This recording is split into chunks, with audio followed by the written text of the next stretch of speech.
The ruthless yet taciturn survivor captain, Fang Leyan, faces off against the half-mutated psychic zombie overlord, Pei Zhao. As one of the dwindling few humans left in the apocalypse, Fang Leyan has evaded the jaws of the undead and adapted to the onslaught of pollution, only to be betrayed by a comrade, whom he had protected for months. Plummeting from the 7th floor into a horde of zombies, he fortuitously lands in the embrace of the Zombie King. Zombie King? A sacrifice? Fang Leyan internally scoffs.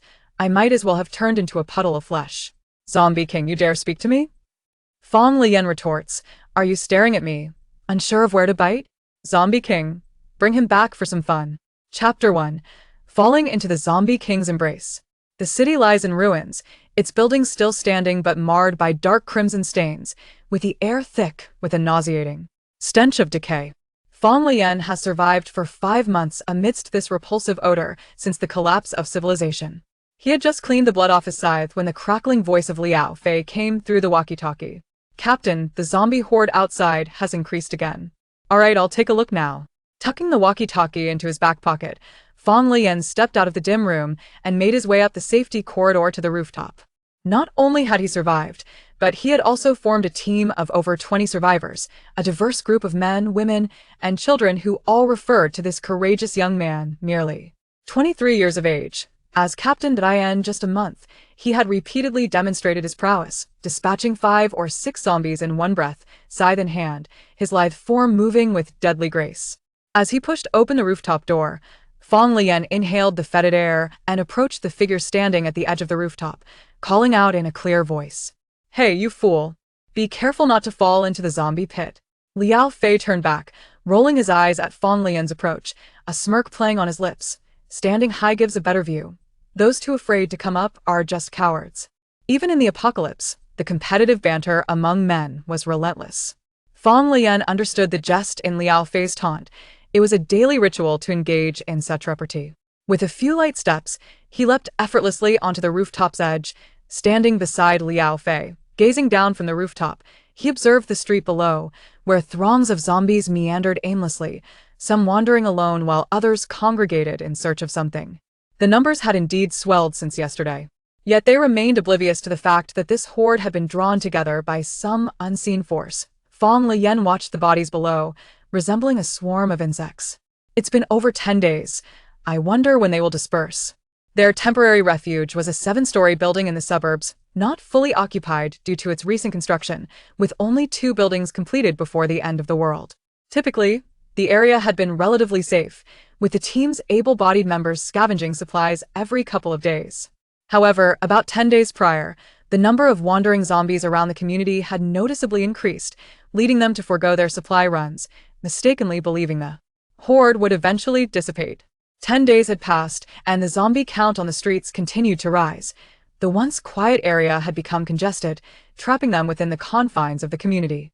Let's wait a bit longer. Fang Leyan surveyed the grotesque bodies surrounding them, concluding that it would be too risky to venture out. If their escape route were blocked, they would be left vulnerable to the undead. Hearing his response, Liao Fei turned his gaze toward him, his tone measured. You said the same a week ago, and back then, the numbers were less than half of what they are now. If we don't leave soon, we'll all starve to death here. Returning his gaze to the street, Fang Leyan noticed Liao Fei's face breaking into a smile full of trust, and he added, but I believe in you. It's a pity we couldn't retrieve firearms from the police station 10 days ago. Recalling that missed opportunity, Fang Leyan felt a twinge of regret. The apocalypse had raged for several months, plunging most of the city into darkness. When they had arrived at the police station, it was nearly dusk, and the imposing doors were secured with locks that were not easily breached. Fang Leyan had deemed it too dangerous to remain and had decided to return the following day. Upon their return, they discovered a significant gathering of zombies below, which had persisted to this day. Fang Leyan was merely an ordinary person. Had he known the future, he would have stayed. Sighing deeply, he said to Liao Fei, let me take a look.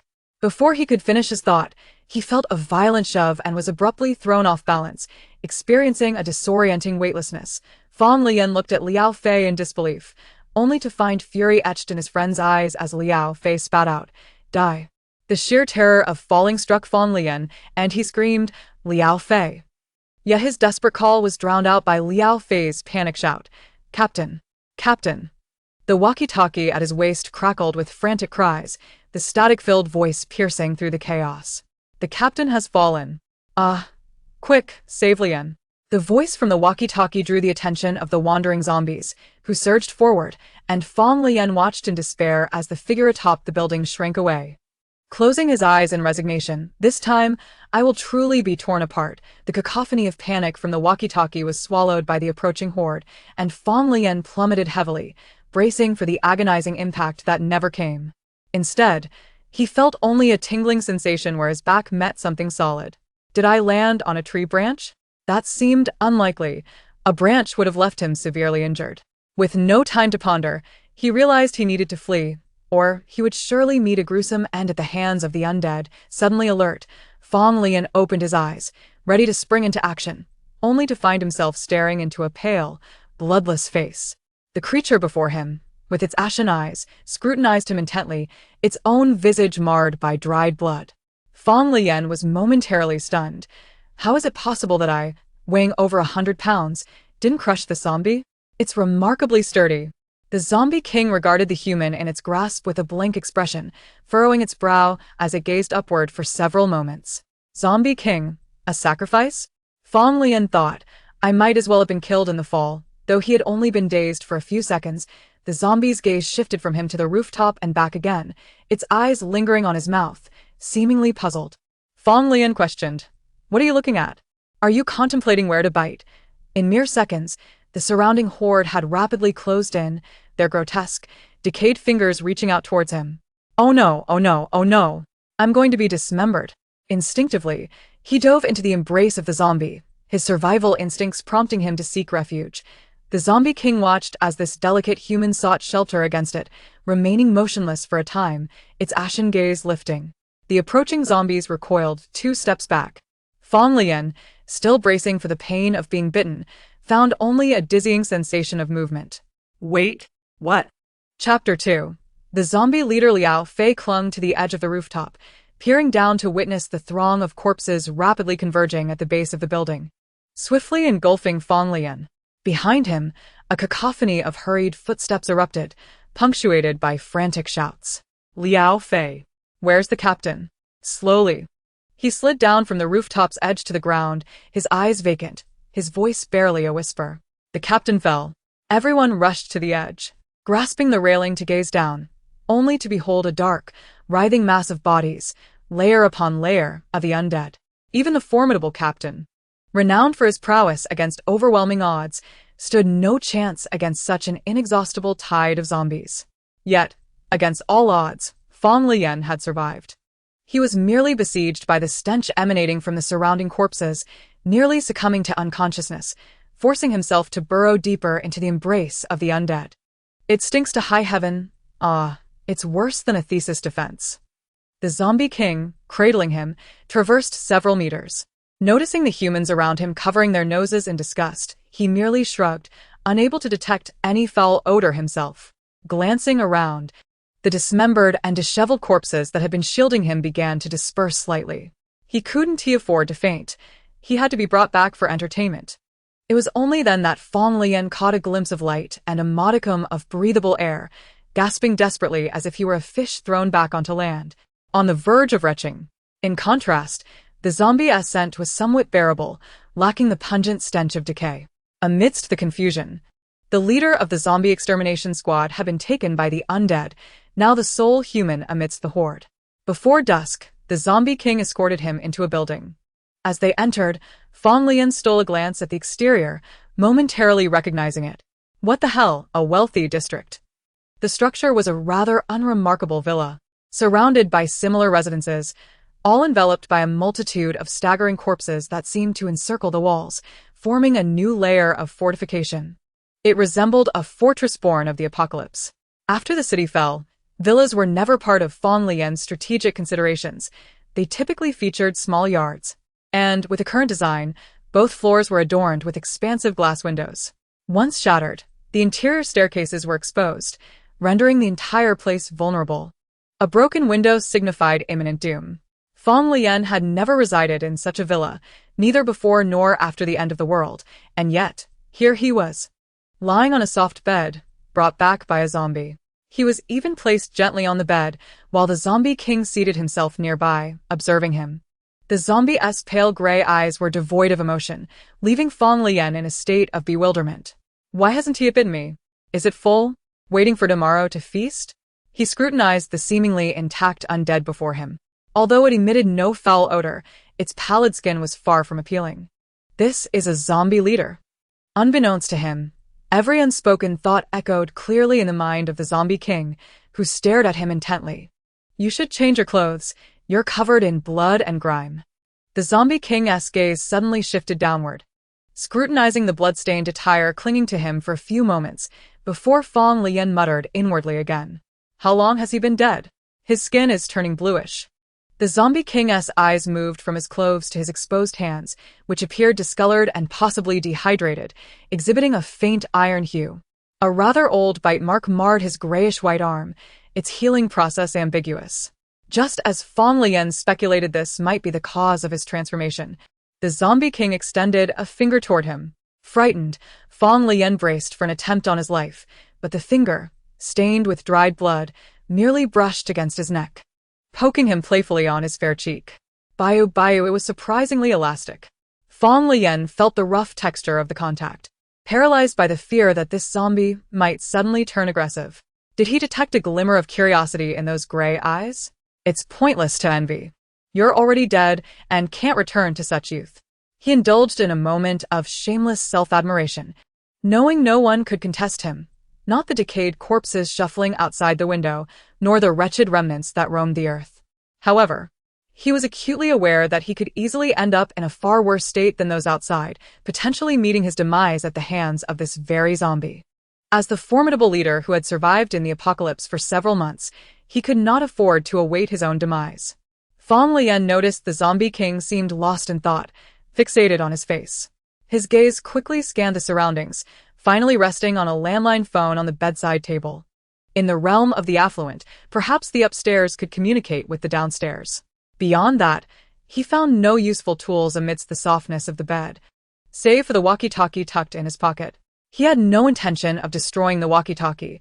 It was beyond the range of connection now, so he discreetly powered it down, planning to keep it for future reckoning.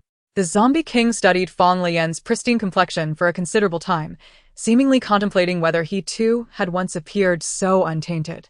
Yet, his memories were scarce, and he couldn't comprehend why he had led the horde to surround that building.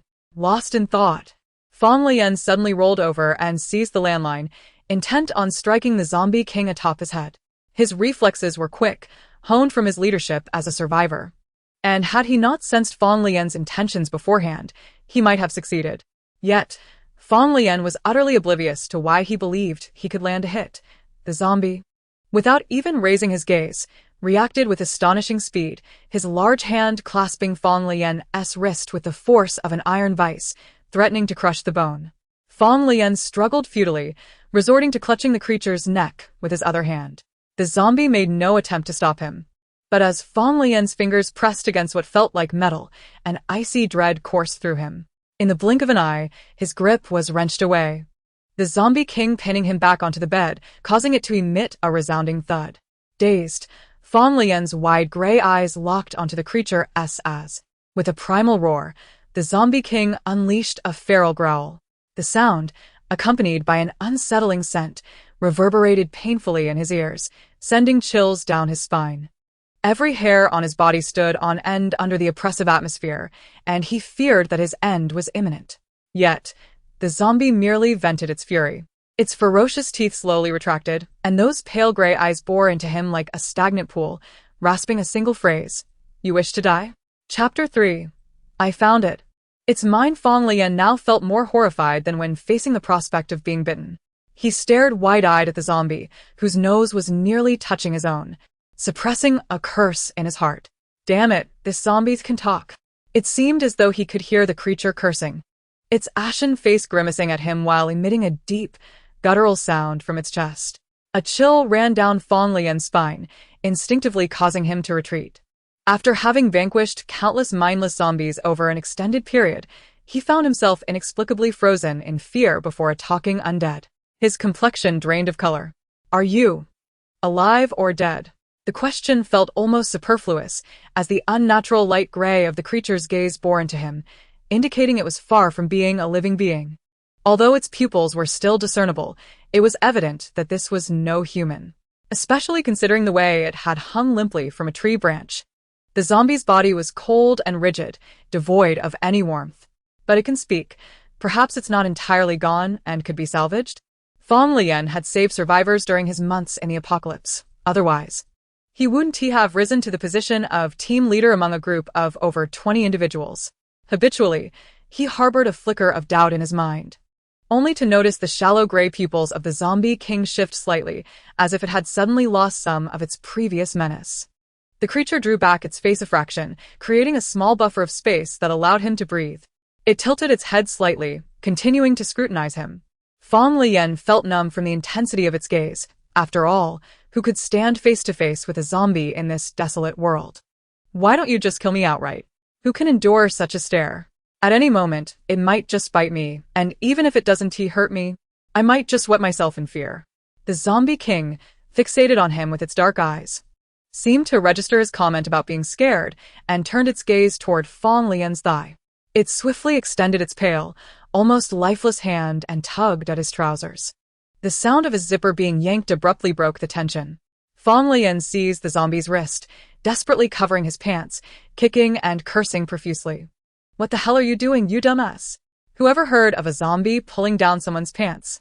Not only was it attempting to undress him, but it also yanked on his trousers, hoisting him off the bed.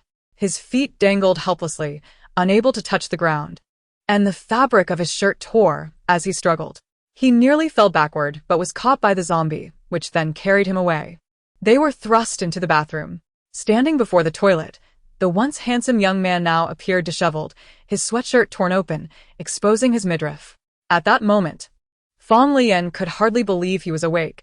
It felt as if he had overslept and was still dreaming.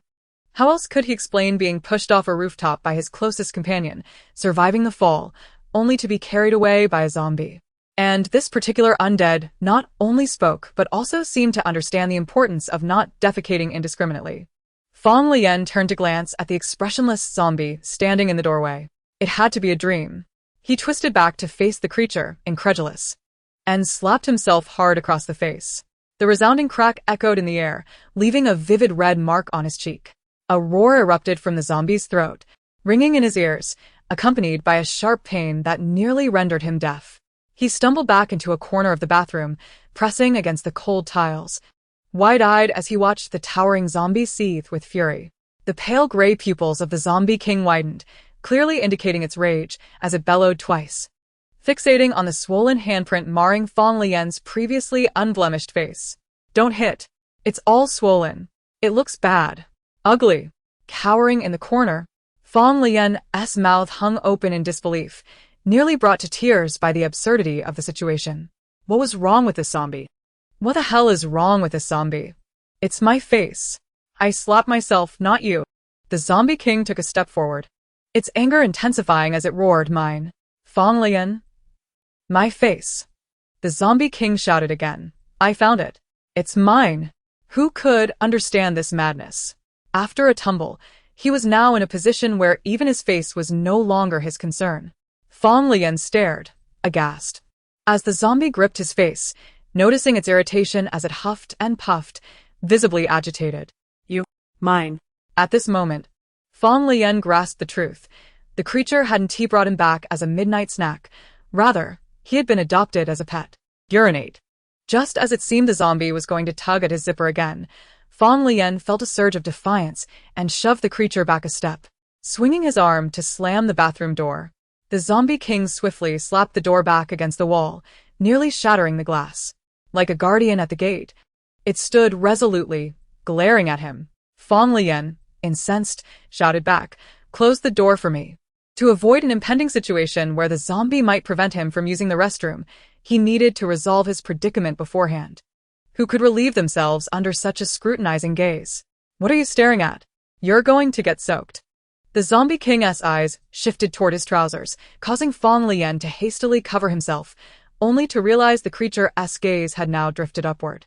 He followed its line of sight to see an air vent directly above him, prompting a grimace as he mentally cursed. It's not as foolish as it seems. It's wary of me escaping.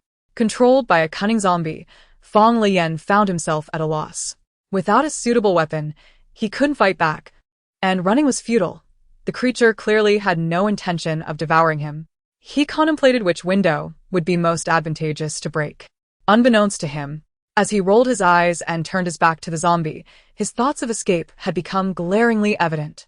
Emerging from the bathroom, he was once again seized by the zombie king, who tossed him onto the bed and resumed its observation from a chair, leaving Fang Leyan utterly speechless. I refuse to believe you can keep staring me down. The villa's decor was quite unique, and now in the bedroom on the first floor, he surveyed the furnishings. Glancing toward the window, there aren't too many zombies outside. If I break this window, who knows how far I could get. After pondering for a few moments, he noticed the zombie king hadn't moved an inch. Suddenly, he heard the faint sound of barking. Chapter 4. The zombie has a thing for looks. Initially, he thought he had misheard, especially with the zombies outside growling and banging against the window. After a couple of minutes, the barking became increasingly distinct. He realized he hadn't been mistaken. Fang Leyan squinted, his brow furrowed, as a shadow suddenly collided against the glass with a loud thud. The figure stumbled outside, swaying unsteadily before it let out a low growl, and then stood up, barking clearly against the glass. Woof! The dog's face was grotesquely disfigured, one side appearing to have been viciously bitten off, revealing only a fragment of exposed teeth from a distance. Before Fang Leyan could contemplate whether he could vanquish this beast, 2 more barks echoed, and with a resounding crash, several dark figures collided against the glass. This is disastrous. The zombie king fixed its gaze upon Fang Leyan, observing as his initial shock gave way to a palpable resignation to the futility of escape, leaving him despondently seated on the bed, lost in thought. Fang Leyan's hoodie had been viciously torn, leaving a considerable gash.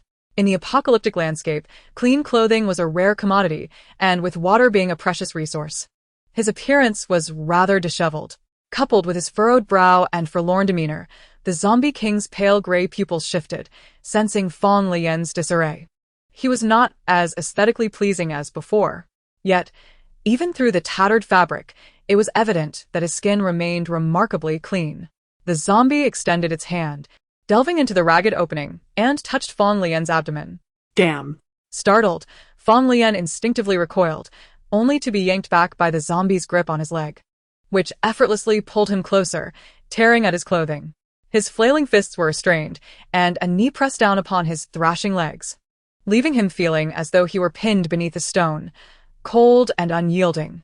The zombie lifted his shirt, its hand gliding over his skin, observing the rise and fall of his breath against his abdomen. Although the skin of the zombie's palm lacked significant sensation, it could still discern the smoothness and softness of human skin. Pale and delicate. Beautiful. With Fang Leyan pinned beneath the weight of the zombie, his mind raced blank. Unable to utter a single curse, only registering the dry hand gradually ascending from his belly to his chest. The rough sensation sent shivers down his spine. It did not hurt, yet goosebumps erupted across his body. What kind of perverse proclivity is this? Are you planning to gut me and extract my heart? The zombie's fingers explored his chest, feeling the rapid thrum of his heartbeat and the subtle tremors coursing through his taut body. Its pale gray pupils locking onto Fang Leyan's horrified gaze. The tension etched upon his face was far less appealing than moments prior. The dry fingers that had gripped his wrists slackened, and the zombie gradually retreated to the edge of the bed, while Fang Leyan, with his starkly contrasting black eyes, sat tensely. The tension escalated when the zombie abruptly stood, causing him to flinch. He watched in disbelief as the zombie shoved a chair aside, turned its back to him, and scrutinized the cabinet for a few seconds before yanking open the door. After rummaging through the contents, it produced a white shirt and tossed it onto the bed, fixing Fang Leyan with a single command. Where? Stunned by the remnants of humanity displayed by the zombie, Fang Leyan glanced toward the wardrobe, finally picking up the pristine shirt, which even bore a faint scent of detergent.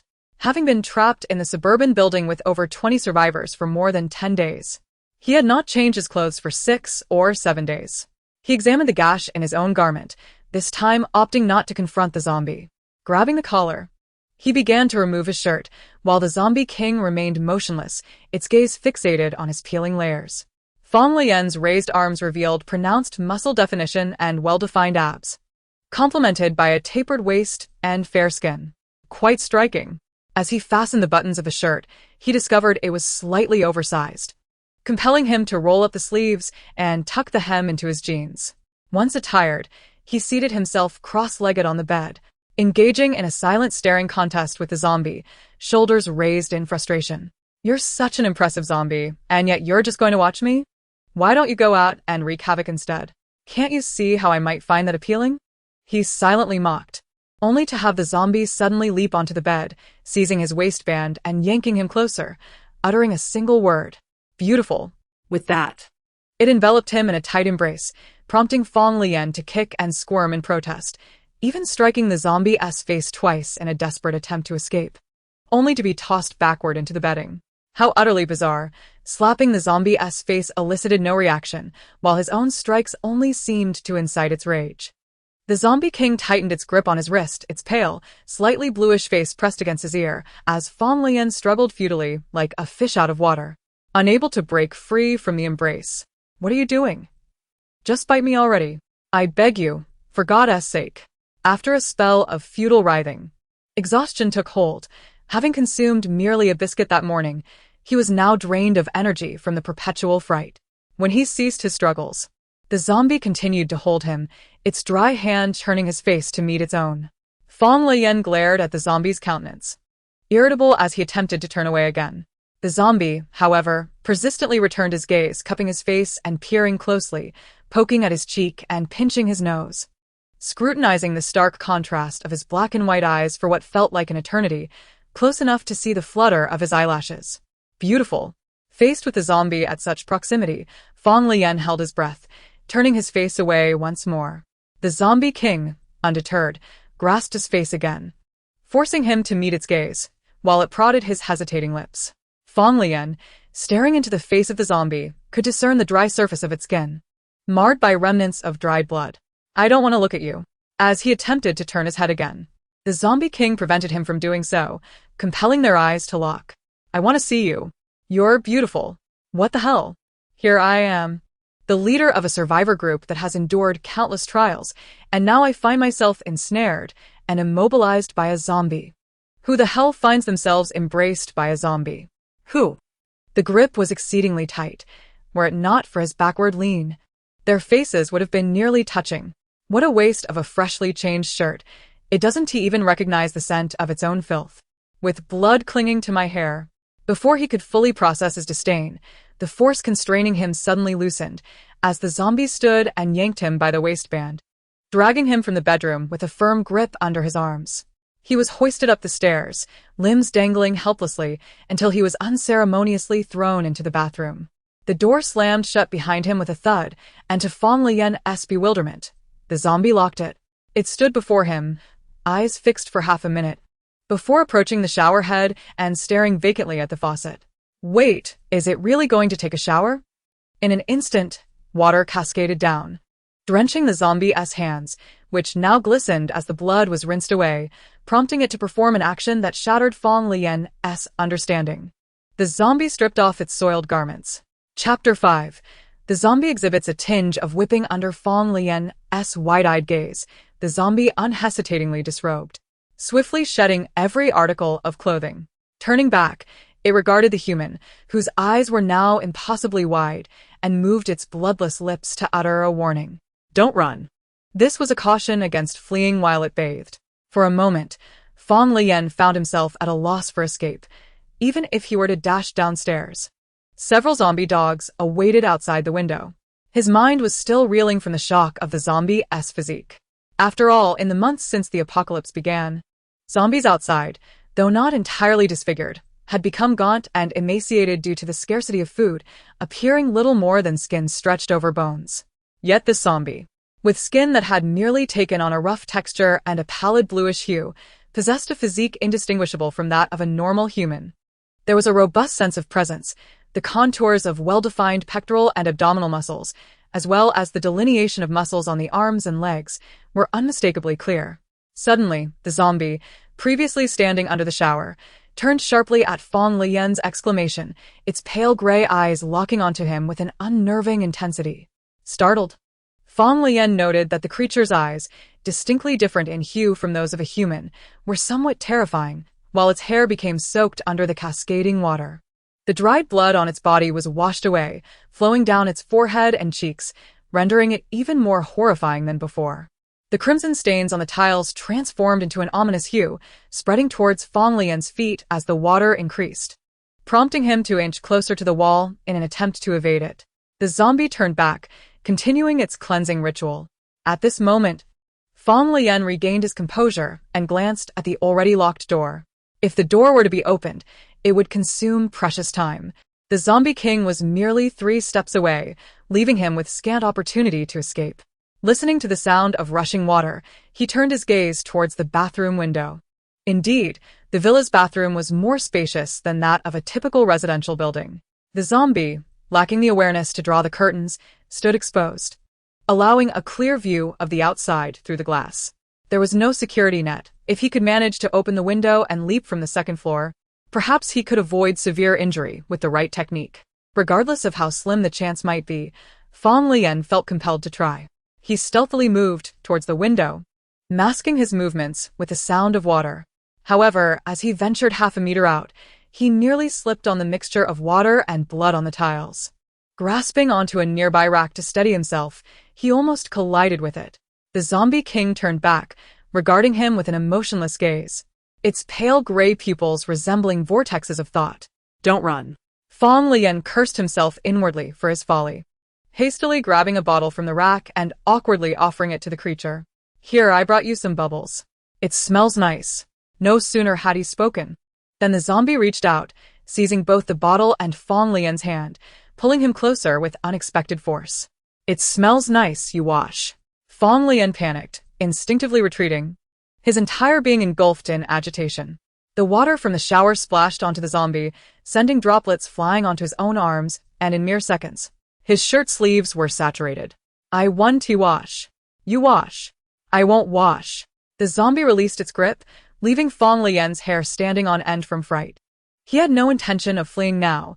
He merely watched as the zombie poured half the bottle of shower gel over itself. The entire bathroom filled with a fragrant aroma.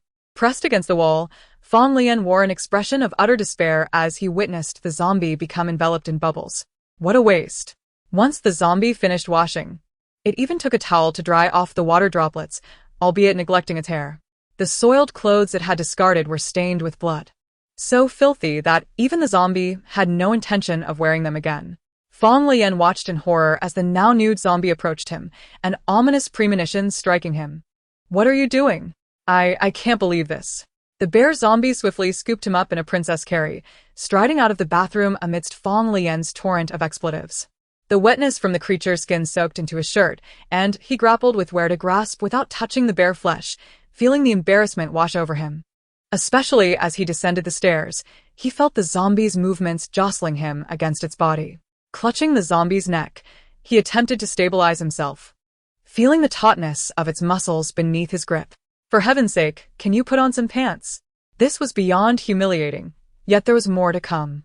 The unclothed zombie king tossed him onto the bed, then reclined beside him, enveloping him once more in its embrace. Fang Leyan lay against the naked zombie, utterly bewildered, mouth agape as he gawked at the creature. Water droplets from its hair splattered onto his face. Now, observing the freshly clean zombie, he found it oddly less repulsive. "Are you insane?" It soon became evident that this was indeed a deranged zombie. Fang Leyan surrendered to the absurdity of the situation, begrudgingly voicing a single request in hopes of appeasement. "Could you possibly put on some pants? I promise I want to run." The zombie king glanced down at its bare lower half and, in an unexpected display of consideration, rummaged through the wardrobe, pulling out a pair of trousers to don before Fang Leyan's eyes, forgoing any underwear. "At least wear some pants." In a twist of fate he could never have envisioned, Fang Leyan transitioned from being the dashing leader of a survivor squad to a mere pillow for a zombie. And not just any pillow, but one that required him to maintain eye contact, a sight that filled him with a profound sense of desolation.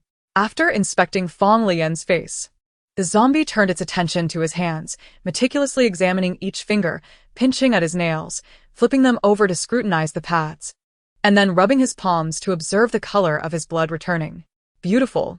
Having thoroughly assessed his fingers, the zombie began to caress his abdomen, prompting the captain to erupt in indignation. Don't you dare touch my stomach. Stop. Don't touch my stomach. His outburst proved somewhat effective as the zombie, recognizing his irritation, ceased its ministrations and instead smoothed out his shirt before moving to his legs. You can't touch my legs either. The zombie relented, opting to grasp his ankles instead. As lightning struck in his mind, it began to remove his shoes and examine his toes. Fang Leyan was nearly driven to the brink of fury, turning his face away, yet he dared not retract his feet, fearing the zombie would retaliate by twisting his face. The zombie king held onto his toes, inspecting them for a while. Fang Leyan's feet were as pale and delicate as his torso, while the zombie's hands, rough and deteriorating, lacked the tactile sensation to appreciate such softness. It gazed at its own calloused palm with a hint of regret for not being able to feel that texture, leaning in closer for a better look. Fang Leyan turned back, terror gripping him as his toes instinctively curled. His mind erupted with panic. What the hell? Chapter 6. The zombie named Pei Zhao, whose zombie has an affinity for feet. Exhausted, Fang Leyan felt utterly defeated. He had lost his wits. And with a sense of resignation, he succumbed to the absurdity of it all. No matter how he perished, being barefoot was inconsequential. He allowed the zombie to fiddle with his fingers and toes, growing increasingly weary until, to his surprise, he dozed off. He spent the night in the embrace of a zombie, and, astonishingly, he slept soundly, free from the worry of a zombie siege at the base. Having been captured and taken to the creature's lair. Previously, even the slightest noise would rouse him. Perhaps he had been tense for too long. For this night, he remained blissfully asleep, enveloped in a long-lost sense of security, aside from a twinge of hunger. Having consumed only a solitary biscuit throughout the day, he felt a slight discomfort in his empty stomach, but was too fatigued to rouse himself, drifting deeper into dreams. So hungry, I want to eat meat. Zombies, devoid of the need for rest, simply relished the presence of this appealing human. Throughout the night, the zombie clung to him, observing him intently. Just before dawn, upon hearing Fang Leyan express his hunger and desire for meat, the zombie king tucked him back into bed, wrapping him in blankets, then exited the room, locking the door behind him. When the door creaked open again, the sun had risen and Fang Leyan, startled awake, attempted to spring from the bed, only to stumble awkwardly as he found himself tightly ensconced in blankets. Damn it! He was in the midst of a tirade when the door swung open. A pungent scent of blood assailed Fang Leyan's senses, causing his pupils to dilate as he beheld the zombie king approaching the bed, a piece of flesh in hand, offering it to him in a grotesque display. The crimson morsel dripped with sanguine liquid, thrust before Fang Leyan, eliciting an immediate wave of nausea that his empty stomach could hardly accommodate. He clutched his nose and buried his face into the covers, retching twice. What a revolting sight this is. The zombie king had ventured several miles to capture a live rabbit, meticulously skinning it beforehand so as to make it more palatable for the human palate. You're hungry. Eat, it insisted. Fang Leyan emerged from the cocoon of blankets. His eyes reddened and politely declined the offer. I do not wish to eat. Faced with the zombie king's displeasure, he felt helpless in clarifying his aversion to raw flesh to a creature of the undead, particularly when food scarcity loomed ominously. Indeed, one must resort to consuming raw meat. At least for the moment, I cannot stomach such sanguine fare. The zombie king glanced at the still-dripping rabbit flesh, then turned and exited the room. Fang Leyan hesitated at the open door for a moment, only to see the zombie return, clutching the rabbit once more. However, in its left hand, it clutched two other items, which it tossed onto the bed. Upon inspection, Fang Leyan discovered a large bag of coffee and a can of luncheon meat. Damn. Why didn't you mention the canned goods earlier? His hunger was undeniable, and although the room was permeated with the foul scent of the skinned rabbit, the sight of the can was irresistible. He tossed the coffee aside and pried open the can. The zombie pulled up a chair and sat opposite him. As Fang Leyan savored the contents of the can, the zombie took a bite of the raw rabbit. As Fang Leyan consumed his canned food, the zombie chewed on the fresh meat, the blood spilling down its chin, staining its clothes, transforming it into a more fearsome apparition. Despite the gruesome scene, Fang Leyan couldn't help but notice that the zombie, even in its disheveled state, had once been quite handsome.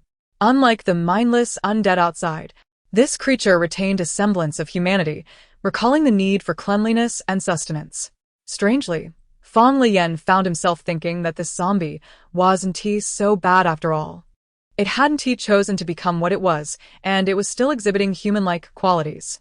Perhaps it could comprehend reason. Contemplating this, he tentatively asked the blood-drinking zombie, "Do you remember who you are? What is your name?" The zombie king paused its gnawing, crimson stains adorning its chin, seemingly deep in thought for a minute before responding. Pei. Fang Lian's eyes widened as he examined the creature, feeling a twinge of annoyance. Although it had not spoken, his mind was rife with silent critiques. What a lack of decorum this zombie exhibits. It won't tell me its name and then spits at me. Pei Zhao, it continued. A revelation dawned on Fang Leyan. The creature was not spitting at him, but rather introducing itself. Pei? Is it Pei Zhao? In response to his inquiry, the zombie king stood and ambled towards the open door, casually discarding the bloodied rabbit on the floor before heading out. In that fleeting moment, Fang Leyan pondered escape, but the zombie returned, having retrieved something from a drawer in the shoe cabinet. It extended a blood-stained object towards him. As he took it, he realized it was an identification card. Wiping the blood off with a piece of clothing he had changed out of the previous day, he found a strikingly handsome young man in the photograph. Pei Zhao. Stunned for a few moments, it suddenly struck him as he surveyed the lavish villa around him. Incredulous as he asked the zombie, "So this is your home?" He glanced down at the oversized shirt he wore, then at the perfectly fitted pants of the zombie. "These clothes, these are yours? This is your bedroom? What on earth happened to you? You can still speak, you haven't fully transformed." The zombie, visibly agitated, began pacing the floor before drawing close to him and using a piece of its tattered clothing to wipe the blood from Fang Lian's face. The initial revulsion he felt transformed into sympathy. Oh my, how pitiable. Realizing that the zombie had once called this place home, his resentment began to dissipate entirely. The thought that this creature had once been the handsome young man on the ID card tugged at his heartstrings. The zombie had not only saved his life, but had also brought him to its home, nurturing him. Now, having become a zombie, it still guarded its abode. How tragic it was that a wealthy young master had been reduced to this state. That zombie, he thought, doesn't quite fit. Fang Leyan decided to change his address to the creature. Zombie brother? No, that fell off too. King? The zombie king growled in displeasure at the title, prompting Fang Leyan to quickly amend his words. Pei Ge. This time, the zombie did not express anger, but merely tilted its head, observing him. After a moment of contemplation, Fang Leyan found himself doing something he had never dared to before, introducing himself to a zombie. Pei Ge, my name is Fang Leyan. You understand, right? My name is Fang Leyan. The zombie tilted its head, seemingly pleased, and called him Lele. Chapter 7. Lian's departure. As Fang Leyan stared in disbelief, the zombie called out to him again, Lele. Fang Leyan was taken aback. No. My name has 3 characters. Why did you choose the middle one? Why do you share my mother's aesthetic sense? The sudden mention of his mother brought a wave of sorrow, and he felt a pang in his heart. Since the apocalypse, he had saved countless survivors, but had failed to rescue his parents. He sank into silent despair, only to be roused by the zombie's retort. The zombie, having noticed Fang Leyan's inner turmoil, looked down at itself and then back at the visibly unhappy Fang Leyan, rebutting, "No, a man is not a mother." Fang Leyan frowned, contemplating for half a minute before poking the zombie's face with his pale finger, retorting, "Father." Fang Leyan? No. I'm calling you brother. Why would you want to be my father? He opened his mouth to argue back, but memories of the zombie cradling him to sleep flooded his mind, and he looked at the finger, then at the face, realizing how odd it was. Could it be that before Pei Zhao became a zombie, he really did have a son? But that shouldn't be possible at such a young age. The zombie grasped his wrist, eager to clarify, "No, Lele." Fang Leyan replied, "Please don't call me Lele, alright?" It felt strange for an adult man to be addressed in such a manner, and he firmly insisted to the zombie, "I am Fang Leyan." The zombie tilted its head for 2 seconds before exclaiming, "Lele." This was becoming increasingly frustrating. The creature, being a zombie, couldn't fully grasp language. struggling to articulate its thoughts. Fang Leyan, seeking a compromise, suggested, "You can call me Xiao Fang or Xiao Yan." After a long wait filled with anticipation, the zombie, with its pale gray eyes fixed on him for 5 seconds, finally opened its mouth and uttered, "Lele." Though this yet-to-be diminished remnant of humanity in the form of a zombie clung to Fang Leyan with an unyielding grip, the incessant embrace proved suffocating. Apart from the occasional necessity to relieve itself, the zombie remained steadfastly attached, as if treating him like a cherished pet. Fang Leyan endeavored to reason with it. The creature comprehended, yet remained indifferent, holding him as one would a beloved dog, growing increasingly possessive. A normal survivor would hardly wish to be regarded as a mere pet, especially considering that Fang Leyan was the leader among the survivors. After months of gallant struggle, he had no intention of languishing in this state of mere existence. Subsisting on 2 cans of food a day, at the very least, he sought to return for vengeance, to confront the scoundrel Liao Fei. Having coexisted with the zombie for several days, Fang Leyan refrained from attempting escape and exhibited genuine concern for Pei Zhao, who had succumbed to zombification, encouraging him to sample different foods. Perhaps there remained a sliver of hope for his transformation back into a human, despite the stark evidence of his sunken eyes and parched skin suggesting otherwise. Pei Zhao had developed a fondness for Fang Leyan and had relaxed his vigilance, for in these recent days, he had not sensed any intentions of escape from Leyan. With provisions dwindling to mere packaged bread, Fang Leyan resolved to venture to the nearest supermarket to procure canned goods or meat, knowing well that Lele relished meat. Leaving Fang Leyan behind in the villa, he observed the multitude of zombies lingering outside. To prevent the risk of a zombie shattering the glass in his absence, he took measures to drive away those closest to the villa. Once Pei Zhao departed, Fang Leyan donned a more agile outfit, glancing at the solitary can of meat resting on his bedside that he chose not to consume. As long as the zombie was not present to scrutinize him, he need not contemplate any reckless actions involving shattering glass or climbing through windows. The villa's front door was easily operable, and after searching the house for a considerable time, Fang Leyan found a baseball bat, a suitable tool, and grabbed a fruit knife from the kitchen. He could not fathom how enraged Pei Zhao would be upon his return. But he could not remain here, pretending to be a pet. He must seek revenge on the scoundrel who had wronged him. Fang Leyan was also curious to ascertain who among his team, aside from Liao Fei, harbored similar animosity towards him. Nevertheless, he still believed that the majority would willingly follow his lead. He did not aspire to be the captain. Rather, he felt that most of the lives saved were his doing, and the title of captain was merely a label bestowed upon him by others. Kneeling to retie his shoelaces, Fang Leyan gripped the baseball bat and approached the villa's entrance. He rummaged through his pants pocket and returned Pei Zhao's identification card to the drawer of the shoe cabinet. He paused, gazing at the photograph on the ID for several seconds before closing the drawer and opening the villa's door. The door moved smoothly, emitting no particularly loud noise.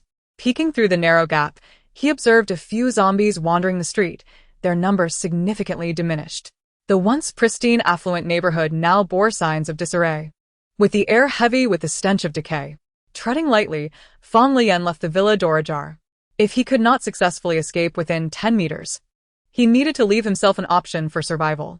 Clutching the baseball bat tightly, he stealthily followed a wandering zombie. As the creature staggered and turned its putrid, oozing face towards him, Fang Leyan seized the opportunity, grasping the zombie's neck and plunging the fruit knife into its eye socket. The zombie, being already a corpse with flesh in varying states of decay, offered little resistance, allowing the blade to penetrate easily. The creature clawed at Fang Leyan's sweatshirt, emitting a half-hearted scream that abruptly ceased as the knife twisted violently within its eye. The nauseating squelch of rotting flesh and fluid splattered across Fang Leyan's hands, but he remained unfazed.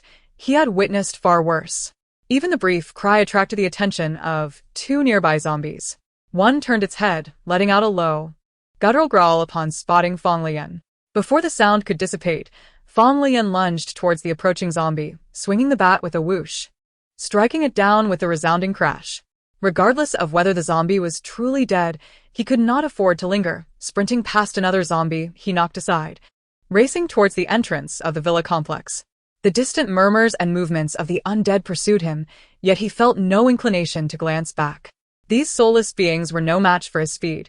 His sole focus was on forging ahead and overcoming the obstacles in his path. The baseball bat swung repeatedly, toppling several faster zombies, while those slower were of little concern to him. The paths within the villa complex remained relatively clear, allowing him to dash forward with utmost urgency, seeking refuge or a vehicle he could commandeer. What Fang Leyan remained oblivious to was Pei Zhao's ability to command these zombies, creating an incessant throng that encircled the villa complex.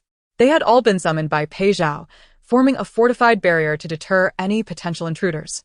The streets surrounding the villa held fewer zombies, as Pei Zhao had driven most away, fearing that Fang Leyan's discovery would incite a horde. Those zombies expelled by Pei Zhao congregated a mere 20 meters from the villa. Chapter 8. Pei Zhao's fury. Fang Leyan realized the gravity of the situation only after he had dispatched most of the zombies on the street and had nearly reached the entrance of the villa complex. His hurried footsteps and labored breathing seemed to trigger an alarm, alerting the hidden throng of zombies lurking around nearby buildings. In an instant, chaos erupted. Accompanied by a cacophony of howls and growls, hordes of zombies surged forth from every corner, exuding a putrid stench, their decaying forms charging violently towards Fang Leyan. The soulless husks of flesh had suddenly become frenzied. The cacophony of growls grew louder, enveloping Fang Leyan's astonished gaze as they converged upon him. The horde quickly formed a tightening circle around him. He dispatched several of the nearest attackers without hesitation, but soon found himself retreating. The grotesque figures pursued him relentlessly, while countless others clawed and lunged at him from both sides. Fang Leyan struck down a gaunt zombie, only to find his next swing colliding with what felt like a wall of flesh. Upon glancing back, he beheld a corpulent zombie, its face grotesquely decomposed, its exposed fat jiggling as it let out a frenzied roar. The noxious odor enveloped him, momentarily disorienting him, yet he instinctively evaded its grasp. The overweight zombie lunged forward, crashing to the ground with a resounding thud, splattering blood and flesh in all directions. Its sheer mass hindered its ability to rise swiftly, leaving it to futilely writhe upon the ground. In that fleeting moment of dodging the massive creature, Fang Leyan realized that his escape route was nearly engulfed by the advancing horde. He pressed on with all his might, his mind struggling to keep pace with the frantic movements of his weapon. The number of zombies was overwhelming, far exceeding his expectations. They nearly rivaled the throng surrounding the 7-story residential building, and it dawned upon Fang Leyan that these zombies were all under Pei Zhao's control. As the throng swelled, his stamina began to wane. Fang Leyan had always calculated his odds of survival meticulously, striving to ensure his companions avoided peril. Yet today, he feared he would meet his end. He had underestimated Pei Zhao, having only regarded him as a being capable of understanding human speech during their interactions, failing to consider that he was indeed a zombie king. The incessant flailing of his arms was met with an overwhelming ache, and despite his frantic efforts to move with utmost swiftness, he could only watch helplessly as the gap ahead was swallowed by the relentless tide of zombies. A terrifying array of grotesque faces and frantically grasping limbs confronted him, yet Fang Leyan summoned the last vestiges of his strength to disperse the encroaching corpses. However, his stamina faltered, and he was soon engulfed by the throng of the undead. As their nails clawed at his clothing, the sensation of scratching pain began to manifest. When a rotting visage lunged at him, a furious roar erupted from the mass of zombies. The sound was so thunderous that even the nearly overwhelmed Fang Leyan could discern it clearly. The clawing zombies momentarily ceased their actions. Some appeared dazed, while others began to retreat. Yet, the zombie that had approached Fang Leyan, perhaps unable to resist the allure of the living, paused for only a few seconds before howling and lunging toward him once more.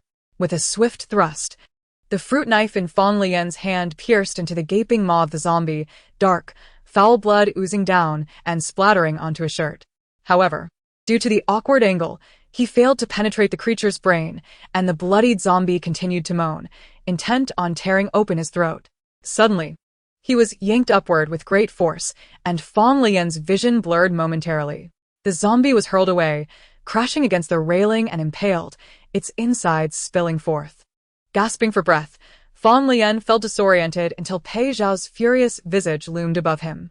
He could distinctly see the constriction of those pale gray pupils, followed by a deafening roar emanating from the depths of Pei Zhao's throat. It was not directed at him. Rather, the surrounding zombies recoiled in retreat, as though a tide was pulling back, and Pei Zhao's gray eyes seemed to harbor a hint of crimson. The Zombie King, incensed, vented his fury by hurling several zombies to the ground, creating a gruesome spectacle of blood and flesh. Fang Leyan, awestruck by the scene, trembled slightly, lying on the ground and forgetting to rise. He feared that he might be crushed by the wrathful Zombie King. After Pei Zhao had vented his anger, he turned around and lifted Fang Leyan from the ground, gazing at him with a face full of indignation for 2 full minutes, yet astonishingly, he did not shout. His composed gaze softened slightly, and with a pout, he uttered, "Don't go. Daddy loves you." Fang Leyan was left utterly bewildered. What on earth did he just say? Before he could gather his thoughts, Pei Zhao scooped him up and shouted at the surrounding zombies, storming back home with him in tow. Pei Zhao unceremoniously dragged Fang Leyan into the bathroom, stripping him of his blood-soaked shirt, seemingly intent on giving him a bath. It was only when Pei Zhao began to remove his pants that Fang Leyan, filled with urgency, shouted in protest. "Wait, stop." Pei Zhao appeared displeased, his expression stern as he responded, "Dirty, ugly." He had complete trust in Fang Leyan, believing that Lele would teach him to wear underwear and feed him canned food. Even drying his hair and brushing his teeth, he was convinced that Lele loved him and would not abandon him. If not for the sudden thought that the small supermarket in the villa area might have some food, Lele could have been torn to shreds, leaving him with nothing. Fuming at the thought, Pei Zhao began to yell, "Not going. Daddy loves you." Fang Leyan felt both touched and exasperated, guilt creeping in over his intention to leave without informing Pei Zhao. Yet, this zombie persistently regarded him as a son. Fang Leyan made another attempt to reason with Pei Zhao. "I'm not your son. I want to call you brother. You always want to be my father. Can I just call you brother? Can we just be brothers?" Pei Zhao listened to his rambling, and gradually, his anger subsided. He regarded Fang Leyan for a couple of minutes before finally responding, "All right." Fang Leyan was elated. He raised his hand to rub his face, only to be caught by Pei Zhao, suddenly reminded of the blood on his hands. Pei Zhao took care of him, washing his hands and agreeing not to remove his underwear during the bath. This zombie displayed an incredible level of tolerance towards humans. Fang Leyan's guilt intensified as he thought that perhaps if he discussed things properly with Pei Zhao, the latter might not be unreasonable. "Brother Pei, I want to go out." The zombie was enraged once more. "Not going." Fang Leyan took a deep breath and reconsidered his approach. "It's not that I don't like you. I was pushed off the 7th floor. I need to go back and take revenge on that bastard." Pei Zhao's movements ceased, his pale gray pupils fixed on him as he contemplated for a moment, his expression darkening. "Throw? Who?" Fang Leyan, believing Pei Zhao did not trust him, continued to explain. "I fell from the 7th floor because of that scoundrel Liao Fei. He wanted to kill me. I need to go back and throw him off the roof too." The Zombie King's gray eyes flickered, and his typically expressionless brows furrowed slightly as he rasped in response, "Go throw him to death." Chapter 9, Lele. Fragrant Pei Zhao gave Fang Leyan a bath, lathering him with bubbles from a bottle of shower gel. This was something Lele had taught him. With just a small amount squeezed onto a bath sponge, one could create a plethora of dense, white foam without waste. As the zombie diligently applied the bubbles all over Fang Leyan's body, he was meticulous in his application. Fang Leyan felt a bit awkward. Wasn't this akin to a father bathing his son? Especially since he had always been somewhat reserved in this regard, easily embarrassed. Having lived among so many survivors, he had never even urinated in front of others. Even though Pei Zhao was currently a zombie, he had once been a young man. How could 2 males be in a bathroom together, lathering each other with soap? Fang Leyan glanced at Pei Zhao's impassive zombie face, suppressing the slight twinge of awkwardness that surged within him. Pei Zhao, who didn't even know to dry his hair after a bath, likely had no such thoughts. It was merely that, having turned into a zombie, he retained some semblance of humanity, harboring an obsession with human appearance. Lost in thought for a moment, Pei Zhao's somewhat rough palm began to rub against his chest, prompting Fang Leyan to quickly intervene. All right, I'm clean now, stop it." Yet Pei Zhao did not relent, continuing to embrace his shoulders as he rubbed. Fang Leyan, covered in dense bubbles, appeared as though coated in a thick layer of cream, making his skin look even more luminous and supple. Pei Zhao's touch became increasingly affectionate as he explored every inch, marveling, "So beautiful. How can it be so lovely?" Fang Leyan was bewildered by the transformation from a zombie circling him with soap to a zombie holding him too closely. As he pressed against Pei Zhao's slightly dry skin, the coarse contact sent shivers down his spine, giving him the unsettling impression of being taken advantage of. "Brother Pei, can you let go first? I'm clean now. I don't need to wash anymore." However, as he slipped on the wet bathroom floor, Pei Zhao caught him, fixating on Fang Leyan's creamy, bubble-covered skin.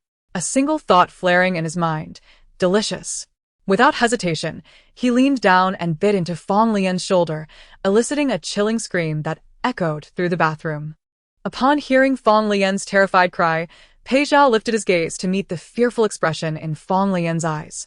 In his pale gray pupils, a flicker of confusion appeared as he softly murmured, "Fragrant. Lele, fragrant." Fang Leyan clung to Pei Zhao's shoulder, trembling. He truly believed that Pei Zhao had suddenly succumbed to his zombie instincts and intended to devour him. Slowly, he turned to inspect the faint marks left on his shoulder, which were nearly imperceptible. The rapid thumping of my heart showed no sign of calming down as I furrowed my brow and inquired of Pei Zhao, "Do you wish to devour me?" The pair of light gray eyes before me blinked momentarily, and Pei Zhao shook his head. "I shan't consume Lele."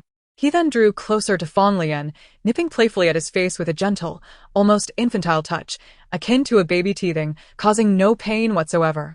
Fang Leyan regained his senses, realizing that he was now entwined with a zombie. "I won't wash anymore. I am quite clean. Could you please let go?" "Damn it. Aside from my backside, I can't wash. My underwear is also damp. I certainly can't leave it hanging like you." Pei Zhao paused his playful nibbles, lowering his head to rest on Fang Leyan's shoulder while gazing down. His large hand swiftly slipped beneath the waistband of Fang Leyan's already damp underwear. "Washington." This was accompanied by another piercing scream, sending Fang Leyan into a panic as he clutched Pei Zhao's shoulders, instinctively rising onto his toes. His nails dug into the zombie's somewhat coarse skin, his wide eyes reflecting sheer shock. The zombie's large hand gave a playful squeeze to his posterior, and Fang Leyan erupted in frustration. "You promised me you wouldn't remove my underwear." Pei Zhao, glancing at Fang Leyan's smooth curves through the gap in his wrist, found his rear to be delightfully pale and soft. With his light gray eyes fixed on Fang Leyan's furious stare, he turned to face him and replied with a bewildered honesty, "I haven't removed them." Fang Leyan reacted with disbelief. "Not removing my underwear is precisely to prevent you from touching my backside. Are you doing this on purpose?" The zombie, seemingly oblivious to his inner thoughts, persisted in his playful antics before Fang Leyan managed to wriggle free. In a flustered state, Fang Leyan explained, "To wash is to be fragrant and presentable." With a stern expression, he switched off the shower, rinsing off the suds from his body, tousling his hair in a haphazard manner before striding out. Pei Zhao, sensing his irritation, hurriedly grabbed a towel to dry him off. "Wet," he remarked, disregarding Fang Leyan's visibly displeased demeanor, and wrapped him snugly in a soft blanket, lifting him effortlessly. It was still not summer, and the moment they exited the bathroom, Fang Leyan felt the chill of the air against his dripping calves and feet. Yet, within a minute, Pei Zhao had returned him to the bed, cocooned tightly in the comforter, and began to dry his hair in the manner Fang Leyan had taught him earlier. The anger stemming from the earlier teasing gradually dissipated. Why was he even angry? After all, the being before him was not a typical person. Pei Zhao was a zombie, one who could bathe him, dry his hair, and even handed him a can from the bedside. After a moment of silent self-reassurance, Fang Leyan swiftly removed his damp underwear, looking up at the eager Pei Zhao and requesting, "Please fetch me a pair of pants." Sifting through several ill-fitting options, he finally found a pair of sweatpants. With a resigned sigh, he extended his foot from beneath the covers to wear them, only for Pei Zhao's large hand to grasp his foot, reminding him, "You're not wearing underwear." Lele had instructed him to wear underwear before pants, and this newly acquired habit left Fang Leyan speechless, reigniting his earlier frustration. "It's wet. Where am I supposed to find underwear?" To his surprise, Pei Zhao dashed off. He heard the villa's front door creaking open and closed, leaving the room in silence. Fang Leyan had no idea where Pei Zhao had gone, and with the outside teeming with zombies, he was unable to escape. Wrapped in the blanket, he opened the can, feeling hunger pangs since he hadn't eaten breakfast. Halfway through his meal, Pei Zhao returned, lugging a large travel bag, which he placed at the foot of the bed, rummaging through it under Fang Leyan's watchful gaze. Bread, bottled water, towels, chocolates, dried duck necks, popping candy? Fang Leyan's expression grew increasingly perplexed until he finally spotted Pei Zhao extracting a plastic bag and presenting it to him. Upon opening it, he exclaimed, "Lo and behold, underwear." A variety of styles and sizes lay within. Pei Zhao retrieved a pink pair, stretching it out to inspect the size before stuffing it into Fang Leyan's hands. Pretty. Lele, wear it. Fang Leyan flung the pink underwear away in exasperation, causing Pei Zhao to chuckle in amusement. No, Brother Pei, that's for ladies. Eventually, he managed to find a few suitable pairs amidst the chaotic assortment, marking a minor victory for the zombie brother, ensuring he didn't have to remain in a state of undress. Chapter 10. Choose your weapons freely. Fang Leyan swiftly adjusted his awkward emotions, dressing as if nothing had transpired. Pei Zhao, despite his obsession with Fang Leyan's healthy complexion, treated him well overall, occasionally making him feel awkward yet always with good intentions. For instance, he watched as Fang Leyan ate from the can, even tearing open the bread packaging for him. Although he struggled initially, resorting to brute force to break the vacuum seal, he ultimately offered Fang Leyan a flattened piece of bread, visibly irritated on his behalf. "I'll go with you. Let us deal with him." Pei Zhao recalled Fang Leyan's earlier complaint about Liao Fei pushing him, stirring a mix of guilt and gratitude within him. Causing his nose to tingle before he finally chuckled, addressing the zombie before him, "You are my dear brother." However, Pei Zhao shook his head in discontent. No. Fang Leyan dismissed his thoughts. The genuine desire for revenge expressed by someone, even if they were a zombie, brought a flicker of joy to his heart. Not being what he desired was fine, as long as he wasn't a father figure. It was acceptable. Furthermore, Pei Zhao's willingness to accompany him in seeking vengeance was far simpler than if he were to venture alone, at least with the zombie king overseeing things. He wouldn't have to worry about being torn apart by the undead at any moment. He could blend in seamlessly. Nevertheless, Pei Zhao was a zombie. After spending a few days with him, Fang Leyan had come to understand that Pei Zhao harbored no malice. In a world rife with complexities, survivors, though appearing united, often harbored disparate intentions. Fang Leyan could not guarantee that all survivors would accept a zombie, even one capable of speech. He pondered repeatedly on how to ensure the safety of both the survivors and Pei Zhao. Observing Pei Zhao's futile attempts to open a bag of chips, it became evident that the virus had eroded his cognitive abilities, leaving him with little patience before resorting to force again. Fang Leyan reached over and patiently guided him. Here, hold it with your nails." The bag of chips opened effortlessly, and Pei Zhao's face lit up with delight. "Lele is so clever." Fang Leyan continued to contemplate, ultimately deciding it was best for Pei Zhao to remain hidden from the crowd while he quietly infiltrated to exact his revenge. He picked up the intercom resting by his pillow, checking its battery life, ensuring he could ascertain whether anyone remained in the suburban villa when the time came. "Brother Pei, you shall wait for me outside." As he began to discuss his plans for solitary action with Pei Zhao, he was momentarily taken aback to see the zombie skillfully pinching a condom, having learned to open the packaging. With an expression of unrestrained joy, he held it up to Fang Leyan's mouth, exclaiming, "Lele, eat." "Brother, that is not for consumption.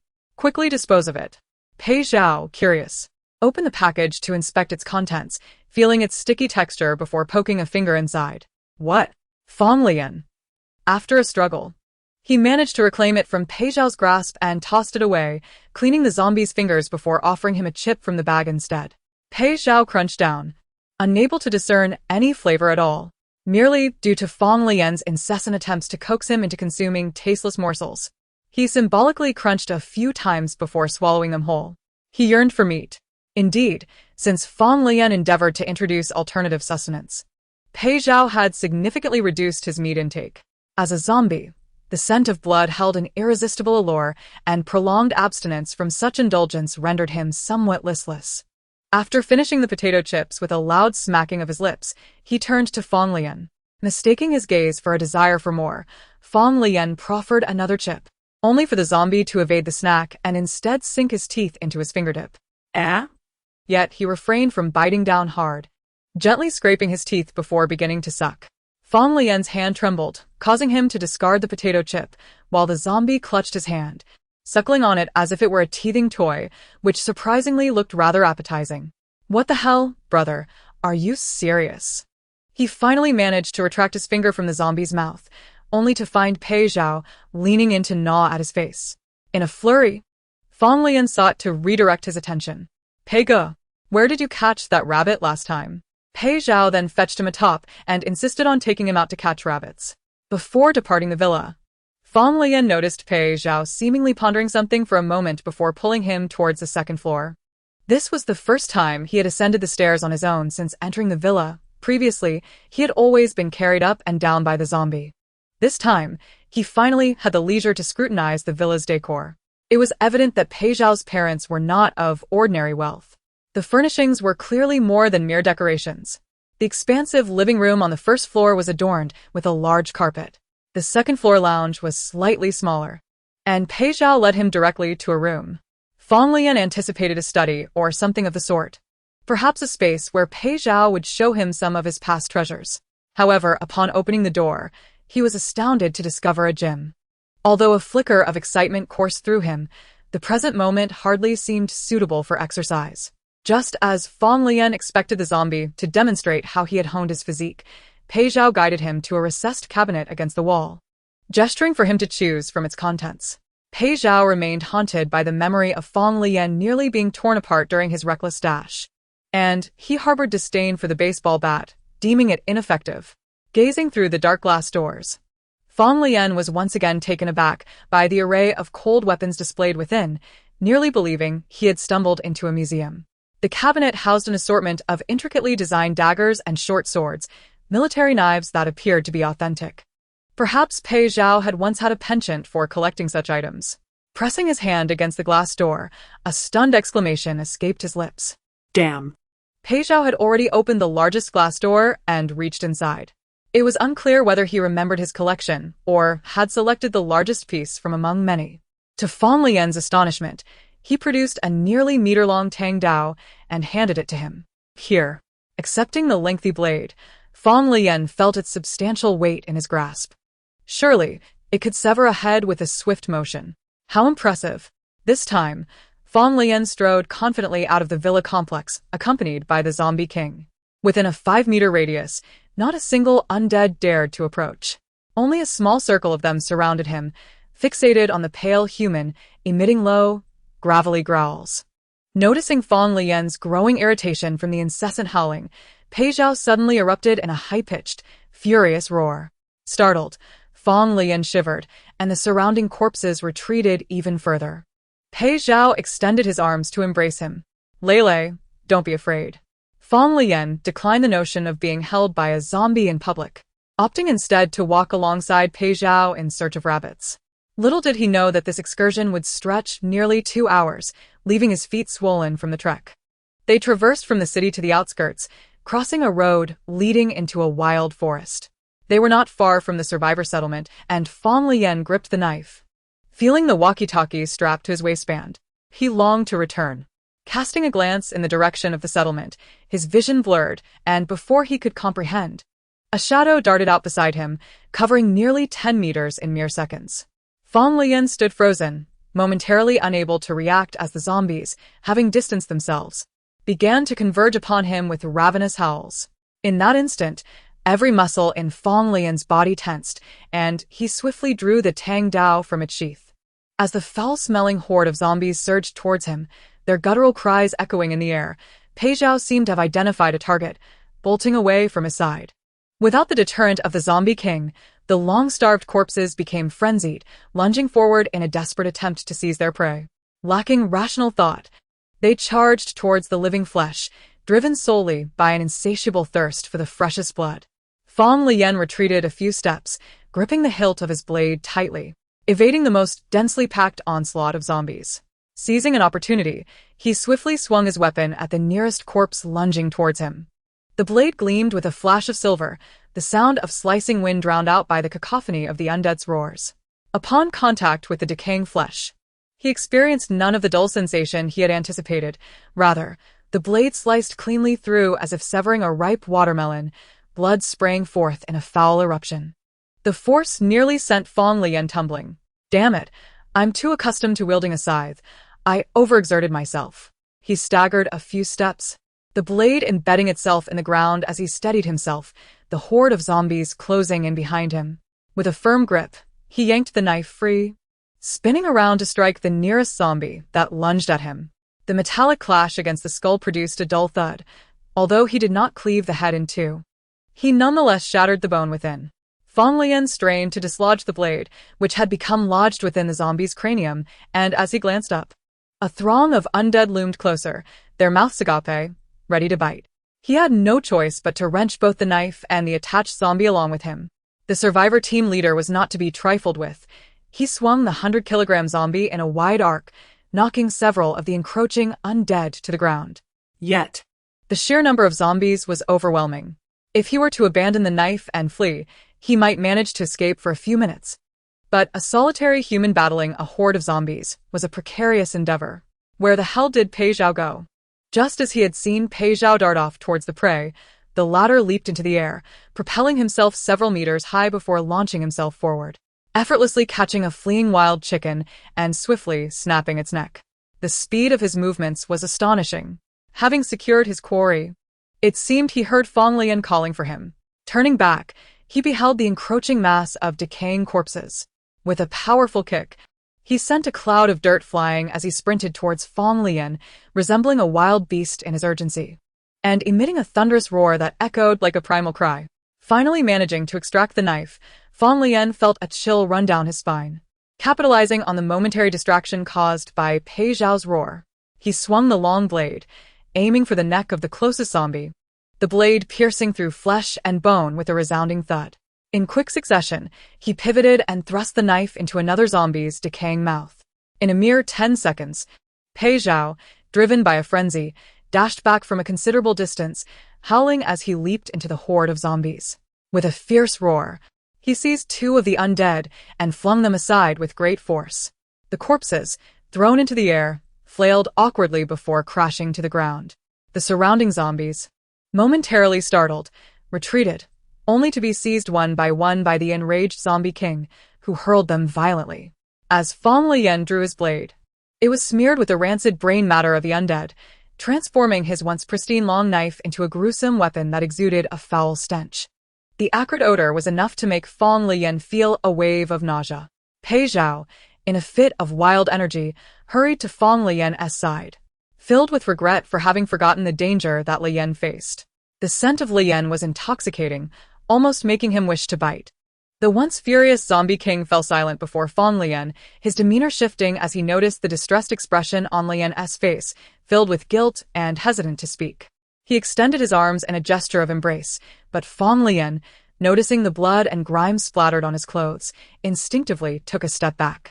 Pei Zhao interpreted this as anger, standing there in confusion. Leyan, he thought, I didn't mean to leave you. I merely wanted to show you that I could catch that wild chicken. Suddenly recalling his initial intent, Pei Zhao turned to search for the discarded chicken he had thrown in his fit of rage. He rushed to retrieve it, gripping the severed neck and running back, plucking feathers from the unfortunate bird along the way, leaving a flurry of feathers in his wake. Presenting the mangled prey to Fang Leyan with a sense of pride, he exclaimed, Leyan, eat.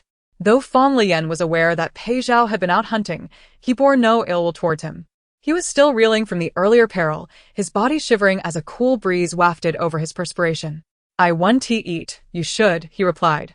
Pei Zhao examined the chicken, seemingly realizing that it would be difficult for Leyan to bite into it. With determination, he sank his teeth into the bird, tearing it apart with a ferocious snap, blood streaming from his mouth, evoking the primal essence of a bloodthirsty zombie. Fang Leyan was taken aback by the sight. After a brief moment of shock, Pei Zhao presented the bloody carcass to Fang Leyan, his pale gray eyes brimming with expectation as he urged, eat. The rich, metallic scent of blood assaulted Fang Leyan's senses, prompting him to step back, his gaze falling upon the scattered corpses with brain matter pooling on the ground, causing his stomach to churn violently. Despite having survived nearly 5 months in this apocalyptic world, the sight of a half-plucked wild chicken was enough to make him gag. Although Pei Zhao was perplexed by Fang Leyan's reaction, he understood that Leyan was in distress and disliked the bloody offering in his hands. As Fang Leyan regained his composure, Pei Zhao hesitated, contemplating discarding the chicken. The zombies, frightened and pushed back by the zombie king, began to roar at the scent of blood. Pei Zhao reluctantly dropped the bleeding bird, feeling a twinge of regret as he acknowledged that he hadn't eaten meat in days. He craved the flesh. Yet, he could sense that Fang Leyan's discomfort took precedence. The zombies, tasting the blood, slowly drifted away from the dead chicken. And Fang Leyan was touched by Pei Zhao's sacrifice. He realized that the zombie was willing to forego its meal for his sake. Especially Pei Zhao's pitiful expression, which, despite his lack of human features, conveyed a profound sense of grievance. How adorable, Fang Leyan thought, eliciting a bewildered glance from Pei Zhao, who turned to him, his expression softening. Go ahead, eat. You worked hard for it. The joy in Pei Zhao's eyes was palpable, his once intimidating gaze now softened, as he eagerly picked the chicken back up from the ground. Fang Leyan wiped his blade against the clothing of a fallen zombie, standing up to address Pei Zhao. Brother Pei, we're not far from the small building. I think we should head there now. Chapter 12. The protection of zombies. Fang Leyan did not sheath the broadsword but instead wielded it gracefully, still unaccustomed to such a lengthy weapon. In his earlier panic, he had foolishly attempted to cleave the skull of a zombie, a task no blade could accomplish with mere ease. He resolved to procure a pair of jeans to facilitate the carrying of a sword, sparing himself the inconvenience of holding it in hand. As he made his way toward the residential building, he practiced the long knife's handling, with Pei Zhao trailing behind, clutching the lifeless chicken. The dead bird dripped blood, attracting a throng of zombies, their numbers swelling to double that of when the pair had initially emerged from the villa. If Fang Leyan had encountered such a daunting horde in the past, he would have undoubtedly fled in terror. Now, he strode confidently, nonchalantly swinging his blade, even daring to dash back into the throng to stab a hapless zombie or two. The horde only erupted into a cacophony of howls, too fearful to approach him. With the zombie king by his side, Fang Leyan had transformed into a formidable human leader of the undead army. Meanwhile, the zombie king, who should have commanded respect and fear, merely lingered nearby, stealing moments to lick the blood from the chicken as Fang Leyan swung his knife. Reluctant to feast in front of him despite being invited to do so, he would often hide the chicken behind his back when Fang Leyan spoke to him. Upon reaching the vicinity of the base, Fang Leyan paused beside a building, using its cover to survey the intersection ahead.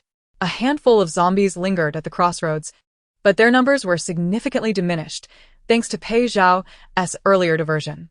That day, the zombie king had not only taken Fang Leyan but also a portion of the zombie horde with him. After observing the building's windows and noting the reflective glass obscuring his view, he glanced at the rooftop where he once stood, now vacant of any lookout. Uncertain if any of his comrades remained inside, Fang Leyan noticed Pei Zhao mimicking his actions, crouched beside the wall, peering across the street. With a throng of zombies amassed behind him, creating a peculiar formation. Could it be that the majority of the horde has dispersed to another location? Fang Leyan pondered, turning to speak to Pei Zhao just as he noticed the faint movement in the gray eyes of the zombie. The clustered zombies began to shuffle purposefully toward the center of the intersection. Within 10 minutes, an alarming number of zombies had congregated at the now crowded intersection, some even beginning to pound on the glass doors of the ground-level shops. The resounding thuds echoed through the seemingly deserted area, creating a cacophony that would send any human within the building into a state of panic. Fang Leyan stifled a laugh at the zombies' direct and determined approach. Turning to commend Pei Zhao, "You are remarkably clever." Pei Zhao's expressionless face turned toward him, his pale gray eyes widening with delight. Leyan. Not long after the zombies commenced their ruckus, Fang Leyan discerned a figure on the rooftop, leaning over the railing to peer down. They haven't evacuated, he realized. Immediately recognizing the figure as Yang Ting, a girl skilled in martial arts among the survivors, who maintained a close friendship with Fang Leyan and always supported his decisions. Yang Ting seemed to have observed the source of the chaos caused by the zombies downstairs for a couple of minutes before raising the walkie-talkie and uttering something. Fang Leyan hurriedly retrieved the device from his pocket and switched it on. The distance was just beyond the critical point of communication, leaving only the sporadic crackle of static interspersed with indistinct voices. The static was somewhat cacophonous, prompting Fang Leyan to turn off the switch and say to Pei Zhao, "Cover me as I approach." As long as he confirmed that the humans had not yet evacuated, Fang Leyan was determined to drag that scoundrel Liao Fei out into the open, to expose his vile intentions to everyone. After all, he still hadn't figured out why Liao Fei sought to harm him. Was it merely due to envy over his position as captain? He needed to move closer to the point where communication was possible, to discern what the survivors were discussing and Liao Fei's location. In addition to the ruckus caused by the wandering horde of zombies on the street, Pei Zhao had also summoned a group of the undead to approach, staggering and weaving around the two of them.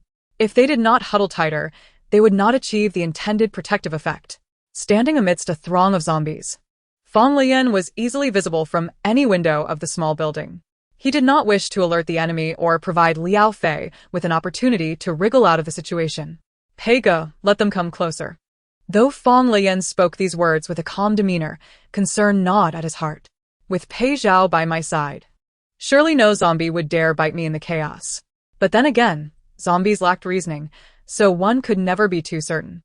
Pei Zhao could sense the worry concealed within Fang Leyan's heart. Even with a formidable machete in hand, Fang Leyan's fear was palpable to him. He would not allow anything to harm Fang Leyan, nor would he let him feel afraid. Lele, come here.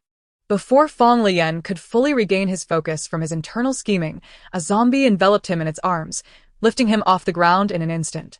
What the?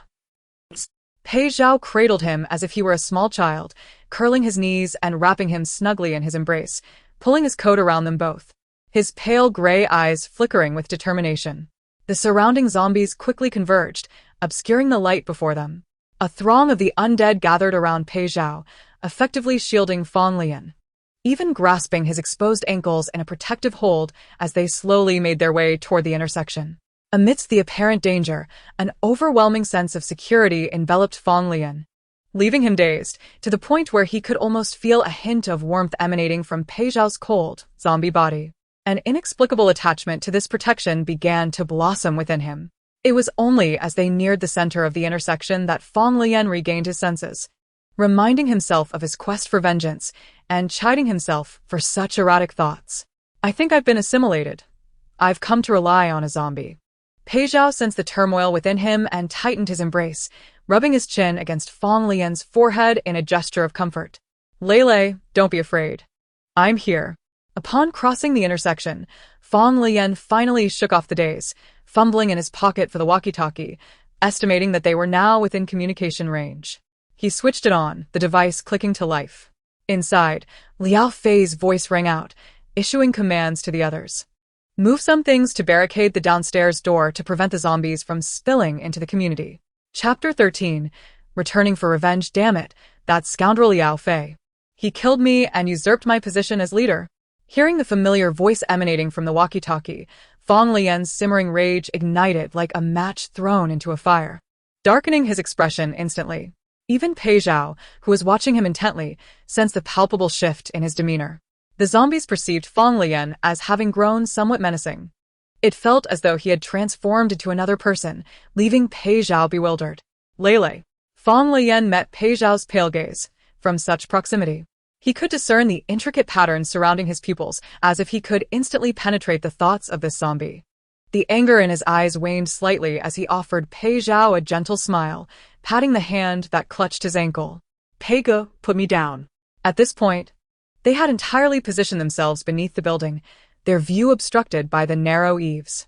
Pei Zhao bent down and slowly set Fang Leyan on his feet, even taking care to smooth out the hem of his pants, ensuring that his fair ankles were well covered. Lele, who should die? Fang Leyan understood Pei Zhao's inquiry. He was asking where Liao Fei was, eager to avenge him. However, Fang Leyan had already considered the implications prior to their arrival. Despite Pei Zhao's ability to speak, he remained a virus-carrying zombie, and all the survivors would not readily accept such a bloodthirsty threat. To prevent panic among the survivors and to avoid conflict between Pei Zhao and the team members, he could not allow Pei Zhao to reveal himself in front of humans. Pei Zhao, I'll go up alone. Will you wait for me outside? Upon hearing that Fang Leyan did not wish for him to accompany, Pei Zhao's gray eyes displayed a hint of confusion, and his emotions began to stir. I'll go with you. Don't leave. He wanted to stay by Fang Leyan's side forever, fearing that if he lost sight of him, he might vanish as he had before. Lele, don't go.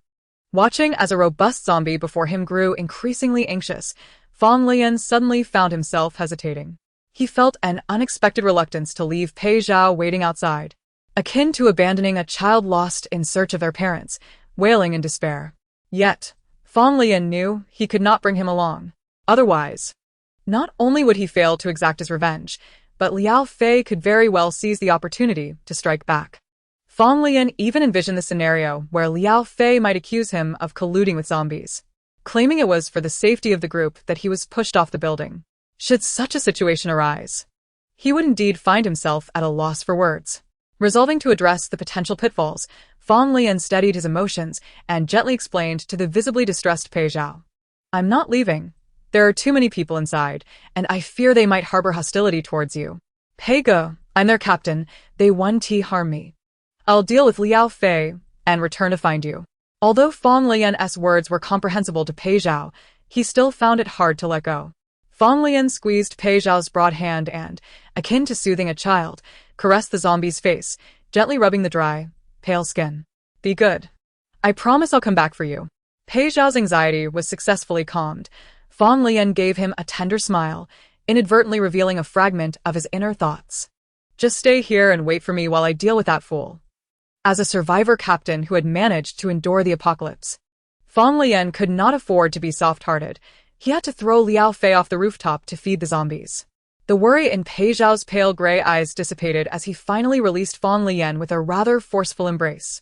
He held no ill thoughts towards Fang Leyan's ruthlessness.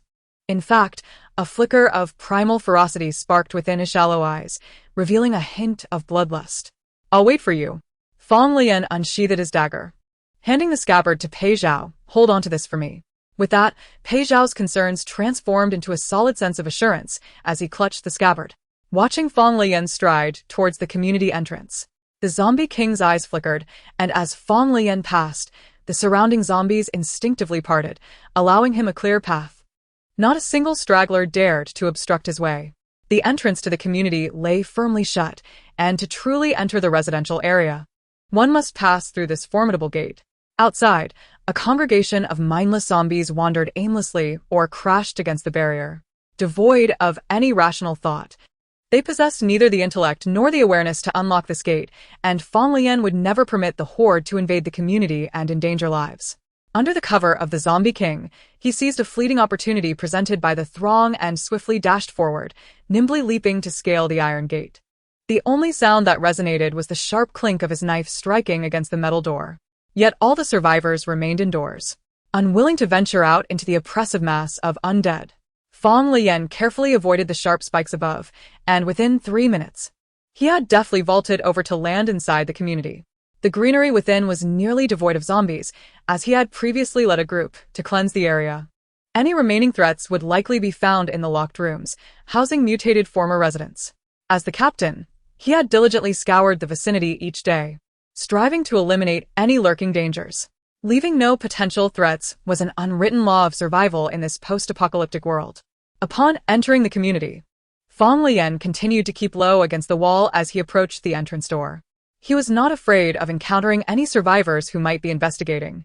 He simply wished to locate Liao Fei as swiftly as possible, resolve the matter first, then provide explanations. Standing before the locked entrance, Fang Leyan peered through the glass door and observed that the interior was momentarily unoccupied. Even those he had instructed to guard each entryway had grown lax. It dawned on him that this was Liao Fei's attempt to curry favor while taking on the role of leader. Often jokingly lamenting the burdens of survival in the apocalypse, he had frequently grumbled about managing people as if they were a military unit. Initially, Fang Leyan had assumed this was merely a reflection of Liao Fei's weariness, for who could endure such constant tension without feeling drained? Now, he realized the truth. This fool was merely stirring the pot. With a click, he retrieved the walkie-talkie from his pocket and switched it on. Catching the sound of an argument between Yang Ting and Liao Fei, the former seemingly disgruntled with Liao Fei's directives. Her tone was pointed and exceedingly impolite. "Liao Fei, get it straight. You are not the captain. What gives you the right to command everyone?" Fang Leyan's lips curled into a slight smirk before he heard Liao Fei's incredulous laughter in response. "But there is no captain now. If Leyan were here, he wouldn't let you speak to me like that." Through the crackling transmission, Fang Leyan emitted a silent, sardonic chuckle, gradually retreating several paces from the entrance.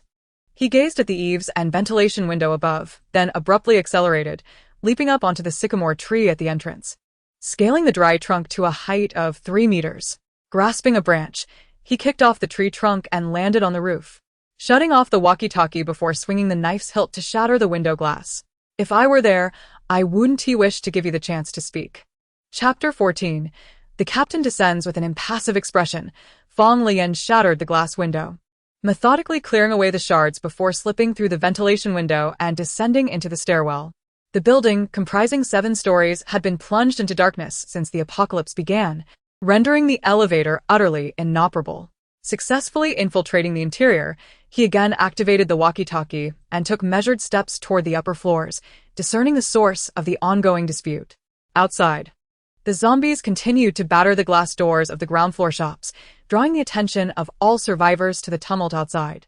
No one noticed Fang Leyan as he ascended from the 1.5 floors to the 3rd floor.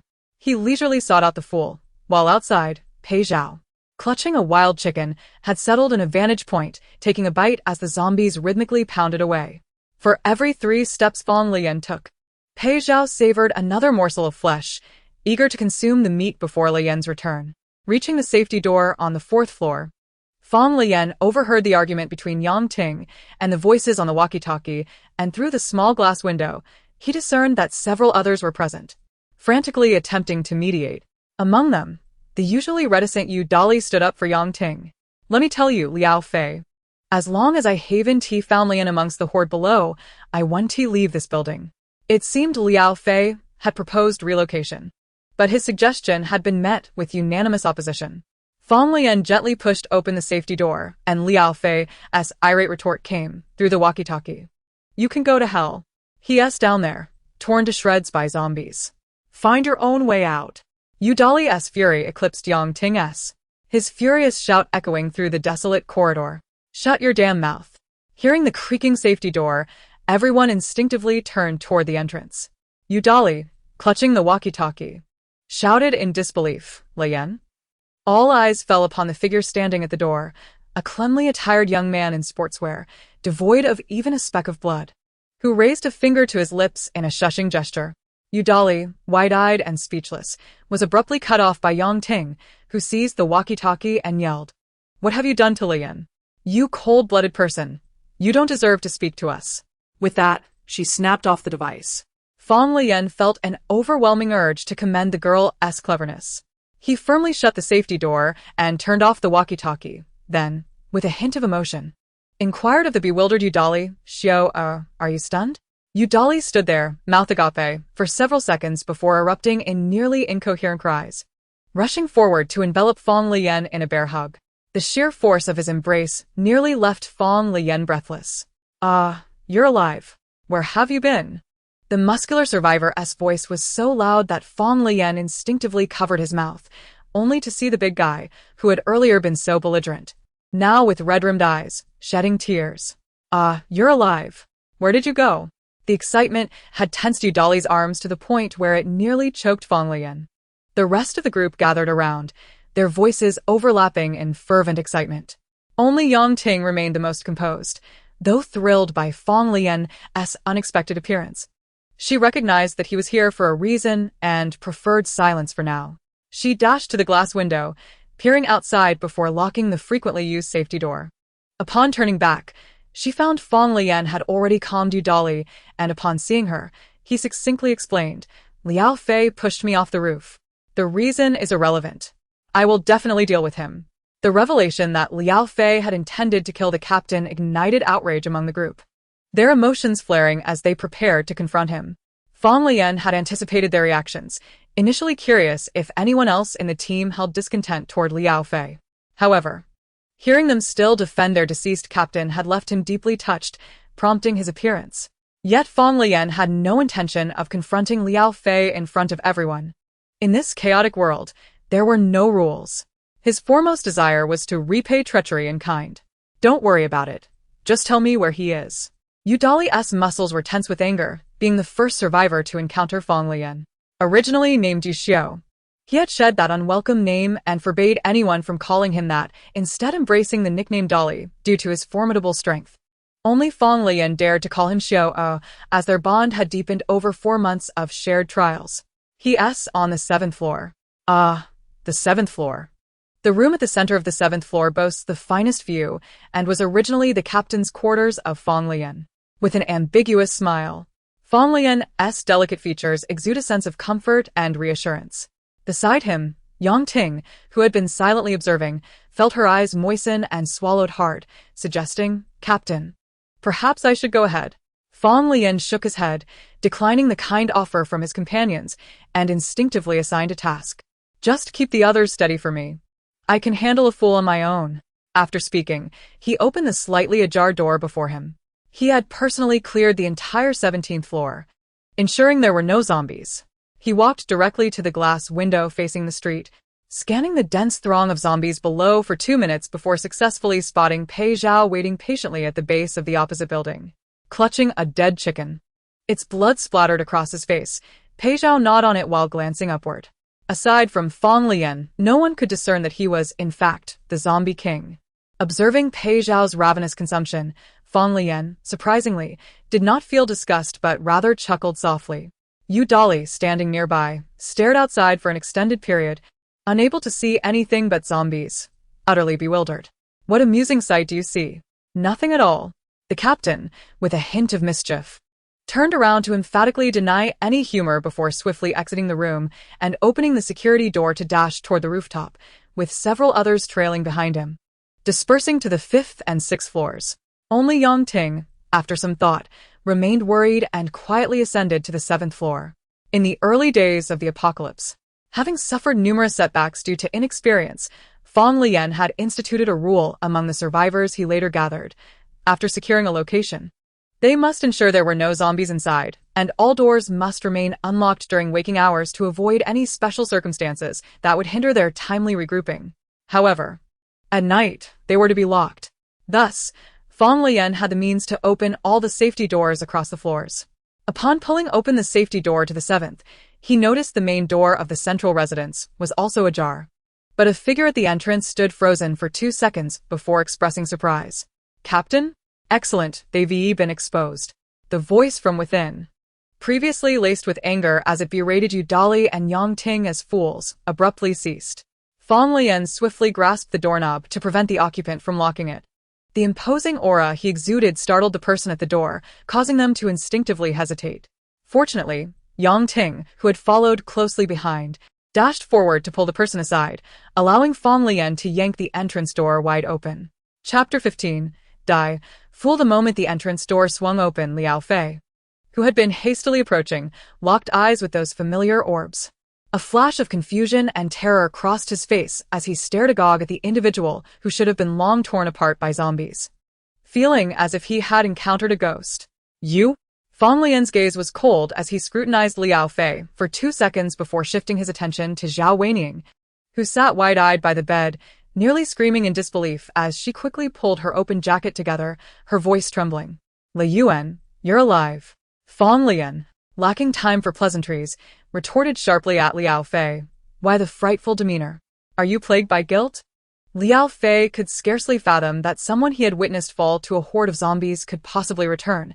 Even now, seeing Fang Leyan standing before him felt surreal. Fang Leyan was dead.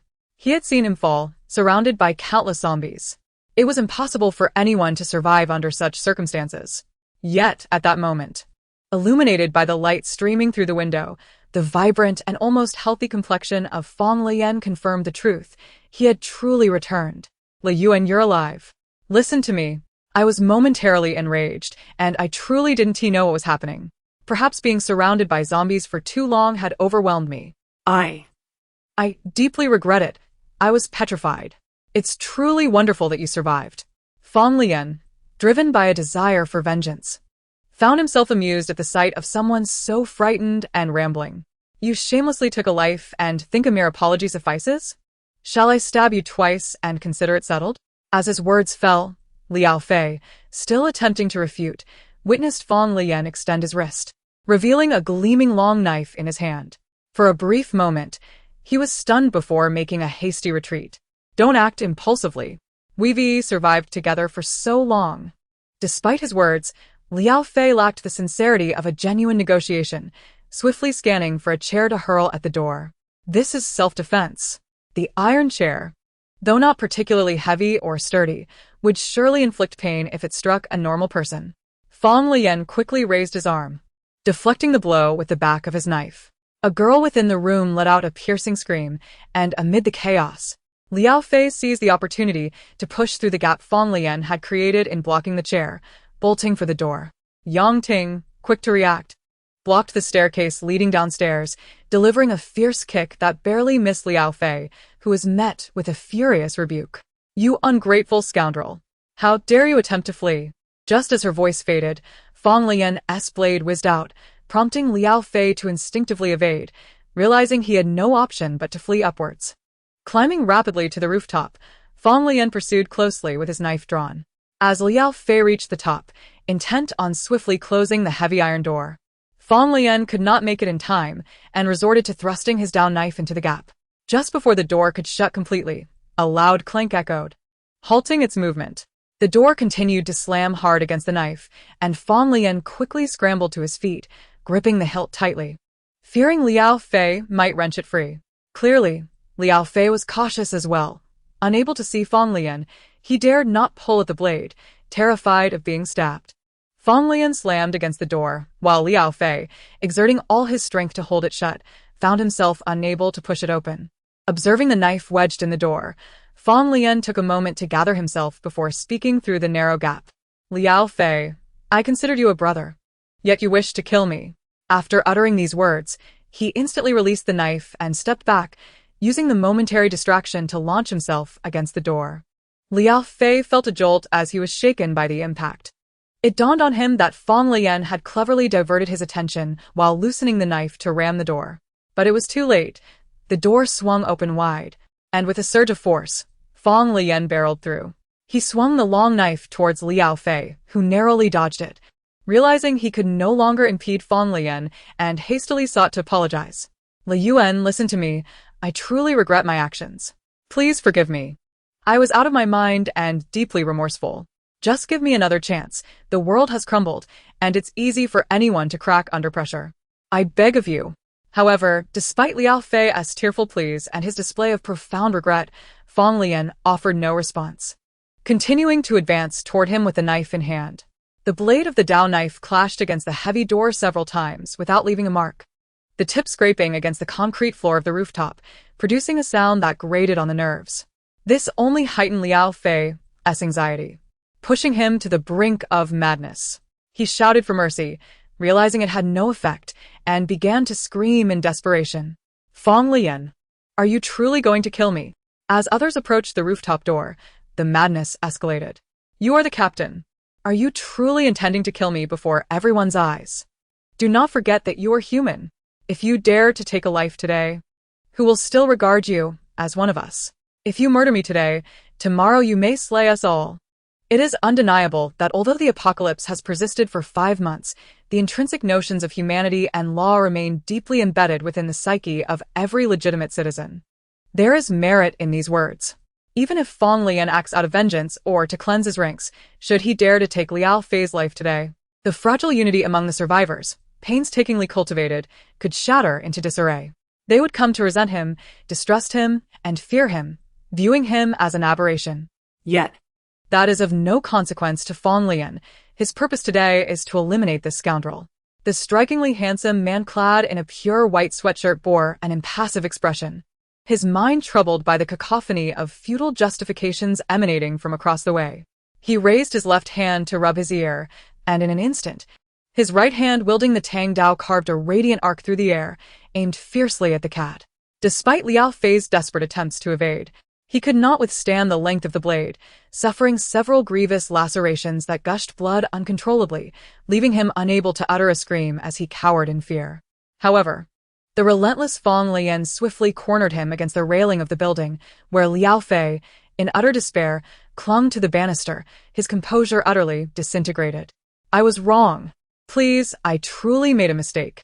Leyan, for the sake of those who have survived, spare me just this once. I will guard the entrance. I promise to stay at the door and not ascend the building. Fang Leyan, gripping the Tang Dao and observing Liao Fei's pitiful state, also heard voices behind him urging, "Captain, do not kill him. If it must be so, just expel him." The blade of the Tang Dao glinted with fresh crimson stains, and Fang Leyan's tense countenance softened as he finally addressed the terrified Liao Fei. "As I mentioned earlier, I have something to say to you." In Liao Fei's despondent gaze, a flicker of hope appeared, and with trembling trepidation, he replied, "I was wrong. Tell me what you wish to say. I will listen, Leyan." Fang Leyan stepped closer, causing Liao Fei to instinctively raise his hands in defense, yet upon realizing that the blade was not poised to strike, he felt a modicum of relief. As he watched Fang Leyan approach, Liao Fei's demeanor was utterly craven, fervently wishing for mercy. "Leyan, what is it you wish to convey?"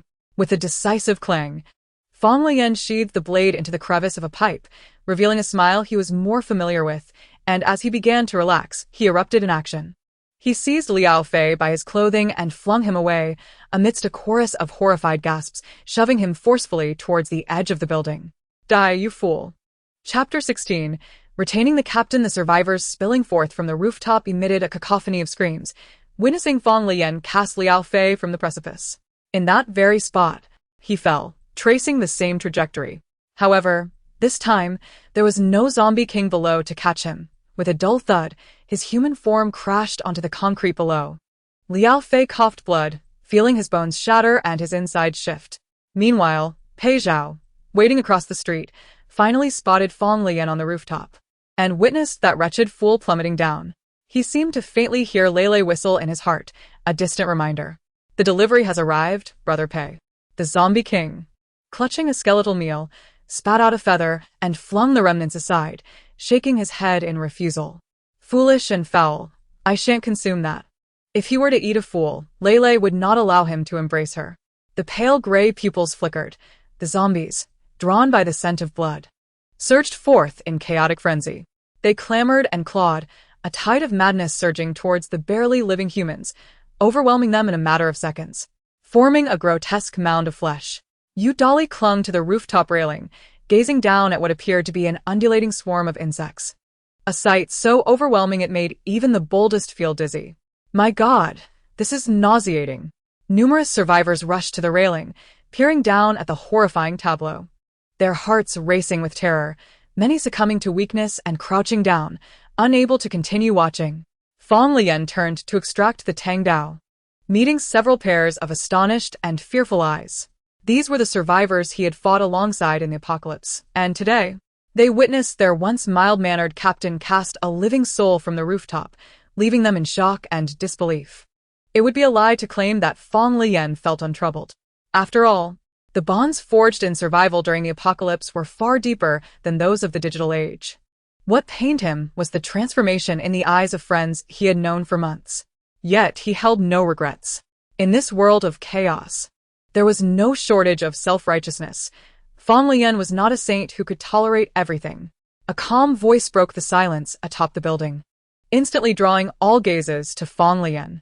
"I returned for vengeance. You need not fear. I shall take my leave now." Before enacting his revenge, he had considered that departing was the best choice. Rather than endure furtive, suspicious glances from all, it would be easier to leave. Yet, he did not anticipate the chorus of voices that erupted simultaneously. "Captain Leyan, how can you leave? Where are you going?" Yang Ting appeared particularly agitated, still grappling with the captain's miraculous return from death, only to find him preparing to depart once more. "Where do you intend to go? The streets are teeming with zombies.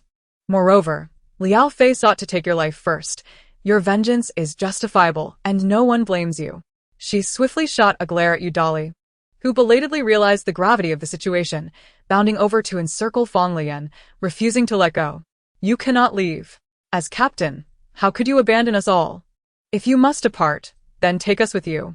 This unexpected turn of events left Fang Leyan utterly astounded. He nearly gasped for breath under the strength of the hulking figure, all while being cautious of the blade in his grip to avoid inadvertently injuring him. "Let go. You must release me first." Unbeknownst to him, Pei Zhao observed the unfolding scene from below, witnessing someone attempting to hold on to Lei, igniting his fury. He let out a furious roar, and the horde of zombies below began to stir, launching a frenzied assault on the residential building. They battered the glass doors, while a significant number surged towards the community fence, becoming increasingly crowded. The zombie king was enraged. How dare someone attempt to take away his Lele? Yet, Lele had promised he would return to find him. The figures on the rooftop, drawn by the sudden commotion, leaned over the railing to gaze below, witnessing the chaotic scene of zombies crashing against the structure, sending them into a frenzy. In a state of panic, they turned to their returning captain for salvation. Fang Leyan had always been their anchor amidst the storm. However, Fang Leyan was no longer concerned about the zombies below, for he knew Pei Zhao was there. Instead, he felt a pang of bittersweet emotion at the sight of familiar faces, each bearing a glimmer of hope. "Captain, do not leave us. What shall we do if you go? We do not hold it against you. You merely sought vengeance. Liao Fei's treachery justified your actions. Please do not depart. It is only with your guidance that we can survive." While Fang Leyan considered himself far from extraordinary, he recognized that the relentless fear and aimless existence amidst the apocalypse profoundly tested one's resolve. If there is a leader to guide them, they can persist. However, if the objective dissipates, it is indeed likely to collapse swiftly within a short span, driving them to madness. After all, they have been companions for so many days. And Fang Leyan felt a pang of reluctance to abandon them, especially for Yang Ting and Yudali, his comrades. Even knowing that one of them had perished, they still chose to remain in this place, searching for the remnants of their former selves. Such camaraderie made it impossible for Fang Leyan to meet their gazes and refuse. Yet, Pei Zhao was still waiting downstairs, and Fang Leyan found himself grappling with a dryness in his throat. Experiencing a heartache he had not felt during the long struggle for survival in this apocalyptic world. I will go down to take a look. You all stay upstairs and do not venture out lightly. As the horde of zombies began to violently assault the community gate, the already flimsy barricade was on the verge of collapse, with corpses piling up in reckless abandon. Fang Leyan had to hurry downstairs to find Pei Zhao. "Captain, I will go with you," Yudali volunteered, eager to assist, but Fang Leyan quickly shook his head in refusal. No one is allowed to come out. You all must listen to me." The captain's words were always beyond question, and they had successfully helped many escape perilous situations, leaving no room for doubt. Even if they were worried, no one dared to voice their concerns. Fang Leyan gripped his knife and descended through the emergency exit, opening the unit door from the inside. Upon reaching the first floor, the cacophony of the zombies' frenzied pounding and roaring was deafening, and Fang Leyan began to worry whether he would be able to see Pei Zhao again. After all, Pei Zhao had no way of knowing he had descended. Without the control of a zombie king, these creatures would be crazed, eager to tear him apart. He cautiously stepped out from behind the building, startled by the sight of a horde pressing against the community gate, which was tightly packed. For a moment, he felt a chilling illusion that he would be engulfed like Liao Fei. Chapter 17. I will always stay with you. Fang Leyan gingerly edged out a little, but his fears and concerns proved to be unwarranted. As he emerged from his cover, the agitated zombies did not react as expected, instead gradually quieting and ceasing their assault. They slowly retreated, creating a small gap. Pei Zhao's silhouette appeared outside the barricade, calling out to him from a distance. "Lele." Then Fang Leyan noticed that Pei Zhao's startled eyes seemed to recall something, and he quickly turned away, rummaging through the horde until he found a relatively clean piece of clothing. He pulled it over, wiping his face with it as if he were handling a dead chicken.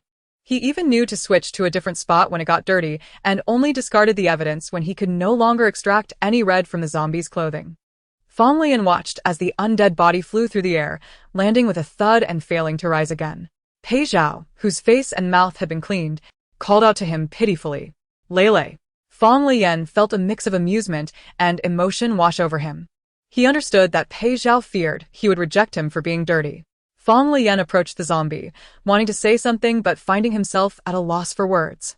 What could he possibly say? Should I tell Pei Zhao that I am the leader of the survivors and cannot abandon these humans? If I stay, I will continue to live here, but I will no longer be with him. He remained silent, and merely thinking about it made his heart ache unbearably, even causing his eyes to glisten with unshed tears. Pei Zhao, sensing his turmoil, appeared increasingly anxious and distressed, and the emotionless visage of the zombie seemed to reflect fear. He recalled what Lele had said, that he was the leader of these people. Did Lele wish to remain among the crowd and forsake him? Had Lele stated he would no longer live with him? Though the zombie had lost much of its human memory, looking at his dry, rough, pale skin, he still understood that he was not the same as the fair and delicate Lele. Did that difference mean that Lele did not like him?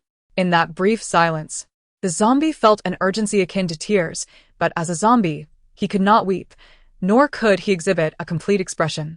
He could only rely on disjointed words to convey his unwillingness to part. Lele. Pei Zhao wished to hold Fang Leyan back, recalling how Lele disliked him calling him daddy, thus omitting those two words. Fang Leyan heard the zombie's pained plea as it pressed against the barricade. Lele, don't go. I love you. In that instant, the tears that had long dried up in the apocalypse surged forth from Fang Leyan's eyes, spilling forth like a broken dam.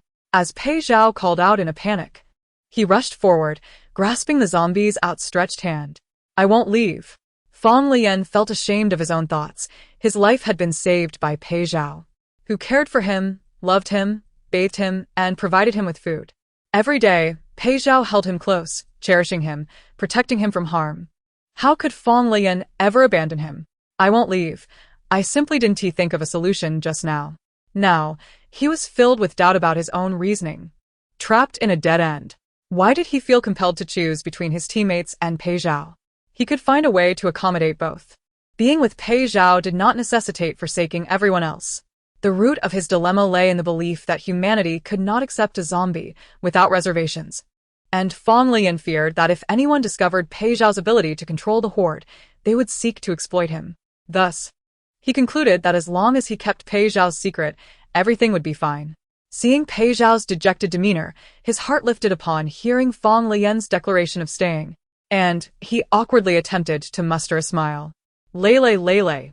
Suddenly, Fang Leyan's mind sparked with clarity, and his muddled thoughts became coherent. Gripping Pei Zhao's hand, he cried and laughed, addressing the anxious zombie. Brother Pei, wait for me a moment. Scatter the horde. I will return shortly. Pei Zhao hesitated to release his hand, but Lele had promised he would come back. Fang Leyan left his knife with Pei Zhao and returned to the residential building, gathering all the team members, young and old, together to propose a calming plan. I will be leaving for 2 days. You all stay here, and do not act recklessly. I will return with food in 2 days. Yu Dali immediately protested, and Yang Ting became agitated. Everyone began speaking over one another, their anxiety palpable as they urged him against his decision. Where are you going? The outside is filled with zombies. It's too dangerous. Although supplies are scarce, we can manage for a few days. Captain, you won't abandon us and not return, right? Clearly. Everyone harbored such concerns, including Yu Dali and Yang Ting. Although they did not explicitly voice their fears, the worry in their eyes was unmistakable. The scene felt as though they were parting forever, and Fang Leyan could not help but chuckle. He never intended to disappear without a trace. I will return. I need to fetch a friend. The last time I fell from the rooftop and survived, he was the one who saved me. I want to bring him to join us. Upon hearing their captain's words, the previously raucous crowd quieted down. After all, for someone to survive such a fall, even if they had been caught by something, escaping from a horde of zombies without assistance was simply impossible. It turned out another survivor had lent a helping hand. This time, it was not Yu Dali who was anxious. Yang Ting was the first to speak up. Captain, let me go with you. There are so many zombies outside. And I can provide support. Fang Leyan shook his head, having already devised a response to ensure no one would follow him. There's no need. I can remain inconspicuous on my own. When the time comes, I'll find a car to drive back. You all should swiftly arrange a shift to guard the entrance of the community, lest I return to find no one to let me in. Yang Ting, keep an eye out while I'm away. It was not until nearly half an hour had passed that Fang Leyan managed to calm everyone down and dash out, instantly lifting the spirits of Pei Zhao, who had grown anxious from pacing back and forth. Lele is back. Fang Leyan vaulted over the community gate, only to be caught in the arms of the zombie king, who held him tightly, refusing to let go. This time he did not struggle, allowing Pei Zhao to envelop him like a hedgehog, wrapping him in his coat as they joyfully bounced along. We're home. Time for a nice wash. As Fang Leyan observed Pei Zhao's physique, which bore no resemblance to that of a typical zombie and inhaled the absence of any foul, decaying odor emanating from him. The most promising solution he could conceive was to disguise the zombie king as an ordinary human. Thankfully, the weather remained chilly, and clad in long sleeves and pants. His figure was not easily discernible. The only challenge lay in the pale, dry skin of his hands and face, along with a pair of eerily light gray eyes. Then let us first visit the pharmacy to gather some masks and gloves. We should also check the optical shop for any black contact lenses. We can cover Pei Zhao's eyes to present him as a bodyguard. There's nothing wrong with that. With his spirits lifted, Fang Leyan gazed at Pei Zhao's light-colored eyes, remaining silent, yet his thoughts had already betrayed him. I will always be by your side. Chapter 18. Returning home with a zombie, Lele professed he would always accompany him, causing Pei Zhao's cold heart to bloom like a flower, making Fang Leyan feel as though he could distinctly hear the echo of a heartbeat within the zombie. This revelation left Fang Leyan utterly astounded. He immediately pressed his ear against Pei Zhao's chest to listen intently. If Pei Zhao still had a heartbeat, could it not signify the possibility of his returning to life? However, the cacophony surrounding the two, concealed within the horde of zombies, rendered it impossible for Fang Leyan to discern any sound clearly. Pei Zhao looked down at Lele, whose face was snuggled against his chest, rubbing it repeatedly, before reaching out to touch him. Nothing, huh? Did I mishear? Indeed, Lele harbored a fondness for him, enjoying the closeness and gentle touches. Pei Zhao, pulling a portion of the zombie horde with him, guided Fang Leyan away. The number of zombies at the intersection had significantly diminished, and the frenzied banging against doors and windows gradually subsided. Half an hour later, Yu Dali and Yang Ting stood by the community's greenery, gazing at the now tranquil entrance, perplexed and astonished. Yu Dali, a man of impulsive nature, was primarily concerned with Fang Leyan's safety as he traversed through the swarm of zombies. In contrast, Yang Ting, who possessed a sharp intellect, was skeptical that the sudden frenzy of the zombies and their subsequent calmness was mere coincidence. Yet, after observing for a while, she convinced herself that it was plausible the captain had intentionally devised a plan to divert the zombies before leaving. It was imperative to find a way to reassure everyone. Although most appeared to have accepted the captain's revenge on Liao Fei, there was no guarantee that others wouldn't harbor similar sentiments as Liao Fei. After all, if Liao Fei hadn't conspired with anyone, how could he so easily turn against Leyan? Hearing Yang Ting's thoughts, Yu Dali suddenly grasped the situation. Indeed, Liao Fei had always maintained a good relationship with the captain. Even if he held private grievances, he wouldn't dare act upon them without provocation. In this apocalyptic world, who could predict the emergence of the next threat? Reflecting on this, Yu Dali felt a pang of regret for his lack of insight. If someone had been colluding with Liao Fei all along, surely there would have been signs when Fang Leyan pushed him off the building.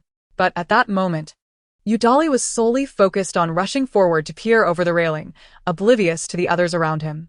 Yang Ting, did you notice anything unusual on the rooftop? Yang Ting pondered for a moment and shook her head. She too hadn't anticipated Fang Leyan's sudden push of Liao Fei after he had laid down his weapon.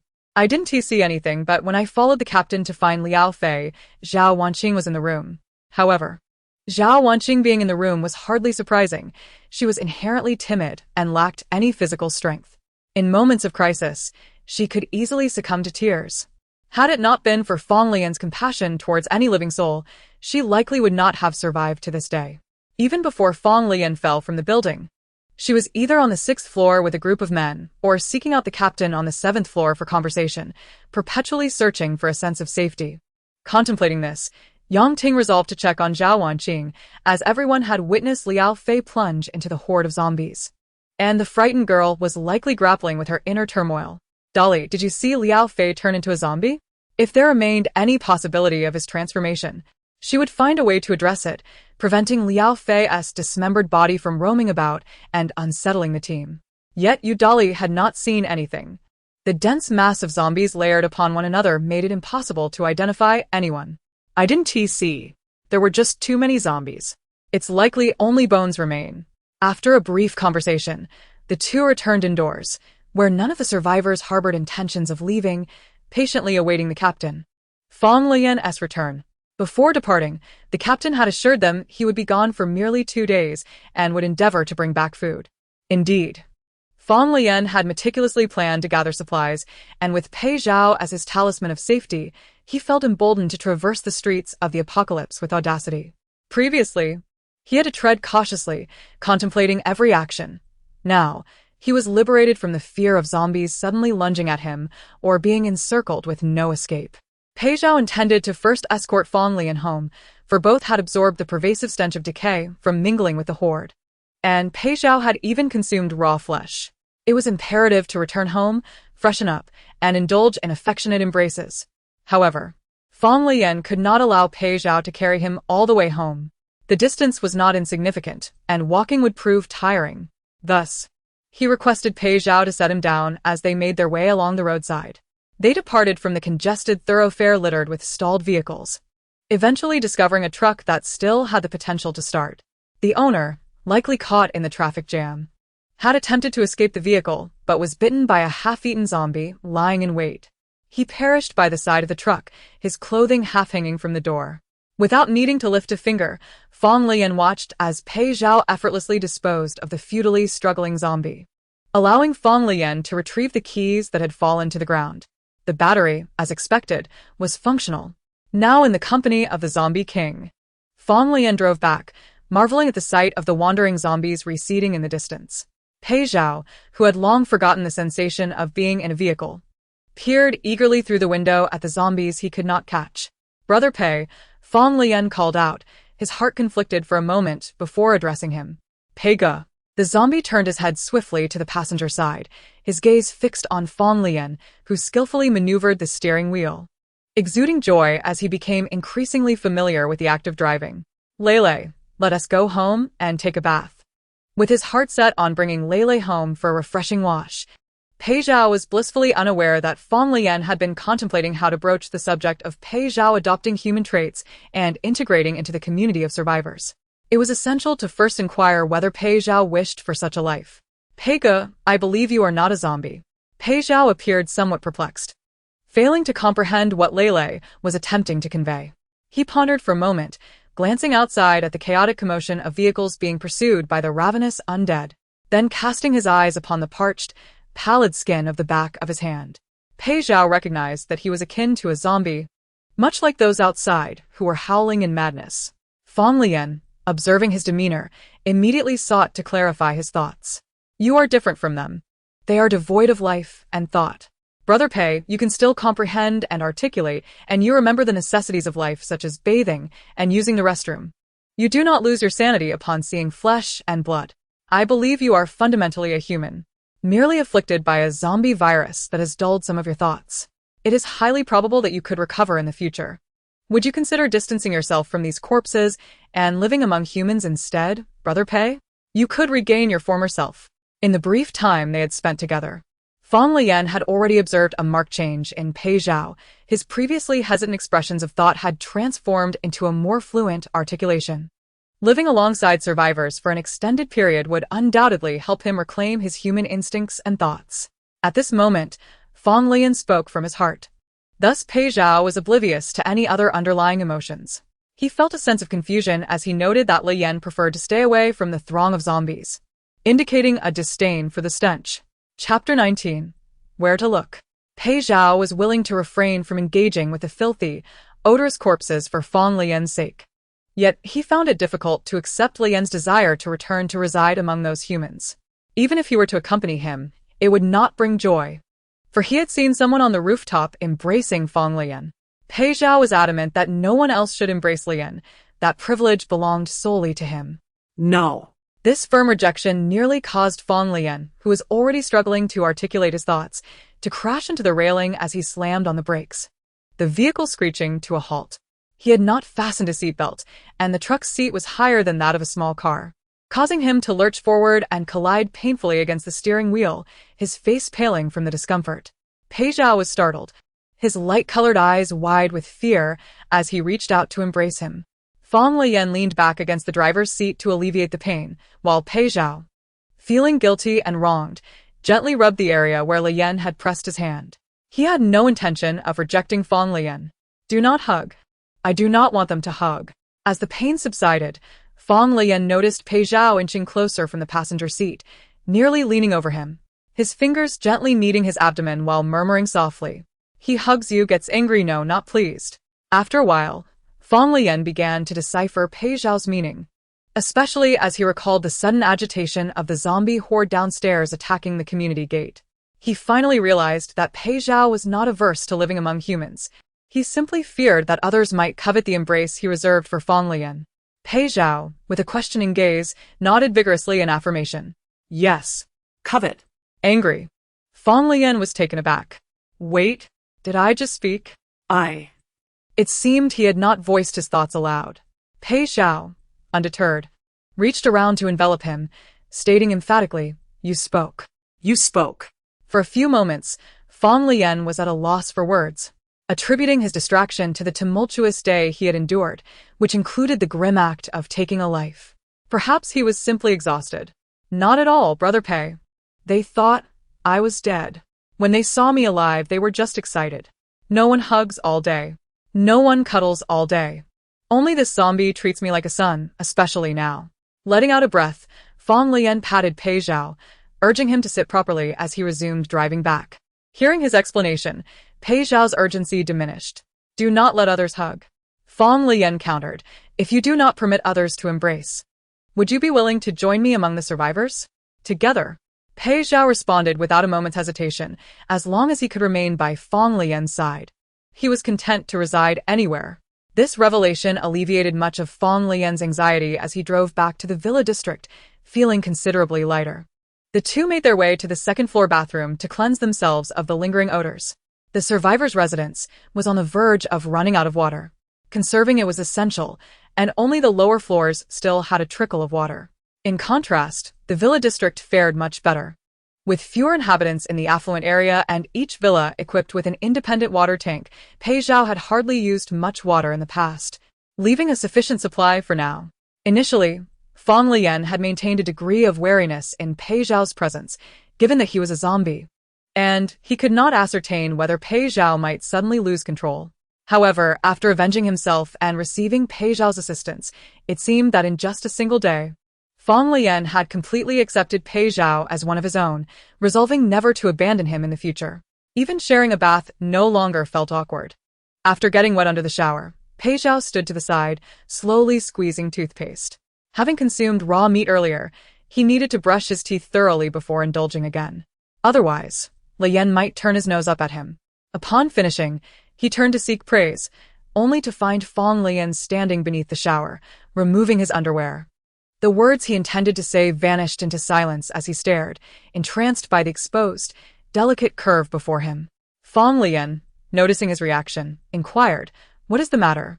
Realizing the zombie was staring at his backside, he splashed some water and angrily yelled, What are you looking at?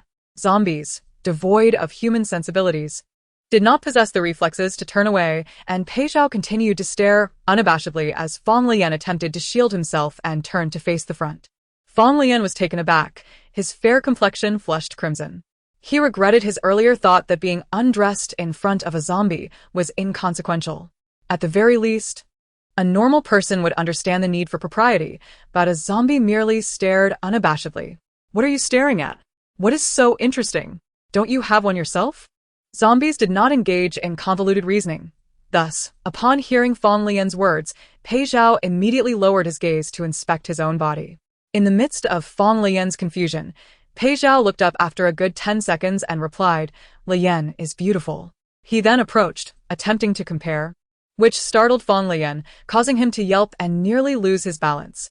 Pei Zhao's quick reflexes caught him, pulling him close. Had Fang Leyan not been aware that Pei Zhao was a zombie whose intellect had significantly regressed, he might have felt somewhat flirted with. Even so, the lack of any covering left Fang Leyan feeling incredibly awkward in the embrace. The zombie skin felt slightly cool against his warmth, causing Fang Leyan to flush. Pei Zhao held him tighter, nestling against his neck and nibbling softly, the rough texture of his cheek brushing against Leyan's skin. The gentle sensation of nibbling elicited a strange mix of embarrassment and pleasure within him. Pei Zhao tightened his embrace and whispered his name near his ear. Leyan. In that moment, Fang Leyan recalled Pei Zhao's earlier declaration at the community gate. Don't go, I love you. The heat of their bodies pressed together intensified. overwhelming Fang Leyan with an unbearable sense of awkwardness.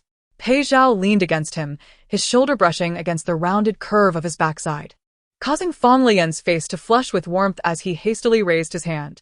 "Brother Pei, we can't embrace while undressed." He pushed Pei Zhao away and swiftly turned, grabbing a towel to hastily dry himself before slipping back into the underwear he had discarded. How filthy! At that moment, Fang Leyan paid no heed to notions of cleanliness or filth. Whether he lingered or fled in the nude would be utterly mortifying. Damn the dirtiness. If I don't leave now, we'll be in a real pickle. He dashed out of the bathroom in a flurry, leaving Pei Zhao bewildered, unable to comprehend the cryptic thoughts that had just crossed Fang Leyan's mind. Collide? Gun? What? Fang Leyan hurried back to change into clean clothes, wrapping himself in a blanket as he mentally berated himself. What on earth was he thinking at such a time? Surely, the pressures of the apocalypse had taken their toll over the past several months. After more than 20 minutes, Pei Zhao ambled over, still perplexed. Having searched the bathroom in vain for any sign of a firearm, ultimately finding nothing, he stood before Fang Leyan, utterly unclothed. Chapter 20. Packing to leave home. Pei Zhao stood before Fang Leyan bare. Once he had been like this, but now Fang Leyan found himself transfixed, observing the muscular contours of Pei Zhao's physique for several seconds, watching droplets of water from his undried hair trickle down his body. As those beads cascaded down, his mind was overwhelmed with a dizzying sensation. Quickly, Fang Leyan turned his head, fearing Pei Zhao might detect the change in his expression, and yanked the blanket over his head. Muffled sounds emanated from beneath the blanket. "Brother Pei, please put on some clothes." The bewildered Pei Zhao disregarded the peculiar question about a gun, rummaging through the wardrobe to clothe himself slowly. The day was waning, and soon it would be time for rest. Why was he instructed to dress now? Ultimately, Pei Zhao donned only pants, leaving his upper body bare, pulling the blanket over himself, concerned for his beloved Leyan. Fang Leyan clung desperately to the blanket, attempting to maintain a semblance of separation from Pei Zhao. Yet his own strength paled in comparison to that of the undead king. Eventually, Pei Zhao managed to peel back the blanket and snuggle in beside him, initiating a playful nibble that prompted Fang Leyan to cover Pei Zhao's mouth with his hand. "Brother Pei, I'm tired. Please, no biting." Though Pei Zhao yearned to indulge in the delightful scent, he obediently relented, merely holding Fang Leyan close without further mischief, his hand sneaking out to stroke and caress through the blanket. Fang Leyan endeavored to ignore his subtle movements, focusing solely on the assurance that Pei Zhao would refrain from feasting upon him. He gazed silently at Pei Zhao's pale, slightly bluish chest, gently prodding it with his thumb, wishing fervently for Pei Zhao's restoration, even if the prospect seemed dim. As he contemplated, Fang Leyan drifted into slumber, nestled in the embrace of the quiet undead, blissfully unaware that Pei Zhao remained awake, waiting for him to fall asleep before peeking under the blanket once more. "My adorable Leyan."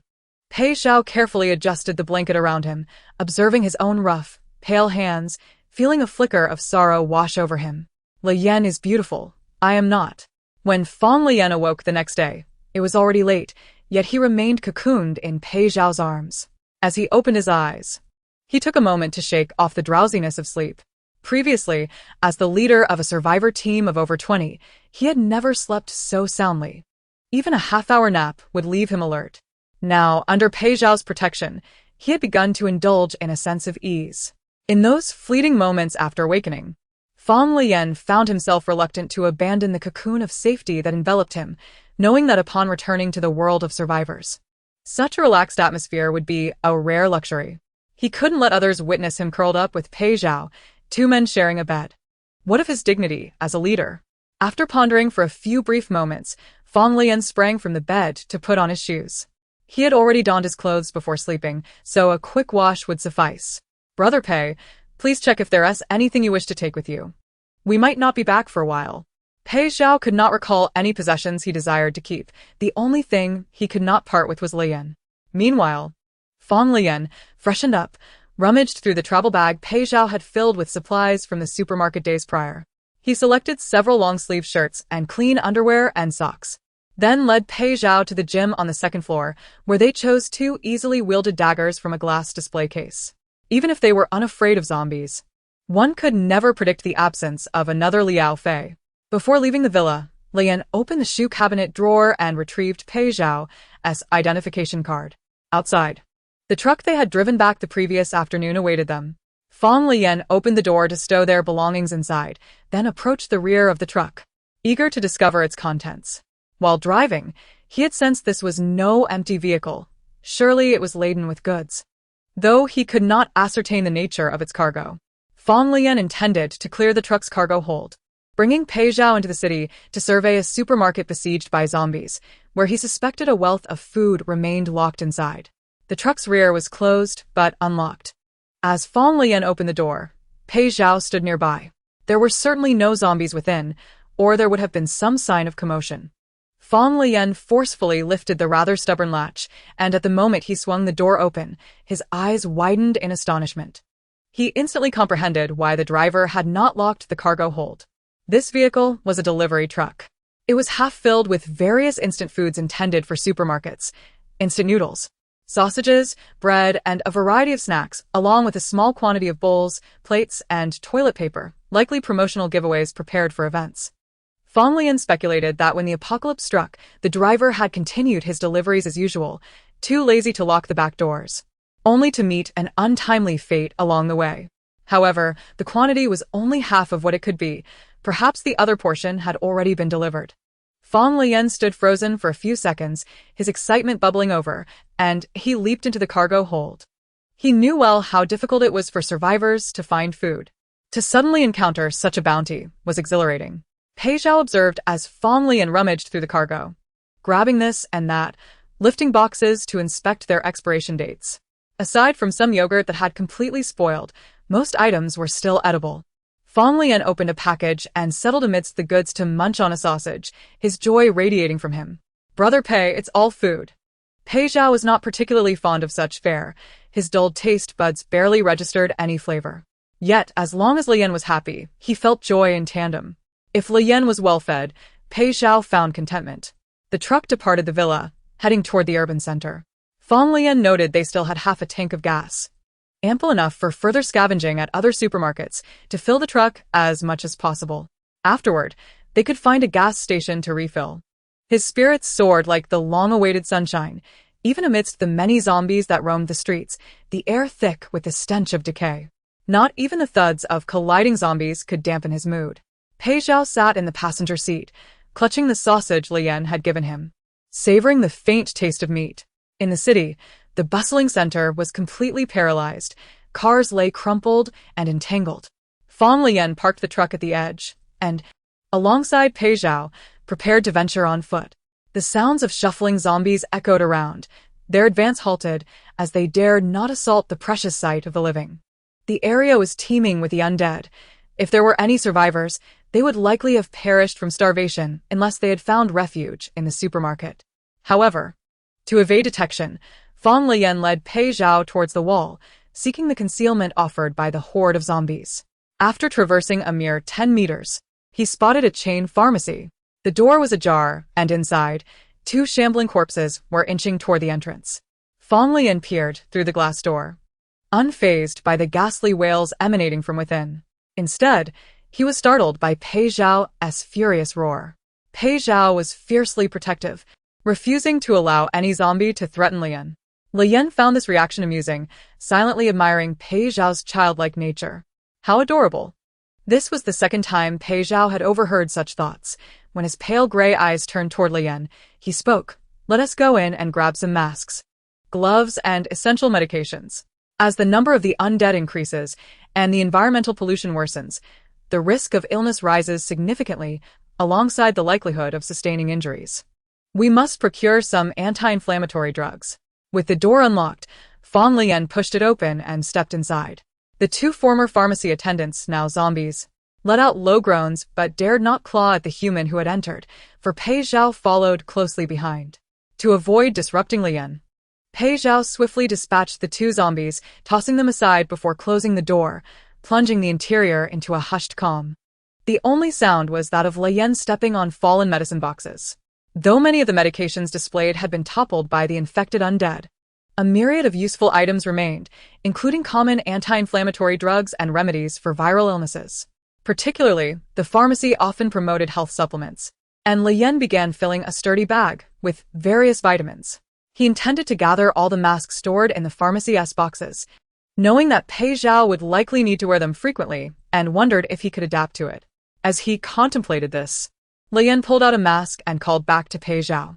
"Brother Pei."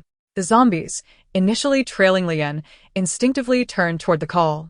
Pei Zhao approached, allowing Leyan to place a mask over his face. "Do you feel stifled?" Leyan inquired. Aside from his unusually low body temperature and peculiar skin tone, Pei Zhao's breathing mirrored that of a normal human, which was one of the reasons Leyan believed he could potentially recover. Daily, as the zombies clung to him, Leyan could feel their cool breath. Observing Pei Zhao, now concealed behind a mask that left only his eyes visible, he resembled a handsome character from an anime. Quite dashing. "Do you find it difficult to breathe, Brother Pei?" Upon receiving Leyan's compliment, Pei Zhao seemed unconcerned about any breathing discomfort, cheerfully assisting with the mask application. Eventually, finding the task of bagging cumbersome, he opted to simply carry a box instead. As Pei Zhao effortlessly hoisted a box filled with masks, Leyan recognized the practicality of this approach. However, he needed to gather numerous other medications, and if they were to carry a box, it would take several trips to complete their haul. "Brother Pei, I actually plan to take a few items first. Look, there are still many boxes of medicine in the corner, and we won't be able to carry them all alone." Pei Zhao, cradling the box of masks, glanced toward the back of the pharmacy, confirming the presence of ample stock. "Leyan says he can't move it." Leyan was eager to check the supermarket quickly, aiming to gather food and essential supplies to fill the back of their vehicle. They couldn't afford to waste precious time shuttling items from the pharmacy. In this apocalyptic world, medications were as valuable as food, particularly anti-inflammatory drugs and antiseptics. Neglecting proper treatment of wounds could easily lead to infection and death. Despite having made a decision on what to prioritize, he couldn't help but feel a pang of regret. If we leave this behind, it might be taken by other survivors when we return. Just as those thoughts crossed his mind, Pei Zhao abruptly dropped the box onto the ground and strode purposefully to the pharmacy door. Within mere seconds, Leyan observed the previously hesitant zombies beginning to gather in an orderly fashion, slowly drifting toward the pharmacy. They congregated from the corners, almost as if lining up to enter. Leyan widened his eyes in astonishment as he noticed Pei Zhao screening the zombies at the entrance, allowing only those with intact limbs to pass, while dismissing the maimed ones with a flick of his wrist. The incoming zombies instinctively growled at Leyan, their predatory instincts flaring up, but Pei Zhao, having let in a dozen or so, promptly let out a low growl that quelled their aggression, compelling them to meander toward the back door of the pharmacy. As Leyan watched the zombies attempt to lift the corner boxes, his expression morphed into one of sheer surprise. And he couldn't suppress an exclamation of disbelief. "Wait, can they really do that?" Pei Zhao flashed a toothy grin, a smile that even the zombies had yet to master, before he approached the mindless horde and began personally directing them to move the boxes. The zombies, in a slow and uncoordinated manner, ambled toward the exit, resembling workers who had died without ever taking a day off. Leyan found himself amused by this bizarre yet comical scene, and Pei Zhao, hearing his laughter, joined in, albeit with a rather unappealing expression. Regardless, as long as Leyan was happy, Pei Zhao felt joy as well. With numerous zombies summoned, there were not enough boxes to accommodate them all. Ultimately, Pei Zhao snatched the bag from Leyan's hand and tossed it to the zombies. "Leyan doesn't carry it. It's tiring." Both of them, now empty-handed, directed the zombie crew toward the truck. Leyan surveyed the surroundings, noting that the wandering undead appeared sparse, suggesting that no one had recently passed through. For bustling streets were fraught with danger. It was already a feat for survivors to endure. They could only cautiously search for resources in areas where the undead had limited escape routes, a principle Leyan adhered to while leading their makeshift team. Even if their haul was modest, it was far better than facing total annihilation. Opening the rear door of the truck, Pei Zhao threw the boxes inside, ensuring that Leyan didn't have to lift a finger. Leyan stood by, overseeing and inspecting the items, particularly the masks and gloves that Pei Zhao would need daily. After completing their procurement from the pharmacy, the zombies dispersed, and Leyan led Pei Zhao to a nearby eyewear store. Leyan scoured the counter, rummaging through all the displayed contact lens boxes. While the outward selection lacked prescription lenses, there were few black options, with the majority being brown, gray, or even pink. The scant few boxes he managed to collect were insufficient, prompting him to investigate further into the back room, where more stock was likely stored. Just as he turned, a zombie approached, startling him. Pei Zhao held up a pair of glasses, seemingly eager to adorn Leyan with them. Initially intent on hastening his search, Leyan hesitated for a moment before indulging Pei Zhao's curiosity, accepting the gold-framed glasses and placing them on his face. Fortunately, they were plain glass, likely intended for display purposes. With his fair complexion and glasses, Fang Leyan resembled a studious young man. Pei Zhao glanced at him, baring his teeth in a smile, and remarked, "Lele, you look splendid." His dry palms cradled Fang Leyan's face, scrutinizing it closely, leaving Fang Leyan puzzled as to why Pei Zhao seemed perpetually enamored, frequently proclaiming how attractive he was. Lele is beautiful. Chapter 22. Pei Zhao conceals his eye color. Pei Zhao was constantly reminded of how captivating his Lele appeared. After several compliments, he leaned in, yearning to nibble at Fang Leyan, but recalled that his previous attempts had marred Leyan's pristine skin with marks. Thus, he restrained himself, opting instead to brush his not-so-moist lips against Fang Leyan's cheek. This gesture made Fang Leyan feel as if he were being kissed, prompting him to awkwardly retreat from Pei Zhao's advancing mouth. "Brother Pei, let me try putting some black contact lenses on you." He hastily retrieved a contact lens case, fumbling to open it while also retrieving the necessary tools from the pharmacy display. Pei Zhao's attention was indeed captured by this peculiar item. Curiously, he observed Fang Leyan as he opened the packaging and delicately picked up a small piece with tweezers, placing it on a tiny stick. "It might feel a bit uncomfortable. Just let me know if you can't handle it, Brother Pei." As it turned out, Fang Leyan had overthought the situation. He instinctively viewed Pei Zhao through the lens of someone unaccustomed to contact lenses, forgetting that the being before him was almost a zombie.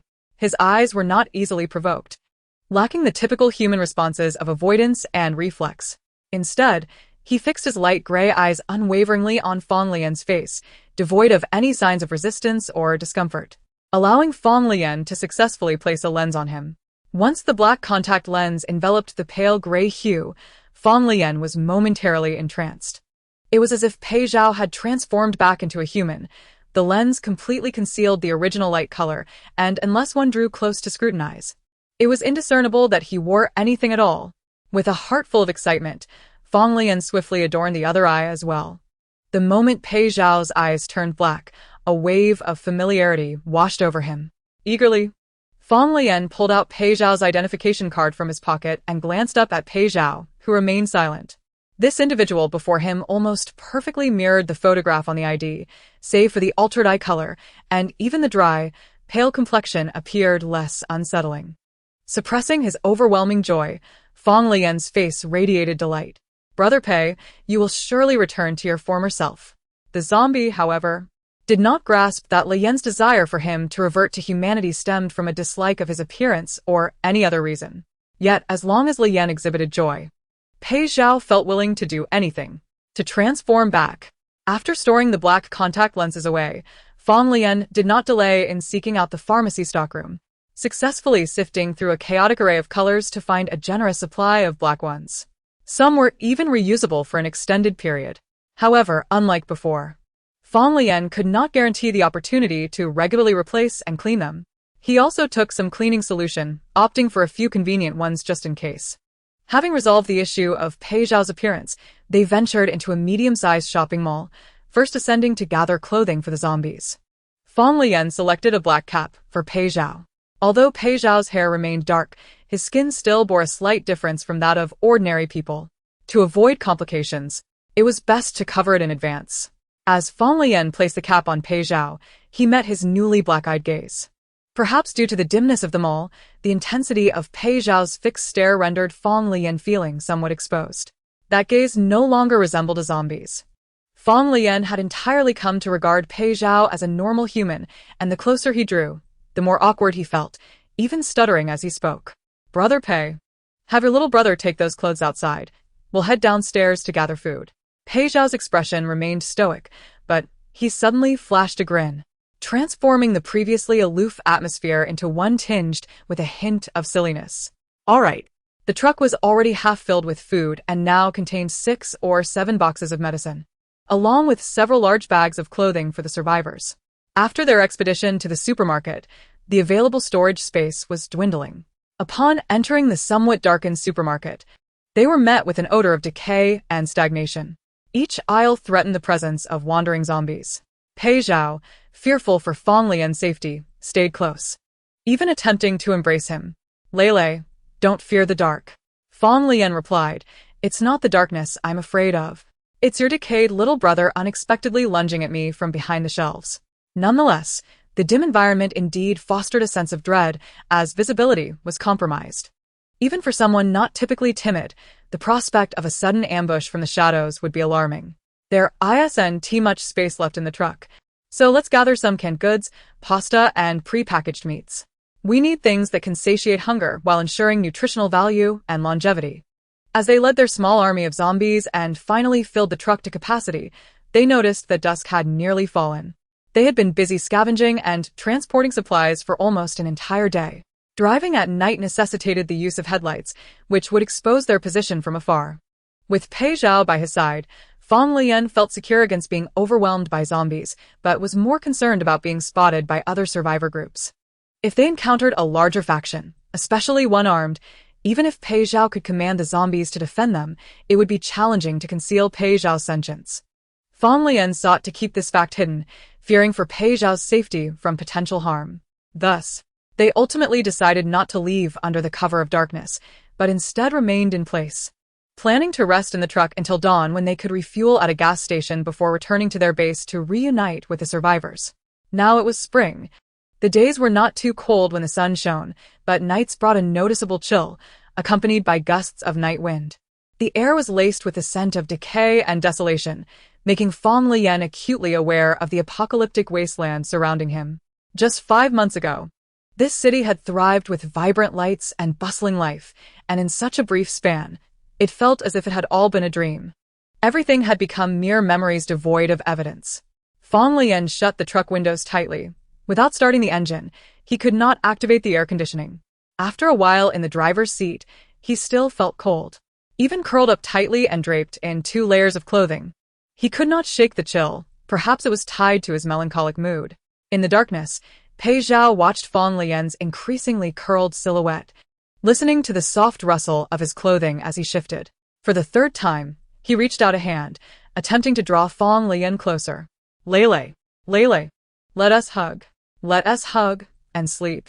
Chapter 23.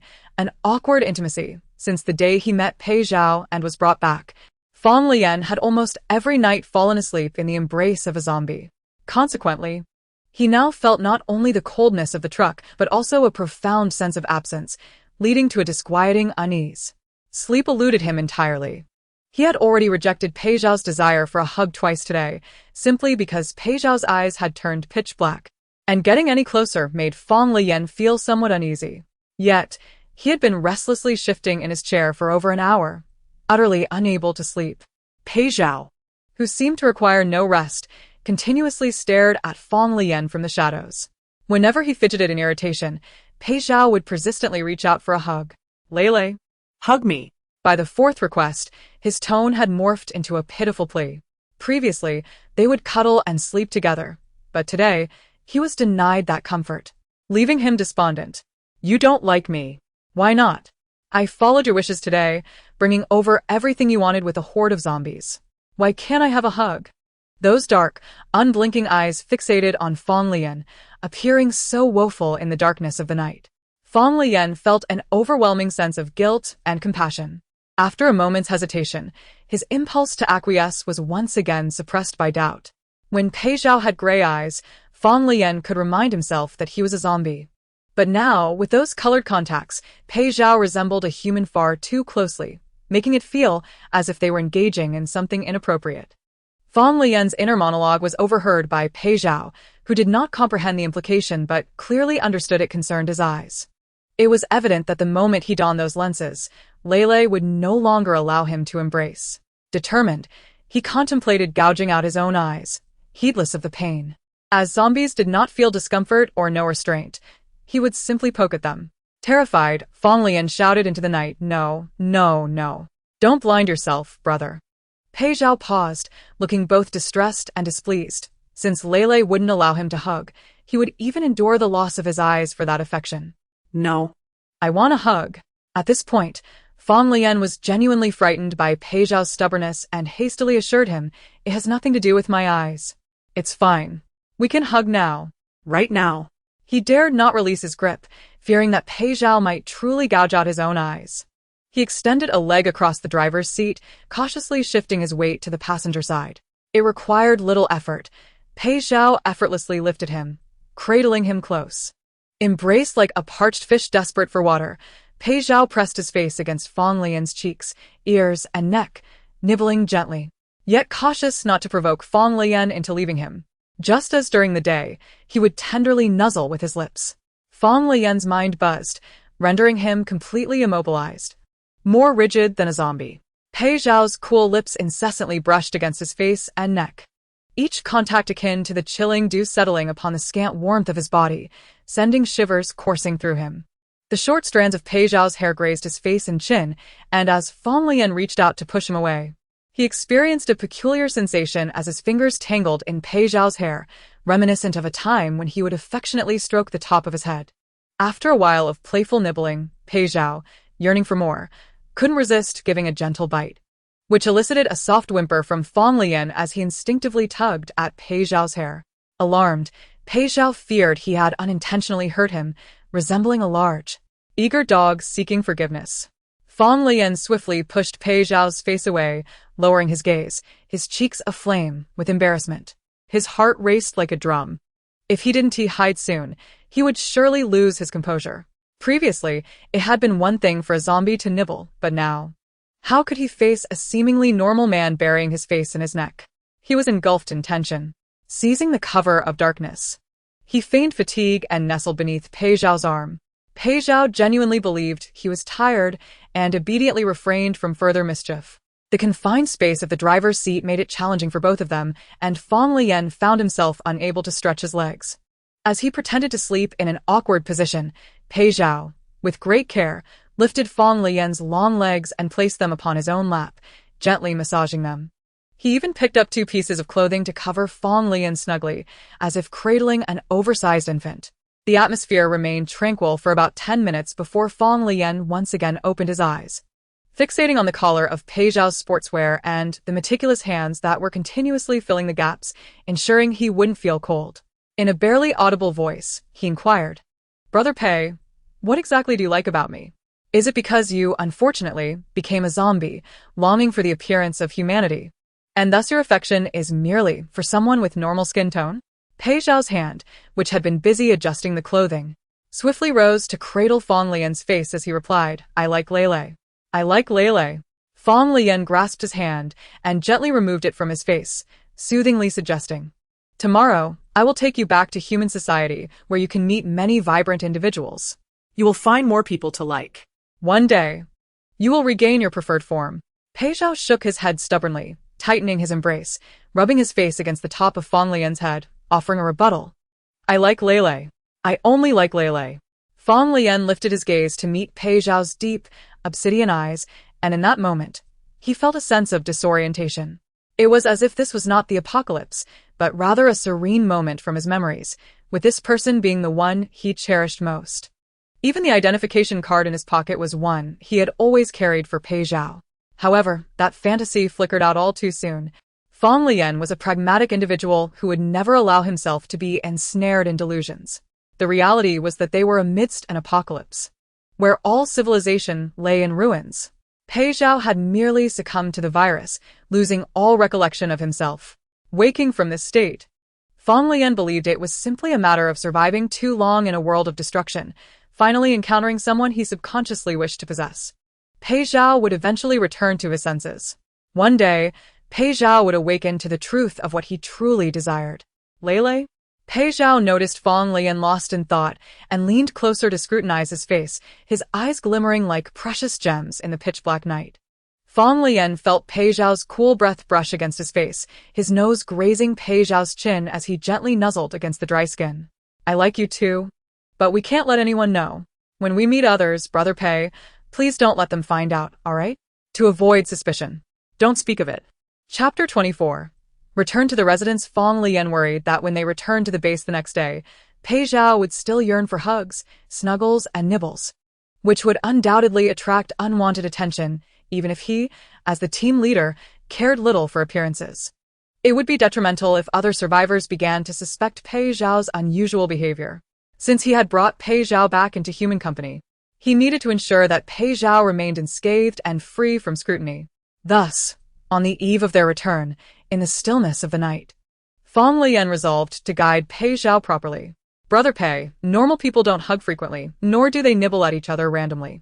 When we return tomorrow, remember that you are a normal person. In front of others, do not reach out for hugs, and refrain from calling me Lele, alright? Pei Zhao genuinely wanted to heed his words, but he could not help but call out Lele. Fang Leyan tilted his head to gaze at him. The zombie's eyes, once devoid of emotion, now seemed to brim with an abundance of feelings, as if the restoration of their ebony hue had imbued them with depth. After a moment of silence, he adopted a childlike manner of guiding the conversation. It's not that you can't call me that, it's just that we shouldn't let others know. In front of other humans, refrain from addressing me this way. When we are alone, you may call me Lele, or even give me a hug. Can we keep this a secret? Pei Zhao's flustered emotions were successfully soothed, as Lele declared that this was a secret just for the two of them. A secret unknown to others.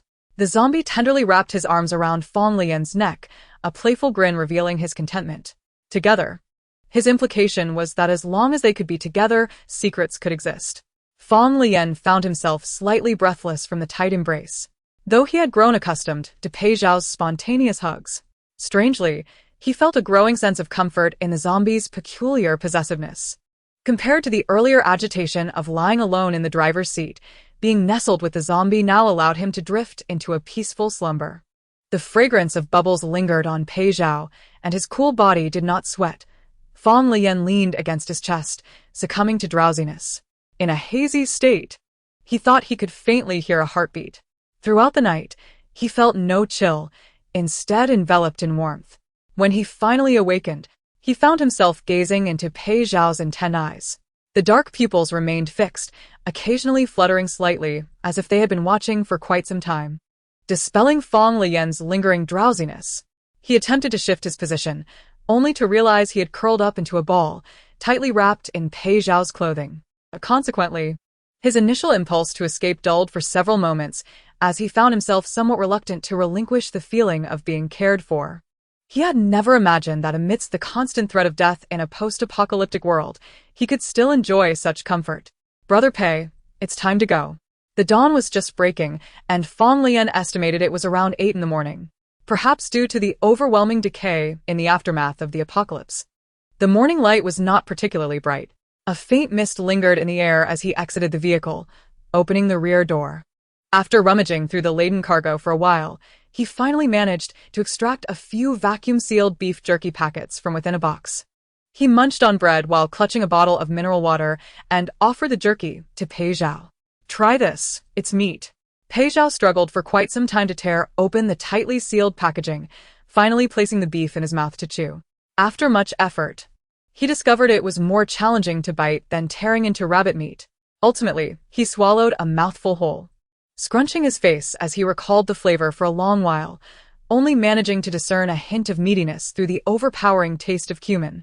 Nevertheless, it paled in comparison to rabbit or wild chicken. He felt a pang of hunger, yearning for something fresh to bite into, but knowing Lele disapproved, he continued to gnaw on the jerky. As they drove back, Pei Zhao leaned against the open window of the passenger seat, the wind tousling his hair, while he chewed on a piece of beef jerky that bore no trace of blood. The roads were choked with vehicles, making it impossible to traverse the urban area. Fang Leyan steered the truck toward the outskirts, planning to take the route they had walked 2 days prior. However, the detour cost them considerable time. As Fang Leyan approached the intersection near the small building, he glanced at the digital clock in the vehicle. It was nearly 11 o'clock. Zombies still roamed around the intersection. Upon hearing the distant rumble of the truck, their sluggish pace quickened as they began to sprint frantically toward the source of the noise. Fang Leyan deliberately refrained from having Pei Zhao clear the horde, as he had instructed Yang Ting and the others to be vigilant for their return. By now, there were likely onlookers peering from the community gate or the windows above, and Fang Leyan needed to conceal Pei Zhao's ability to control the zombies. The undead, unperturbed by any deterrent, surged toward them from all directions, colliding heavily against the metal of the truck with loud thuds. Fang Leyan had encountered hordes of zombies before while leading survivors. However, he typically employed a cautious approach, striving to avoid endangering anyone's life. This was the first time he had deliberately driven into a swarm, and even with Pei Zhao as his safeguard. The cacophony of bodies crashing against the truck heightened his anxiety. Occasionally, gnarled, sticky hands would slap against the glass, leaving streaks of blood on the already grimy surface that had weathered months of exposure. As the truck made a sharp turn at the intersection, a zombie likely got caught underneath, causing the vehicle to jolt violently, nearly wrenching the steering wheel from Fang Leyan's grasp. The commotion at the intersection had already drawn the attention of the survivors within the community. Yang Ting dashed out from behind cover, and through the window, she spotted Fang Leyan at the wheel from 20 meters away. She immediately shouted to the others, "The captain is back. Prepare to open the gate. Grab your weapons." Including Udali, 7 or 8 men armed with makeshift weapons such as sickles rushed to the community's fence, ready to eliminate the few zombies that had been lured to the entrance by the living. Once Fang Leyan regained his composure, he reached for the walkie-talkie and shouted inside, "I'm going to reverse into the gate. Be sure to open it properly and handle any zombies that get in quickly. Stay safe." Just as he finished speaking, a decaying zombie crashed against the driver's side window with a resounding thud, startling Fang Leyan. In an instant, Pei Zhao, who had remained silent in the passenger seat, let out a furious growl, expressing his anger at Lele's fright. The zombie that had clambered onto the door fell back with a thud, momentarily slowing the advancing horde. Fang Leyan's eyes widened as he looked at Pei Zhao, while the walkie-talkie crackled with anxious calls from inside. Captain. "Are you all right?" Chapter 25. Pei Zhao joins the survivors. "I'm fine. Just get ready for the reverse." Although Pei Zhao was protecting him, they had come perilously close to revealing their secret. Fang Leyan shot Pei Zhao a stern look, signaling him to behave. He swiftly shifted into reverse. Seizing the opportunity while the zombies were still recovering, the truck roared back, crushing the bodies that had initially halted its movement. Fang Leyan braced himself for the jolt, pressing the accelerator as he sharply turned the steering wheel, guiding the truck toward the community's entrance. In the rearview mirror, he saw the gate's inhabitants frantically unlocking it, and as the truck approached the metal barrier, they swiftly pulled the door back. The truck barreled into the community, bringing with it several zombies that had been knocked down in the process. Following closely behind was the dense mass of the undead, and the survivors scrambled to close the gate as quickly as possible. However, the entrance was made of iron bars, and as they tried to shut it, several zombies had already rushed forward, causing those attempting to secure the door to be startled by the crashing corpses. They were unable to evade the grasping hands reaching for the latch. What do we do? The closed gate was once again battered from outside, and those at the entrance had no choice but to abandon their weapons in favor of pushing against the door with all their strength. Udali quickly dashed to a corner to grab a large shovel, joining the others in their efforts to hold back the onslaught of zombies. Fang Leyan brought the truck to a halt, and through the windshield, he saw Udali and several others straining against the door, pushing to resist the zombies that were battering against it. He reached over and gave Pei Zhao a nudge. "You take care of those useless zombies." As he pushed open the car door, he was met with the sight of a zombie that had been violently hurled into their midst by a truck, now struggling to rise. Aside from the brother blocking the door, only Yang Ting remained, accompanied by 2 others, facing the frenzied onslaught of the undead. "If we lose anyone here, I shall regret it for eternity." Fang Leyan swiftly extracted his tang knife from the gap and leapt down from the driver's seat. Pei Zhao glanced towards the chaotic entrance of the community, his pupils darkened, surveying the frenzied horde outside, and promptly exited the vehicle, closely following Fang Leyan. Udali, with his face flushed and neck bulging from exertion, felt the pressure ease as he shouted, summoning all his strength to slam the door shut. Outside, the throng of zombies seemed to erupt into chaos, the turmoil overwhelming the fray, leading to a cacophony of snarls and screams. "Quickly, secure the door." Someone hastily slid the bolt into place, the metallic clink once again drawing the agitated zombies to crash against the door, prompting the group to retreat swiftly into a safer zone. Udali turned, realizing that there were still zombies unaddressed, and hurried back to assist, panting heavily. Yang Ting. Midway through his sprint, Fang Leyan emerged from the cover of the truck bed, wielding a nearly meter-long blade, gleaming ominously as he charged at a zombie. Yudali barely had time to register the scene before the knife cleaved through the zombie's neck as effortlessly as slicing a watermelon. In an instant, putrid flesh was severed, a spray of dark blood erupting forth as the zombies had thudded to the ground. At that moment, Yang Ting had just kicked another zombie to the ground, which tumbled at Fang Leyan's feet. He instinctively raised his knife and plunged it into the creature's gaping maw. It did not perish. Thus, he severed its head. Only one zombie remained, growling as it had already received a wound, though it appeared to have missed its mark in the chaos. The scythe in the survivor's hand lodged in its skull, the zombie oblivious to pain as it lunged and bit. Yang Ting hurled her club at the creature's head, knocking it down, and Fang Leyan prepared to deliver a finishing blow, though he couldn't help but mutter, "So filthy and foul, I'll have to clean my blade afterward." Pei Zhao, however, had already bent down, seizing the zombie by the neck and sprinting a few steps toward the community entrance, then, with a flourish, tossed it outside.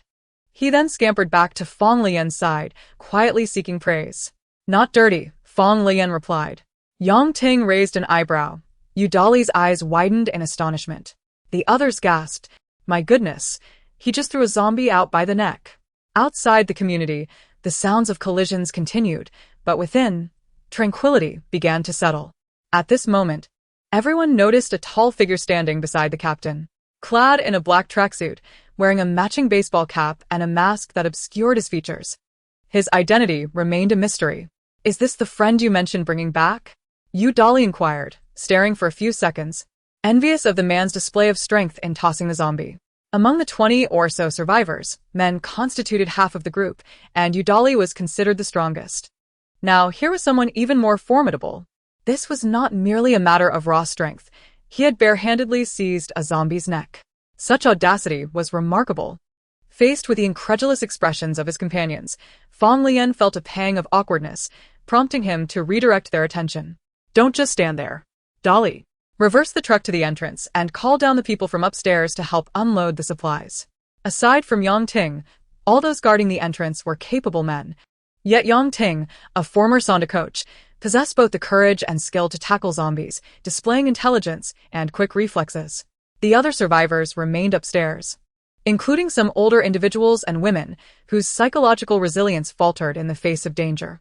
Upon realizing they were to retrieve food, the group suddenly understood Fang Leyan's intent in crashing the truck into the gates. It turned out that the vehicle was laden with supplies. All attention shifted toward the truck.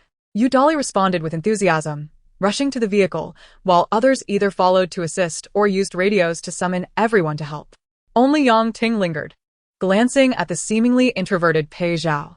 Being shorter, she could see his eyebrows and eyes even through the mask, and it was evident he was quite handsome. She extended her hand in greeting. "Hello, I'm Yang Ting." Pei Zhao looked down at her outstretched hand, his gaze unwavering. 10 seconds passed without any reaction, the atmosphere thick with awkward silence. Fang Leyan, internally exasperated, pulled at Pei Zhao's arm to redirect Yang Ting. "Let us head back. Otherwise, the horde won't disperse." Yang Ting followed him, bewildered as she stole glances at the aloof yet attractive guy, who seemed rather difficult to approach. However, with the survivors now downstairs, Yang Ting hurried over to assist in moving the supplies. Seizing the moment when no one was watching, Fang Leyan leaned in close to Pei Zhao, whispering a warning. "Next time, don't expose your fearlessness toward zombies in front of others. It's fine if you don't speak. I'll explain later. And remember, Don't call me Leyan." Yudali switched off the engine and peered into the open truck bed, his voice rising in astonishment. "What the hell? Leyan, where did you scavenge all this?" Chapter 26, Brother Pei's Heroism.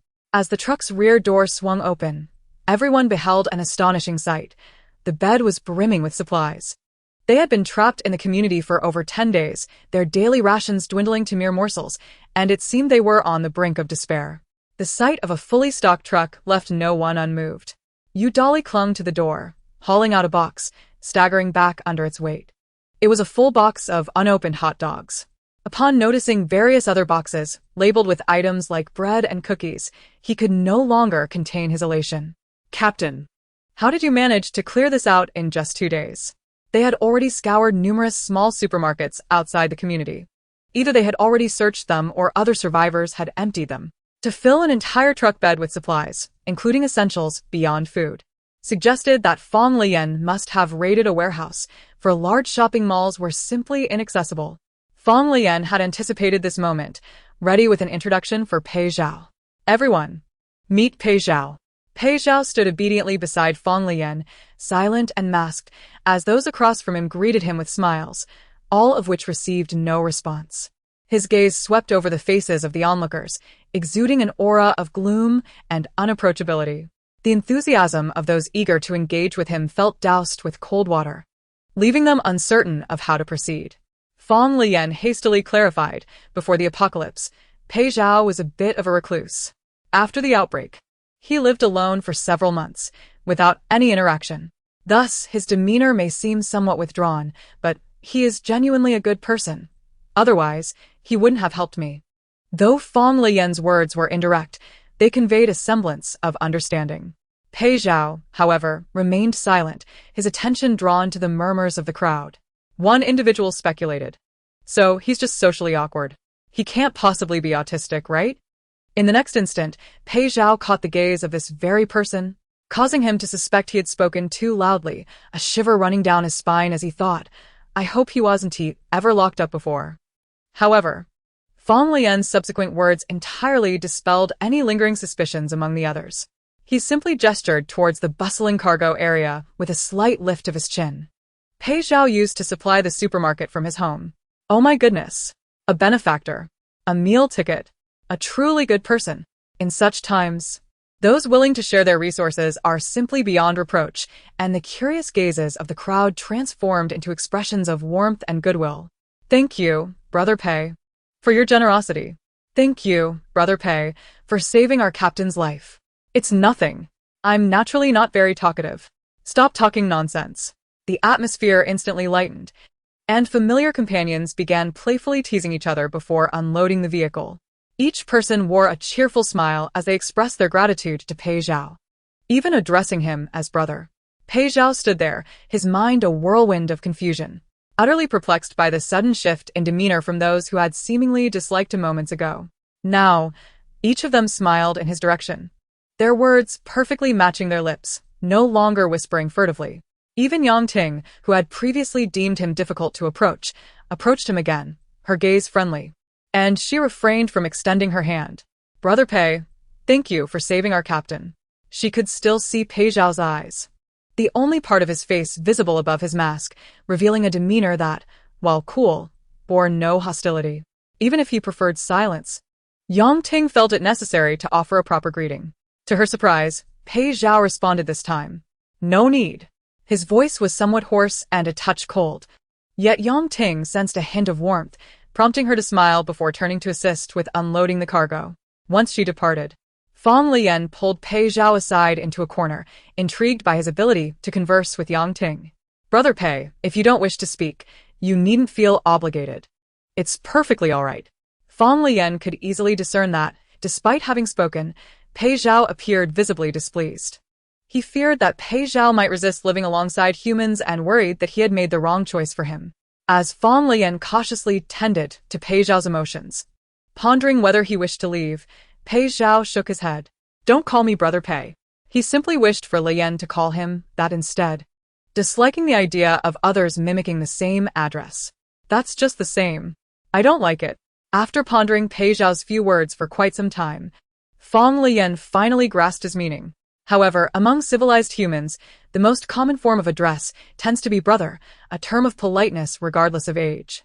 When Leyan initially called Pei Zhao Brother Pei, it was out of courtesy, but he had grown accustomed to it over time.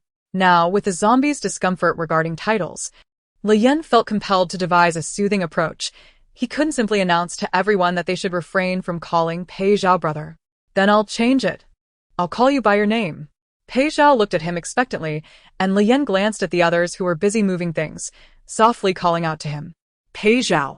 The zombie seemed to brighten a little, reaching out as if to embrace Leyan. A hug. Wait.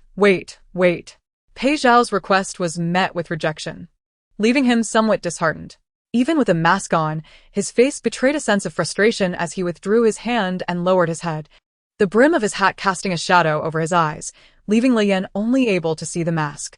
Considering that Pei Zhao, a zombie, had to wear a mask was rather pitiful, Leyan felt a twinge of compassion and whispered a quiet reassurance. When no one else is around, we can hug. I promise it will be when no one is watching, effectively dispelling Pei Zhao's intention to scoop him up and flee. As the cargo was nearly halfway unloaded, Leyan quickly called out, "Let us move some now.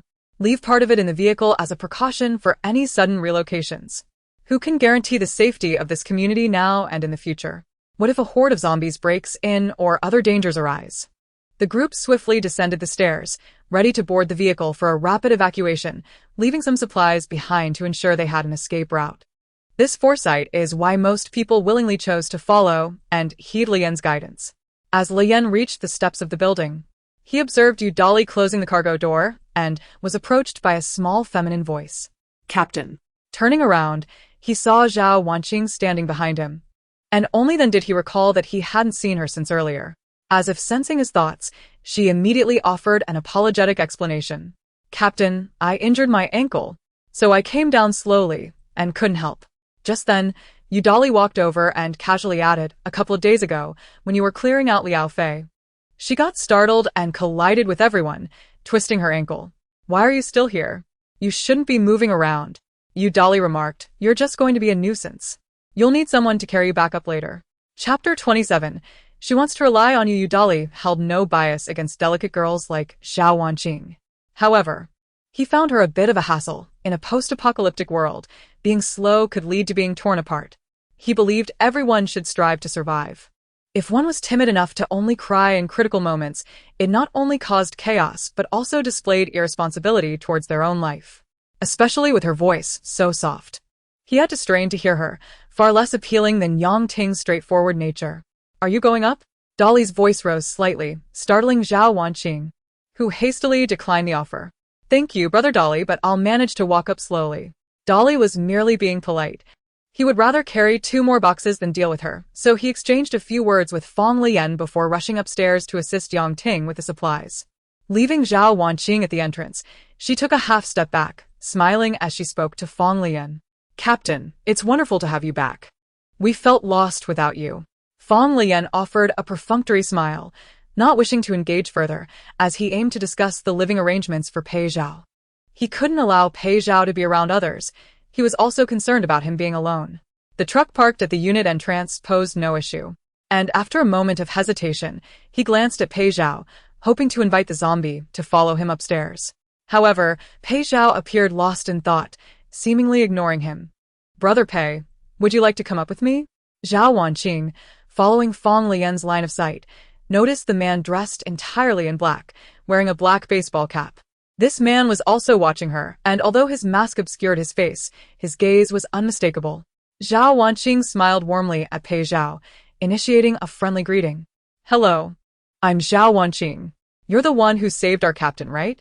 Yet the man facing her remained silent, hands tucked in his pockets, continuing to stare at her, causing Zhao Wanqing's initial curiosity to shift to the unnerving sensation that he intended to devour her. Her instincts were not wrong. Pei Zhao indeed harbored a desire to sink his teeth into her. This was due to Zhao Wanqing's earlier comment, standing behind Leyan, when she had said, "It's the captain we can rely on. He's also quite handsome. This foolish girl wants to rely on my Leyan." Pei Zhao glared at her with an icy stare, and upon hearing Zhao Wanqing express her fear, Fang Leyan responded, "All right." Knowing that Pei Zhao was stable allowed Leyan to feel more at ease. He gestured with a flick of his finger, signaling Pei Zhao to follow him as they entered the building.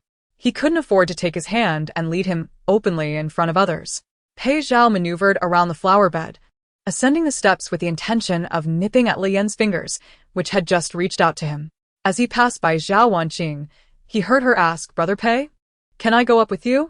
Even though Zhao Wanqing is typically timid and prone to tears, the members of the team tend to be quite accommodating towards her. For who could bear to refuse such a sweet-looking girl? However, Pei Zhao merely cast her a fleeting glance before walking past her, not even acknowledging her presence. On the upper flight of stairs, Fang Leyan was waiting for Pei Zhao, and upon seeing him approach, he instinctively grabbed his hand as if fearing he might lose him. To his surprise, Pei Zhao seized his hand and playfully nibbled on it. Hey, "What are you doing?" Fang Leyan exclaimed, abruptly halting his words. Wary of Zhao whinnying overhearing outside, Pei Zhao continued to munch on his fingers for half a minute before addressing the bewildered Fang Leyan. she. Huh. Fang Leyan was confused as to whom he was referring. Pei Zhao pointed towards the door, succinctly giving an update. "She thinks you're handsome and wants to rely on you." Fang Leyan was left utterly flabbergasted. The mere brevity of those two sentences left him feeling exposed, as if he were standing before Pei Zhao in the nude. "Rely on me? What does that mean?" He couldn't fathom that the shy Zhao whinnying would utter such words, let alone to Pei Zhao. Had she lost her mind? Pei Zhao pulled his mask down to his chin, allowing Fang Leyan to see the displeasure etched on his face as he asserted his claim. "Only I can rely on you." Or you can rely on me. "Wait, Pei Go, she's just talking nonsense. Don't listen to her. Mom says you can't play with her. So let's go." The frivolous conversation left Fang Leyan slightly flushed. Despite having 5 or 6 female survivors among the 20-plus members he led, he had never considered that anyone might harbor such feelings for him. The thought of being desired in such a manner filled him with an unexpected sense of embarrassment and anger. Supplies had been organized by Yang Ting into an empty room on the middle floor, ensuring that both upper and lower levels remained within close proximity. Since clearing the unit, there was no shortage of vacant rooms. Among the 20 or so of them, nearly no one dared to occupy a room alone, preferring to keep company for safety. "Captain, I'll take inventory shortly, and we should continue distributing food according to need," Yang Ting reported, her forehead glistening with sweat from her exertions. However, Fang Leyan wasn't inclined to impose strict regulations. "Currently, our supplies are relatively ample. Distribute generously so no one goes hungry." With an abundance of food, spirits among the group soared.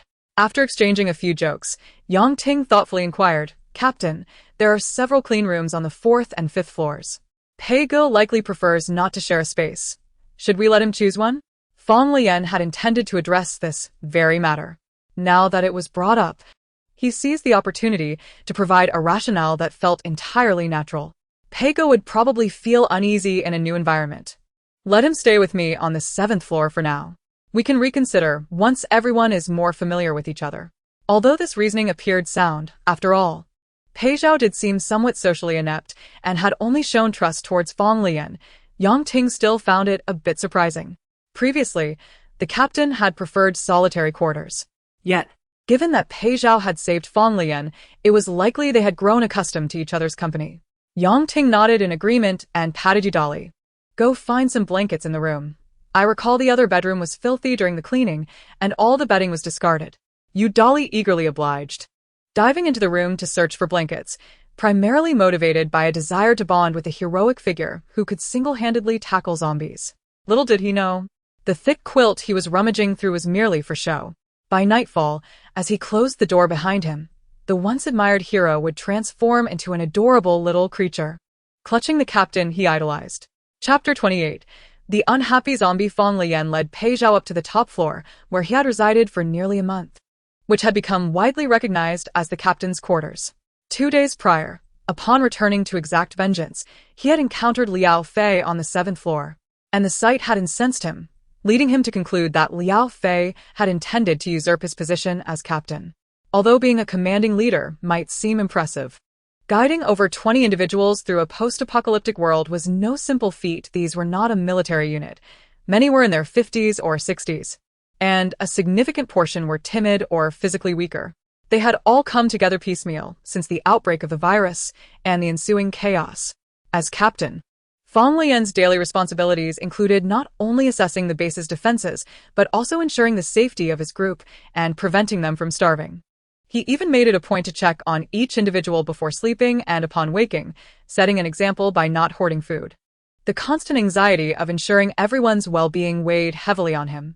He had painstakingly cultivated this community, all based on the trust and reliance of these individuals.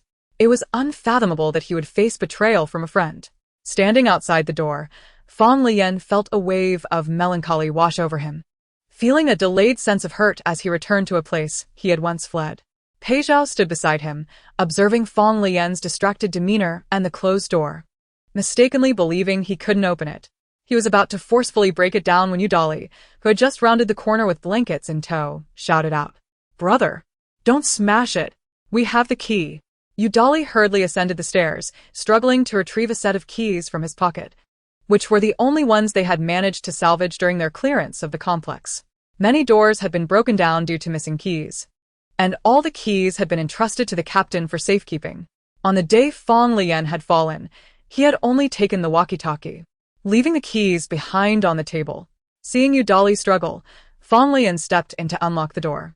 As the door swung open, the midday sun flooded the interior, casting a warm glow over the space. Concerned that Pei Zhao might be dismayed by Liao Fei's previous presence in the room, Udali set the blankets on the sofa and hastily reassured Fang Leyan. "Captain, Liao Fei was here because he thought the view was good for observing the zombie horde. He never had a chance to stay." Udali, a straightforward man, spoke candidly, aware that living together in such close quarters might lead to friction. His forthrightness often attracted others to him, fostering a sense of unity among the group. Feeling touched by Udali's considered approach to his feelings, Fang Leyan's mood began to lift, prompting him to jest, "Seems like Xiao searched for me among the zombies for several days." "Huh? Don't worry. I would crawl back to find you if need be." Pei Zhao had been quietly waiting for a moment of solitude, hoping to embrace Fang Leyan when the coast was clear. However, with Udali lingering after delivering the blankets, that moment had yet to arrive. As Lele chatted and laughed, seemingly reluctant to leave, Pei Zhao, who had been waiting patiently, felt a surge of impatience as he watched Fang Leyan engage in a lively conversation with this individual, appearing quite content. The zombie, however, was far from pleased. Lele had never laughed so heartily while conversing with anyone else. Unbeknownst to Udali, who was innocently teasing his captain, he inadvertently provoked the ire of his idol. Turning back to Pei Zhao, he eagerly sought to establish a rapport. "Brother Pei, I'm Udali, you can just call me Dolly. Let us hang out more often. If you're not much of a talker, that's fine. Just let me ramble on, I'm quite chatty, haha." The zombie recognized that this person was smiling at him, yet his anger remained unabated. He emitted a low growl reminiscent of a beast. The sound was not loud, but given the proximity of the three, Udali was taken aback, while Fang Leyan felt a jolt of fear at Pei Zhao's growl. Quickly regaining his composure, he patted Udali on the back, saying, "You're aware of your own chattiness, aren't you? Brother Pei can't stand incessant talkers. Oh, and you forgot to bring up that travel bag with the clothes."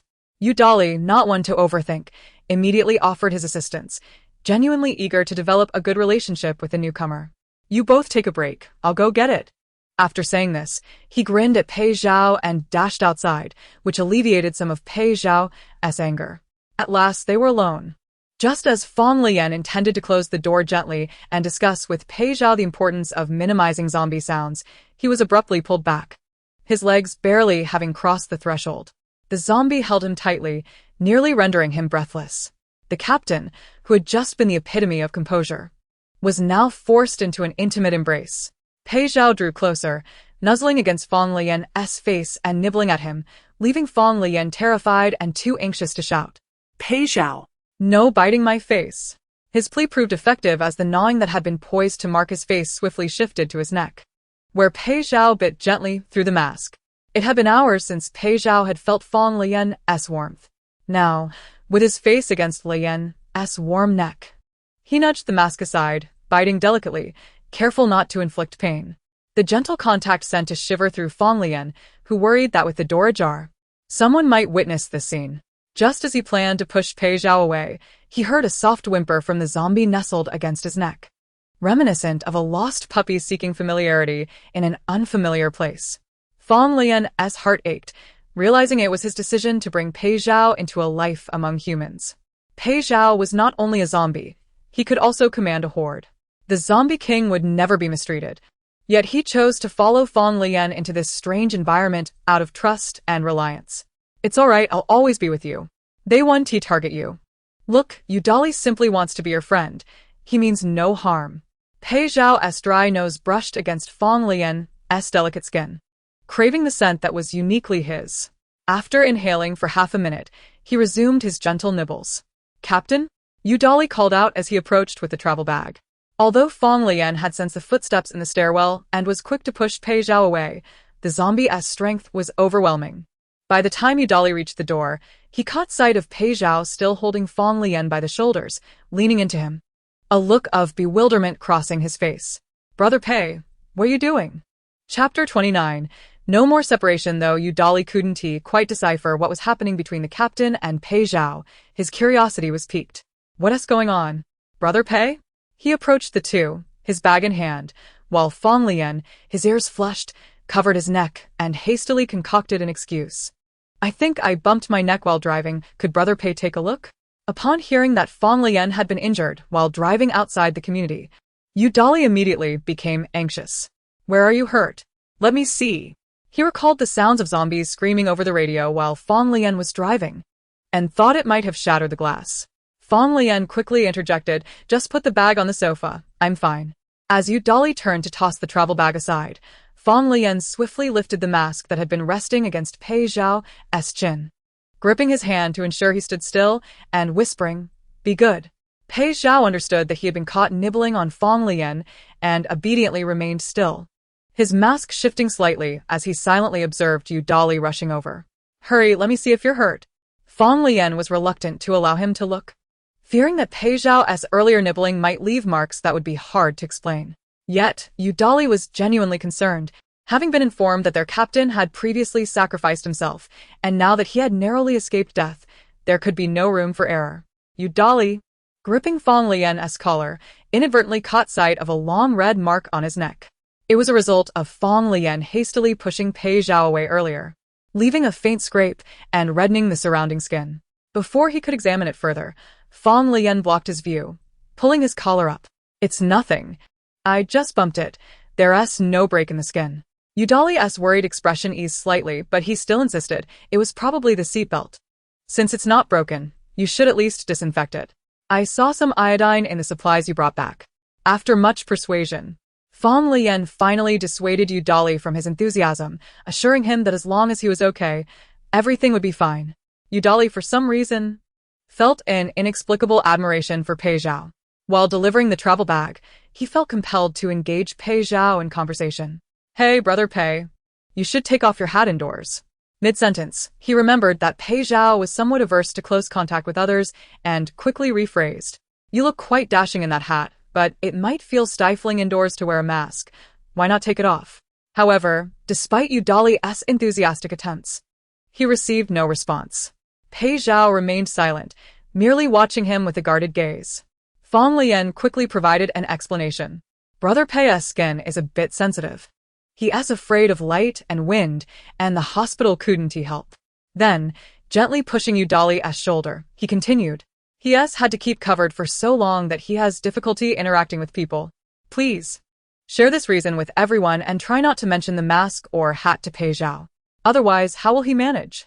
Fang Leyan fabricated a story to distract Dolly, informing him that he hadn't slept well in the car last night and wished to rest a bit longer. Dolly readily agreed, assuring him not to worry. "At this point, a little skin condition is nothing. Everyone will understand." Once Dolly left, the 7th floor was finally left with only Fang Leyan and Pei Zhao. After slightly closing the entrance door, Fang Leyan turned to the zombie who had been silently following him. "Brother Pei, if we hear someone coming, we should act as if nothing is wrong."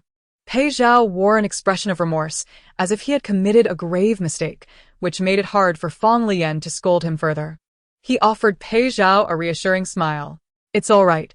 During the day, all the doors must remain unlocked. That's my rule to prevent any mishaps."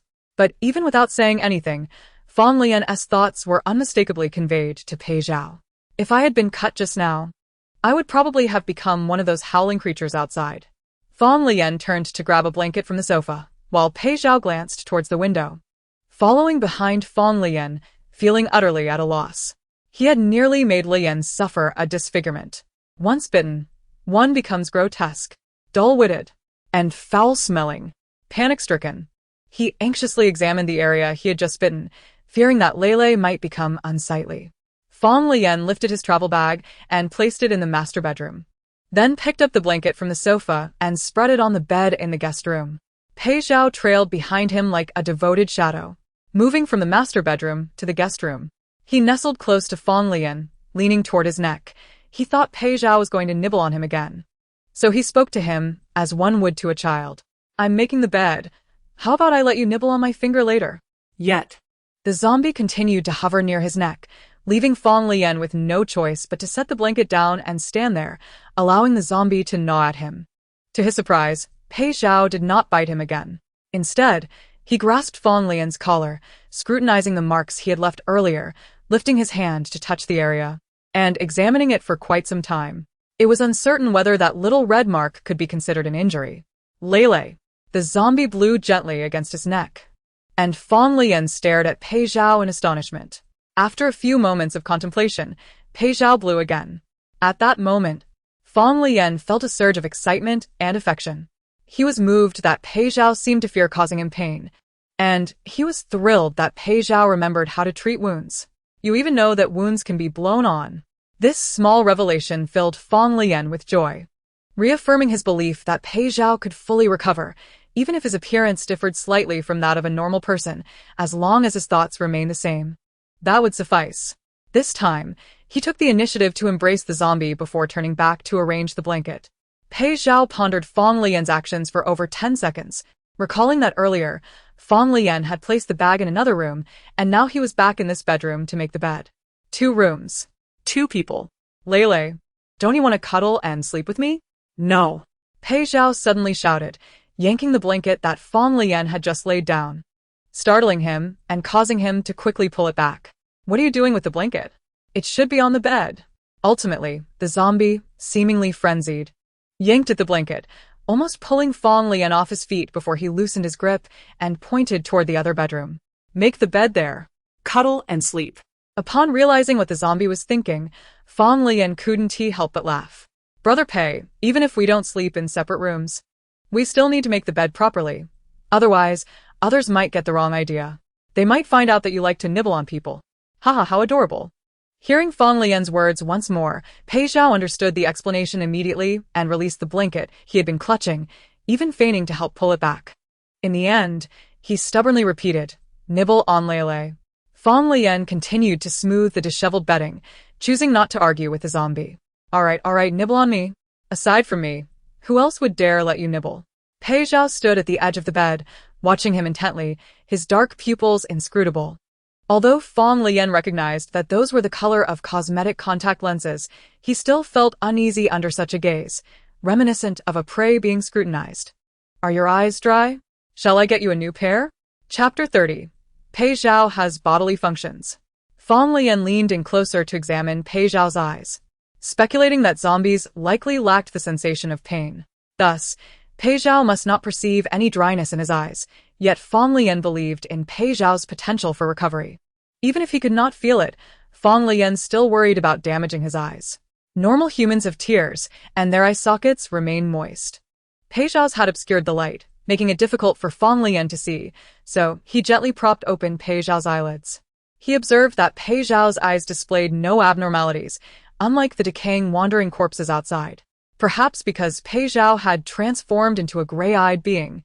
His scara bore no traces of blood vessels. They were as pristine as those of a newborn. The gaze was reminiscent too. This made Fang Leyan feel a swell of tenderness within him, as if he were caring for a big child, instinctively wanting to attend to all his needs. I'll get you a new pair. Speaking softly, his voice was soothing, providing Pei Zhao with considerable comfort as he quietly gazed at him. Pei Zhao, observing Fang Leyan's fair skin up close, noticed how, when he smiled, the tips of his lashes curled delicately and the corners of his mouth formed a gentle arc. Flush and radiant. Lele is beautiful. The zombie lowered his head and gently bit Fang Leyan's lower lip. Fearing that Lele might become like those outside, clumsy and foul, he dared not use his teeth, instead softly sucking as one would on a finger. The sensation sent a buzz through Fang Leyan's mind, tightening his entire being as shock and anxiety wrestled with his emotions. It took him several seconds to regain his composure. He quickly pushed Pei Zhao away, his face flushed. His eyes resembled a startled rabbit, slightly reddening at the corners, and he dared not move his lips. Faced with Pei Zhao's outstretched hand once more, Fang Leyan turned and fled. I'll go find my contact lenses. Pei Zhao, unaware of Fang Leyan's thoughts, could only observe as the little captain's mind went blank. He rushed to the master bedroom, unzipping all the compartments of his travel bag. He rummaged through a multitude of clothes, utterly failing to think about where he had placed the necessary items. The captain merely wished to keep moving, his nerves heightened. So tense was he, with his heart racing, that he didn't notice the approaching zombie until Pei Zhao startled him again. Despite facing danger countless times before, nothing made him feel as anxious as now. He struggled to calm himself, finally locating the contact lens case beneath a heap of everyday items. As he tore open the packaging, he attempted to reason with the zombie. You can't bite my lips. Fang Leyan wished to elaborate further, but he realized he had no idea how to explain why biting lips was unacceptable. Perhaps Pei Zhao doesn't even understand what being in a relationship means. Meanwhile, while the captain was busy opening the packaging, he remained oblivious to the fact that Pei Zhao not only heard his unspoken thoughts but also fully comprehended the concept of romance. Pei Zhao had merely been infected by the virus, causing a slight loss of discernment, yet he was not entirely a zombie. He remembered once being like Lele, recalling the need to wash when dirty, the necessity for humans to eat and excrete, and he recollected every room, even the villa, which was his home. He could distinguish whom he liked. However, Fang Leyan did not believe this. Lele. Fang Leyan retrieved a row of daily disposable contact lenses and was about to tear open the packaging when he suddenly found his hand seized by Pei Zhao, who threw the box onto the bed. Gripping his hand, Pei Zhao stuffed it into his own clothing. He wore a pitch-black windbreaker, the zipper carefully pulled up by Fang Leyan to conceal the unusual appearance of his skin. Pei Zhao, unable to find the zipper pull, directly reached under Fang Leyan's hand, sliding it beneath the hem of his garment, searching toward his abdomen and chest. This sudden action left Fang Leyan bewildered, attempting to retract his wrist. Brother Pei, what are you doing? However, Pei Zhao refused to release him, urgently wanting Fang Leyan to explore his body. Confused, Fang Leyan could only allow Pei Zhao to tug at him. What do you want me to see? Wait until I get the zipper. His words trailed off as he felt Pei Zhao's palm firmly pressed against his chest, and in that instant, Fang Leyan distinctly sensed the heartbeat beneath his fingers. Pei Zhao gazed at him expectantly, and it was now Fang Leyan's turn to feel anxious.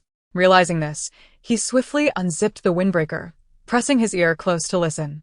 A faint tremor emanated from the placid chest of the zombie, brushing against his earlobe before gradually fading into silence. Fang Leyan strained to listen closer. His profile pressed tightly against Pei Zhao's chest as he sought the elusive rhythm of a heartbeat, yet could not uncover its trace. He straightened up. Disbelief etched across his face as he observed Pei Zhao's eyelids, now dry and pale, flutter slightly, even his eyelashes quivering in response. Your bodily functions are intact. Merely slower? Fang Leyan was resolute in his conjecture, suddenly grasping the urgency that had gripped Pei Zhao moments before. The zombie wished to convey his heartbeat's intensity, anxious that it might soon fade away, not vanished, but merely slowed. Fang Leyan became almost certain that the zombie virus had hindered Pei Zhao's functions, resulting in an exceptionally languid and subtle flow of blood and heartbeat. Such nuances would have gone unnoticed without keen observation. Yet Pei Zhao was not devoid of emotion. His feelings for Fang Leyan, a fear of losing him, intensified his heartbeat, which had only been noticeably quickened for less than half a minute prior. Lele. However, Fang Leyan remained oblivious to the deeper meaning behind the zombie's words. His joy stemmed solely from Pei Zhao's seemingly normal bodily functions. Pei Zhao, you will recover soon. I am convinced that you possess antibodies against the virus, which is why you did not undergo complete mutation after the bite. Perhaps your cells are gradually devouring the virus. Returning to normalcy, Fang Leyan guided Pei Zhao to the edge of the bed, carefully removing one of his colored contact lenses, revealing the pale pupils that the black facade had obscured. He scrutinized Pei Zhao's eyes for an extended moment. They remained a light gray, with the intricate patterns of the iris clearly visible. No change was evident. It would likely be a long time before any alteration occurred. There was no need to rush. Once these contacts were exhausted, they would seek more at the pharmacy. Without delay, as it was now midday and others were likely to arrive, Fang Leyan swiftly replaced Pei Zhao as contacts, wrapping the used ones in packaging to discard out the window. He then began to tidy the disordered clothes strewn across the bed when a couple of knocks echoed at the entrance. "Captain?" Yang Ting's voice resonated from the doorway. Fang Leyan quickly shoved the contact case back into his bag and called out, "Yang Ting, please come in." The girl entered through the partially ajar door, deliberately making her footsteps heavier to project politeness, revealing her martial prowess through the assertiveness of her gait. Upon entering the bedroom and spotting Fang Leyan tidying clothes with Pei Zhao seated on the bed, she announced, "Captain, Brother Pei, it's time for lunch." Chapter 31. The idol of strength. Though termed lunch, one must ponder what constitutes a proper meal in the apocalypse. It merely entailed consuming some instant food items that were either not expired or had only recently passed their expiry dates. However, today Fang Leyan and Pei Zhao had returned with an entire truckload of supplies. Thus, Yang Ting took the liberty of planning a somewhat lavish meal, a celebration for the captain's safe return. Fang Leyan smiled at her, tugging at Pei Zhao's sleeve as he led the way. "Come, let us eat." Fang Leyan was aware that Pei Zhao was not particularly fond of packaged goods, yet he could still manage to satiate his hunger. It was likely due to the degradation of his taste buds, rendering him unable to discern flavors, and the virus's influence, leading him to prefer the sanguine. Nevertheless, Fang Leyan could not allow Pei Zhao to consume raw meat in front of others. He desired for him to reclaim human habits and preferences. If the craving became too overwhelming, he could always take Pei Zhao with him on future supply runs to hunt live prey. Yang Ting descended the stairs first, while Fang Leyan lagged a few steps behind, leaning close to reassure the forlorn zombie in a hushed tone. "In a day or two, I promise to find you some meat." Upon reaching the 4th floor, they entered an apartment that had been converted into an office, the spacious living room bustling with activity. All had gathered, chatting in small clusters. As Fang Leyan stepped into the room, he noticed an array of food laid out on the table. And Yang Ting explained her initiative.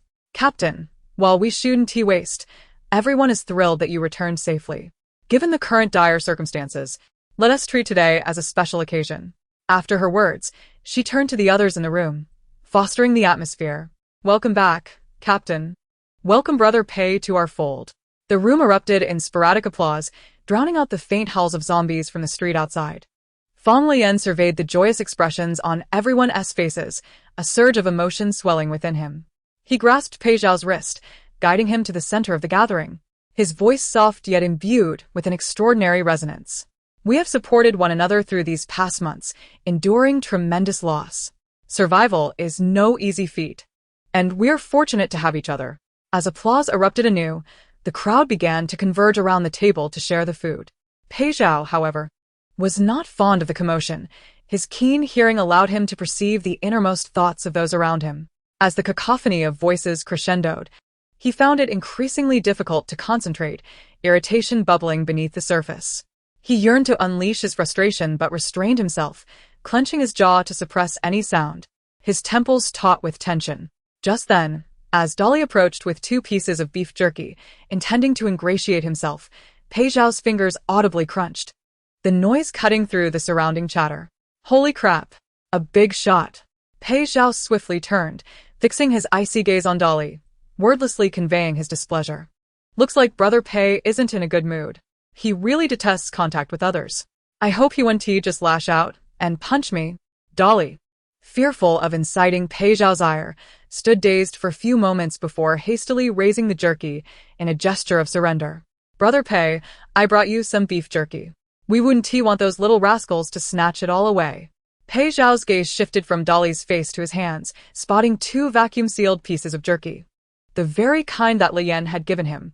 Dolly, visibly anxious about provoking Pei Zhao's wrath, watched as the latter contemplated the jerky for half a minute, tilting his head as if mulling it over before extending his hand to accept it. Noting that Pei Zhao still wore gloves, Dolly felt a pang of sympathy. Alas, in these times, there are no hospitals and skin ailments remain untreated. Brother Pei is truly unfortunate. Pei Zhao cast a glance at him before lowering his head to unwrap the jerky. Dolly initially thought that wearing gloves might hinder him, yet Pei Zhao easily tore open the vacuum-sealed packaging. Then, he proceeded to poke the jerky through his mask. Brother Pei, would you like me to find a darker spot for you to eat?" Dolly, convinced by Fang Leyan's warning about Pei Zhao's light sensitivity, scratched his head, pondering where the lighting might be dimmer. Before Dolly could formulate a response, Pei Zhao, under his watchful gaze, grasped his mask and slipped the jerky inside his mouth to eat. The zombie chewed, the mask shifting with each movement. Dolly awkwardly slapped his forehead, feeling foolish in the presence of the reticent Pei Zhao, berating himself for his own naivety. I'm such an idiot. Brother Pei is so clever. No. He's just used to it. My goodness, Brother Pei must have been eating like this for years. How pitiful. Pei Zhao shot him another indifferent glare before turning away, leaving Dolly with his back. Fang Leyan, having just returned, could not refuse his teammates' conversations and exchanged casual pleasantries with everyone, only to notice the rapidly vanishing beef jerky on the table, a wave of regret washing over him. How could he have forgotten to save some jerky for himself? Pei Zhao has a penchant for meat, and in this moment of scarcity where live prey is unattainable, beef jerky and dried meat serve as the most suitable substitutes, albeit they must be divided among the supplies. Fang Leyan sighed, swiftly turning back to seek out Pei Zhao, rebuffing the enthusiasm of others. Brother Pei doesn't enjoy crowds. I'll take him to a quieter place to eat. When Fang Leyan hurriedly approached, he found Pei Zhao with his back to the throng, mistakenly assuming he was upset. He quickly grasped Pei Zhao's arm and called out, Brother Pei.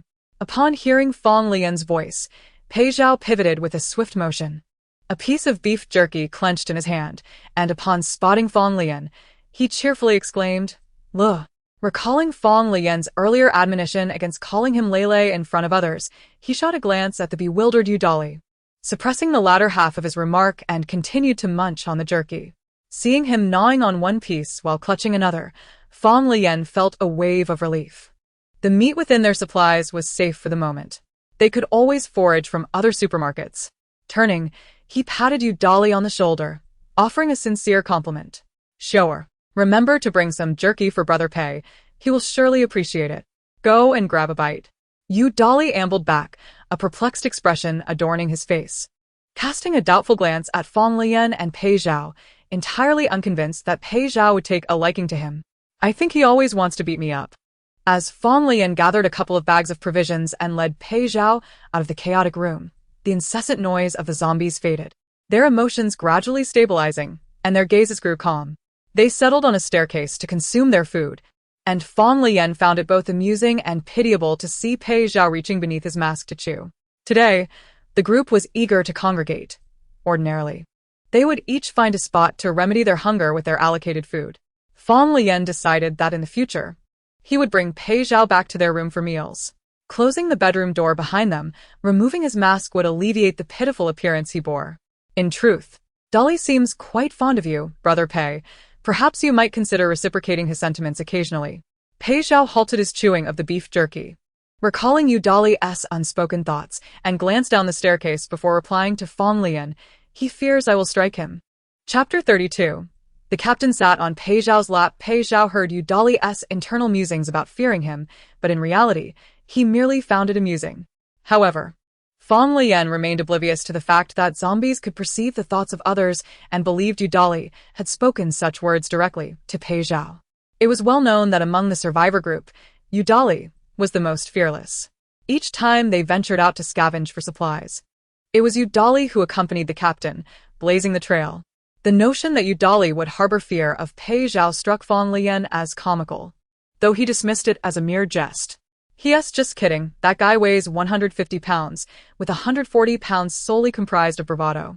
Pei Zhao remained silent, engrossed in his beef jerky. This particular delicacy was notoriously tough. Even a zombie could gnaw at it for ages without yielding, ultimately swallowing it whole. Yet, even with such prolonged chewing, it provided scant sustenance.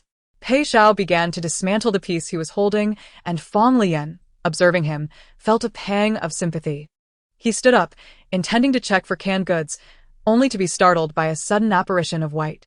Damn it! Fang Leyan exclaimed, his expletive causing the approaching figure to jump in surprise. Zhao Weiniang shivered, nearly crying out, instinctively retreating a step at Fang Leyan's horrified reaction and Pei Zhao's hostile glare. Why do you walk like a ghost, making no sound? Fang Leyan, already on edge, had been wary of anyone discovering Pei Zhao's peculiarities. and the sudden appearance of someone without any audible footsteps set him on edge. Zhao Weiniang, taken aback by Fang Leyan's tone, felt a swell of emotion. Previously, the captain had never displayed such a temper. Fang Leyan's agitation stemmed not only from Zhao Weiniang's unexpected arrival but also from Pei Zhao's earlier comment about wanting to rely on him. His subconscious defenses kicked in, and he reflexively adjusted his coat, concerned that it might be disheveled after sitting on the steps. At that moment, he found himself unable to meet the gaze of the girl before him. Pei Zhao had already brought the torn beef jerky to beneath his mask, but upon her arrival, he merely held it in his hand, ceasing to eat. His dark irises masked all emotions, fixated unwaveringly on Zhao Weiniang. The latter, unfamiliar with Pei Zhao, felt increasingly anxious under his unblinking stare, and she turned to Fang Leyan, attempting to ingratiate herself. "Captain, I noticed you and Brother Pei have limited food. I was concerned you might not be full." With that, she extended a round container toward him. Fang Leyan looked down and was astonished to find it was a can. He had risen with the intent of seeking more canned goods for Pei Zhao. Zhao Weiniang added, "All the other cans were distributed. I don't particularly enjoy them. So you can have this one, Captain." Fang Leyan hesitated for a few seconds before shaking his head in refusal. "No, you should eat it yourself." It was absurd. This was not the time for leisurely lunch choices of Sichuan or Cantonese cuisine. In the apocalypse, merely being able to eat was a blessing. And who would turn down canned food? Despite the supplies being procured by himself and Pei Zhao, Fang Leyan was reluctant to accept such overt kindness, especially considering the possibility of ulterior motives. To maintain his integrity, the young captain sought to keep a safe distance from Zhao Weiniang, but he underestimated her desire to win his favor. "Captain, I eat little. I'm already full." Zhao Weiniang stepped closer, pressing the can into his arms, seemingly apprehensive that he might refuse, even going so far as to reach into his partially unzipped coat. Startled, Fang Leyan recoiled, only to stumble backward onto the stairs, alarmed that he might injure himself in the fall. If he were to tumble down the steps, he could very well meet a grievous end. Like a flailing duck, he floundered, desperately trying to regain his balance, cursing silently at the absurdity of the situation. "Hey, Captain, be careful." In the midst of the girl's panic shout, the can clattered to the ground and rolled away, and Fang Leyan, leaning back, was caught by a sturdy arm, pulling him into Pei Zhao's embrace. He found himself seated on Pei Zhao's lap. The zombie's eyes blazed with fury, huffing angrily at Zhao Weiniang, who had attempted to reach out for Fang Leyan, possessively encircling the young captain. "Mine."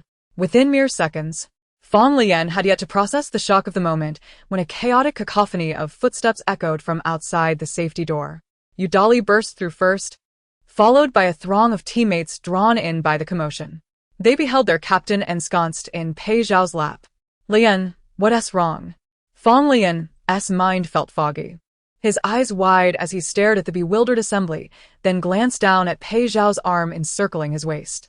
MLGBZ. Unlike the others, Yudali's way of thinking seemed to operate in reverse. Witnessing the captain, who usually wouldn't even accompany him to the restroom, now curled up in Pei Zhao's embrace. He couldn't contain his laughter, bursting forth with a hearty guffaw. "Ha ha, what are you doing?" Ha ha ha. Oblivious to Fang Leyan's pale face turning crimson, he laughed heartily. In contrast, Yang Ting felt a pang of discomfort, keenly aware of Zhao Weiniang's presence and the can that had rolled to the floor. She deduced the situation with alarming clarity and immediately directed her inquiry toward Zhao Weiniang. "What happened?" At this moment, Fang Leyan hastily removed Pei Zhao's hand, awkwardly standing up. Feeling that he had never been so humiliated in his life, his expression utterly mortified. Zhao Weiniang, sensing his discomfort, promptly intervened, repeatedly explaining to the onlookers. "It was my fault. I noticed that the captain and Brother Pei hadn't brought any food, so I thought to give them a can. The captain was worried I wouldn't have enough to eat, and while trying to avoid me, he tripped on the steps. Brother Pei caught him, which is why he wasn't hurt. I'm sorry, Captain." Fang Leyan remained silent, merely kicking Dolly, who was laughing incessantly, amidst the uproar of laughter from the crowd. Eventually, both Pei Zhao and the captain were handed a can each. Feeling ashamed, Fang Leyan thought to himself that as the captain, he had become the target of everyone's teasing, and he directly led Pei Zhao back to the 7th floor, shutting the door without hesitation. What an embarrassment. Where can I hide my face now? Ah, I've already said I don't want it. The infuriated captain silently nibbled on bread, cursing internally while believing he maintained a calm facade, though Pei Zhao heard every single curse.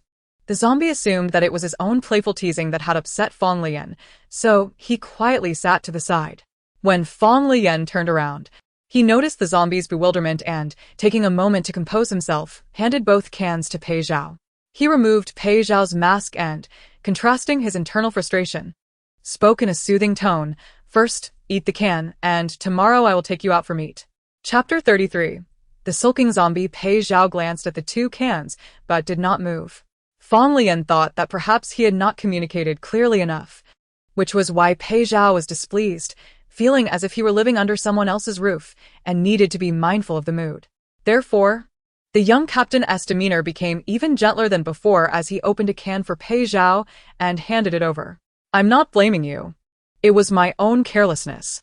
Pei Zhao did not accept the can but instead wrapped his arms around Fang Leyan, rubbing his forehead against his shoulder. After a few rubs, he dislodged Fang Leyan's hat and continued to nuzzle against him with his slightly tousled hair. The affectionate gesture softened Fang Leyan's heart, and he set the can aside to gently stroke Pei Zhao's head. Pei Zhao's hair, much like his skin, felt somewhat dry, making Fang Leyan feel as though he were petting an affectionate large dog. The large dog nuzzled him a few times but refrained from biting his neck, instead grasping his clothing, sniffing it while grinding his teeth.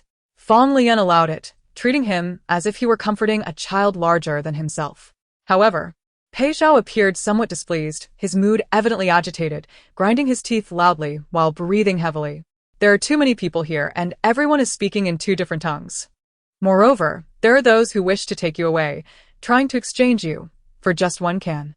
As the thought swirled, Pei Zhao's anger intensified, and the sound of his teeth grinding resonated ominously, accompanied by a low growl that emerged from his chest like a beast. Fang Leyan was entirely unaware of the source of Pei Zhao's bad mood, fearing that the zombie might suddenly erupt and roar, so he quickly embraced him, patting him gently while offering comfort. "Are you craving meat? It's not suitable to go out again today since we just returned. I promise to take you out tomorrow." All right. The beastly vibrations emanating from Pei Zhao's chest grew stronger as he recalled how that woman attempted to touch Fang Leyan while handing him the can, which only fueled his anger. He bit down on Fang Leyan's clothing, shaking his head violently as if trying to tear it apart, causing Fang Leyan to lean awkwardly and bump his face. Pei Zhao's skin was somewhat rough and insensate. In his frenzy, Fang Leyan could barely maintain his grip. Before long, he slipped free and fell onto the sofa, unleashing his frustration in a wild manner. Pei Zhao, stop it. The zombie lunged at Fang Leyan again, biting down on his clothing, his striking black and white eyes seeming to change, with the edges of his pupils displaying a faint gray, nearly obscuring their original light hue. Coupled with his dry, slightly coarse pale skin, Fang Leyan felt as though he were pinned beneath the claws of a ferocious beast. His heart raced in panic, fearing that Pei Zhao's true nature was about to erupt and he would be bitten to death. Yet, Fang Leyan did not utter a single scream. He suppressed his fear in his throat, gazing at Pei Zhao's face while simply calling out, "Pei Zhao." Pei Zhao's pupils regained some clarity, yet his expression remained somewhat fierce as he opened his mouth to bite at Fang Leyan's face. Fang Leyan immediately shut his eyes, bracing for the anticipated pain, but instead felt only a gentle, delicate sensation, as if a toothless pup were cautiously nibbling at his skin. Pei Zhao even inspected his work, noting that he had left no marks, licking gently at Fang Leyan's face and the corners of his mouth. "Lele." Fang Leyan instantly calmed down from his earlier panic, reaching up to stroke Pei Zhao's hair. The lingering tension from the previous fright had not completely dissipated, but Pei Zhao pressed close to his face, releasing a huff of anger, his voice laced with teeth grinding. "Throw her." Pei Zhao despised that woman and wished for Fang Leyan to throw her as if she were an idiot. However, Fang Leyan was momentarily bewildered, not understanding who Pei Zhao was referring to, staring blankly at the zombie's expression, which seemed on the verge of explosion, and asked, "Throw who?" Pei Zhao released his grip on Fang Leyan's wrist, extending a finger to poke at the partially open collar of his jacket. He scratched roughly at Fang Leyan's chest, repeating with fierce intensity, "Throw her." His voice rose in volume, startling Fang Leyan into blinking and finally comprehending that Pei Zhao was referring to Zhao Weiniang. Although he could discern her ulterior motives to ingratiate herself, he understood that where there were people, there would always be ulterior motives. Liao Fei had plotted against him first, so Fang Leyan felt justified in seeking revenge. Zhao Weiniang merely harbored the thoughts typical of someone wishing to align with the strong. It was not a grave offense. Brother Pei, we cannot resort to murder over such trivial matters. He intended to reason with the zombie, but how could a zombie be reasoned with? Pei Zhao became agitated once more, first tugging at Fang Leyan's collar and then, unable to contain himself, lifted Fang Leyan and slung him over his shoulder. Rampaging through the living room, he dashed back and forth like an exuberant husky, leaving Fang Leyan, who was being carried around, utterly bewildered. Having only nibbled on half a piece of bread, he would have surely thrown up if the captain were already in a dizzying spin around the room. Yet, with his feet off the ground and Pei Zhao's grip unyielding, he found himself unable to struggle free. Eventually, feeling uncomfortable, he resorted to his trump card. Brother Pei, hug me. The furious, rampaging zombie abruptly halted, gazing at the now somewhat wilted Fang Leyan slung over his shoulder. He patted the captain's backside and bounded back to the bedroom. Without uttering a word, he tucked Fang Leyan under the covers, snuggling up beside him to embrace him. In a relentless manner akin to wrapping him tightly in a blanket, Pei Zhao enveloped Fang Leyan snugly, resembling a giant infant, while the young captain felt utterly despondent. Fearing that Pei Zhao might erupt again, he dared not voice any more requests and could only internally lament. I'm so hot. It's unbearably hot. In the next moment, Pei Zhao flung the blanket aside. Then, with his arms and legs, he replaced the blanket, binding Fang Leyan in place. Fang Leyan struggled to look down at the zipper of Pei Zhao's pants, which was pressed against his thigh, and subtly shifted his backside away a little. Pei Zhao swiftly retracted his legs, pulling back the distance he had moved away. Fang Leyan felt a bit stifled as he attempted to divert the zombie's attention. Not having removed his shoes, he was concerned about soiling the bedding. The zombie raised its foot, and with a swift kick, sent one shoe flying onto the windowsill, while the other landed on the floor. Continuing to embrace and explore, it even slipped a hand beneath Fang Leyan's clothing to caress his abdomen. Hey, Brother Pei, look. I haven't taken off my shoes either. Indeed, the zombie released its grip, sitting up to inspect Fang Leyan's footwear. One hand grasped his ankle, while the other deftly removed his sneaker. Just as Fang Leyan took a breath of relief, he felt a finger poke at his toes through the sock. A sense of foreboding washed over him. The enormous zombie had indeed yanked off his sock. It then proceeded to examine his toes, scratching the soles, which elicited an involuntary urge to flee from Fang Leyan. However, this instinctive movement only piqued Pei Zhao's curiosity further. With a couple of scratches, Pei Zhao observed Fang Leyan curl his toes.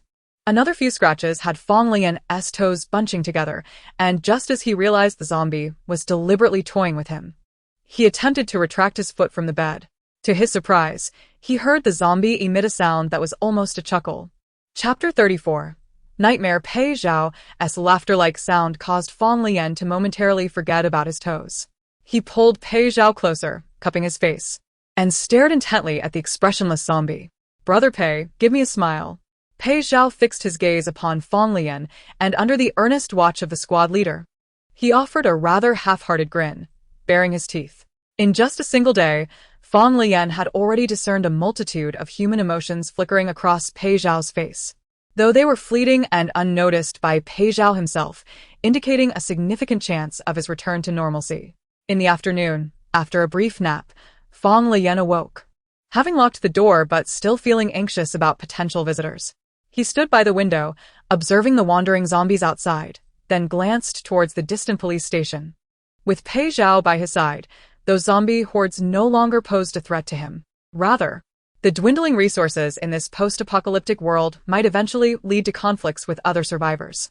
The destruction of the city had severely limited their range of movement, and he had no knowledge of other survivors' whereabouts or numbers. Yet, Fang Leyan understood that if he contemplated acquiring firearms, others would undoubtedly have the same thought.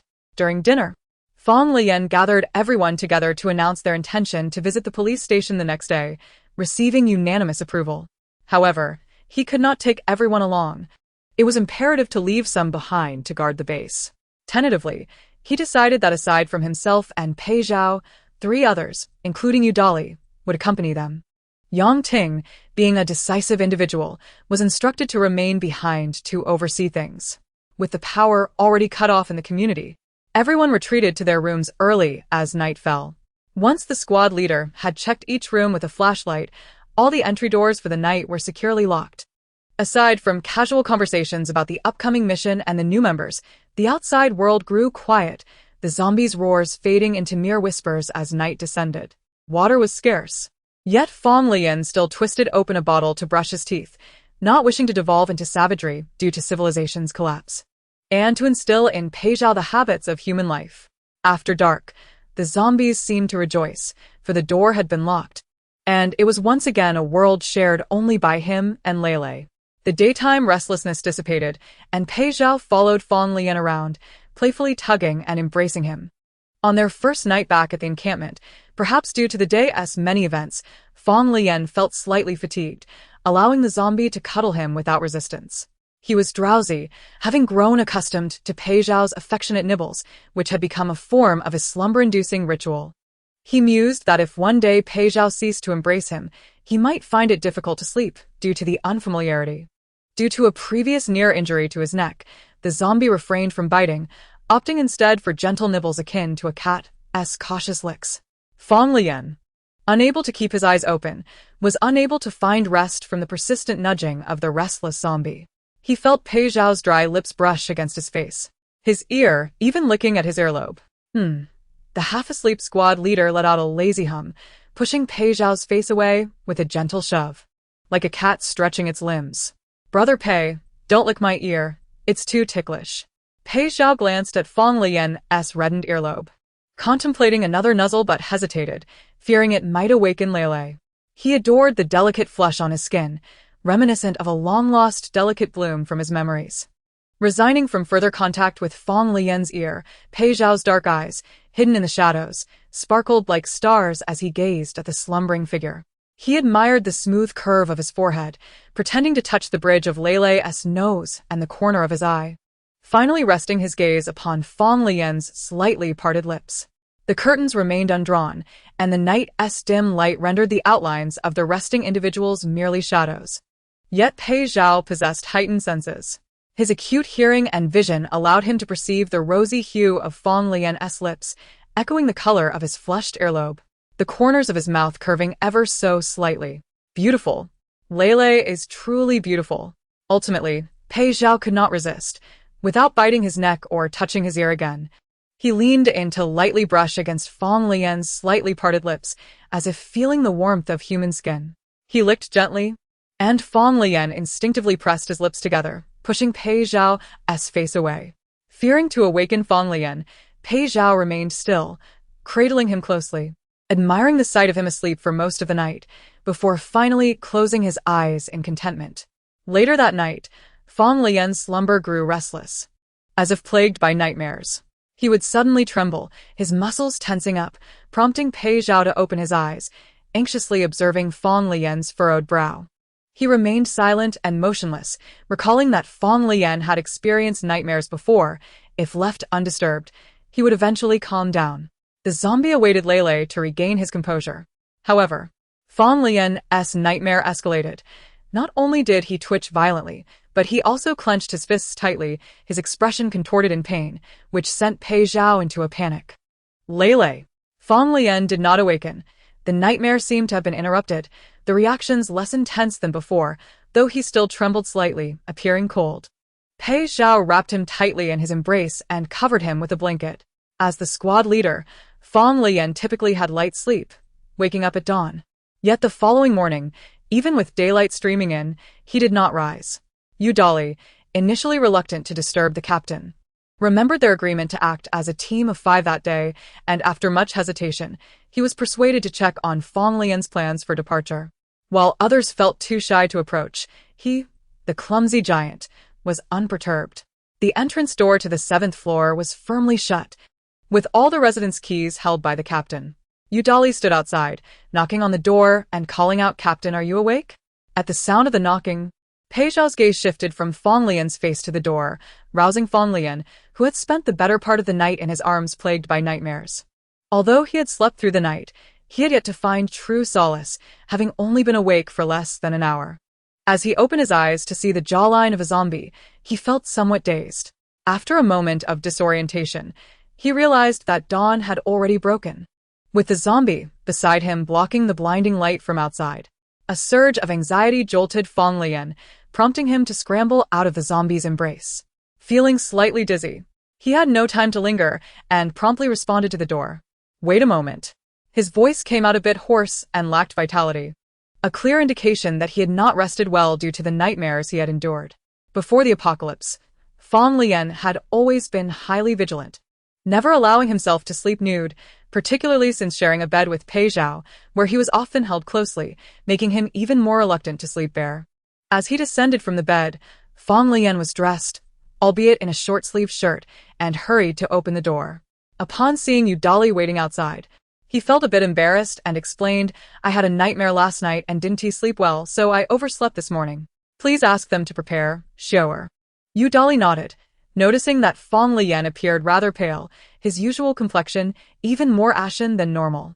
"Leon, are you unwell? You look rather wilted." Previously, they often joked about each other as frailty, and Fang Leyan rolled his eyes and playfully kicked Yudali, retorting, "Get lost. Then you should wake up and eat something." Yudali urged, and upon confirming that Fang Leyan was fine, he dashed downstairs.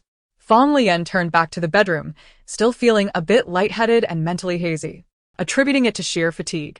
Pei Zhao was already standing by the bed, waiting for him. Upon seeing Fang Leyan return with a lackluster demeanor, he approached with concern. "Leon, did you have a nightmare?" Fang Leyan rubbed his eyes, aware that Pei Zhao knew about the nightmares, yet he refrained from divulging the details to the zombie. Instead, he smiled and headed to the bathroom, assuring, "It's nothing. I'll just wash my face." After downing the remaining half bottle of mineral water from yesterday, he felt somewhat more alert, though the haunting memories of last night's nightmare lingered. In his dream, he had witnessed Pei Zhao suddenly lose all rationality and bite into his neck, staring at him with pale gray eyes, unblinking as he succumbed to infection, slowly transforming into a zombie. The emotional and physical anguish from that dream remained vivid in his memory, as he distinctly felt his body undergoing a transformation. In the dream, he was acutely aware of the virus's rapid invasion, causing his entire being to turn cold, trembling uncontrollably. The paralyzing helplessness of knowing he was on the brink of becoming a monster was utterly terrifying. Pei Zhao, with blood at the corners of his mouth, coldly observed his metamorphosis. Then, just as Fang Leyan was engulfed in fear, Pei Zhao suddenly called out his name. Leon. That was when Fang Leyan managed to stabilize himself from the abyss of terror. Leaning against the bathroom counter to regain his composure, Fang Leyan caught sight of his reflection in the mirror. His face was pale, and his lips lacked color. Perhaps it was the near brush with being bitten that led to such a dream. "I just need to be more cautious. Pei Zhao is still human, merely infected with a fragment of the virus, and he will eventually revert." Staring at his reflection, Fang Leyan found himself drifting into thought, repeatedly murmuring silent reassurances to himself. Pei Zhao will surely recover. He won't completely become a zombie. He is not a zombie, he is still a person. Taking a deep breath, Fang Leyan turned to exit, only to collide with Pei Zhao's expressionless face. The zombie had silently approached and was now standing at the door, staring at him with unwavering eyes, seemingly lost in thought. Fang Leyan was startled but quickly regained his composure and asked the zombie, "You only had canned food yesterday, are you hungry? We'll go out soon to find you some meat." Pei Zhao stood merely 30 centimeters away from Fang Leyan, his presence reminiscent of the dream, yet his dark pupils, enhanced by colored contacts, bore no resemblance to the coldness from his nightmare. Instead of being frightening, he appeared somewhat pitiful, as if he had erred. Pei Zhao could sense Fang Leyan's thoughts, realizing that his failure to feed properly yesterday had caused Leon distress, filling him with guilt. He refrained from embracing him as he usually did each morning, standing quietly and calling out to him softly. Leon. Fang Leyan, not overthinking it, gently brushed Pei Zhao's tousled hair, adjusted his baseball cap and mask, and finally donned gloves. After ensuring everything was in order, he headed downstairs to meet the others. Besides the usual patrols, Nearly everyone was on the fourth floor. Yudali had already gathered 3 others and prepared weapons. Spotting Fang Leyan and Pei Zhao approaching, he quickly called out, "Captain, Brother Pei, you should eat something first. We've already had our share." Fang Leyan accepted the packaged food, noting it contained 2 pieces of bread and 2 sausages. He exchanged a few casual remarks before leading Pei Zhao to the window. The sausage packaging proved difficult to open. However, having brought a knife before leaving the villa, Fang Leyan skillfully sliced it open, peeling the sausage and offering it to Pei Zhao. "This is also meat, though in small quantity." Worried that Pei Zhao might be displeased, he added softly, "I'll find you some meat later." Pei Zhao promptly stuffed the sausage into his mouth from beneath the mask, though it was quite chewy and far from palatable. Fang Leyan gazed out the window, appearing to scrutinize the horde outside, yet his true intention was to keep Pei Zhao away from the crowd to avoid drawing any suspicion while he ate. The others were engaged in quiet discussions about the suitable route, but Yudali mysteriously crept up behind them, whispering, "Brother Pei." Fang Leyan turned to him, puzzled by Yudali's secretive tone. The young man merely grinned foolishly at Fang Leyan, inching closer to Pei Zhao and stealthily slipping a piece of beef jerky into his hand. Pei Zhao, wearing gloves, typically disliked anyone encroaching upon his space. Yet upon receiving the jerky, his restlessness subsided. He promptly discarded the half-eaten sausage and began tearing into the jerky's packaging. "Brother Pei, you can just stand by the window and eat this in secret. If they see you, they'll make a fuss." Pei Zhao remained silent, yet it was evident that he held less animosity towards Yudali's approach. Fang Leyan watched this amusing exchange, chuckling at how Yudali was so considerate of Pei Zhao, even offering him such a prized snack. Yudali, feeling a bit shy under Fang Leyan's gaze, hastily clarified, "I noticed Brother Pei doesn't he seem to enjoy bread and sausage. I was worried he might go hungry." "Captain, please don't feel jealous. You hold the highest place in my heart. I'll think of you next time."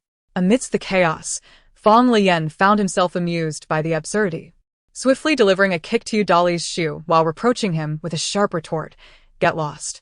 Chapter 36. The Captain's Unusual Condition. "Captain, you don't look well," Yudali remarked, despite their playful banter. He sensed that today Fang Leyan appeared far less spirited than usual. "Nothing to worry about. It's getting late. Let us gather everyone downstairs to prepare." Although he indeed felt a touch of fatigue, they had already strategized their course of action for the day, and Fang Leyan would not casually abandon their plans over minor discomfort. Before departing, he instructed Yang Ting to guard their home vigilantly, advising her not to venture out in search of them, even if they returned late, lest she unwittingly lead others into peril. This was a sentiment the captain had always expressed before their outings, and at this moment, they all understood its significance. However, with Fang Leyan's meticulous planning, their endeavors felt considerably more secure. Yet, upon hearing his words, Yang Ting couldn't shake off a sense of unease, recalling that merely days ago, Fang Leyan had almost failed to return. It felt somewhat like a farewell. "Captain, why don't I accompany you? The community is quite secure." Fang Leyan waved her off reassuringly. "It's fine. We've observed for several days and haven't spotted any other survivors. The distance isn't great. We'll walk over and be back shortly. Besides, once we leave, some zombies will inevitably be drawn to the entrance and you need to maintain your post." Taking advantage of the scattered zombie horde outside the gate, they slipped away from the community with hushed footfalls.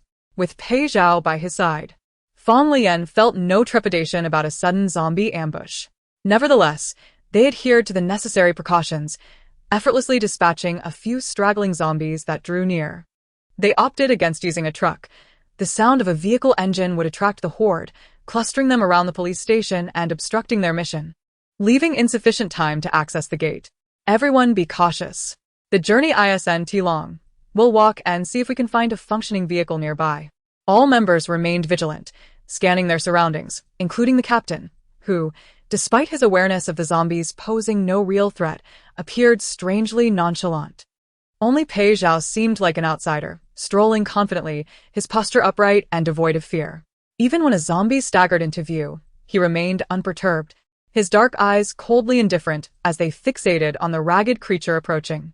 While others held their weapons poised for action, Pei Zhao sauntered as though on a leisurely stroll, a demeanor that left Yudali bewildered. "Brother Pei, Why aren't you dodging?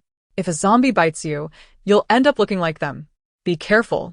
Udali genuinely expressed concern, yet having witnessed Pei Zhao's prowess in dispatching zombies barehanded the previous day, didn't truly regard him as reckless, but rather as someone audacious due to their exceptional skill. However, Pei Zhao seemed to disregard his words, continuing his swaggering stride, leaving Fang Leyan feeling somewhat awkward. It was indeed a bit humiliating for a zombie leader to hide among his minions, so he refrained from reprimanding Pei Zhao, instead boldly boasting to the others. Rest assured, Brother Pei has survived alone for months in these conditions. We are no match for him. The other team members chuckled, finding some truth in his jesting. But Udali took it to heart, viewing Pei Zhao as extraordinary. His immense strength and boldness, coupled with that icy demeanor that seemed to disregard him entirely, left Udali thoroughly impressed. In the apocalypse, Brother Pei was truly formidable. Had Udali known that Pei Zhao possessed zombie-like qualities and the ability to command a horde, his initial reaction would likely have been one of awe rather than fear. Yet, Fang Leyan could not divulge the secret to him so lightly. Udali was too naive. And there was no telling when he might inadvertently let it slip. In Fang Leyan's estimation, aside from Yang Ting and Udali, who might tolerate the presence of a zombie, most others would likely react with fear and aversion. Having witnessed countless zombies tearing at the living and many familiar faces transforming into grotesqueries, their hostility was understandably profound. Pei Zhao had only followed Fang Leyan into the survivor community out of reliance on himself. Fang Leyan could not afford to introduce any uncertainty into his life. After traversing 2 streets, Fang Leyan's knife remained unsullied by blood, thanks to the presence of the zombie king beside him. Pei Zhao, aware of Fang Leyan's aversion to filth, effortlessly dispatched any approaching zombies without requiring his assistance. Wow, Brother Pei is truly impressive. Udali gushed, his admiration reaching new heights. The distance from their residence wasn't vast, but their cautiousness made the journey feel prolonged. Under normal circumstances, Fang Leyan would lead with boundless energy, but today he felt an overwhelming sense of malaise, fatigue enveloping him as he walked. His legs felt weak, and a cold sweat began to bead on his forehead. It was still spring, and they all wore long-sleeved jackets without feeling overheated. Occasionally, a chill breeze, mingled with a foul odor, would sweep by, refreshing yet unsettling.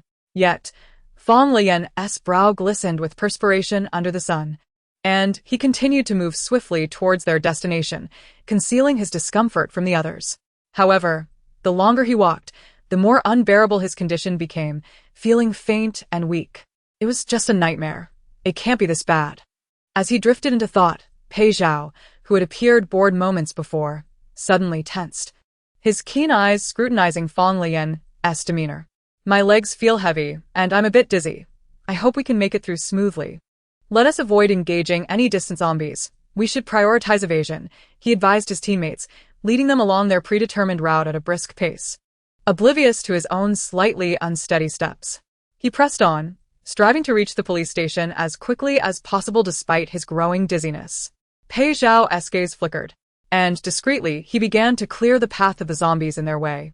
A few of the creatures, as if oblivious, meandered aimlessly, not responding to the commotion. As Fang Leyan ran ahead, he felt a presence blocking the sunlight from his face, and the dizziness receded slightly in the cool shade. Pei Zhao, close beside him, softly called out, "Leyan." Turning to check on his teammates, who seemed fine, Fang Leyan wearily replied, "It's all right. We're heading to the police station. Regardless of whether we obtain firearms, we'll also gather some supplies. You should take the opportunity to venture out and see if you can find any prey while the others search for supplies. Don't worry.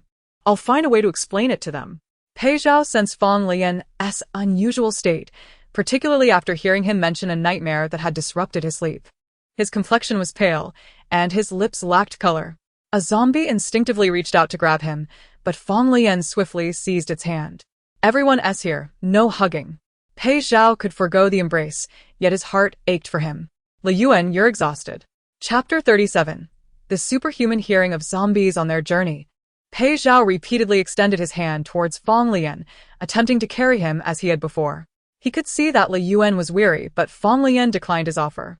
Not only must the captain forever act as a guiding beacon, he is reluctant to reveal his physical malaise to others, and even more so to allow Pei Zhao to hold him in public, which might arouse suspicion.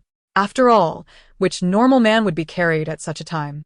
He gritted his teeth and persevered along the path, but by the time they reached the vicinity of the police station, sweat had already dampened Fang Leyan's hairline, and perspiration was even visible in the collar of his jacket. The group found a shelter and huddled together, at which point Dolly noticed his unusual condition. "Captain, are you really unwell? Your face looks so pale, and you're sweating profusely." At this moment, Fang Leyan was indeed feeling quite dizzy. However, relying on his remarkable endurance and self-control, he managed to maintain his composure. Having reached their destination, he did not wish to alarm anyone, so he casually concocted a seemingly simple excuse.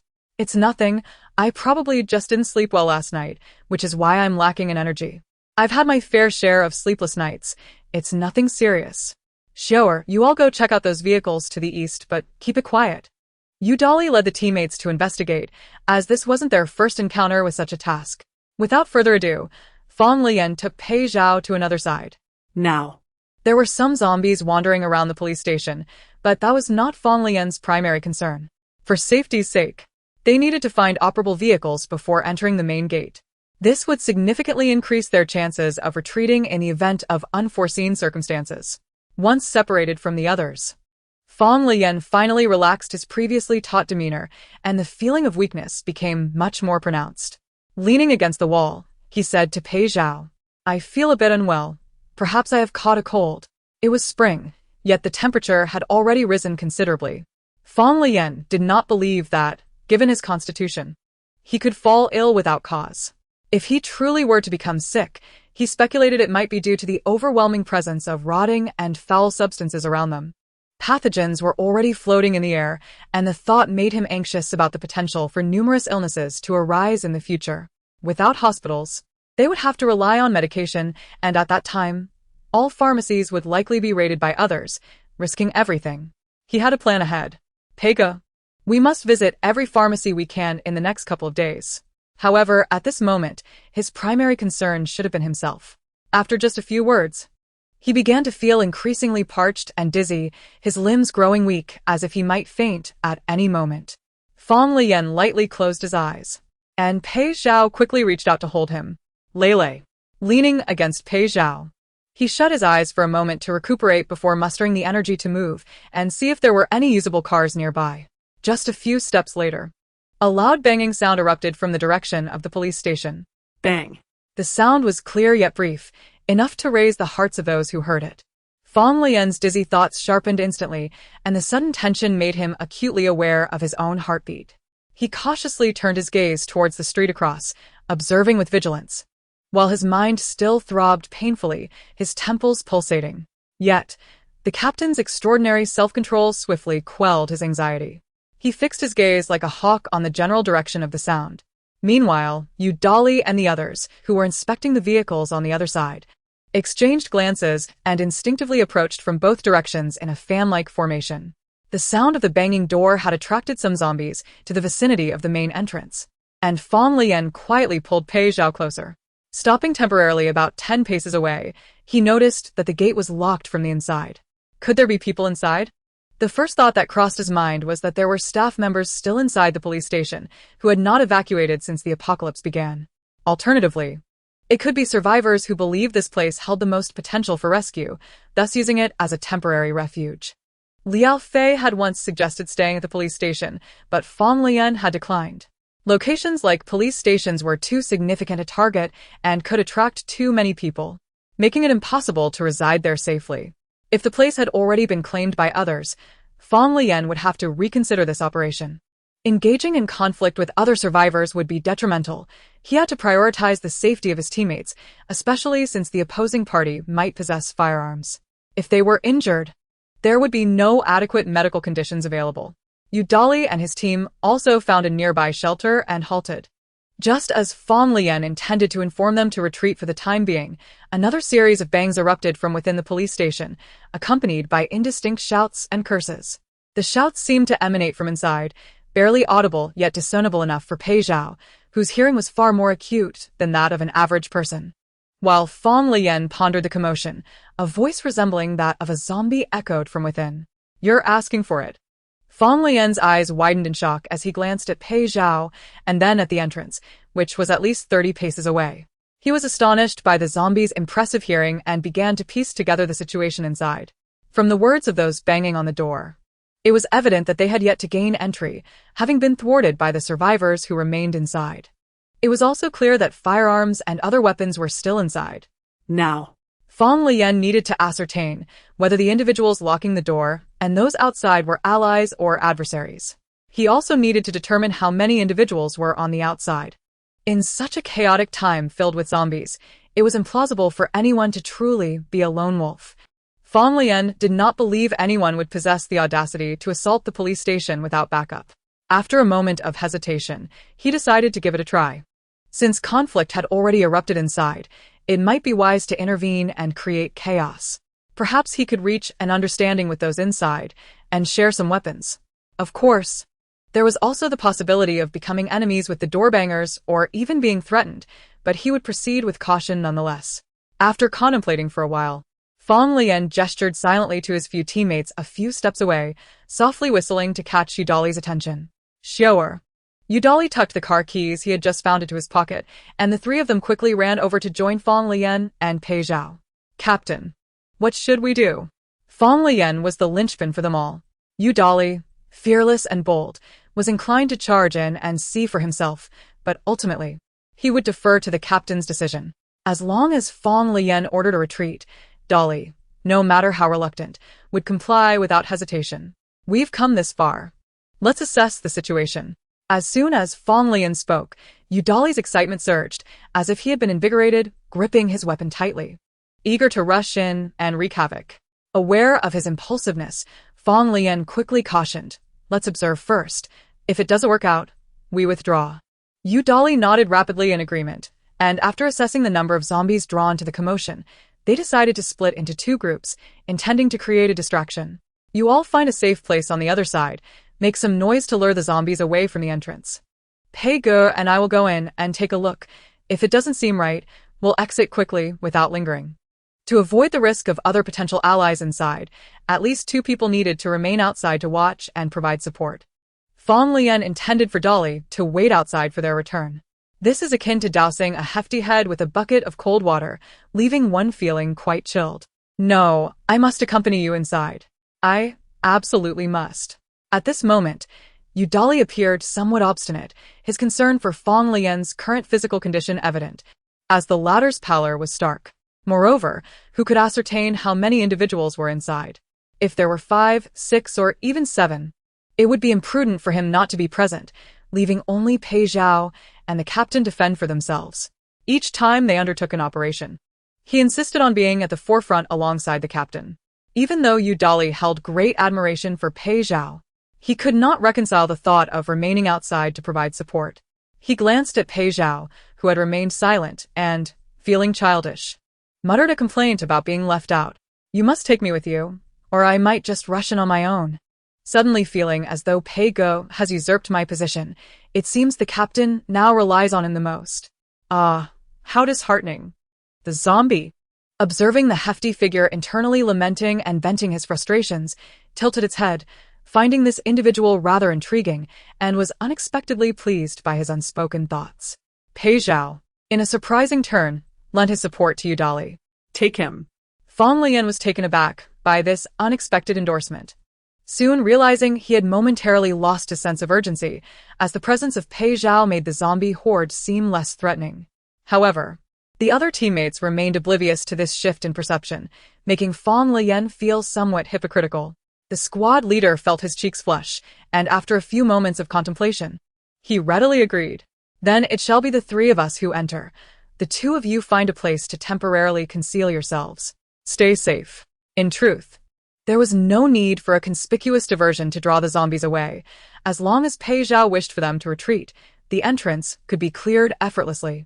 Yet, Fang Leyan discreetly instructed Pei Zhao to remain inconspicuous in front of others.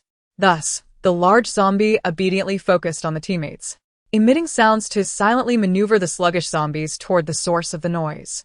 The commotion generated was insufficient to attract a multitude of zombies. But with everyone's attention drawn to the interior, success was certainly preferable. Fang Leyan swiftly reached through the barrier gate to unfasten the latch. The lock had been compromised, likely because those inside had not anticipated the arrival of anyone else. They had merely secured the latch to prevent zombies from intruding.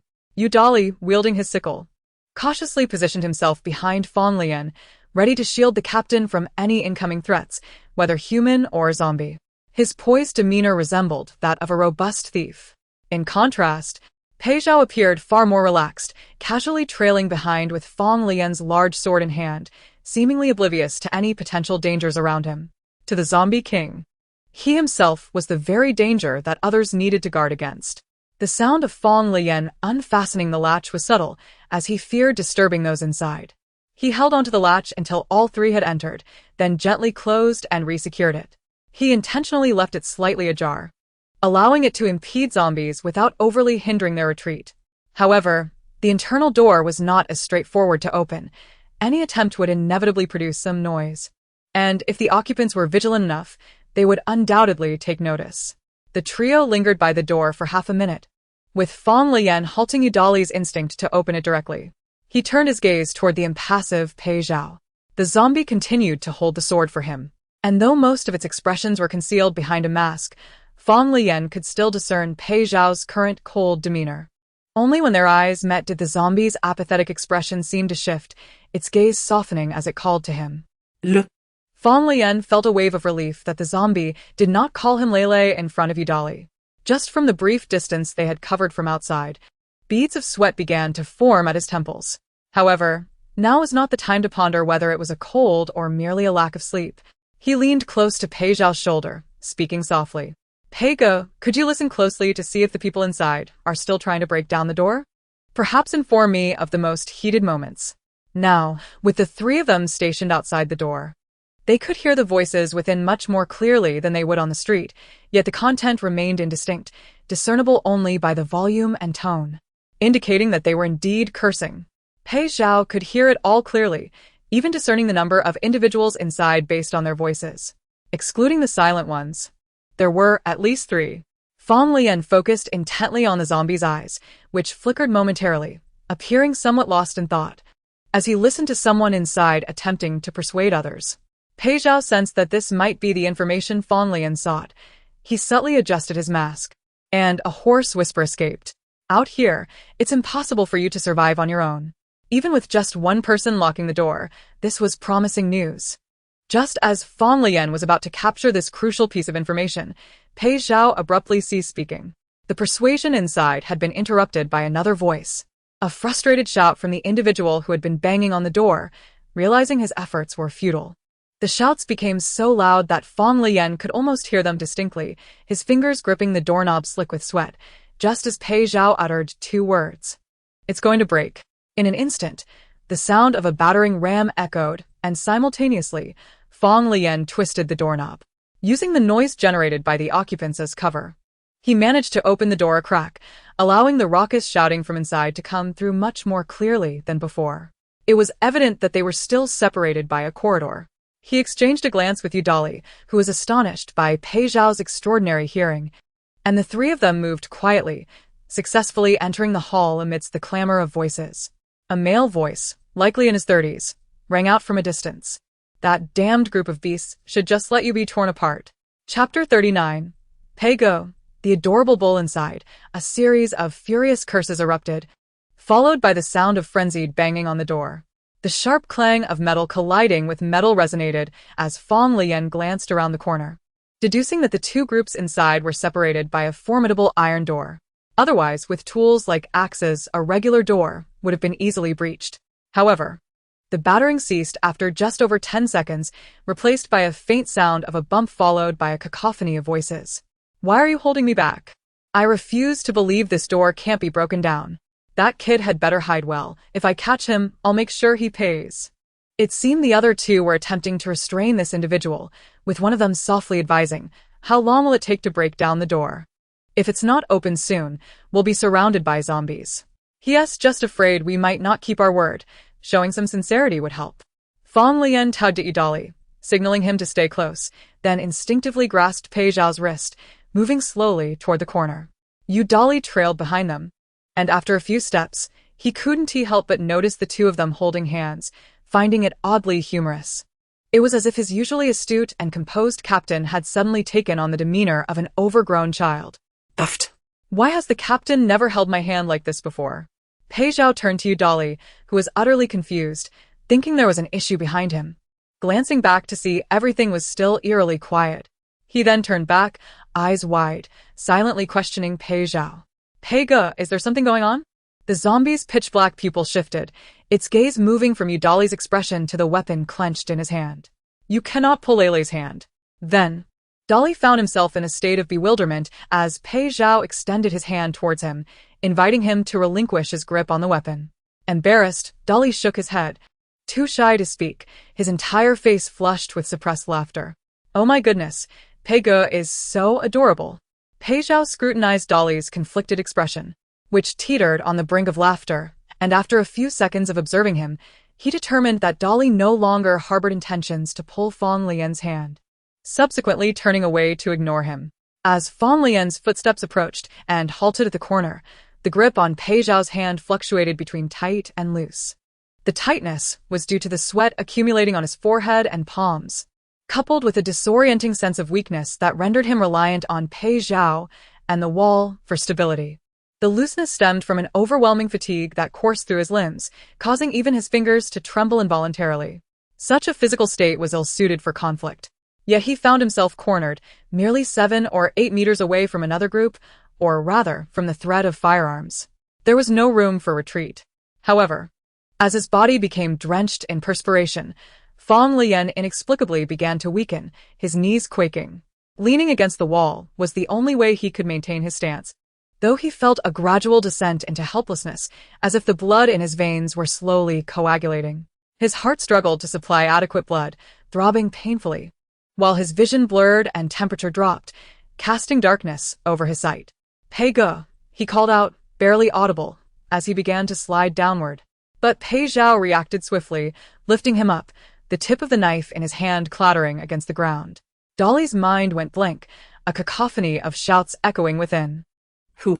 Before he could ponder further, he swiftly maneuvered past Fang Leyan to the corner, discerning the approaching footsteps. With a sudden swing of his weapon, he struck at the wall, and amidst the curses hurled towards him, he launched into a frenzied attack, his weapon slicing through the air with a whoosh. Fang Leyan, cradled in Pei Zhao's arms, could only gaze up at him, his complexion even paler than in the morning, as though the blood had drained from beneath his skin, leaving a sickly hue. Yet his consciousness remained, albeit weakened. Pei Ge, quickly help Dolly, he urged, his words strained and his vision unclear. Confirming that there were indeed 3 opponents, he felt a surge of anxiety, realizing his condition had compelled Dolly to face multiple foes alone. Observing Fang Leyan's distress, Pei Zhao gently propped him against the wall. Instinctively, Fang Leyan reached for his knife. Even in this moment of near blindness, he endeavored to maintain his composure. He was the captain. Fang Leyan was the captain, responsible for the safety of every individual he had let out, undertaking the bulk of the danger to ensure his teammates could return home safely. If those 3 individuals harbored murderous intent, he would have no choice but to thrust his blade towards them.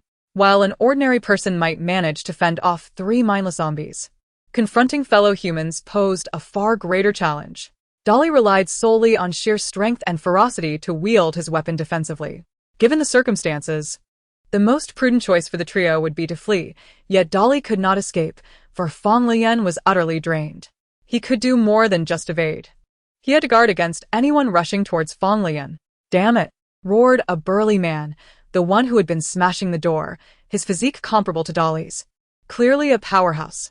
He appeared resolute, wielding a massive axe without an ounce of hesitation, as though confronting not a living being, but rather another zombie. Though Dolly was strong and quick to react, his boisterous and amiable nature belied a gentle disposition. Otherwise, he would not have accompanied Fang Leyan in rescuing so many. Even amidst the chaos, with lives hanging by a thread, he subconsciously resisted the notion of taking a life. Every strike of his weapon was instinctively aimed to avoid vital areas, though it still inflicted some injuries upon his opponent. In contrast, the assailants showed no such restraint, forcing Dolly into a defensive stance without an effective counterattack. The other two were somewhat manageable, yet the axe-wielding brute fought like a madman, swinging with reckless abandon. His fury palpable. "Damn it, I'll chop you to pieces." Go die. Facing the axe that sought his life, while another individual obstructed his escape route, Dolly braced himself, gripping his weapon tightly, nerves fraying. As the axe descended with fierce intent, a shadow surged forward, crashing into the brute and sending him flying. Dolly blinked in astonishment, witnessing Pei Zhao charge like a wild beast, propelling the man with the axe off the ground by a good 10 centimeters. With a slight tilt, the brute was sent sprawling, inadvertently toppling another adversary in the process. Chapter 40. A display of raw power. The anguished cries of the two assailants pierced the air. And before Dolly could fully comprehend the situation, Pei Zhao seized him by the collar, lifting him effortlessly, as if he were a mere chick.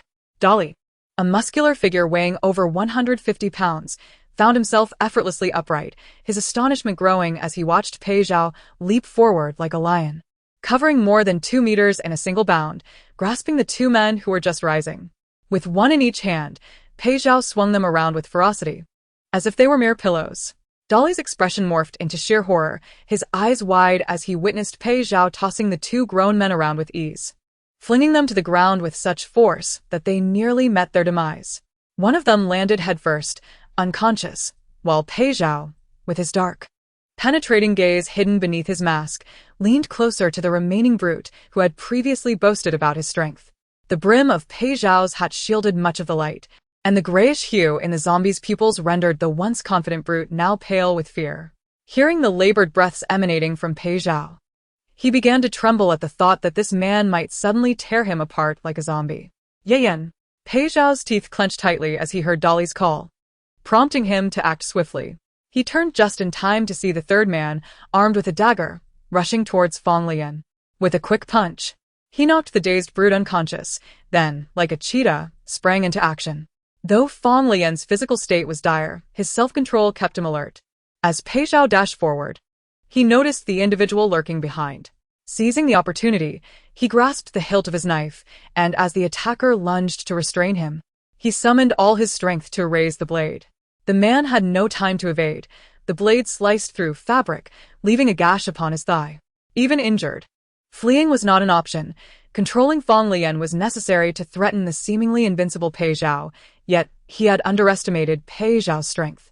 The physical prowess of the Zombie King is nearly an order of magnitude greater than that of a human, manifesting not only in sheer strength, but also in remarkable speed.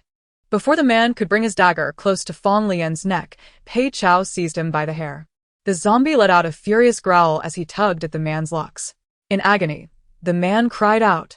Feeling as if his scalp were being wrenched from his head, he flailed futilely with the dagger, ultimately directing it towards Pei Zhao. Pei Zhao made no attempt to evade, his skin having become so rigid that he felt no pain. Yet, Fang Leyan was terrified. His fear stemmed from the prospect of Pei Zhao's unusual physique being exposed.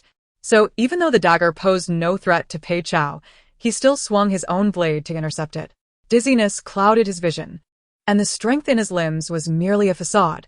His short hair was drenched in sweat, and he was relying entirely on sheer will to lift the weapon. He miscalculated, missing the dagger and nearly severing the assailant's fingers instead. A blood-curdling scream echoed through the room as 4 fingers were half-severed.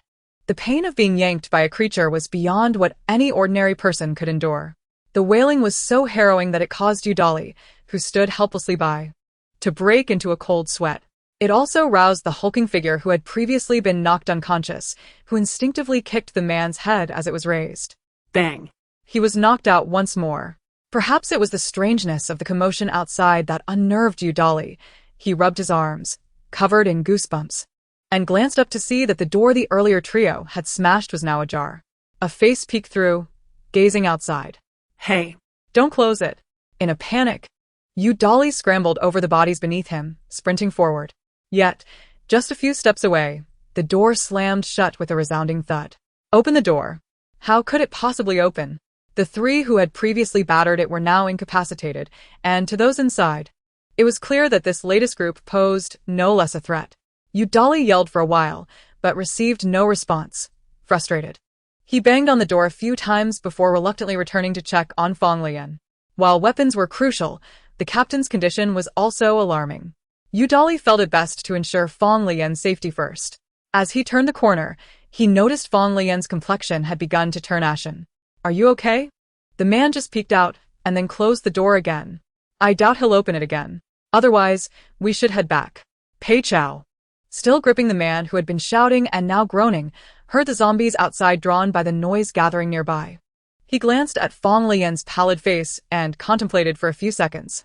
He then seized the man from the ground, intending to toss him outside to feed the zombies. Fang Leyan understood his intentions and hesitated, unsure whether to intervene. He had reached the limits of his strength, and keeping these three alive could pose a danger. Yet, he felt a deep inner conflict. Throwing him out would mean killing him. Once a life is taken, there's no turning back. Leyan's mind was clear. He understood that revenge and fighting were not the same. Once one crossed the line into murder, they became indistinguishable from beasts. Moreover, he had always believed that Pei Zhao could revert to his former self, and he did not want to see Pei Zhao lose his humanity. "Brother Pei." The zombies had already sensed his turmoil. Pei Zhao turned to observe Fang Leyan's pale and pained visage and, quickening his pace, opened the door to hurl the two men outside. They landed in the courtyard. Yudali approached the remaining hulking figure and rummaged through his belongings, discovering only a lighter, a multi-tool knife, and a compressed biscuit. He grappled with the man, attempting to throw him into the courtyard, but the bulk was daunting. He likely weighed over 170 pounds. After considerable effort, he managed to drag him just a few meters before Pei Zhao returned, bending down as if lifting a sack of potatoes, easily tossing the man out with a thud. Yudali was astonished. "Holy crap. Brother Pei is so cool. Goodness. He's on an entirely different level than me. Brother Pei is incredible." Pei Zhao paid no mind to Yudali's starry-eyed admiration. He turned and helped Fang Leyan to his feet, gently wiping the beads of sweat from his face with his gloved hand. He intended to lift him. Leyan. Fang Leyan, utterly drained, leaned against Pei Zhao, his lips as pale as paper, and addressed Yudali. "I'll go talk to the people inside and see if they're willing to join us. Given the current circumstances, it would be a pity to return empty-handed." Yudali reached out to assist Fang Leyan, but Pei Zhao simply brushed aside his hand. Pei Zhao lifted Fang Leyan effortlessly. Yudali was momentarily stunned, nodding to himself, feeling somewhat foolish. Indeed, with Leyan in such a state, how could he walk? Pei Zhao was the clever one. Chapter 41. The captain faints. Pei Zhao, adhering to Fang Leyan's wishes, carried him to the iron door before setting him down. Fang Leyan leaned against the iron door, his palm leaving a damp imprint on the cool metal as he suspected he might be running a fever. Yet, it didn't quite feel like a fever. After such a prolonged period, if he were indeed feverish, his body temperature should have risen significantly. However, his fingers felt numb and icy, and the sweat that dripped was cold. He glanced up at the imposing door, surmising it likely led to an armory. This outer door served as a checkpoint. Anyone wishing to retrieve weapons had to verify their identity. Lacking the strength to shout to those within, when he finally spoke, his voice came out weak and indistinct, likely inaudible even through the barrier. His legs felt feeble, as if he were in a dream. Pei Zhao stood beside him, supporting him and panting with concern, growing increasingly anxious. The zombies fixated on the metal door, and Yudali, pushing against the doorknob while calling out, was shoved aside by Pei Zhao. "I said, open the door. We've at least saved you." Yudali stumbled, bewildered, as he watched Pei Zhao set Fang Leyan down and then, with fervor, begin to strike the door lock with the long knife. He struck with the blade, and then resorted to using his body.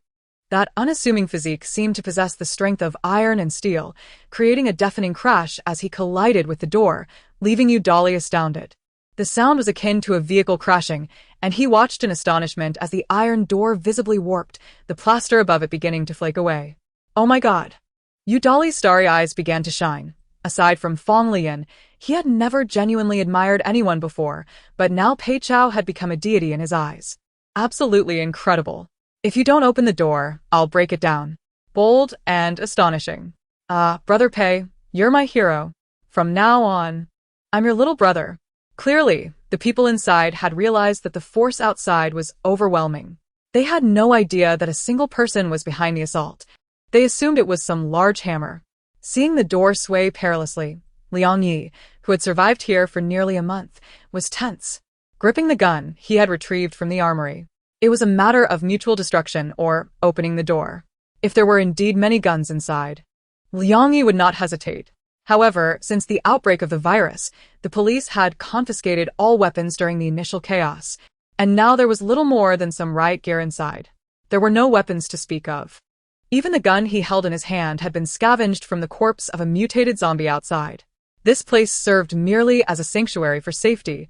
If the door were to be compromised, the outcome would be no different.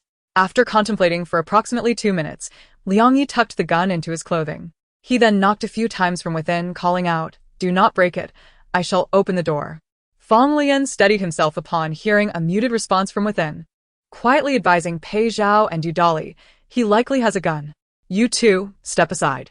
Silence enveloped the space for another 2 minutes before the door emitted the distinct sound of unlocking. Yudali and Fang Leyan carefully scrutinized the gap beneath the door, while only Pei Zhao maintained a cold, unyielding gaze without a hint of anxiety. Should the person inside dare to cause trouble upon their exit, he would be swiftly subdued. The iron door, evidently deformed from the impact, creaked and groaned as it opened, revealing a cumbersome entrance that eased the tension of those outside. After all, with such a slow opening, there would be no time to draw a weapon before being forced inside.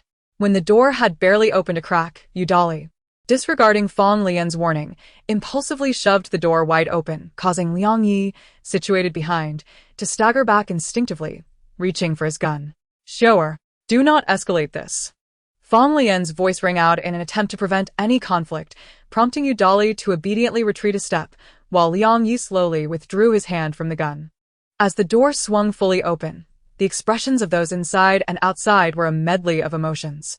On the day of the virus outbreak, all firearms had been commandeered by the police, leaving this place devoid of weapons. Noticing the individuals outside were distinctly different from the previous group, Liang Yi was the first to speak, expressing his reluctance to engage in conflict with other survivors unless absolutely necessary. "If you do not believe me, I can allow you to come in and see for yourselves, but you must leave afterward." With the law now a distant memory, Liang Yi found himself unable to trust strangers. However, the sheer number of individuals before him was daunting. Pei Zhao observed the man retreating slightly, half hidden behind the door, a defensive posture indicative of humanity's instinct. As the man displayed no signs of deception, Pei Zhao lost interest in causing him harm, his concerns shifting towards Fang Leyan's deteriorating condition. "Lo, take your medicine." They had retrieved numerous medications from the pharmacy, and Lo was now unwell and needed to take his medicine promptly. Fang Leyan could only vaguely discern the individual within, clad in military green cargo pants and a black short-sleeved shirt, revealing hints of his identity through the earlier conversations. He was likely one of the officers stationed here. "If you are unarmed, there is no reason for you to remain here. The police station is a prime target and will attract more attention in the future. If you lack allies, consider returning with us." Fang Leyan's voice faltered, and Liang Yi noticed the pallor of this man's face, his voice diminishing until he ultimately swayed and collapsed. "Captain." Fang Leyan's vision faded to black. He had held on for too long and could no longer endure. He was not unconscious, but rather unable to control his body, as if it were succumbing to paralysis. He lacked the strength to lift his limbs, his heart laboring to beat painfully. The last sensation he registered was Pei Zhao lifting him up, followed by the muffled sounds of the outside world fading away. His hearing became confined within his own body, perceiving the gradual deceleration of his blood flow, rendering him as cold as a corpse. Was this the sensation of dying? Was it the process every individual underwent upon infection? He pondered whether Pei Zhao had endured similar torment, having witnessed the departure of loved ones, ultimately left alone and unable to escape the clutches of infection. Surely, he must have felt an overwhelming loneliness, a profound helplessness.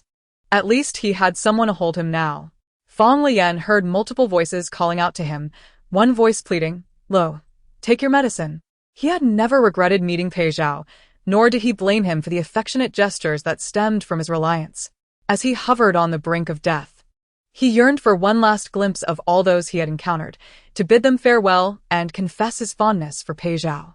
The sensation of pain began to wane, replaced by a tightening of muscles and nerves, the feeling of suffocation intensifying. Fang Leyan gasped for air, yet it seemed he could not draw in even a breath. Leyan. Hold on, we're almost there. Yet Fang Leyan could not hear the multitude calling for him, as though submerged in water, deprived of oxygen and slipping into unconsciousness, ultimately choking on the very air around him. Yudali had forcefully administered antipyretics to Fang Leyan, and Yang Ting hurriedly handed over a thermometer. Though Dali's trembling hands were scarcely more stable than Fang Leyan's. Is he burning up? This must be a fever, he thought, recognizing the symptoms of convulsions. He had no time to deliberate further. His sole focus was stabilizing the situation. When he attempted to check the temperature again, Pei Zhao intervened. The medication is taken. The medication has already been administered. No one else can touch Le. Pei Zhao had lost his composure, and everyone believed him to be mad. He scooped up the semi-conscious captain, pushing past everyone in a frenzied dash towards the upper floors. By the time the others realized what was happening and attempted to pursue, the entrance to the 7th floor had been barricaded, leaving Yudali and Yang Ting pounding desperately on the door. Pei Ge, open the door. Pei Ge, let us in. The captain may have a low fever. He still needs medication. He cradled Fang Leyan in his arms as if he were deaf, making his way back to the bedroom, where he nestled into the bed, holding the pallid and ashen-faced figure tightly. He grasped his frigid hands and caressed his icy visage, pulling the quilt over him like he used to, wrapping him snugly without leaving a single gap. He has taken his medicine. He will be all right, the morose zombie murmured to himself, ultimately burying his face close to Fang Leyan's ear, emitting a heart-wrenching whimper. Yet, the person who had always indulged him was not awake to soothe him with a smile. The entire survivor group, comprising more than 20 members, was in disarray. Witnessing their captain being taken away by Pei Zhao and locked behind the door of the 7th floor, with the key remaining inside the room. What should they do? Perhaps they should break down the door. A shout might help. Maybe Pei Ge was reluctant to let them take the medicine indiscriminately, for Leyan's body was cold, no longer showing signs of fever. Amidst the chaos, no one paid much attention to the unfamiliar figure who had returned with them. Liang Yi observed the agitated crowd, their voices overlapping in a cacophony of panic. Initially, he had no intention of intervening, but upon noticing the large man who had accompanied him was indeed preparing to break down the door, he could not help but speak up. It appears your captain has been bitten by a zombie. That fellow must have deduced the situation and taken him away alone, to prevent any potential mutation from endangering others. Given the current circumstances, it would be wise not to force the door open. His few words stirred a tempest of anxiety, causing the already frazzled crowd to spiral further into fear, with the timid starting to tremble. Yang Ting, having been stunned for a few seconds, turned to Yudali, urgently demanding answers. Has the captain been bitten? Yudali, initially bewildered, erupted in furious denial. Nonsense. We've been together the whole time. Leyan hasn't been bitten. The zombies haven't even touched him. Already on edge, Yudali, provoked by Liang Ye's words, exploded like a firecracker, charging down the stairs in a fit of rage. You wretched fool. It's because Leyan thought living alone would be difficult that he wanted to bring you back. I'll kill you. The stairwell descended into chaos, with some shouting curses while others attempted to mediate.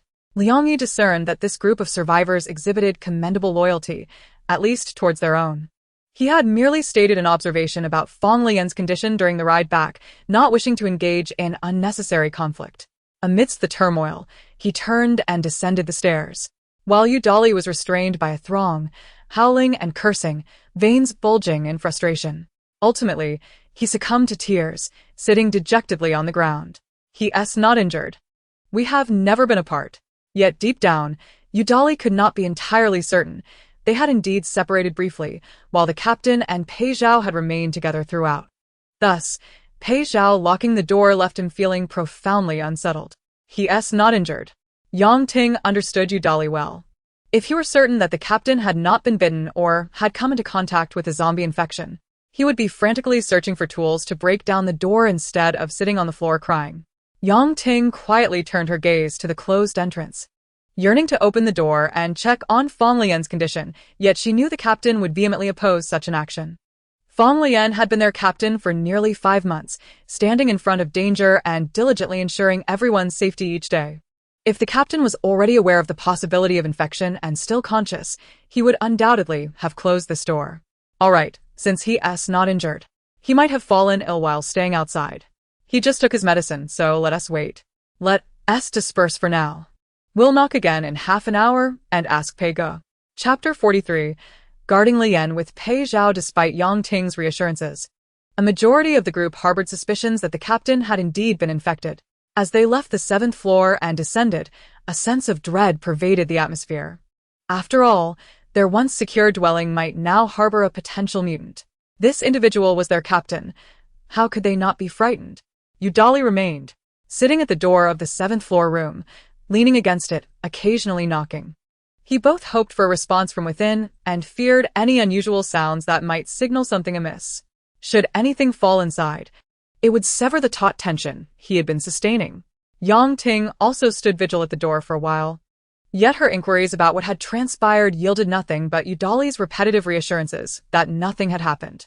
With no other option, she decided to descend and seek out the other 2 companions. However, the 2 with her were tasked with guarding outside the police station and were entirely unaware of the commotion inside. They only knew that the captain had already been unconscious when they emerged. Ultimately, Yang Ting sought out the only unfamiliar individual present to inquire. The vehicle they had returned in was parked below, and Liang Yi, having come down from upstairs, sat for a moment on the edge of the community's greenbelt before rising to approach the car. He pulled Fang Leyan's tang knife from within, and as Yang Ting exited the building, she noticed this man examining the captain's weapon. "What is your name?" Liang Yi turned to see a young woman in her 20s approaching, her gait revealing her as a trained fighter. In perilous situations, those with skills often recognize kinship among themselves. Now, having entered another's territory, he found it impossible to remain uninvolved unless he chose to walk away at that moment. However, the truth Fang Leyan had spoken before losing consciousness lingered in his mind. The police station's iron gate was likely sturdier than that of a typical residential area. Yet the now empty armory would still attract many survivors. He could no longer remain at the police station. If Fang Leyan were unharmed, he would likely be welcoming him into his team by now. Sighing at the thought, Liang Yi felt a tinge of regret. "I too hope your captain is well. It's evident he is a commendable individual." He extended his hand toward Yang Ting, his expression devoid of hostility. Liang Yi. However, Liang Yi was completely unaware of the turmoil occurring outside the door. He could only surmise from the sounds that Fang Leyan and his 3 companions had encountered conflict with another group, as no more than 2 minutes had elapsed since he had opened the door when Fang Leyan collapsed. At that time, he had not given it much thought and had merely followed them outside. Upon exiting the police station, he had seen 3 figures in the courtyard, presumably those who had attempted to break down the door. Outside the police station, a horde of zombies had begun to gather, and the man in the black coat, who was not particularly talkative, clutched Fang Leyan, seemingly oblivious to the need to evade danger. Relying solely on another large individual would not suffice in diverting the zombies. Considering these individuals had inadvertently aided him, Liang Yi hesitated briefly before assisting in clearing a path through the horde, ultimately following them back to the residential area. He observed closely along the way, harboring the belief that Fang Leyan might have been infected, thus he kept a knife at the ready. If this person were to mutate along the way, he would have to eliminate the threat. However, aside from being unconscious and exhibiting slight convulsions, Fang Leyan showed no other signs of change, and Liang Yi could not bring himself to kill someone who had not yet transformed. That was all he knew of the ordeal. Noticing Yang Ting's furrowed brow, Liang Yi felt compelled to speak plainly once more. "I understand you've developed feelings for each other over time, but your captain does appear to exhibit signs of infection. Confining him on the 7th floor for observation is the most prudent course of action. If only there were no mutations, that would be ideal. Even if there were other ailments, none among you are physicians. Rationally speaking, merely opening the door would only lead to futile anxiety." Although voicing this sentiment brings an undeniable discomfort, Yang Ting is acutely aware that the words spoken are all too true. She strives to quell the urgency within her heart, having lost track of Udali, with about 20 companions in need of her reassurance. Liang Yi perceives her distress, yet manages to conceal his emotions. Extending a calm invitation to her, "Consider whether you would like to join us. I shall have someone bring you something to eat." Yang Ting smiles politely, turning to leave, earning Liang Ye's admiration for this young woman of reason. Upon returning to the 4th floor, She soothes her companions and instructs one of them to fetch food for Liang Yi before ascending once more to the top floor. Yudali remains slumped against the wall in a daze, his expression somewhat numb as he taps the entrance door twice, which remains unresponsive, devoid of any sound from within. The silence, for the moment, is a rather favorable sign. All are on edge, fearful of any noise emanating from the 7th floor, occasionally glancing at the staircase corner. From noon until dusk, the stillness alleviates the tension in their hearts by half. The virus has been rampant for over 5 months, and everyone has witnessed the transformation of humans into zombies firsthand. Given Fang Leyan's condition upon his return, it is inconceivable that he could endure for so long. The residential area has long since lost power, and after nightfall, even the crowd lacks its usual liveliness, gathering silently on the middle floors to fill their stomachs. Yang Ting ascends to the 7th floor with some food. Yudali remains seated in the darkness, without the flashlight in his hand. One would hardly notice the figure outside the door. Eat something first. You wouldn't want to collapse when the captain wakes up. Yang Ting offers as she hands him the food. Yudali accepts it, mumbling somewhat listlessly as he crumples the packaging. It's dark now. Brother Pei hasn't eaten either. He must be hungry. He then knocks heavily on the door again, calling out, "Brother Pei, Yang Ting has brought you beef jerky. Open the door." Still, no response arises, and the room remains cloaked in darkness, with only a sliver of light filtering through the window. Inside the bedroom, Pei Zhao sits motionless in the dark, cradling Fang Leyan. His shadow resembles a small, dark hill. Zombies possess acute hearing. He can detect the movements of the zombie horde outside, as well as the footsteps of those coming and going beyond the door. He can hear Yudali knocking and calling for food. Leyan. The nearly lifeless Fang Leyan stirs slightly, prompting Pei Zhao to anxiously cradle his face, calling out to him. Leyan. Yet, Fang Leyan does not open his eyes, as if the earlier tremor was merely an illusion born of the zombies. Pei Zhao knows that it is not an illusion. His keen hearing can detect even the slightest reaction from Fang Leyan, but the zombie's sense of touch is dulled, preventing him from feeling any breath. All he can do is lift Fang Leyan slightly, pressing his ear to his chest to listen for a heartbeat. Chapter 44. The captain awakens. Fang Leyan's heartbeat seems to have ceased. Pei Zhao, with his ear to the chest, can no longer detect the rhythmic thump. The zombie emits a mournful whimper, rubbing against Fang Leyan's coat, incessantly searching. Just as his agitation mounts, a faint thud resonates from Fang Leyan's chest. Others might have missed it entirely, yet only the zombie's extraordinary hearing picked it up. Pei Zhao quiets himself, remaining still against Fang Leyan's chest. In the darkness of the night, their silhouettes lean against one another, resembling lovers etched in a delicate sketch. The zombie, having long forgotten its primal instincts, seems to unveil all the emotions it can muster in this moment, feeling a sensation it cannot quite comprehend, an emotion called anxiety. Pei Zhao remains tense, unwavering for what feels like an eternity, until he finally hears that faint heartbeat once more, a tiny vibration that soothes his spiraling emotions. For a brief moment, tranquility reigns, only to be upended like a crashing tide, submerging a similarly sluggish heart. The slow rhythm of the heartbeat distresses Pei Zhao. This liminal existence, teetering between life and death, mirrors his own state. Neither dead nor alive, yet as cold as a corpse, it takes an eternity for blood to circulate once more. Pei Zhao clutches Fang Leyan tightly, panic-stricken, placing Fang Leyan's fingers against his lips, wishing to impart his meager warmth to restore Leyan's body temperature. He realizes that Leyan is on the cusp of becoming like him. The heartbeat slows, the blood flow diminishes, and bodily functions become lethargic. Pei Zhao fears that Leyan's skin will lose its softness, its beauty, and that he will no longer savor the taste of food. The zombie, holding on, eventually stills, belatedly realizing that it was his own bite that has left Fang Leyan in this condition. He gradually releases his grip, using his rough palm to wipe away the saliva from Leyan's fingers, cleaning them on his clothing. He examines Leyan's hand closely, searching for any wounds. Darkness cannot obscure the zombie's vision, yet he is clumsy, akin to a child. Pei Zhao wraps Fang Leyan in his embrace, once more, savoring the lingering taste on his tongue, yet hesitates to gnaw or lick again. Thus, he remains motionless throughout the night. Throughout this night, the entrance door has been knocked upon countless times, yet those outside have received no response, nor have they heard any sounds from within the room. As dawn approaches, the tension among everyone lessens significantly. After hours of waiting, news of the captain's condition remains unchanged. With the first light of morning, all gather once more at the corner of the 6th floor's safe passage. Yang Ting carries a bowl of warm porridge up to the 7th floor, while Yudali, having risen from his position against the wall, continues to knock on the door with his numbed body and limping leg. Brother Pei, you didn't eat anything yesterday. How is Leyan now? Is there any fever? Open the door so we can give him more medicine. Pei Zhao remains motionless in his seated position. But upon hearing the mention of medicine and fever, he lifts his head.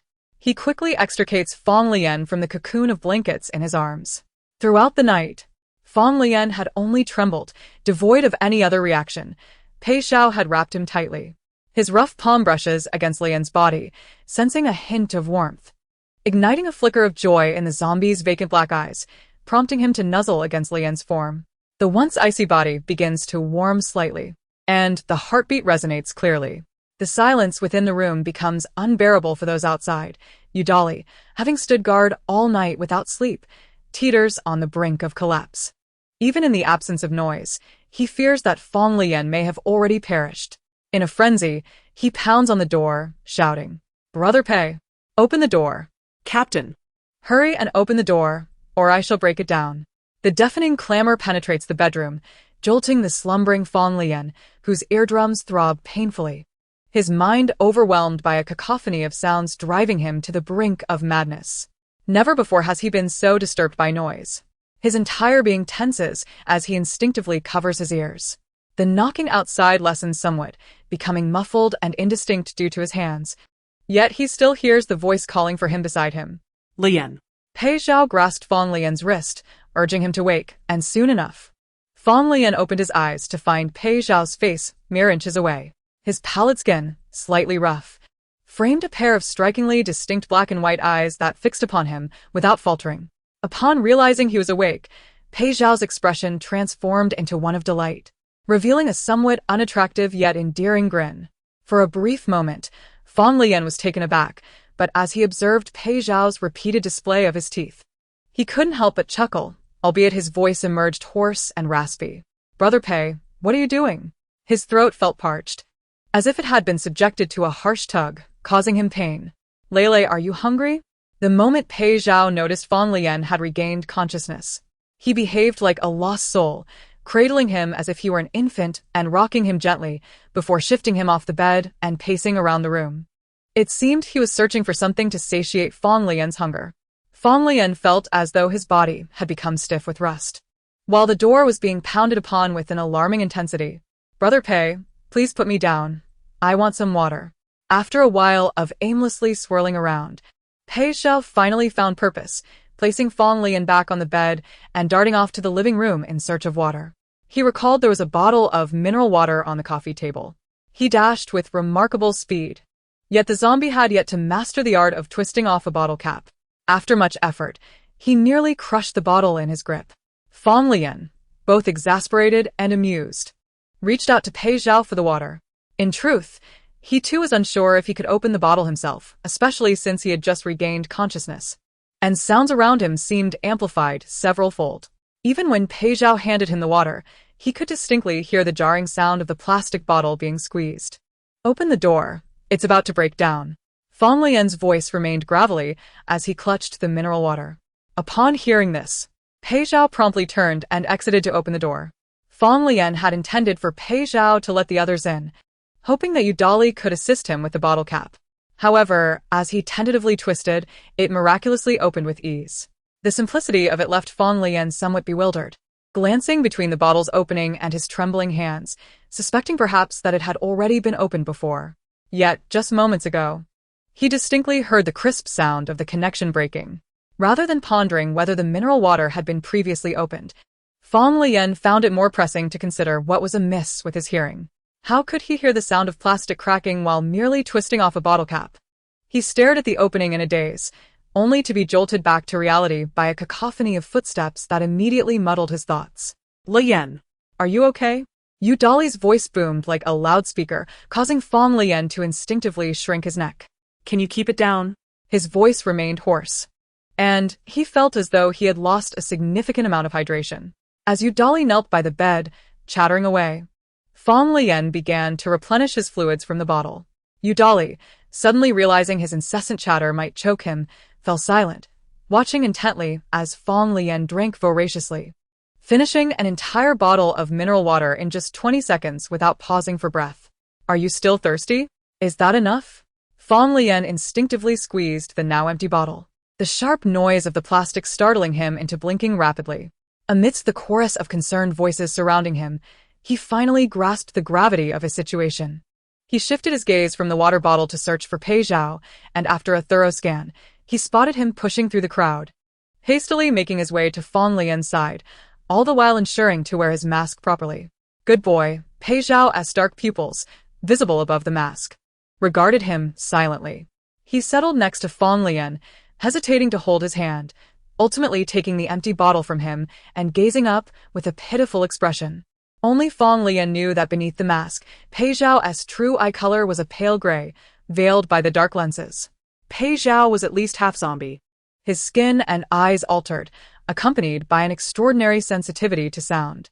Fang Leyan dared to entertain a bold hypothesis. He had indeed been infected by the virus through Pei Zhao's saliva during the bite, and now it seemed the virus was affecting him, amplifying his hearing akin to Pei Zhao's. What of his eye color and skin tone? The onlookers observed their once weak leader suddenly touch his face, inspecting his palms and the backs of his hands in a state of panic, as if awakening from a nightmare. Leader, what's wrong? Yang Ting intervened, halting Udali in his pursuit of water, offering him a bowl of still warm porridge. Don't drink too much water on an empty stomach. You should have a bit of porridge first. Udali smacked his forehead, realizing how foolish he had been. The leader had been unconscious all night without nourishment. Who, in their right mind, would drink a belly full of water on an empty stomach? Leyan, you should eat some porridge to regain your strength. However, the bowl of porridge vanished in a flash as Pei Zhao snatched it away. Udali opened his mouth to say something, but he remembered that Pei Zhao had been by Fang Leyan's side throughout the night.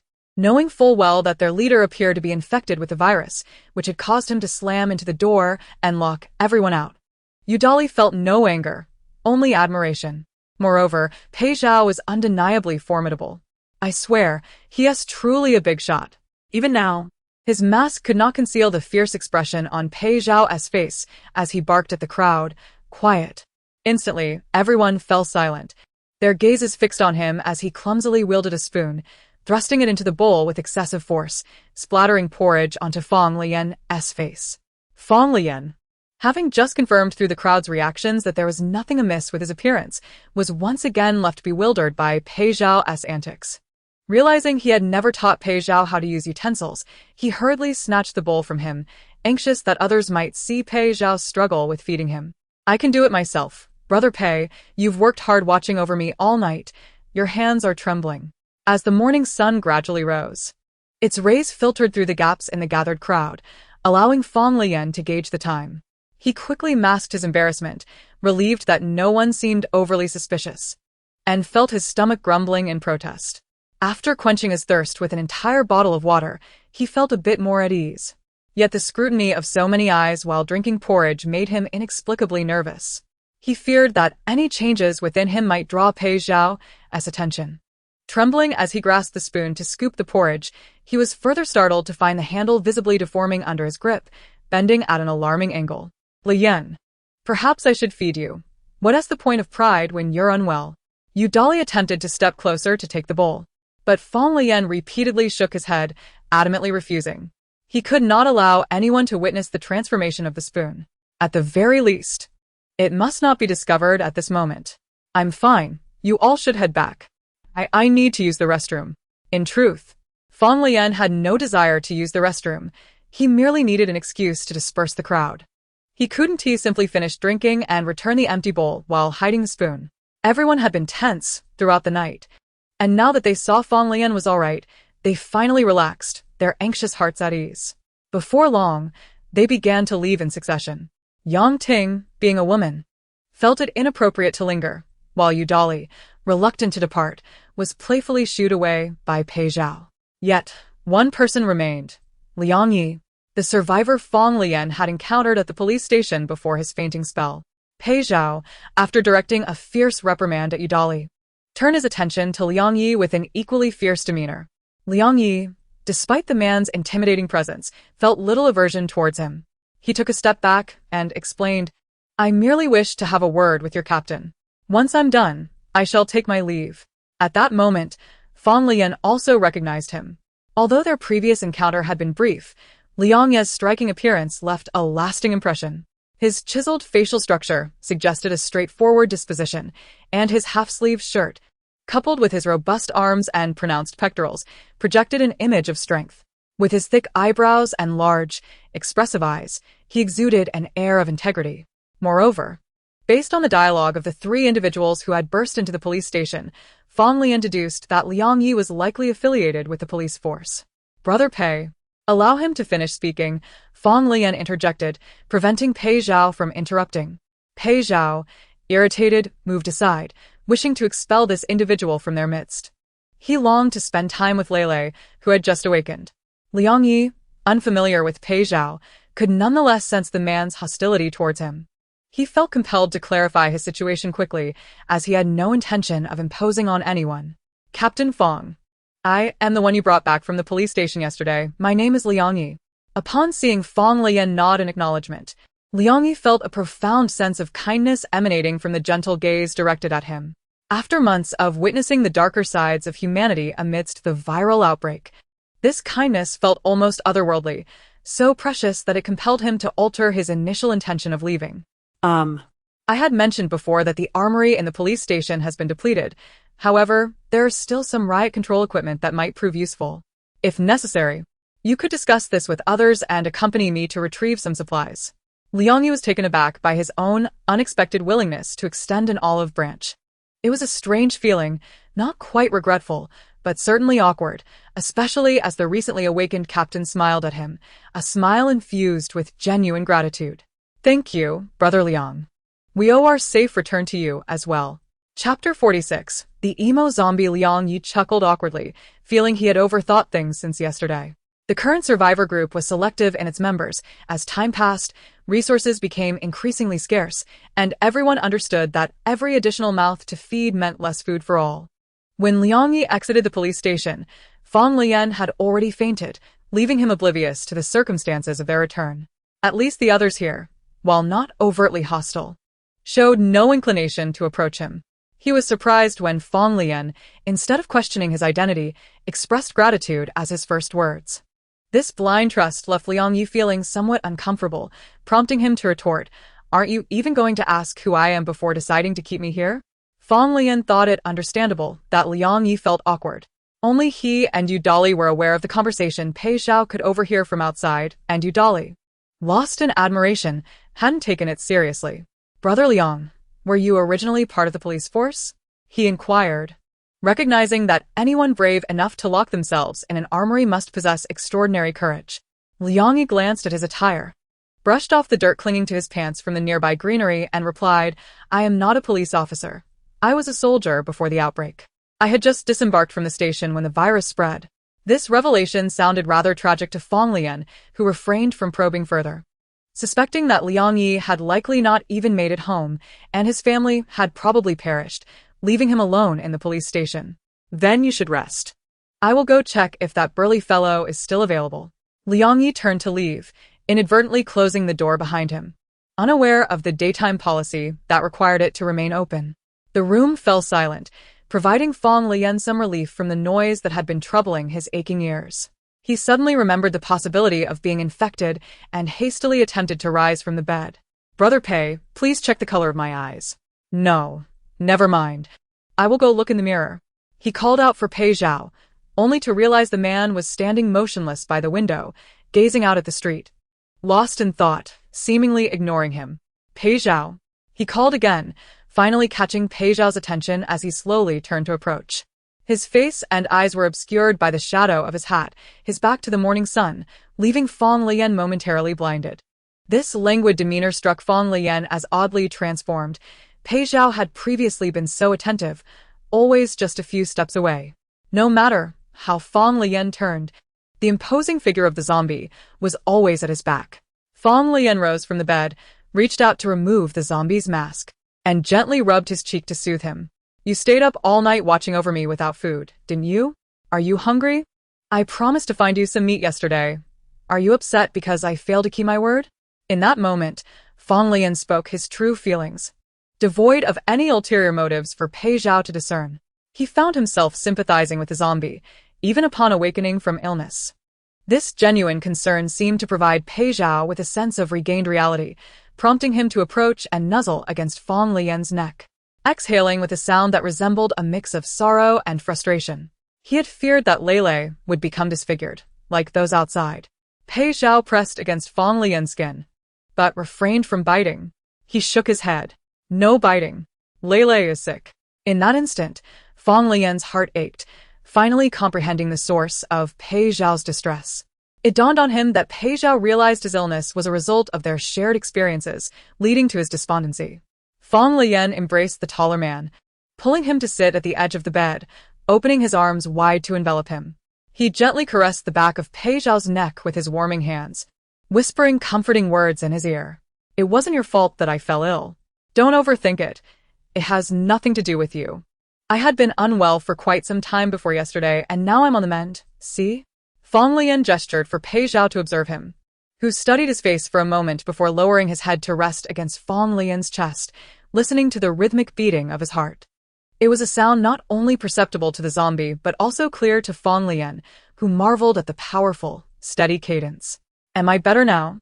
Pei Zhao's melancholic demeanor seemed to have lightened somewhat, as Fang Leyan continued to amuse him as one would a child. Am I really that fragile? Life or death? It matters not. Besides, I have you. You can take on 10 and still lead a whole gang of little brothers. What a formidable big brother you are. He insisted on letting Pei Zhao nibble on his hand, believing that persistence was the key to helping the zombie forget this sadness. Fang Leyan had no desire to carry around a despondent zombie. If you find me dirty, then I shall wash my hands.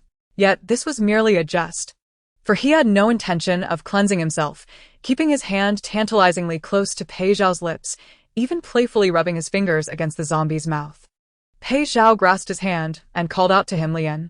With a firm grip, he gazed intently for several minutes until Fang Leyan's arm began to ache. Then, he leaned in and pressed a gentle kiss upon the back of Fang Leyan's hand. Leyan willingly chose to interpret this as a kiss of affection. Pei Zhao opened his mouth and, with tender lips, enveloped his index finger, akin to an infant, deliberately retracting his teeth to suckle gently. After ensuring no harm was done, he continued to suck. In truth, Pei Zhao did not possess an abundance of saliva. His skin had already lost considerable moisture. Fang Leyan was momentarily distracted by Pei Zhao's cautious demeanor as he ruffled the zombie's slightly disheveled hair.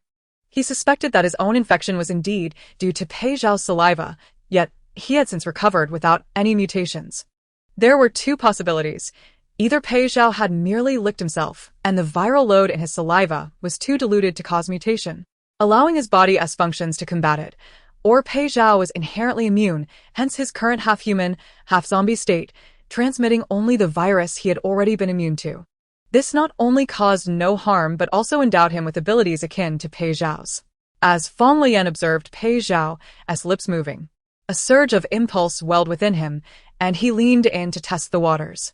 Yet, upon reaching close proximity, reason prevailed, suppressing his urges.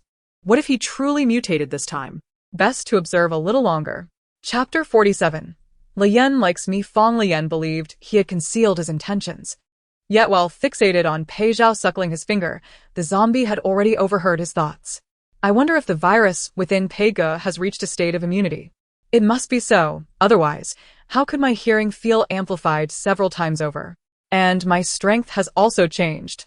Upon hearing Fang Leyan's musings about the virus in his saliva, Pei Zhao instantly ceased sucking on his finger. When he heard Leyan mention a change in his abilities, he lifted his gaze curiously. His dark pupils shifted, surveying Leyan's hair, then his eyes, his nose, before reaching out to poke Leyan's face. It remained soft and unblemished, still fair and beautiful, unchanged. The zombie leaned in to suck at Leyan's face, and a distinct sensation of sucking sent a wave of nervousness coursing through Fang Leyan. Pei Zhao's lips, though not moist, grazed his skin. Though he understood there was no ulterior motive, an inexplicable shyness enveloped him. In the past, he would have quickly recoiled, but now he felt rooted, unable to move. Finding an unexpected fondness in this uncomplicated intimacy, his nervous hands fidgeted, unsure of where to rest, ultimately squeezing his pants tightly.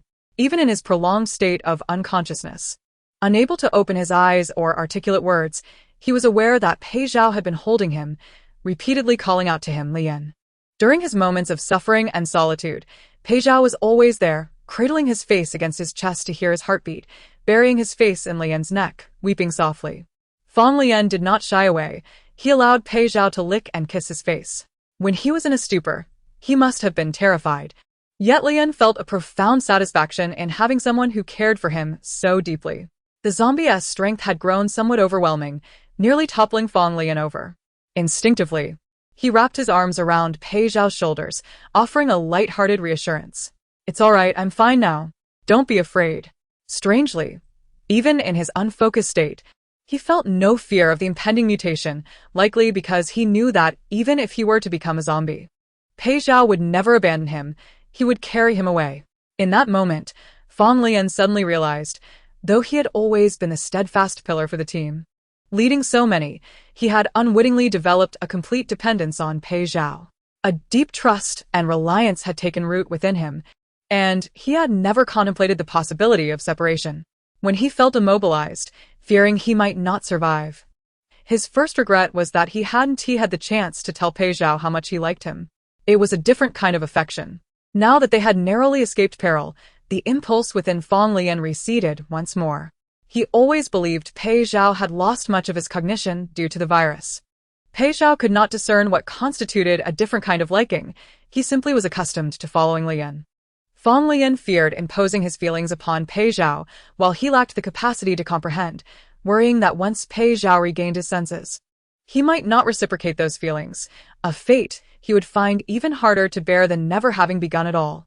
Yet, he truly cherished Pei Zhao. Regardless of whether Pei Zhao could return to being human, Leyan craved the sense of safety he provided. If only we could remain this close forever. Pei Zhao cupped his face, gazing intently at him, their noses barely 5 centimeters apart. Fang Leyan observed Pei Zhao's pale, dry skin and the depth of emotion hidden behind his eyes. He feared that he might not be able to let go in the end. Embracing the zombie's neck, he surrendered to the intimacy, convincing himself that they shared the closest of bonds. With Leyan initiating the embrace, Pei Zhao's earlier despondency was successfully lifted, and he happily nestled against Fang Leyan, kissing his face and chin, savoring his scent. As Fang Leyan instinctively recoiled from the nibbling, he clung tightly to Pei Zhao. Unable to let go, watching as Pei Zhao continued to nuzzle against his chin, unable to contain his impulse, Leyan pressed his lips against Pei Zhao's dry cheek. By the time he realized his impulsiveness, it was too late. His previously pale complexion flushed crimson, especially under Pei Zhao's unwavering gaze, which felt like an embarrassing heat radiating through him. The zombie stared at him, unblinkingly, as if trying to decipher the meaning behind his earlier response. Pei Zhao likely doesn't understand. He shouldn't be able to tell that I like him. Before he could explain, Pei Zhao suddenly became animated, wrapping his arms around Leyan and playfully nuzzling him, causing Leyan to topple back onto the bed, Pei Zhao clutching his waist.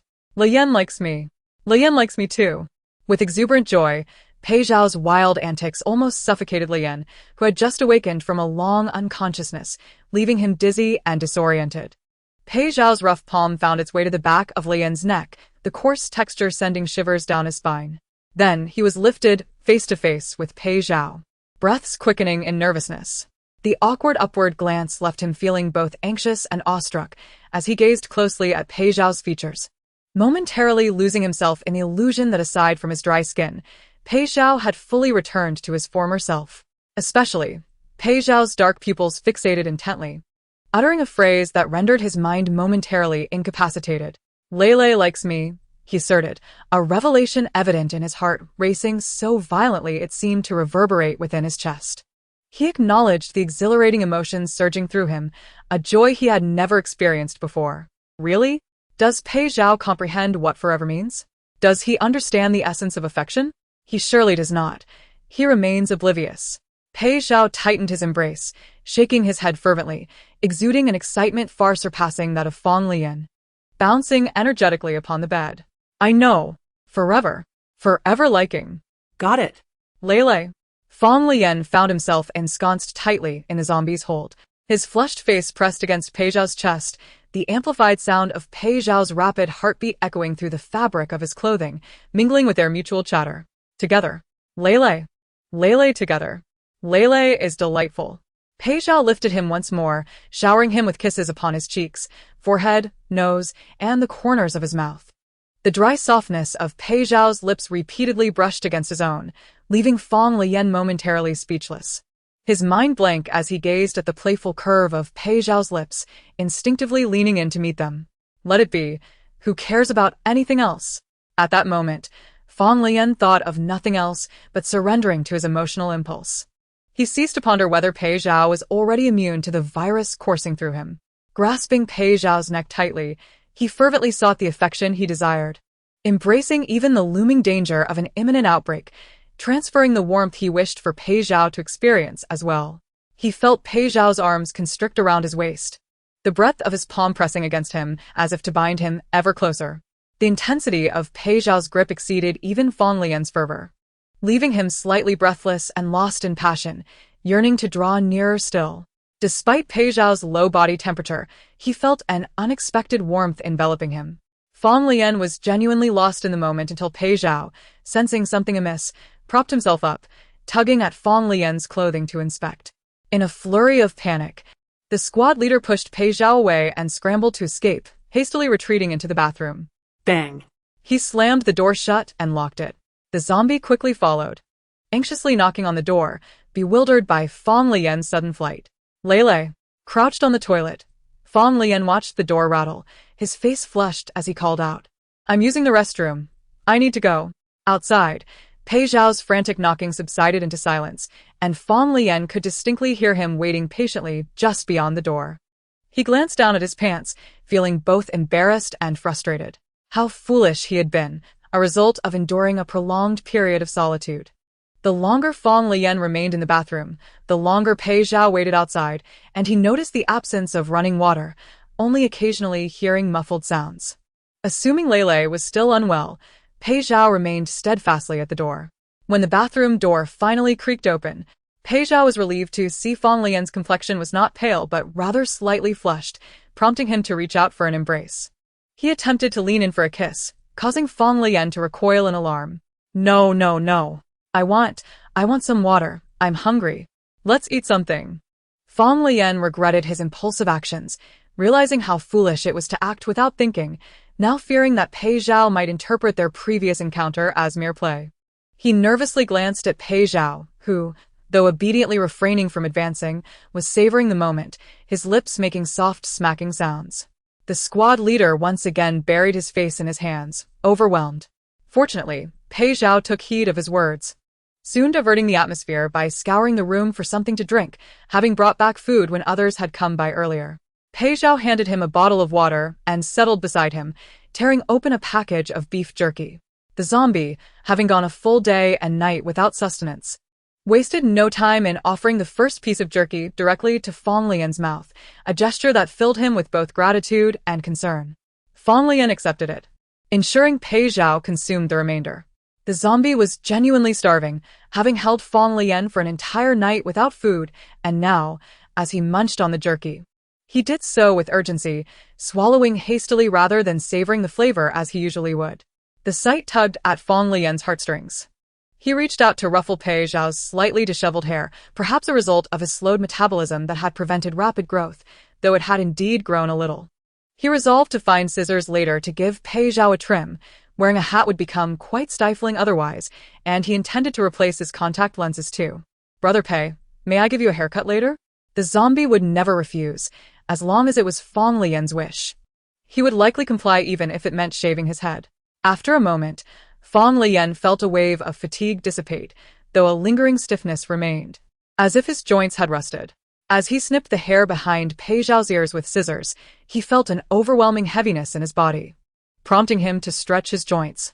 In the process, a series of crisp cracking sounds resonated from his limbs. Fang Leyan and Pei Zhao exchanged astonished glances at this unexpected transformation before Fang Leyan flexed his joints again.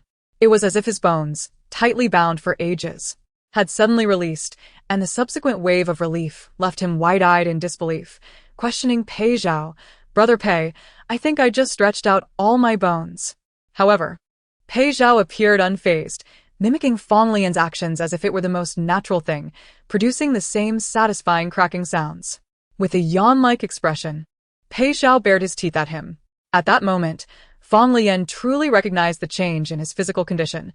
The newfound lightness of his body, coupled with the memory of bending a spoon, led him to wonder if he and Pei Zhao had somehow shared a transformation. Furthermore, they were still uncertain about the risk of reinfection or fainting again. Fang Leyan picked up a spoon to examine it. The quality was rather poor, made from thin metal. He easily restored its slightly bent shape with minimal effort. To further test this newfound physical prowess, he sought out various objects to experiment with. However, the furniture on the 7th floor consisted mainly of soft couches, with glass tables, leaving the iron-framed bed as his only option. Grasping a bed leg, he intended to test his strength, while Pei Zhao curiously squatted across from him, watching intently. His desire to attempt bending the bed leg was diminished. After all, it was a shared bed, and he did not wish for it to creak and lean unevenly in the future. Pei Zhao, misinterpreting Fang Leyan's intentions, approached and seized the bed leg, lifting it effortlessly, the bed scraping against the tiled floor with a sharp, grating sound that tested Fang Leyan's enhanced hearing. Simultaneously, Pei Zhao's strength was astonishing. He could raise the entire bed with one hand. Fang Leyan anxiously seized the situation, determined to prevent him from completely upending the bed. Previously, his strength had paled in comparison to Pei Zhao's. Thus Fang Leyan, in a moment of urgency, exerted considerable effort to tug at it. The iron-framed bed creaked as he pulled it a short distance, the prolonged, jarring sound of friction prompting him to instinctively cover his ears. With a resounding crash, the bed slammed back onto the floor, producing a thunderous noise that shattered the tranquility and left cracks in the tiles, simultaneously alarming the others downstairs. Within moments, several hurried footsteps raced up, urgently knocking at the door. "Captain, Peiga? What caused such a commotion?" Fang Leyan rubbed his ears vigorously and quickly responded. Fearing the onlookers would jump to conclusions, he hastily donned a mask on Pei Zhao, only opening the door once he was certain all was well. Chapter 49. Not always upon seeing the door opened by the captain, the few individuals outside observed that Fang Leyan appeared somewhat composed, a hint of color returning to his face. "Captain, it sounded like an earthquake down there. What were you and Peiga up to?" In the brief time that had passed, Fang Leyan had ruminated on a plausible explanation, only to realize none were particularly convincing. Thus, he awkwardly opted to reveal part of the truth. "I was trying to give Peiga a haircut, but the scissors fell under the bed, and in his anxiousness, Peiga lifted the bed, only to lose his grip." The others glanced at the scissors clutched in Fang Leyan's hand, still specked with a few short strands of hair, and found Pei Zhao's character rather amusing. "You lifted the bed just to find the scissors? Peiga is truly something else." Udali, who had rushed up from the 4th floor, chimed in resolutely, having caught the gist of the situation. "Of course Peiga is impressive. He could kick you away if he wanted." The tense atmosphere from the previous day had shifted back to a lighter tone. If Fang Leyan had truly contracted the virus and transformed into a zombie, it would have been difficult for the 20-odd individuals to hold their ground. It would be akin to removing the pillar of support, swiftly eroding rationality with fear and despair. Now that the captain appeared to be recovering well, even Udali felt somewhat foolish for having spent the previous night anxiously sobbing at the door, though he quickly dismissed the thought, especially after having met Liang Yi. To others, Liang Yi was a complete stranger, someone to be wary of. Only Udali understood that without Liang Yi's assistance, Fang Leyan would not have been returned so swiftly. They might have even been surrounded by a horde of zombies. Furthermore, Udali had witnessed Liang Yi's remarkable combat skills firsthand. The speed and decisiveness of his actions were unparalleled by ordinary individuals. It was only moments ago that he learned Liang Yi was a retired soldier, a revelation that instantly elevated his regard for him. Udali felt exhilarated to have such a capable individual among them. "Hey Leyan, Liang Yi just suggested going to the police station to retrieve useful supplies. Since you just recovered, how about I take a couple of brothers with him?" Fang Leyan pondered for a moment, feeling a twinge of unease. Recalling the conflict they had with others at the police station the previous day, where Pei Zhao had left some individuals severely injured. At that time, Fang Leyan had been too exhausted to fully comprehend what transpired afterward. Yudali understood that the captain would inquire about the 3 individuals they had encountered the day before. They had discussed the matter downstairs earlier. As they departed, Liang Yi believed that since a night had passed, those 3 would have likely left, given that there were no firearms inside. Encountering them again would be inconsequential. Who would be afraid of whom in such a scenario? The outside was already teeming with zombies, and any other unpredictable threats made it impossible for Fang Leyan to feel at ease. Moreover, Pei Zhao's overwhelming strength had been a significant factor in their previous encounter. Fang Leyan was acutely aware that their adversaries were not without capability. If Yudali led others into a confrontation, they might suffer losses. It was too perilous. Those supplies were not essential, and he expressed, "I'm quite alright now. I'd prefer to join you all in a couple of days." In truth, Fang Leyan felt he had recovered, yet his earlier impulsiveness lingered in his mind. Who could predict if he might experience another physical change, or worse, become infected and turn into a zombie? Therefore, he resolved to stay put today, ensuring he was truly fine before undertaking any further actions. Yudali, however, was insistent, agitated by Pei Zhao's domineering demeanor from the previous day, leading him to reflect on his own leniency towards the enemy. If he had been a bit more ruthless, he wouldn't have faced such setbacks. He felt compelled to redeem himself. "Hey Leyan, we can't always rely on you to bear the burden. You're the captain, not a frontline fighter. How can we become useless without your guidance?" Fang Leyan reassured him, "Rest assured, we all know when to retreat. If we see those 3, we'll just turn back." Liang Yi was in a hurry to return, and didn't he bring his gear back? He insisted that if none of us wanted to go, he would still have to make the trip. Thus, Yudali's insistence stemmed not from a disregard for Fang Leyan's words, but rather from a sense of obligation. As Liang Yi had returned to assist them, and now they had left supplies outside, he felt it would be ungracious not to accompany him. Understanding this, Fang Leyan realized that their current urgency stemmed from his own predicament, and Liang Yi was indeed a good person. Otherwise, he wouldn't have intervened. "Then you all drive there, but be cautious. If you encounter anyone else, regardless of whether you retrieve the supplies, you must return immediately." Yudali nodded vigorously, his anxiety palpable. "Don't just nod. You must keep your word." He glared at them, thumping his chest for emphasis, and vowed with utmost sincerity, "Of course. I'll keep my word." What kind of man doesn't honor his promises? It was still early, and with the captain's approval, Yudali raced downstairs to find Liang Yi, who was coincidentally explaining the situation to Yang Ting. Yesterday, when Fang Leyan led the team back, they had frightened everyone quite thoroughly. Fortunately, he seemed to be recovering without further issues. Yang Ting, a cautious and level-headed girl, shared Fang Leyan's concerns. After much contemplation, she decided that since the captain was present, it would be better to accompany them to help rein in Yudali's impulsiveness. "I'll go with you. Let me just inform Leyan." Yudali had no objections to Yang Ting's participation, recognizing her as a capable individual, far more agreeable than those who cried and complained. She was indeed the ideal partner in his eyes. However, Yudali was acutely aware that he might seem unworthy of her attention, and thus refrained from broaching the subject. Fearing ridicule or reprimand, Yang Ting's willingness to accompany them eased Fang Leyan's mind somewhat. "Keep an eye on them. If you encounter anyone else, return immediately without engaging, to avoid any unforeseen circumstances." Fang Leyan stood by the window, watching as they drove off in an SUV until they turned onto another street and disappeared from view.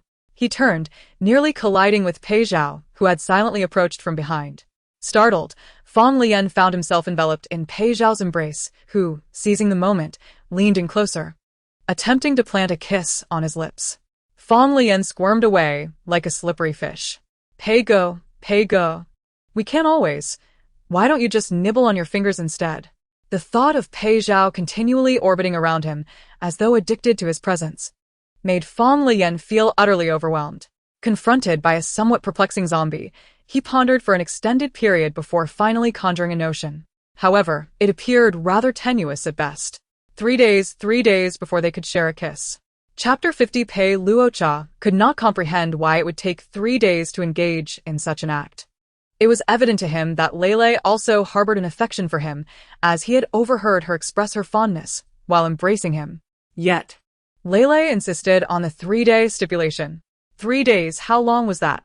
The zombie extended its finger, counting in confusion. 1 cycle of darkness represented a day. Thus 3 cycles equated to an interminable wait. How exasperating. Lele.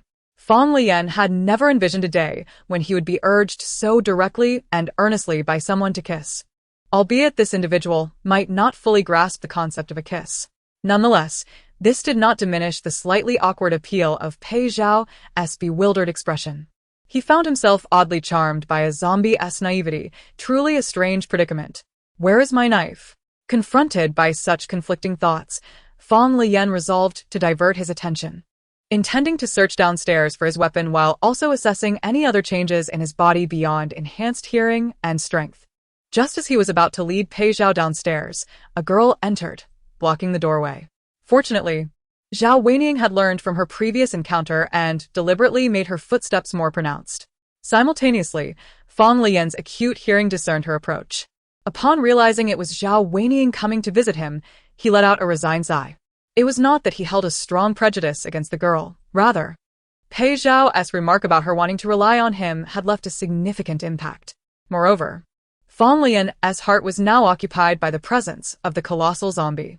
He instinctively desired to maintain distance from others, not wanting Pei Zhao to become further agitated. Aren't you supposed to be resting your sprained ankle? If it's inconvenient, you shouldn't be coming up and down the stairs. Fang Leyan's disposition was generally gentle, and he spoke with a softness that lacked any sharp edges. He had subtly reminded the girl that there was no need for her to visit him. However, the captain's good looks and gentle demeanor had led her to misinterpret his words. Feeling that her visit was fortuitous, Zhao Weiniang noticed the pallor of Fang Leyan's face, her eyes sparkling with delight. My ankle is much better, Captain.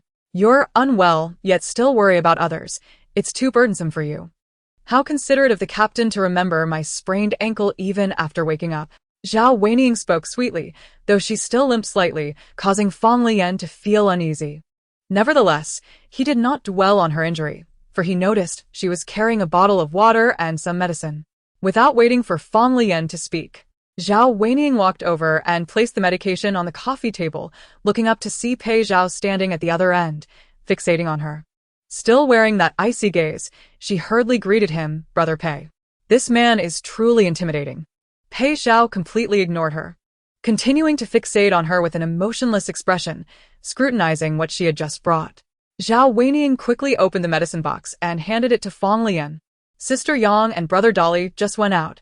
They likely forgot to remind you to take your medicine, so I brought it from the 4th floor. Captain, illness can easily recur. You must take your medication. My attentiveness will surely move Fang Leyan's heart. Then she began to twist the cap off the bottle of water. Fang Leyan furrowed his brow, watching her struggle with the cap, as if it required considerable effort. Clumsy girls are endearing. The captain's gaze is truly gentle. In reality, the straight-laced captain felt utterly bemused. He simply thought she was somewhat inept. Unable to watch any longer, he awkwardly approached, took the bottle from her, and effortlessly twisted off the cap. It was not that Fang Leyan intended to show off. Rather, he found that he no longer needed to exert effort to open the bottle. If he wanted to seem strained, he would have to feign it. Captain, please don't mock me. I'm just not very strong. Zhao Weiniang quickly grabbed the medication from the table and approached Fang Leyan once more, still limping slightly. Her smile tinged with embarrassment. I must pretend my ankle still hurts. Otherwise, how can I elicit concern from the captain? Perplexed by the conflicting emotions of Pei Zhao, who was now visibly agitated, Fang Leyan began to worry about hastily sending her away. I can manage. You should let someone else bring it up. There's no need for you to come up and down the stairs. In truth, the young captain's implication was that she should leave quickly, given her sprained ankle. It was a wonder how she could navigate so precariously. Yet he did not refuse the medicine she had brought. Fang Leyan was uncertain if he could successfully achieve immunity again. What if the medication truly had efficacy? Better to take it just in case. Pei Zhao was even more incensed. Had it not been for Lele's warning against indiscriminately tossing others aside, he would have stormed over and thrown her out the door. Seeing Lele consider consuming something brought by a monster was intolerable, He could no longer restrain himself and dashed over in a fit of fury, swatting the medication from Fang Leyan's hand, his eyes brimming with ire. Filthy! He was furious that Lele not only assisted the girl who had pretended to struggle with the bottle cap, but also expressed concern for her foot, which was evidently uninjured. Concerned twice. The zombie's outburst left Fang Leyan utterly bewildered, momentarily at a loss for how to conceal Pei Zhao's childish behavior. Meanwhile, Zhao Weiying's indignation surpassed even Pei Zhao's. As the medicine flew away, she gasped in shock, her voice trembling with the urge to cry. Captain, I don't understand why Brother Pei seems to dislike me. I merely came to deliver medication. How could he just throw it away? Fang Leyan stood dumbfounded before the two emotionally charged individuals, momentarily at a loss as he reached out halfway, uttering barely a syllable. Pei. The zombie appeared utterly enraged, suddenly pivoting towards Zhao Weiying, startling her into a shrill scream as she dodged away. Pei Zhao relentlessly pursued her, his demeanor ferocious, crying and fleeing.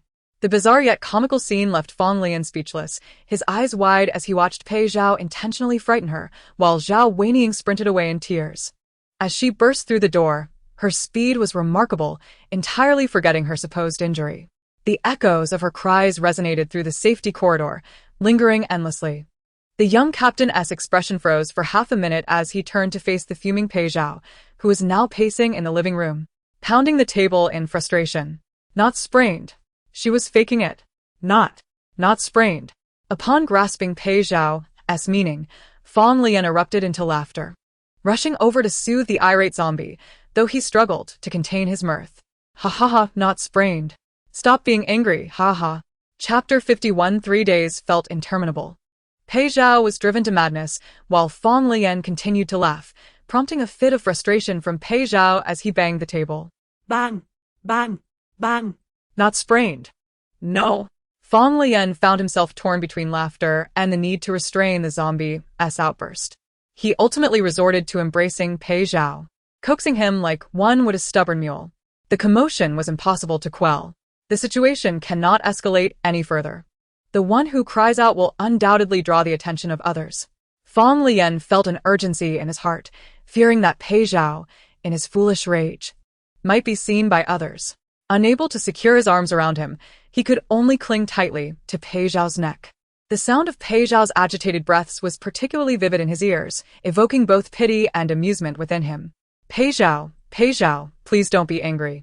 Fang Leyan's smooth cheeks brushed against Pei Zhao's chin, the softness of the contact successfully calming the zombie's irritable emotions. Rather than banging on the table in anger, Pei Zhao now held Fang Leyan, grunting in a tone that was both pitiful and wronged. Annoying her. Lying. Pei Zhao, who already despised this duplicitous woman, could hardly tolerate her deceit towards Fang Leyan, fully aware that she merely wished to steal him away. Just lying. She wants to take Leyan. Fang Leyan had never anticipated that Pei Zhao would transform into such a clingy creature, towering over him, yet behaving like a child, pouting and seeking affection. However, the little captain was undeniably fond of this dynamic, even finding the disheveled hair of the zombie endearing. All right, I understand she lied. He deceived me. Doesn't he trust her, only you, all right?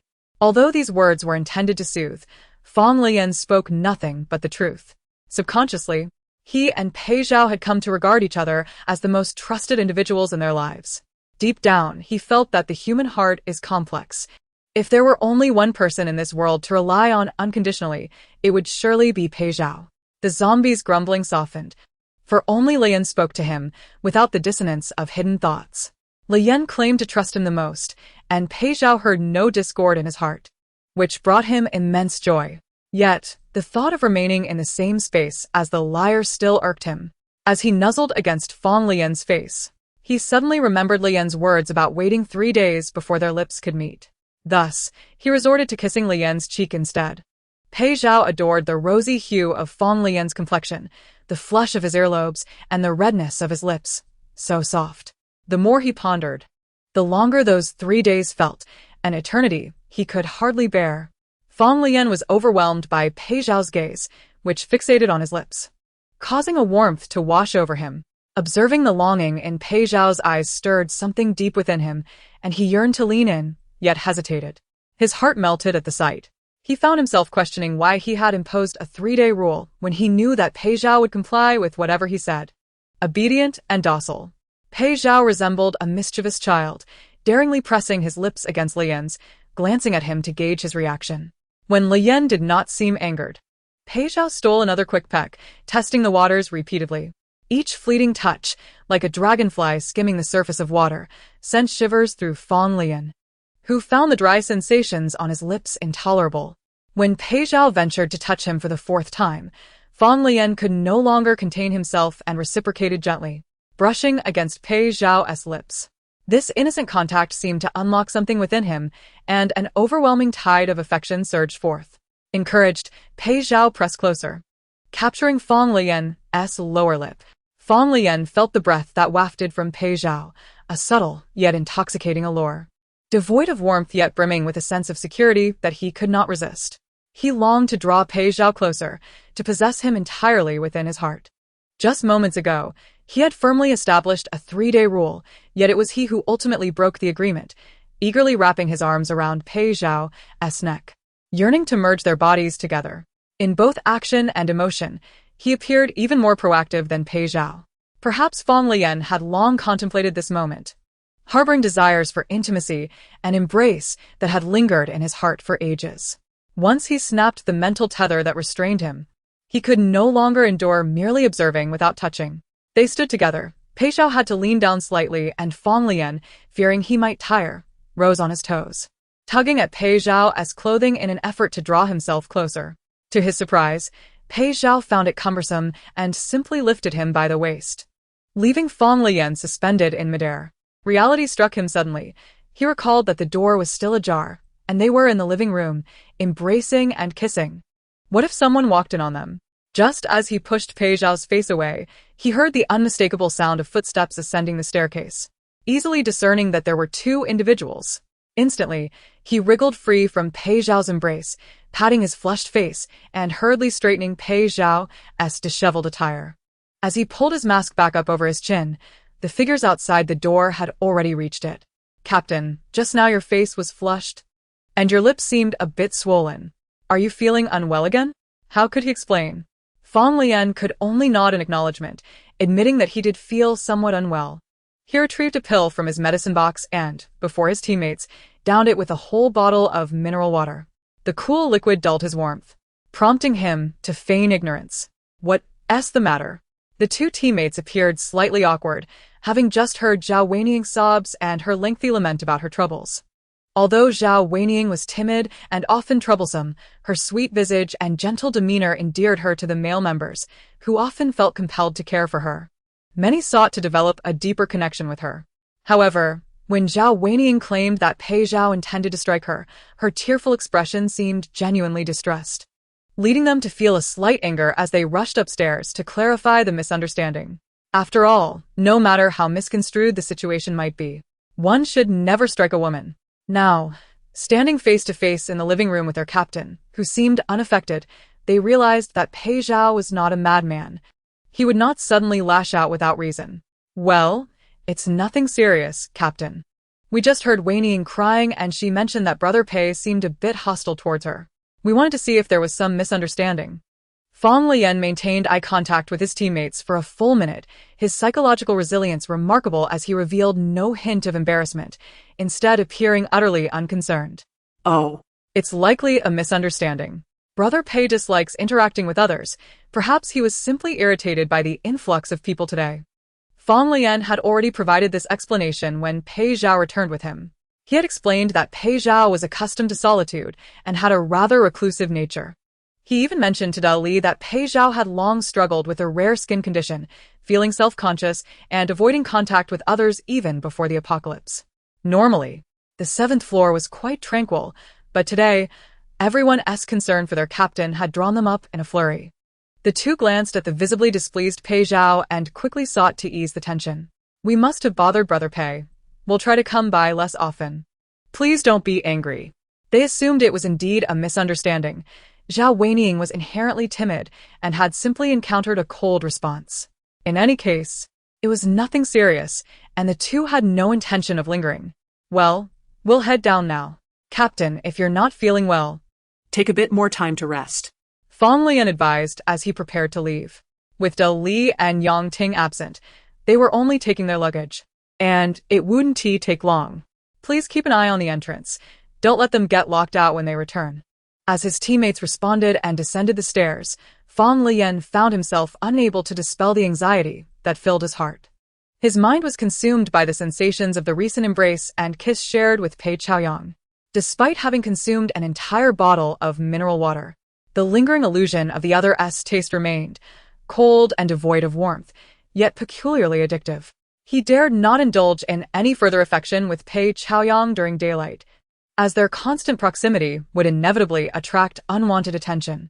Approaching the window, he gazed out at the street, directing his focus towards the direction in which Dou Li and the others had vanished, deliberately engaging Pei Zhao in conversation to distract him.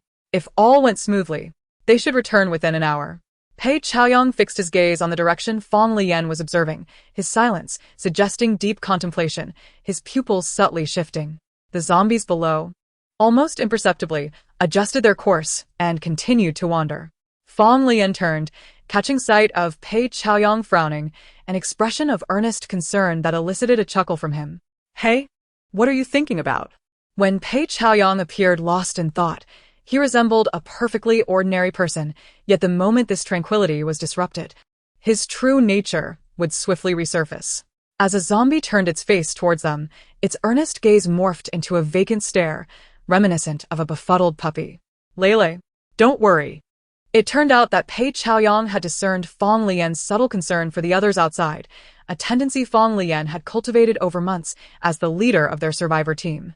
It's fine, I'm not overly worried. The three of them are competent and I trust them. Yet, Yang Ting and her group had not returned within the anticipated time frame.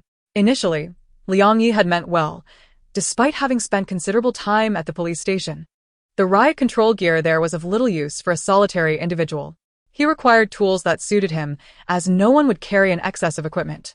For instance, the military dagger secured within his boot often proved invaluable, but having decided to remain with Fang Leyan's team, Liang Yi prioritized the safety of everyone.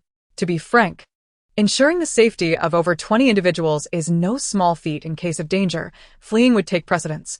And retrieving some tools now is certainly better than being caught or bitten later. He proposed this to his companions, though his words were blunt. They were rooted in truth.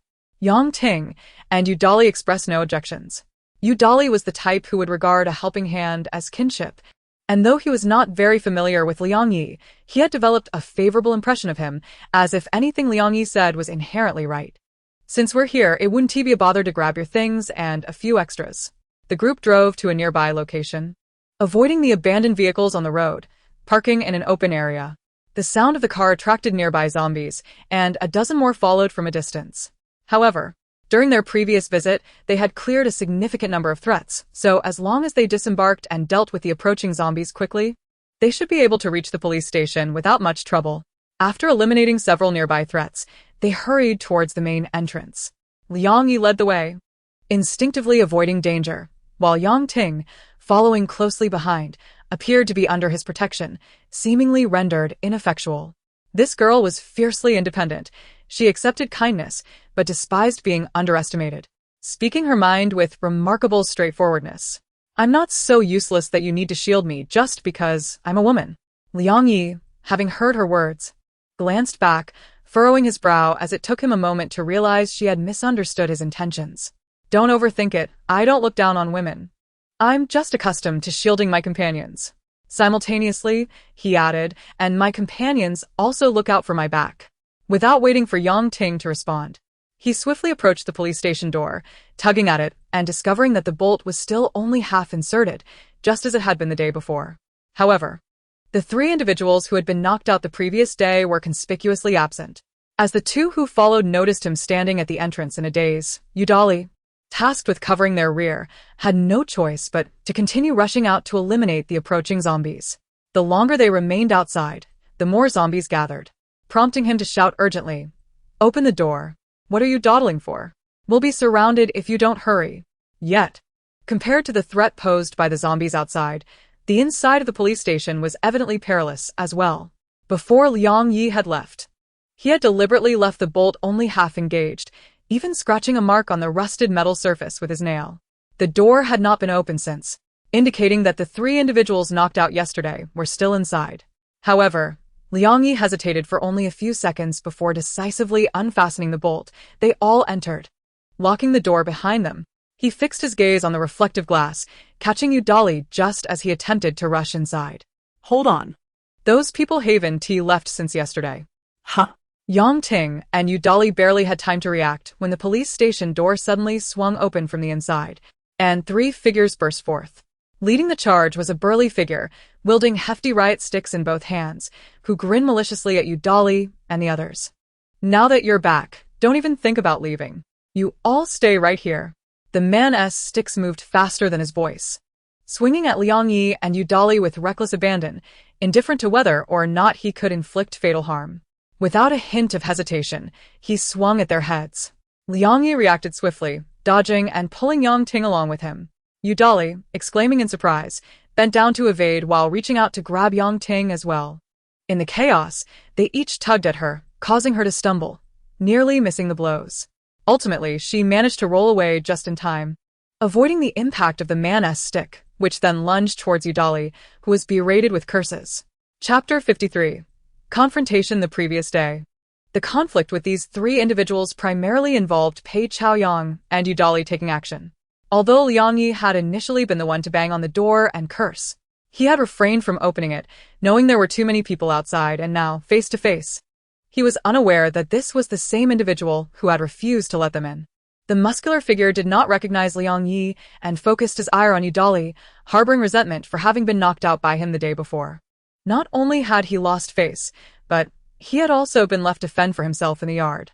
Upon awakening, they found the police station deserted. The iron door they had been unable to open was ajar, yet inside, it was completely empty, no weapons to be found. They rummaged through the place, discovering only a backpack, which contained a couple of changes of clothing and basic living necessities, along with 2 photographs and a house key. Liang Yi's insistence on returning for his belongings stemmed from a desire to retrieve his house key, even though he could never return home. He could not afford to lose it, nor the photographs his parents had sent to his sister for her trip. At that moment, one of the leaner men clutched the photograph tightly, mockingly teasing the edges and using his foul mouth to rub against it, producing revolting smacking sounds. Such a lovely little girl. It's a shame she's probably a zombie now. Or else before he could finish, Liang Yi's eyes blazed with fury. And like a beast, he lunged forward, drawing the military dagger hidden in his boot and thrusting it with ferocity. He was not a person who sought to eradicate his foes entirely, but he would not allow anyone to trample upon his limits. At present, Yudali found himself entangled with a burly man, while Liang Yi, with unwavering determination, wielded his knife to force another adversary into retreat.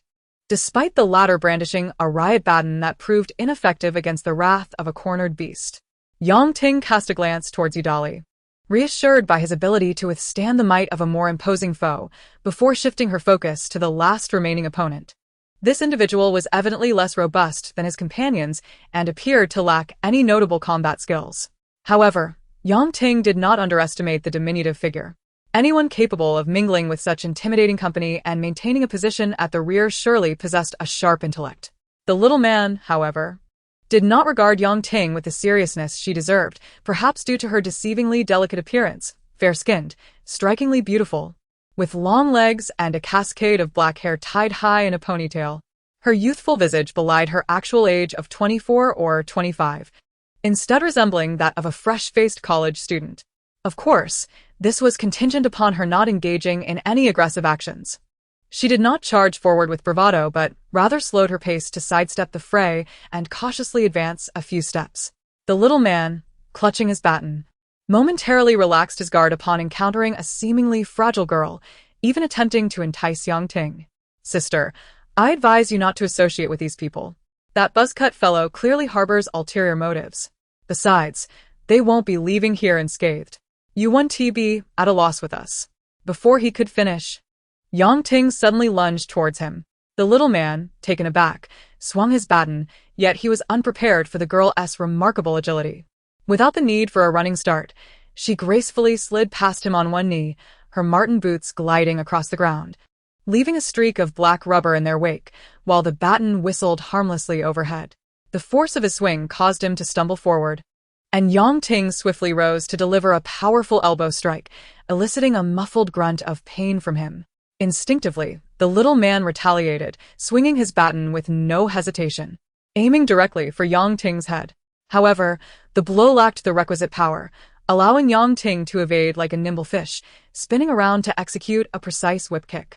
With a resounding thud, her foot connected with his wrist, sending the baton hurtling from his grasp. It fortuitously landed near Udali, who was struggling against the onslaught from 2 iron rods. "Thank you, sister," he thought, seizing the baton and swinging it in a wide arc. He successfully blocked a strike aimed at him, the metallic clash reverberating in his ears, though he felt a tingling in his palms, a small price for maintaining his grip. The burly man, too, was momentarily rattled. While Udali was no weakling, his opponent's stature clearly surpassed his own. The brute's arms were nearly as thick as Yang Ting's thighs, making him an intimidating adversary. Even without employing any tricks, Udali found himself unable to withstand the relentless barrage of blows. A single baton could not counter the dual onslaught. He was forced back towards the entrance, where a throng of zombies had inexplicably gathered, their ragged hands clawing at the barricade. In a moment of distraction, Udali narrowly avoided being snagged by one of their grasping limbs. Damn it. It's now or never. The 3-on-3 situation seemed to be at a stalemate, with Liang Yi, having experienced military service, exhibiting a ferocity that set him apart. Meanwhile, the little man, having underestimated Yang Ting, recovered from the ground with a cunning glint in his eyes. Charging towards her once more, Yang Ting sensed immediately that he lacked any real combat prowess, and she felt no trepidation. As he approached, she dashed forward a few steps, her body light and agile, unleashing a stunning spinning kick. What she did not anticipate, however, was that he would suddenly produce a black device from behind his waist. And as she closed in, he struck her exposed ankle without flinching. A jolt of electricity surged through her, causing her to convulse before collapsing to the ground. Yang Ting. Despite his own struggle against the burly man, Udali was acutely aware of Yang Ting's predicament, his concern for her well-being overshadowing his own peril. In a moment of panic, he called out, only to receive a blow to his back, the impact forcing him to disregard his own pain and rush towards her. He skidded to a halt, managing to reach her just before the little man could inflict further harm with his electric device. The little man's weapon struck the ground, while the burly man's baton swung dangerously close to Udali's head. Liang Yi, noticing this, released his grip on the slender man he had been grappling with, abandoning his quest for the photograph, and charged with all his might to tackle the burly adversary. The baton was deflected, crashing onto the concrete floor, but it inflicted no significant damage. Liang Yi, witnessing the burly man quickly regaining his composure and the slender man rapidly approaching, glanced at the horde of zombies that had amassed outside the police station. With gritted teeth, he seized the still recovering Udali and Yang Ting, urging them toward the exit. Udali, bewildered, initially thought his friend was retreating.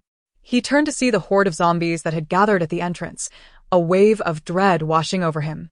This is not a matter of shame. We'll lose our lives the moment we step outside. Yet Liang Yi, dragging them to the door, released them and swiftly unlatched it, evading the zombies' grasp as he pulled the door wide open, retreating alongside them. All three were shielded behind the barricade as the horde surged forward, an eerie cacophony of groans and shouts erupting from the 3 startled men as they turned to flee. Fools. Damn you.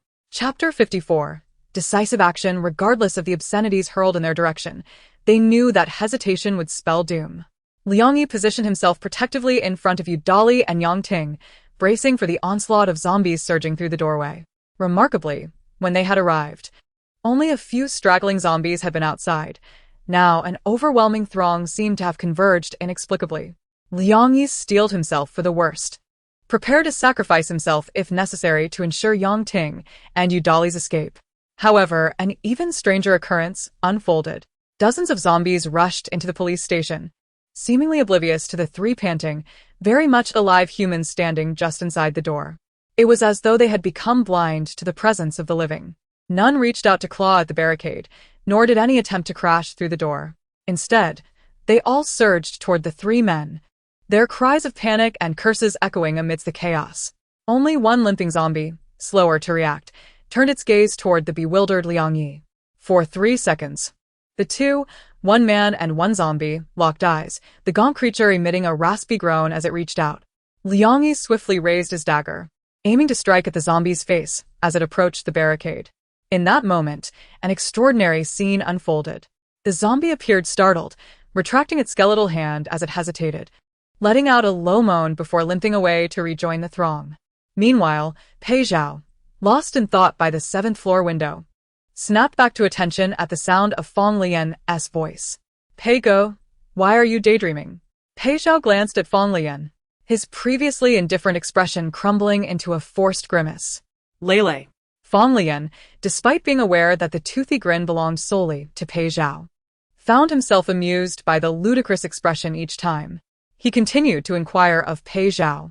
Are you gazing toward the police station out of concern for Dolly and the others? Pei Zhao retracted his grin, contemplating before responding earnestly. Not at all.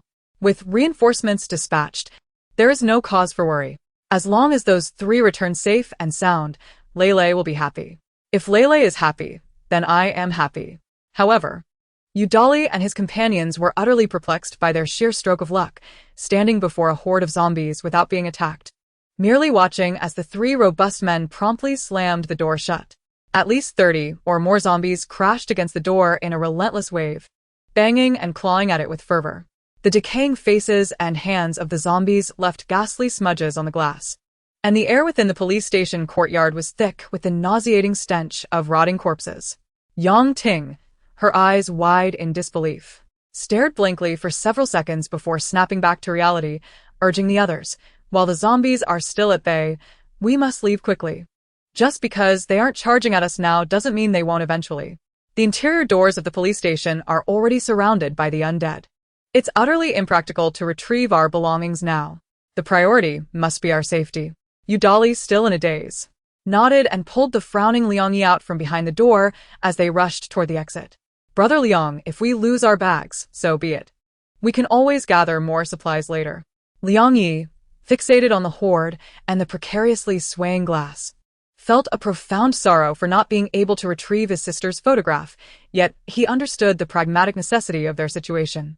It was evident that those 3 were likely trapped inside and would find it challenging to emerge anytime soon. Without sufficient food, they faced 2 grim options: to fight their way out or to wait and perish from hunger. With a heavy sigh, Liang Yi stepped forward, following the others outside. Let us go. As they exited, Liang Yi intended to lock the gate behind them, aiming to confine the horde within and prevent them from becoming a threat. As for the 3 left inside, it was clear that they had intended to place them in peril, and while Liang Yi was not cruel, he was not magnanimous either. Revenge was a necessity. Don't close the door. Just as Liang Yi's hand reached for the latch, the window of a room on the ground floor creaked open, causing the horde to turn and surge toward it. The short man who had previously assaulted Yang Ting with a stun baton stood at the window, shouting for mercy. Brother, please don't close the door. I beg you, don't. We're all still alive. It's just a misunderstanding that has led to this conflict. In this apocalypse, we all have our guards up. Let us consider this a chance meeting. Please, don't do this. I'll call you brother, all right? Liang Yi paused, his hand gripping the latch, his brow furrowed as he regarded the man coldly. He was not easily swayed and had no desire to be anyone's elder brother. Yet the man continued to plead. Wait. Just a moment. Within seconds, he retrieved something from the room, raising his arm to wave it at Liang Yi, holding a crumpled photograph. Brother, here is your photo back. Can you lead the zombies away, please? I'm begging you, brother. From a distance of about 10 meters, Liang Yi remained silent and motionless, his gaze fixed on the photo being waved in desperation, a hint of sorrow flickering in his eyes. Yang Ting, keenly observant, realized that Liang Yi was likely contemplating returning for that photograph, which must hold great significance. Perhaps we could negotiate terms. Before she could finish, the metallic clattering of the latch interrupted her. Liang Yi decisively secured the door, understanding that those who bore grudges would never forget. Sparing them would only endanger himself. Let us go. On the way back, it was still Udali behind the wheel, with Liang Yi in the passenger seat. Yang Ting sat in the back, observing Liang Yi's clearly troubled demeanor. Though it might be impolite to bring up others' sorrows, she felt compelled to address the matter at hand, believing it best to resolve emotional entanglements before they festered. Is that photo of your girlfriend? Her intuition led her to assume that a man would not keep photographs of his parents, the most likely candidate being a girlfriend. Upon hearing Yang Ting's question, Yu Dali discreetly glanced at Liang Yi. Noticing Liang Yi's prolonged silence, he felt compelled to chime in with encouragement. Is it really a girlfriend? It's all right, Brother Liang. When the zombies disperse, we can return and search for it. The photo may be lost, but it won't vanish completely. Although Yu Dali's emotional intelligence was evidently lacking, his unwavering loyalty to his friends provided some comfort to Liang Yi. He sighed, Feigning nonchalance as he smiled at the two. What are you thinking? What girl would be interested in me? He then added, That's my sister's photo. She's 15, 10 years younger than me, and the precious darling of our family. Upon hearing this, Yu Dali felt all his comforting words evaporate. Realizing that while a girlfriend could be a distraction, how could one console a brother mourning his sister? Yang Ting in the back seat was equally at a loss for words, her heart heavy. My brother is also gone. Chapter 55. Liang Yi's inner voice. Yang Ting had merely mentioned her own situation in passing, without any intention of lamenting. Liang Yi turned to look at her, while Yu Dali, already aware of her plight, immediately launched into a consolation offensive, albeit with clumsy emotional intelligence. It's all right, you have me and Brother Liang. Look, we have so many teammates. Many are older than you, like brothers. Shut up, Yang Ting retorted. Fine, Yu Dali replied. The brief diversion meant that none of them broached the subject of family any further. The tragedies wrought by the apocalypse were not confined to individual hearts. All had felt their hearts cleaved on that fateful day. As the vehicle traversed the desolate roads resembling a ghost town, they each gazed out the window at a city already in decay, filled with rancid odors and heart-wrenching sights. The absence of hope served as the best rationale for healing. Each survivor in this post-apocalyptic world consoled themselves, finding solace in the notion that perhaps those who had departed were now at peace. As Yu Dali drove toward the residential area, he was astonished to find the number of zombies roaming the intersection had significantly dwindled. It seemed that entering the community gate was akin to venturing into the jaws of a dragon, yet now it required little effort. The teammates inside, having heard the sound of the approaching vehicle, swiftly opened the gate. The few remaining zombies appeared lethargic, as if their hunger had sapped their energy. No longer rushing heedlessly toward the noise. Standing by the window on the 7th floor, Fang Leyan watched as the car entered the community, finally breathing a sigh of relief before turning to run outside. Brother Pei, let us go check on Dali and the others. Pei Zhao tilted his head and turned around, noticing the slow-moving zombies outside finally reacting, but the community gate had been firmly shut, sealing the danger outside. Each time teammates returned safely, everyone would gather outside to greet them, celebrating the rare joys of surviving another day. However, it was evident that the three returning displayed a lack of enthusiasm, with Yu Dali notably less exuberant than usual, failing to rush over to embrace everyone. Upon seeing Fang Leyan rush out from the building, he appeared somewhat deflated. Leyan, aren't you unwell? Why are you down here? Fang Leyan paused, waiting for Pei Zhao to catch up, not questioning the returning trio but merely smiling. Was it just that I'd miss you if I didn't come down? He merely made a jest, yet the moment he uttered his words, he heard a gruff huff from Pei Zhao, who had just approached, resembling a jealous young bride. This nearly caused Fang Leyan to bite his own tongue. He quickly rephrased his statement, I worry you might attract the attention of a zombie and be taken away. Had Yu Dali been present to hear such banter, he would have certainly engaged in some playful repartee. However, today's expedition had not gone as planned, and they had nearly failed to return. Alas, those three wretched beings hadn't even departed. They were confronted right at the entrance, as soon as they stepped inside. It must be said, those three individuals were truly despicable, perhaps even escaped convicts. Upon hearing Yu Dali's words, the surrounding companions erupted into a cacophony of chatter, with Fang Leyan growing particularly anxious. Others were oblivious to the ferocity of those three, but Fang Leyan had witnessed it firsthand. He approached Yu Dali, who was surrounded by teammates, eager to glean information, while Yang Ting also seemed somewhat overwhelmed, despite her desire to speak to the captain first. However, unable to dismiss the goodwill of the group, Fang Leyan reluctantly approached the taciturn Liang Yi. Liang Yi had only joined the team the previous day, making him somewhat unfamiliar to most. Consequently, he refrained from initiating conversation, especially as his expression appeared rather grim, exuding an aura of aloofness. "Brother Liang, are you injured?" Yudali called out as he stood amidst the crowd. "We're all fine. Thankfully, we were quite lucky." The fortunate Pei Zhao remarked quietly, rolling his eyes at Yudali's obliviousness, then turning his attention to the zombies battering the community gate. Outside. The commotion gradually subsided. However, the lively chatter within the community masked the changes outside, and even the cautious Liang Yi, preoccupied with his thoughts, failed to notice.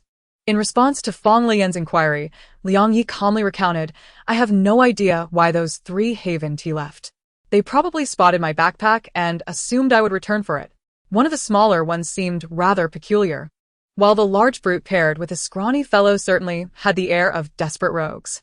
Yudali's speculation was not without merit. It was entirely possible they were thugs who had escaped from a prison. If even Liang Yi shared this sentiment, it was evident that a confrontation between Yudali's trio and those 3 would be fraught with peril. Fang Leyan found it hard to believe they had all emerged unscathed, suspecting they were merely downplaying their injuries to prevent concern. With the outside environment rife with decay, even minor wounds could easily become infected without proper disinfection. "Please check yourselves for injuries. We currently lack medical assistance, and it's crucial not to take this lightly." Liang Yi, still clad in a black short-sleeve shirt, made his injuries visible. Perhaps feeling the long-lost sensation of being cared for, he extended his hands before Fang Leyan. "I'm fine." The scrawny one has a bandaged left hand. Even with a stick, he wouldn't be much of a threat. Fang Leyan replied, "Oh, I accidentally slashed 4 of his fingers." At that moment, Liang Yi had been enraged by the humiliation of having his photo used against him, which was why he had allowed Yudali to confront the hulking man alone. Fortunately, he had only gotten his clothes dirty without sustaining any injuries. He dusted off the grime from his clothing, still feeling a twinge of discomfort at the memory of the photograph. "Brother Liang, there's no need to worry about that. We have some spare clothes on the 4th floor. You can check if anything fits later." Fang Leyan thought Liang Yi must have packed some personal items and change of clothes, unaware of the photograph's significance.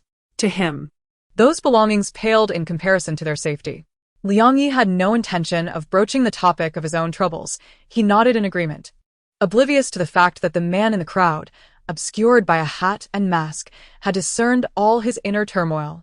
"If I cannot retrieve the photograph, I fear I may eventually forget what Qiangqiang looks like." Faced daily with countless wandering corpses and an increasingly unbearable environment, no one could guarantee their sanity would last indefinitely. Pei Zhao had already forgotten much of his former self. He glanced at the gloved fingers on his hands, recalling that Fang Leyan always carried his identification card. The photo on the ID depicted his true former likeness.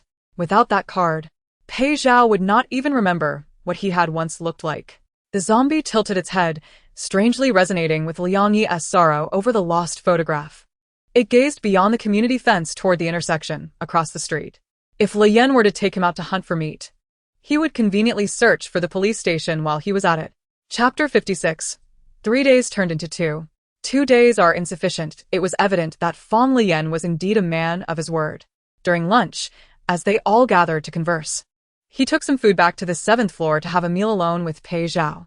He kept his promise, vowing that he would never allow Pei Zhao to wear a mask in a state of distress again, and thus informed everyone that he would be attentive to Pei Zhao's solitary feelings. Meanwhile, he peeled beef jerky and canned goods while simultaneously coaxing the towering zombie with care.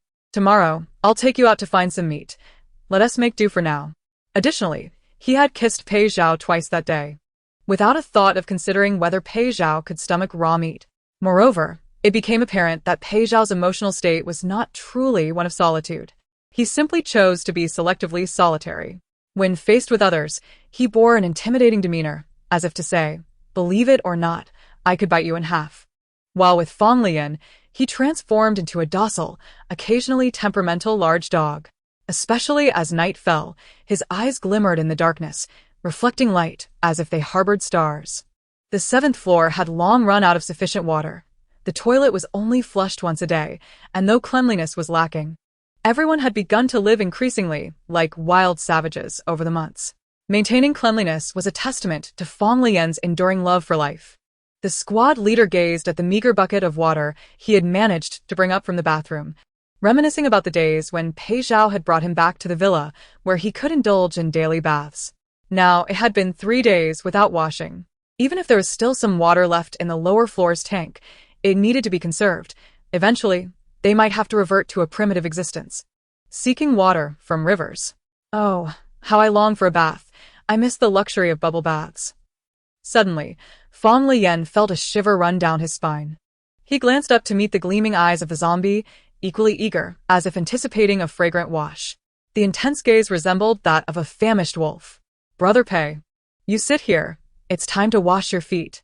Fang Leyan patted the cartoonish small stool in the bathroom, guiding Pei Zhao as if he were a small child, indicating it was time for their cleansing routine. The zombie obediently walked over and sat on the diminutive stool, the towering figure appearing like a giant crammed into a tiny plastic seat. Especially when illuminated by the flashlight, his shadow loomed large against the tiled wall. The pitiful little stool had endured too much, and Fang Leyan, while carrying the basin of water, found his hands trembling with laughter.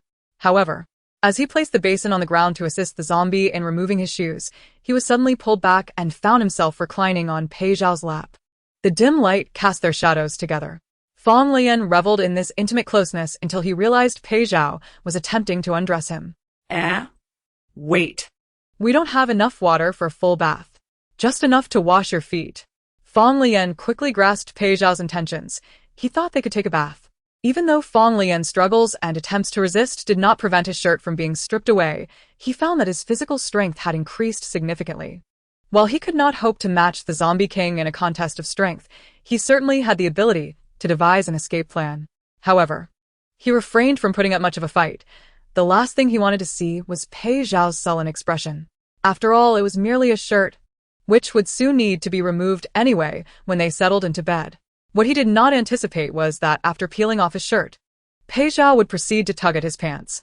Sitting down made it impossible to remove the denim trousers, and Fang Leyan, with an arm draped around Pei Zhao's neck, watched with amusement as he adorably struggled to grasp the waistband, chuckling to himself. However, the levity was short-lived. The patience of the zombie was exceedingly limited. What he thought would be a few minutes of entertaining antics quickly turned into Pei Zhao's growing irritation. In a fit of frustration, he lifted Fang Leyan from the small stool and set him down on his feet. Gripping the waistband, he yanked downward with a swift motion. The pants slid off entirely, and Fang Leyan nearly stumbled over his own feet, only to be caught by Pei Zhao's quick reflexes. Now clad only in his underwear, Fang Leyan felt Pei Zhao's large hand encircle his waist, the soft, furry strands of his hair brushing against Fang Leyan's skin.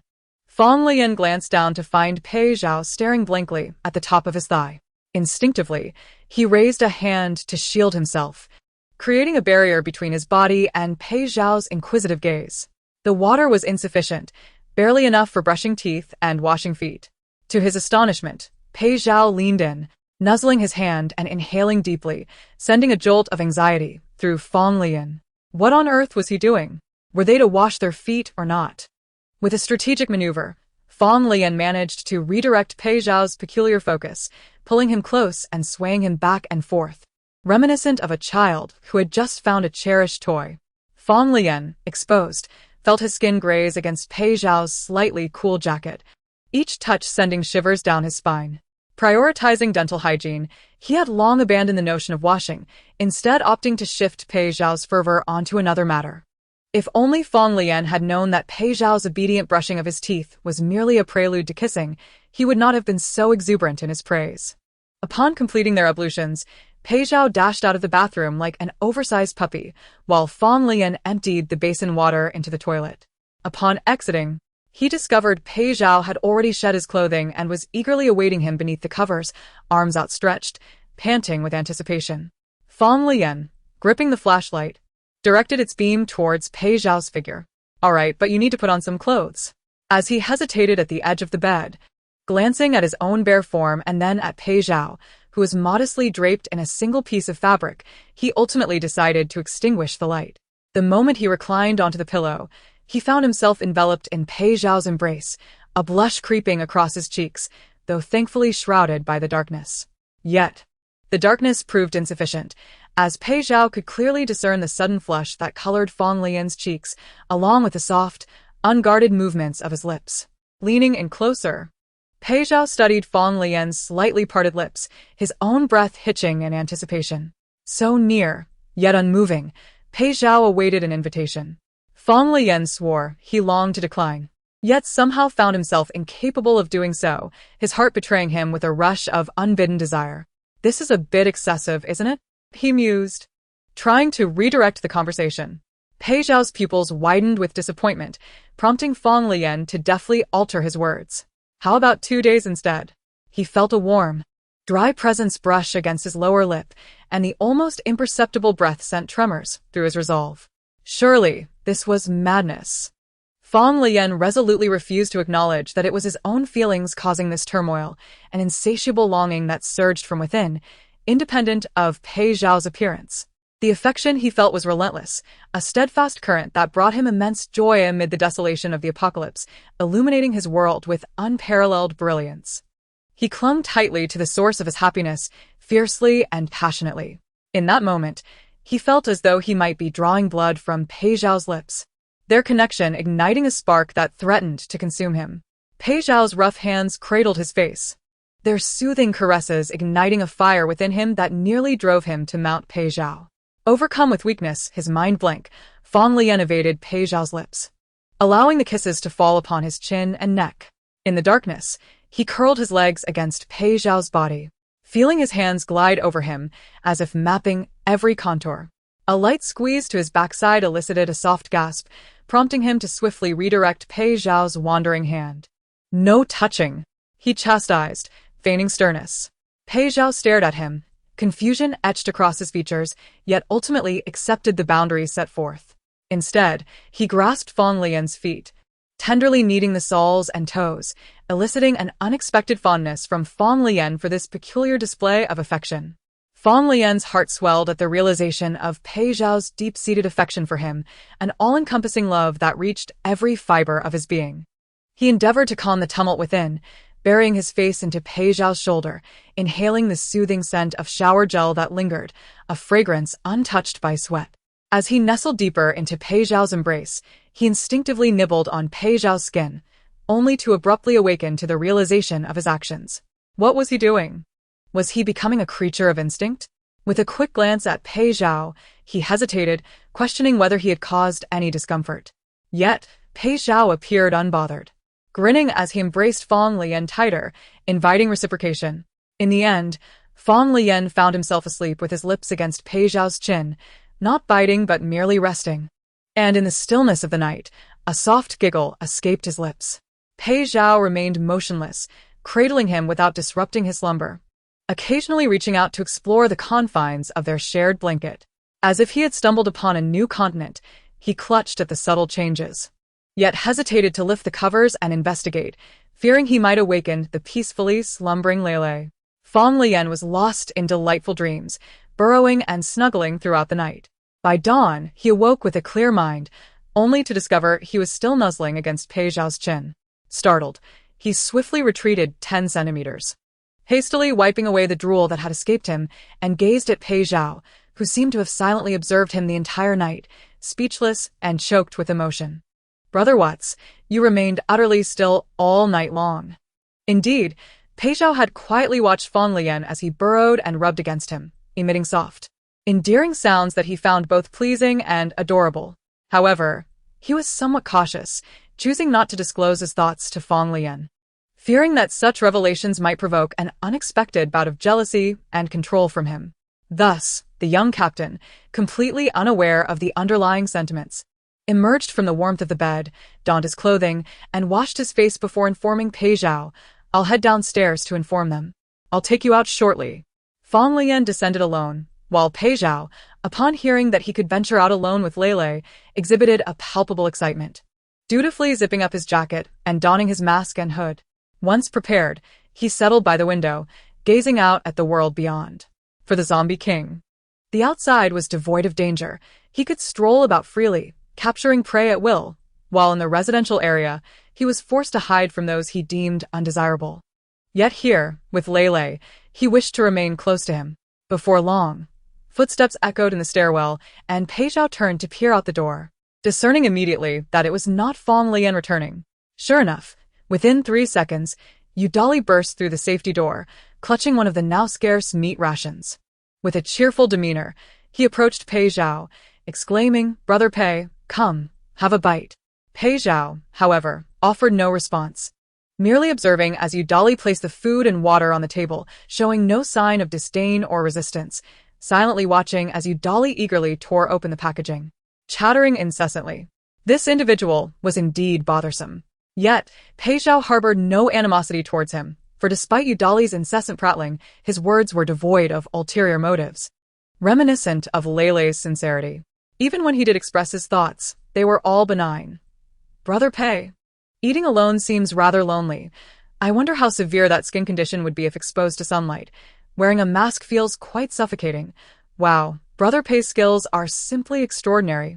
However, Yudali's excitement in seeking out Pei Zhao was not merely for the sake of annoyance. It stemmed from Fang Leyan's recent suggestion to venture out and scout for supplies, explicitly rejecting anyone else's company, stating he would first scout with Pei Zhao alone. The intention was to assess the targets and outline a route before returning with others, to avoid drawing attention from others. The reasoning was somewhat sound, yet Yudali still wished to tag along.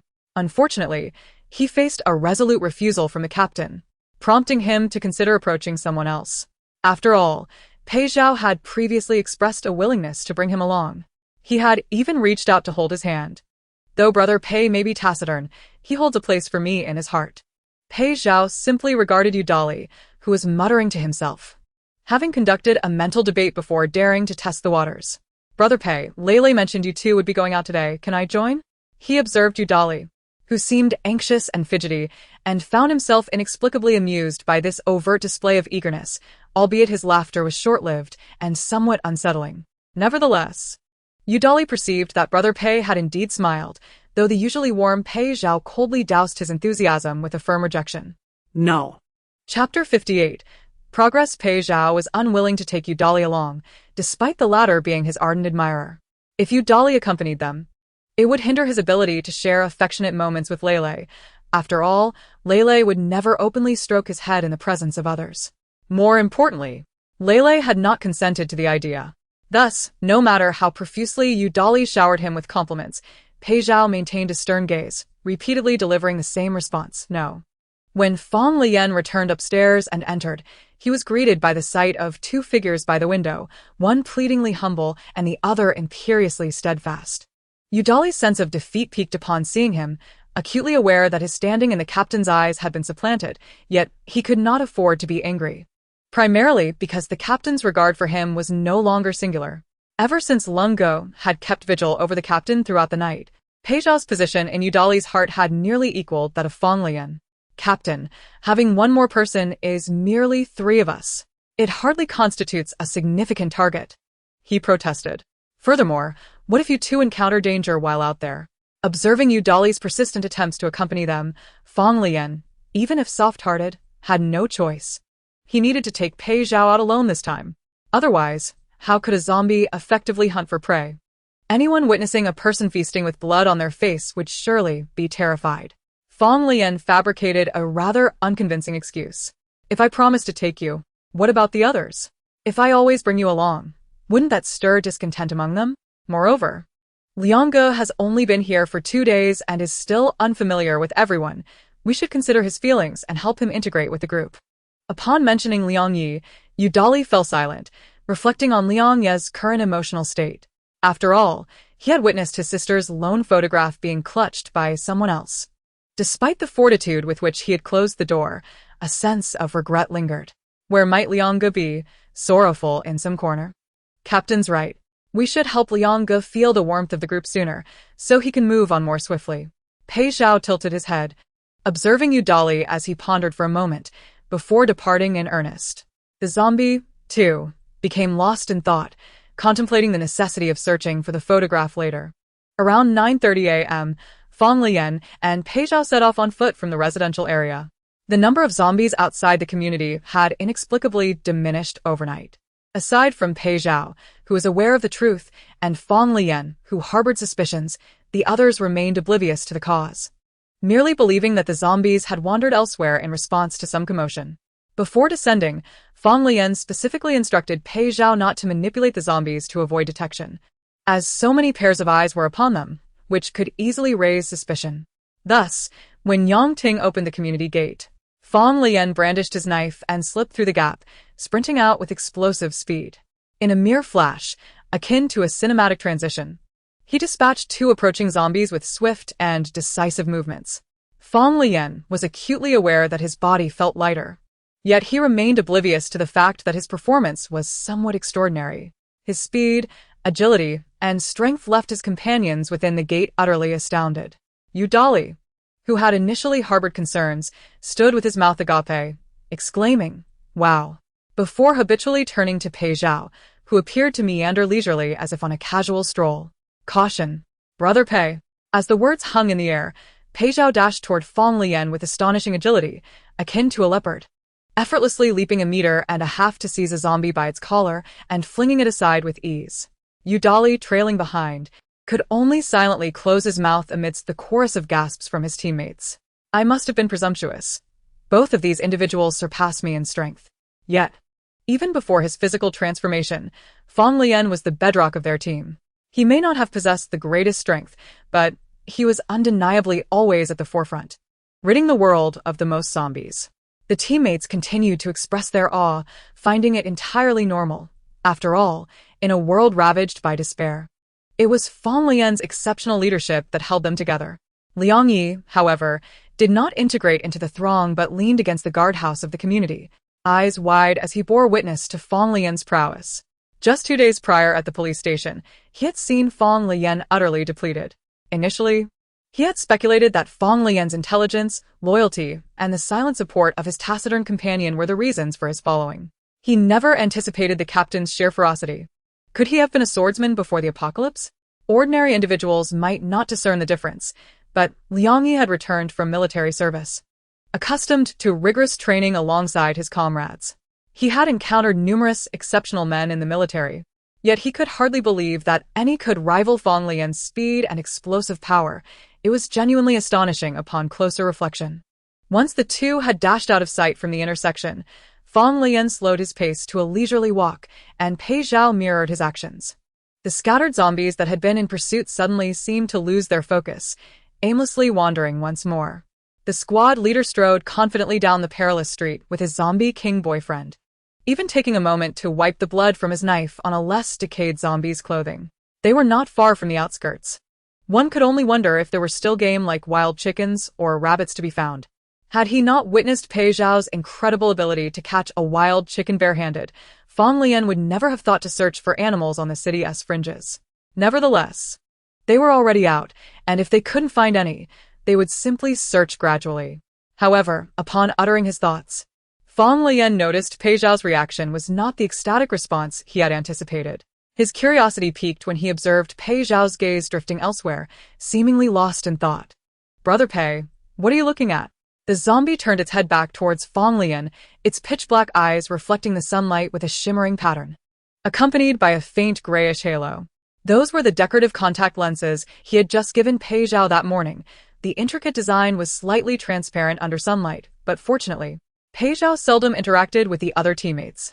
As long as they didn't approach closely enough to scrutinize, there would be no issue. "Lele," Pei Zhao murmured. With no one else around, he no longer had to stifle his desires to call out names. His thoughts lingered on the photographs, which is why he kept glancing toward the police station. After a moment of contemplation, he pointed toward the police station and said, "Get." Fang Leyan took a moment to process this direction before realizing Pei Zhao still remembered to retrieve Liang Ye's belongings. Although Fang Leyan had caught glimpses of Pei Zhao's humanity several times over the past few days, he couldn't help but feel a surge of excitement at this revelation. His eyes crinkling with joy. "Pei Zhao, you've made progress. You've begun to accept others, haven't you?" Chapter 59. The grim scene at the police station. If Pei Zhao lacked empathy, he would not remember the affairs of others. Fang Leyan could only surmise that Pei Zhao had indeed begun to embrace the concept of camaraderie, exhibiting a sense of loyalty that placed the needs of others above his own desires for sustenance.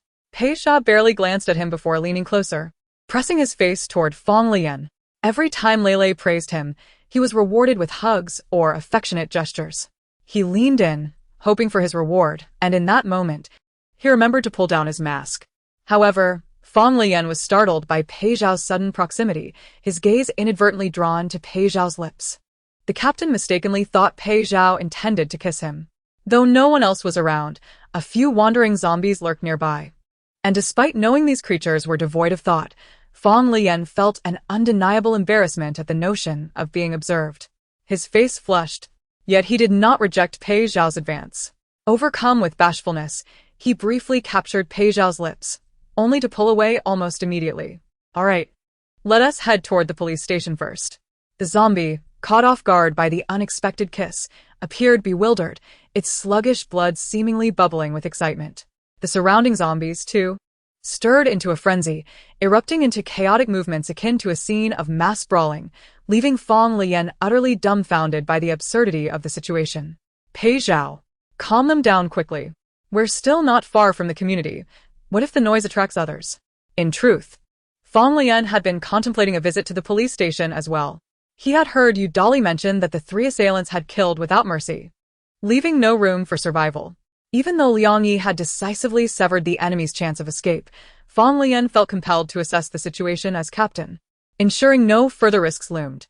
He had no intention of resorting to indiscriminate killing in this apocalypse, but only if his safety was not threatened.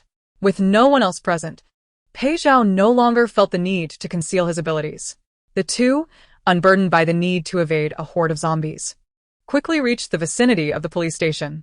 The number of zombies near the police station was considerable. Fang Leyan stood at the intersection, gazing into the gated entrance. Noting the shadows within appeared more numerous than expected. It had only been a day. The individuals trapped inside should still be alive.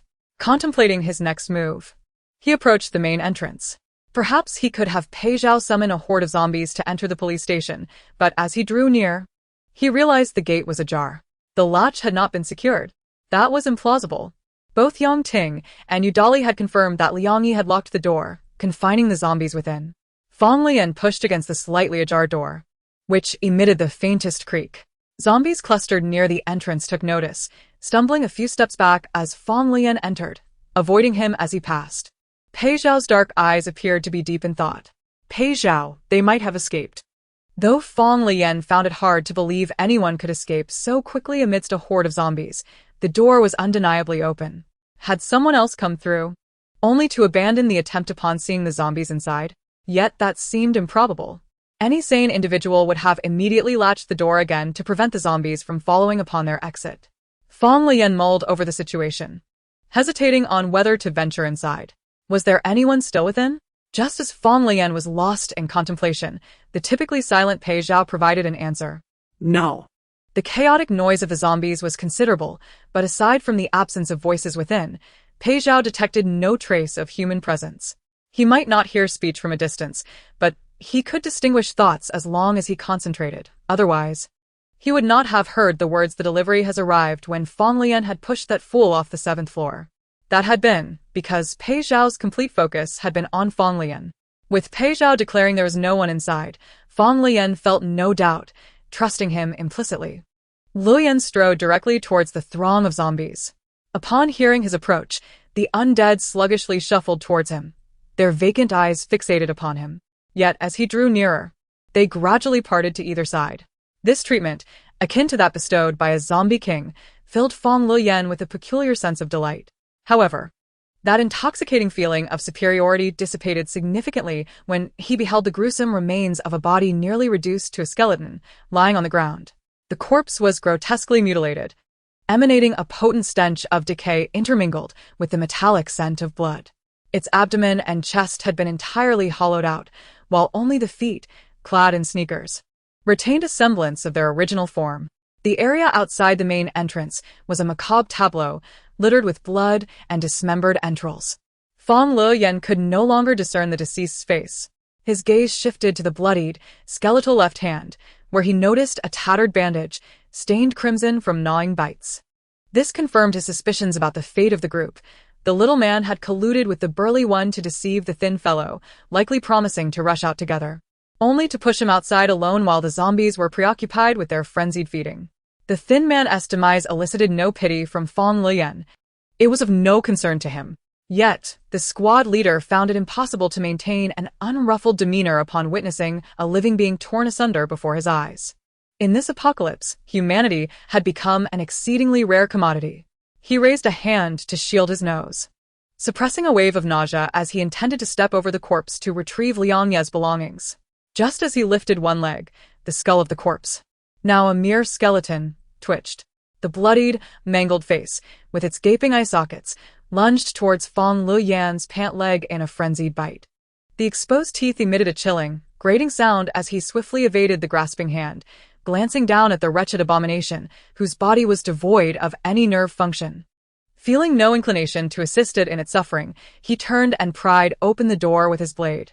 The door was splattered with blood and reeked of decay. Fang Leyan was reluctant to touch it. He pushed the door open and called for Pei Zhao. "Pei Ge, coming quickly." Pei Zhao approached with an impassive expression, mercilessly stepping on the flailing hand, causing its bones to snap. Fang Leyan found the sudden shift in his emotions amusing. The zombie king possessed the power to immobilize new, crippled subordinates, yet he had crushed this one without hesitation. Very well. Upon entering, Pei Zhao followed Fang Leyan to the iron door, where they successfully located Liang Ye's backpack, albeit in a disheveled state due to the rummaging of the three individuals. The squad leader meticulously repacked the usable items, resolving to make the most of this opportunity and return what he could to Liang Ye. After ensuring there were no remaining threats from either survivors or zombies, Pei Zhao departed while Fang Leyan organized the backpack. He ventured into the room from which the two had escaped through the window, searching the area for some time before finally spotting a crumpled, creased photograph beneath the windowsill.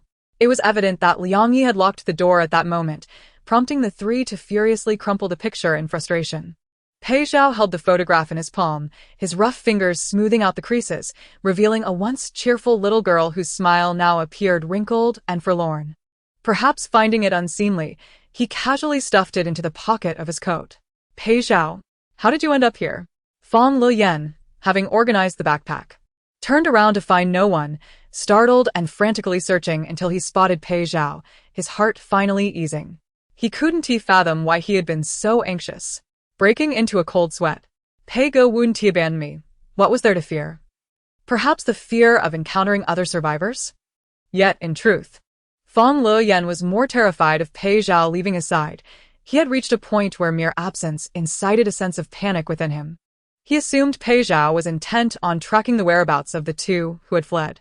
Approaching the window, he examined the myriad of footprints that crisscrossed, and with a sigh, offered a comforting word to Pei Zhao. "It's all right. If they run off, let them be. Let us hope we don't cross paths with them again." Pei Zhao glanced at the footprints on the windowsill, said nothing, and departed the police station with Fang Leyan, determined to seek sustenance. It was the first time Fang Leyan had witnessed Pei Zhao's swift hunting skills, which had initially astonished him with their remarkable speed in response to the zombies.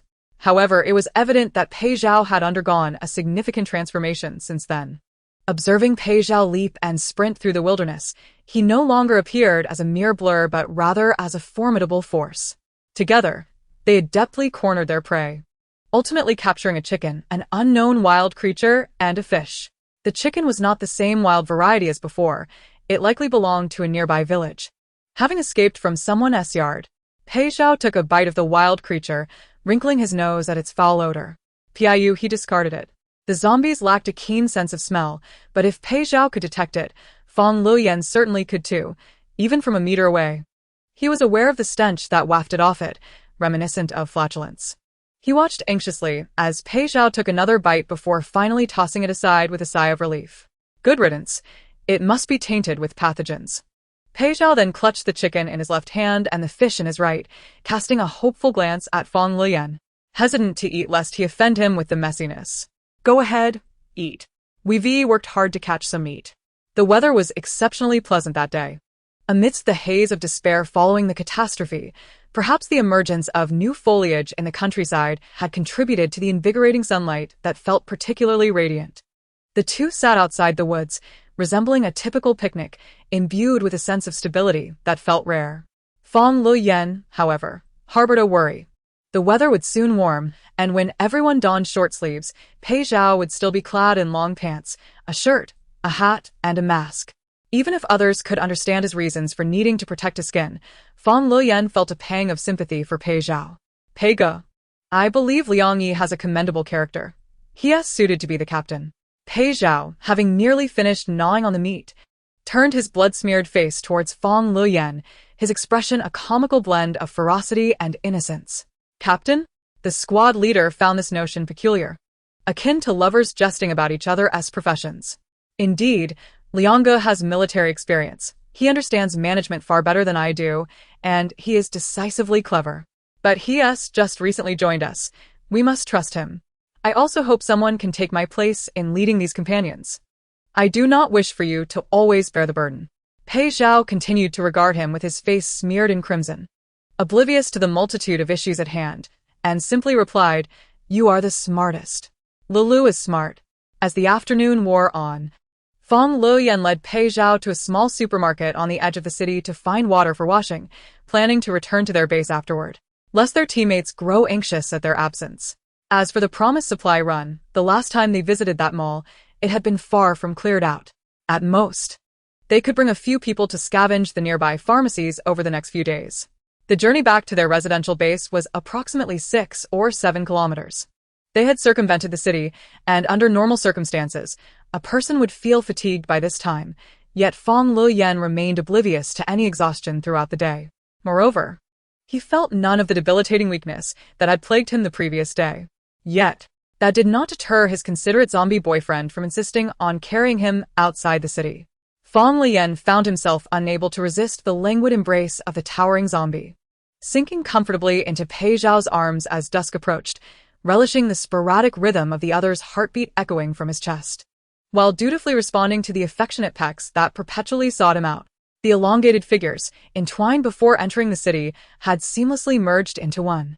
Yet, as they neared the residential area, separation became inevitable. Fang Leyan, utterly spoiled by the warmth of Pei Zhao's embrace, stretched lazily against the crook of his arm, emitting soft sounds of skeletal reprieve. He gently tousled Pei Zhao's tousled hair, adjusting his cap with care. "Let us be off. It is time to return." Not long after they set forth, 2 more figures rushed toward them from another direction. After shaking off the pursuing zombies, the burly man was drenched in sweat, nearly spent. "Damn, I almost got caught," came the voice of the shorter one. "I told you to wear more layers, but you insisted on flaunting those muscles." It was then that he spotted Pei Zhao, already 20 meters ahead, and nudged the robust man who was shaking off the dust from his shoes. Look. The burly man followed his gesture, immediately recognizing Pei Zhao's dark attire of a baseball cap and tactical jacket, prompting him to curse and desire vengeance. "I'll take him down." The shorter one quickly pulled him back, clucking his tongue. "Who do you think you are? You can't possibly take on that man in black." The burly man suddenly recalled how the 3 of them had been thoroughly overpowered by that very figure. "So, do we just give up? We lost a comrade." The shorter one bit his lip, contemplating, then urged him forward. "Let us catch up and see where they reside first." The duo believed themselves to be well concealed. Yet they dared not utter a word as they trailed behind, unable to resist Fang Leyan and Pei Zhao's acute senses. The surrounding zombies were sparse, and under Pei Zhao's control, they did not charge forth but rather approached at a languid pace. The shorter one pondered in confusion. Why do these zombies look so listless? His unguarded thought prompted Pei Zhao to halt, swiftly pinpointing the 2 hidden figures. His dark eyes, shrouded beneath the cap, bore down on them, instilling a creeping dread. "Hey, you fools, come out!" Fang Leyan called out towards the breakfast cart that lay overturned. The exposed pair had no choice but to reveal themselves, nearly stumbling over their own feet at the sight of Pei Zhao's cold gaze. "We had no other choice, brother. Surviving even a few months is a challenge. And every resource-laden place is swarmed with zombies, making entry impossible. Damn it, if we don't find a way, we'll starve. Whoever is full has a better chance of living," they implored. "If we don't steal, we'll perish. Please, let us accompany you. We can be useful, even if you only need us to do menial tasks." If Fang Leyan had not previously visited the police station and witnessed the mangled body of the unfortunate thin man, he might have felt a twinge of sympathy for the shorter one's desperate display of emotion. He was well aware that surviving in this world had grown increasingly perilous. One misstep could lead to betrayal by one's own companions. The duo had barely escaped from the police station to the outskirts of the city, initially hoping to find safety along the highway or perhaps join another team, but they now realized the formidable prowess of the individuals before them.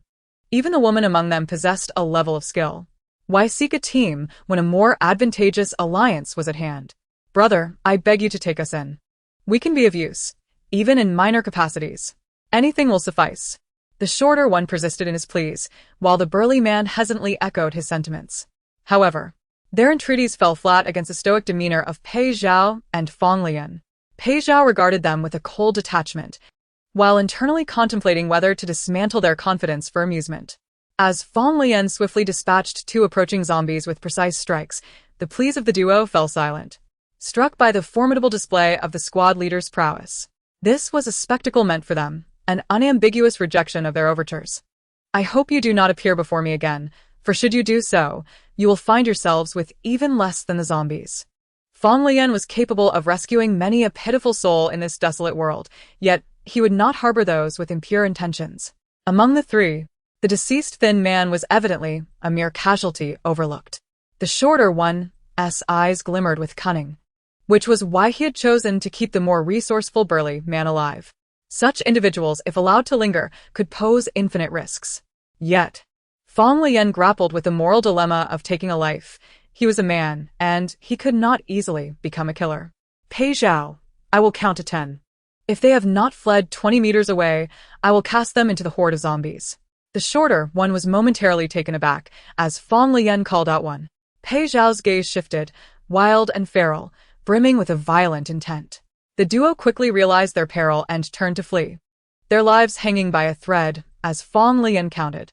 Standing firm, Pei Zhao awaited Fang Leyan's count to 10, observing the two as they stumbled in their desperate escape, their forms fading into the distance. The ferocity of the zombie king dissipated in an instant. Leyan, was that 20 meters? He pondered the distance, unsure of its measurement, even attempting to visualize it with his fingers, which amused Fang Leyan greatly. Standing still, he observed the retreating figures with a bemused expression, his heart lightened with mirth. Gripping Pei Zhao's hand, together, they strolled back. Upon returning to the residential block, a throng of individuals had already gathered within the gates, with Udali anxiously pacing. We should have accompanied them. What time is it? Why haven't they returned yet? Hey, we're back. With the assistance of their teammates, Fang Leyan and Pei Zhao swiftly re-entered the community, surrounded by concerned faces. After exchanging words with the captain, Udali approached Pei Zhao. He noticed that Pei Zhao seemed in better spirits than before, his gaze less hostile. Pei, you two didn't encounter any danger, did you? Udali then caught a whiff of the heavy scent of blood emanating from Pei Zhao, and upon closer inspection, noticed the bloodstains on his black jacket, prompting immediate alarm. Did you run into trouble? Everyone jumped at his exclamation.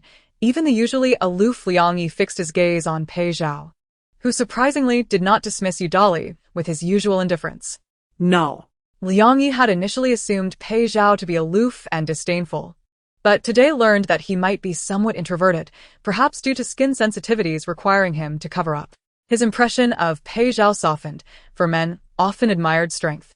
Brother Liang, Fang Leyan called, drawing Liang Yi's attention back as he handed over the retrieved backpack. Pei and I visited the police station. Your belongings were rummaged through. We could only salvage a few usable items and clothes. Liang Yi's expression was somewhat dazed as he accepted the backpack, his heart a tumult of emotions. Yet, what he truly sought was not the mundane supplies within, but rather the photograph of his sister. However, he had not mentioned the photo to Fang Leyan the day prior. Thus, it astonished him that Fang Leyan had returned to the police station for the sake of an inconsequential bag. This made him feel a deep sense of gratitude. In truth, there was no need to jeopardize oneself for such trivial matters, Captain. It would be wise to prioritize your own safety in the future. Fang Leyan seemed to sense the guilt emanating from Liang Yi and deliberately chose to downplay the situation, entirely refraining from taking credit for her boyfriend's efforts.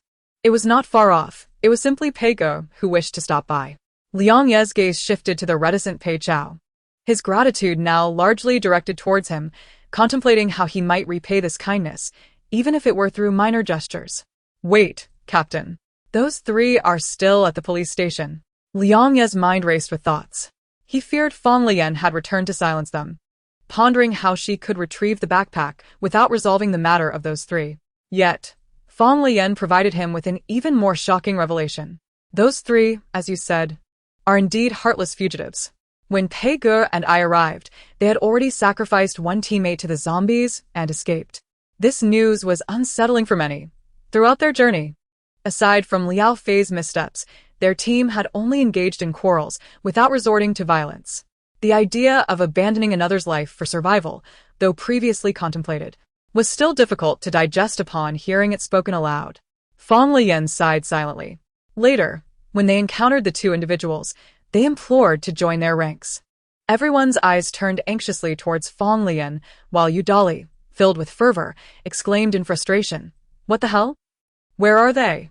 You're not actually considering taking those two scoundrels in, are you?" Fang Leyan couldn't help but chuckle at his excitement. "What are you thinking? You are quite the character." Chapter 62, Regained and Lost. How could I possibly bring them back? Fang Leyan patted Yudali on the back, instructing everyone to check the main entrance again and to hastily tidy up to avoid conducting any activities after nightfall. The longer they delayed, the more challenging the power outage would become.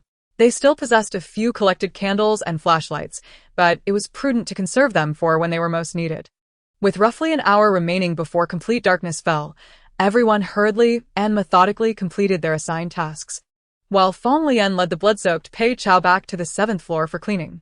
The blood was not a result of perilous encounters, but rather an inevitable consequence of consuming raw meat. Pei Zhao's black tactical jacket was likely beyond salvaging. Cleaning it would prove arduous.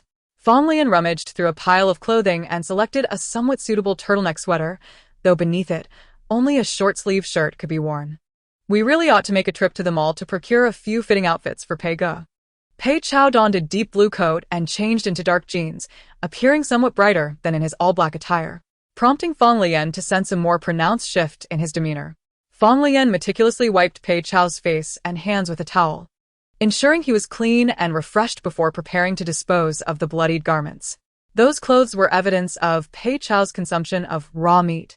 Although he doubted anyone would rummage through discarded clothing and ponder its origins, he still preferred not to dispose of it carelessly. "Pei Zhao, you really ought to brush your teeth thoroughly. The smell of blood is quite strong." Fang Leyan's tone was playful, but in truth, he bore no disdain for Pei Zhao's scent. Otherwise, he would not have willingly kissed Pei Zhao, whose mouth still bore traces of blood, upon their return. As Fang Leyan exited with the clothes, Pei Zhao obediently turned and entered the bathroom to brush his teeth. Just as he was about to place the toothbrush in his mouth, he abruptly paused, seemingly struck by a thought. He stared at his reflection in the mirror for a moment before discarding the toothbrush and racing outside. In the now pitch-black stairwell, he darted down like a shadowy leopard.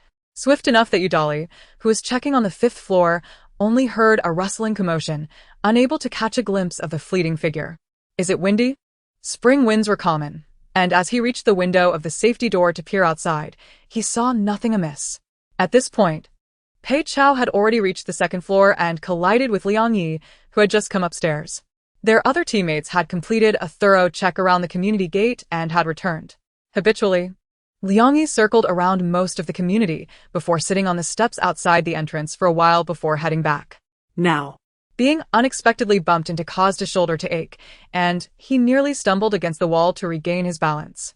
Pei Zhao, descending in haste and without a mask, caught a glimpse of Liang Yi when he turned, pausing for merely 2 seconds before continuing his descent. Fortunately, the corridor was shrouded in darkness, allowing Liang Yi to only discern the outline of Pei Zhao's features without registering his rough complexion, leaving him puzzled about why Pei Zhao was in such a rush. He recalled encountering Fang Leyan on his way in.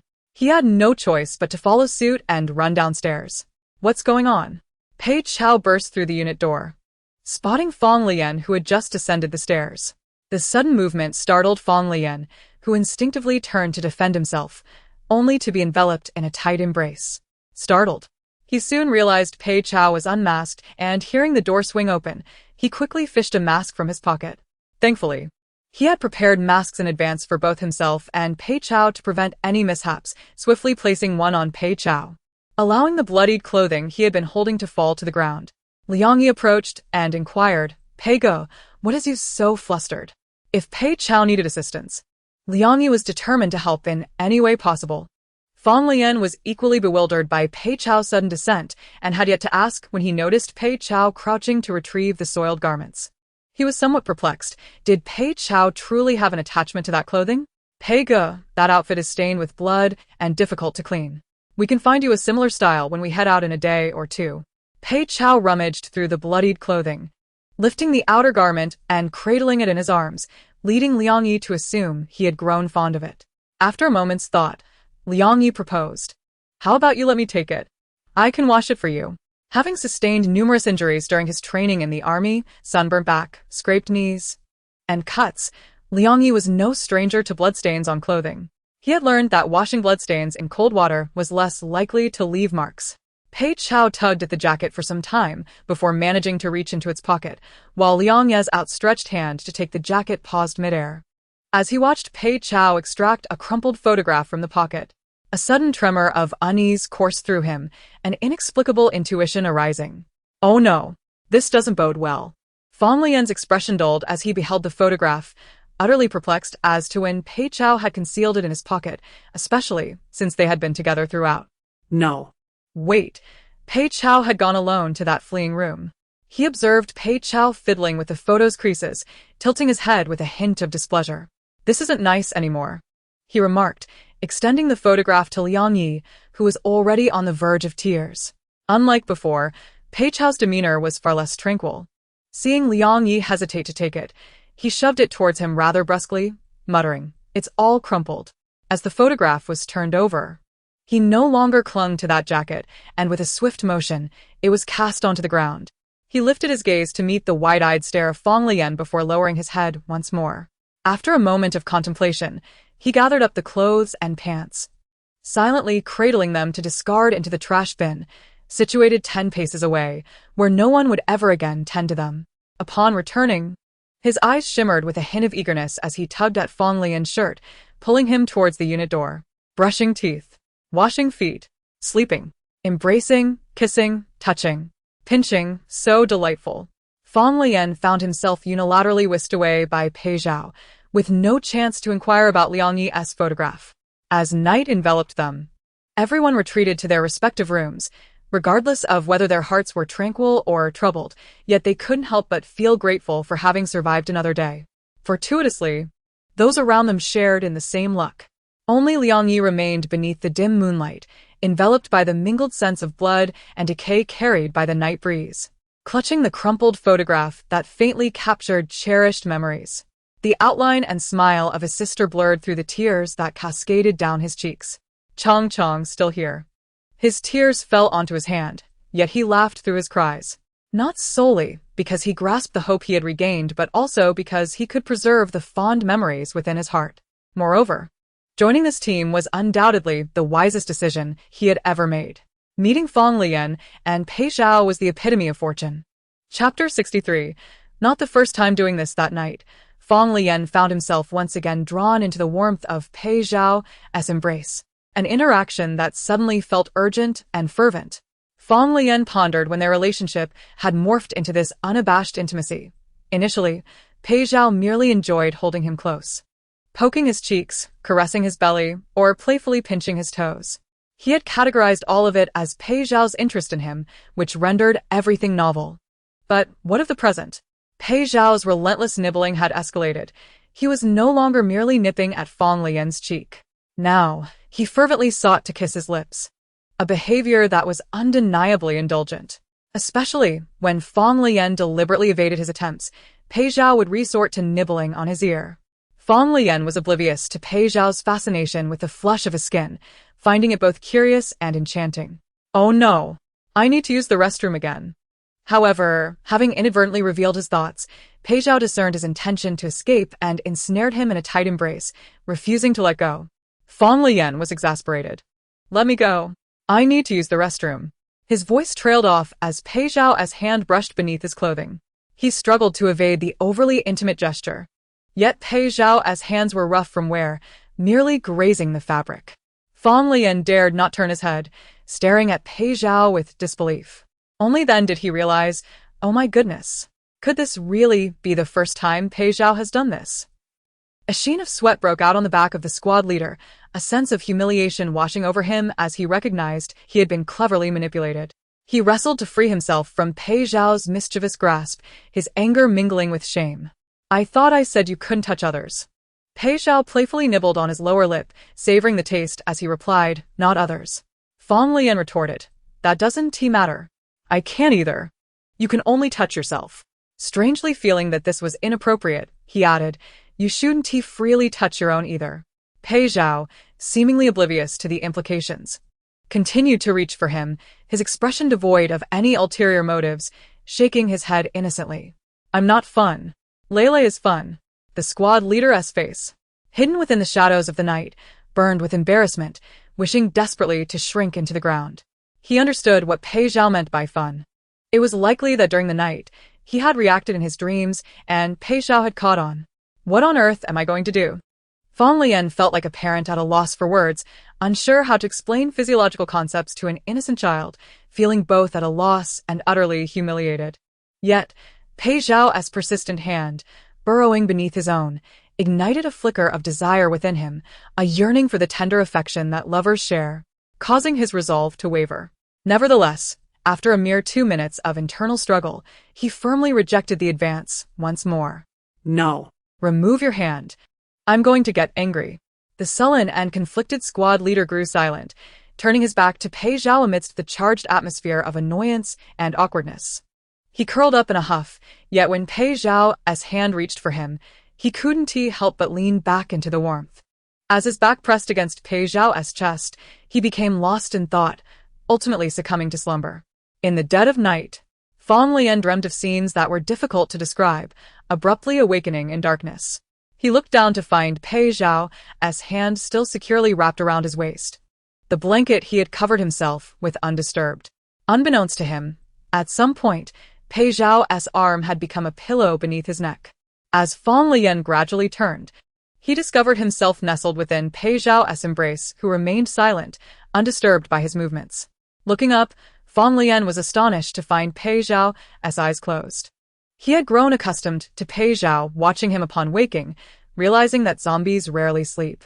Yet, was Pei Zhao truly asleep now? In the midst of his astonishment at this change, it was the first time he had seen Pei Zhao at peace, eyes shut, in contrast to the usual penetrating gaze. The sleeping Pei Zhao appeared so tranquil and at ease, resembling an innocent child untouched by the world's harshness. Fang Leyan pondered in the darkness whether Pei Zhao's immune constitution was gradually recovering or if, like himself, he was adapting to human habits through their close contact. He cautiously turned, and as Pei Zhao stirred slightly in response to his minimal movement, Fang Leyan reached out, embracing him. The dawn had yet to break. That night had been peaceful, and their embrace rendered it even more so than previous nights. After the sun rose, shortly after Fang Leyan had roused from sleep and freshened up in the bathroom, a knock echoed at the door. He responded promptly, hastily putting a mask on Pei Zhao. He surmised it might be Yu Dali bringing breakfast, but upon opening the door, he was surprised to find Liang Yi standing outside. Fang Leyan felt taken aback, recognizing that Liang Yi's personality seemed somewhat independent, bordering on reclusive. Interacting with him had not been unpleasant, yet he was not as inclined to engage in jovial banter as others. It was unexpected for Liang Yi to visit the 7th floor so early.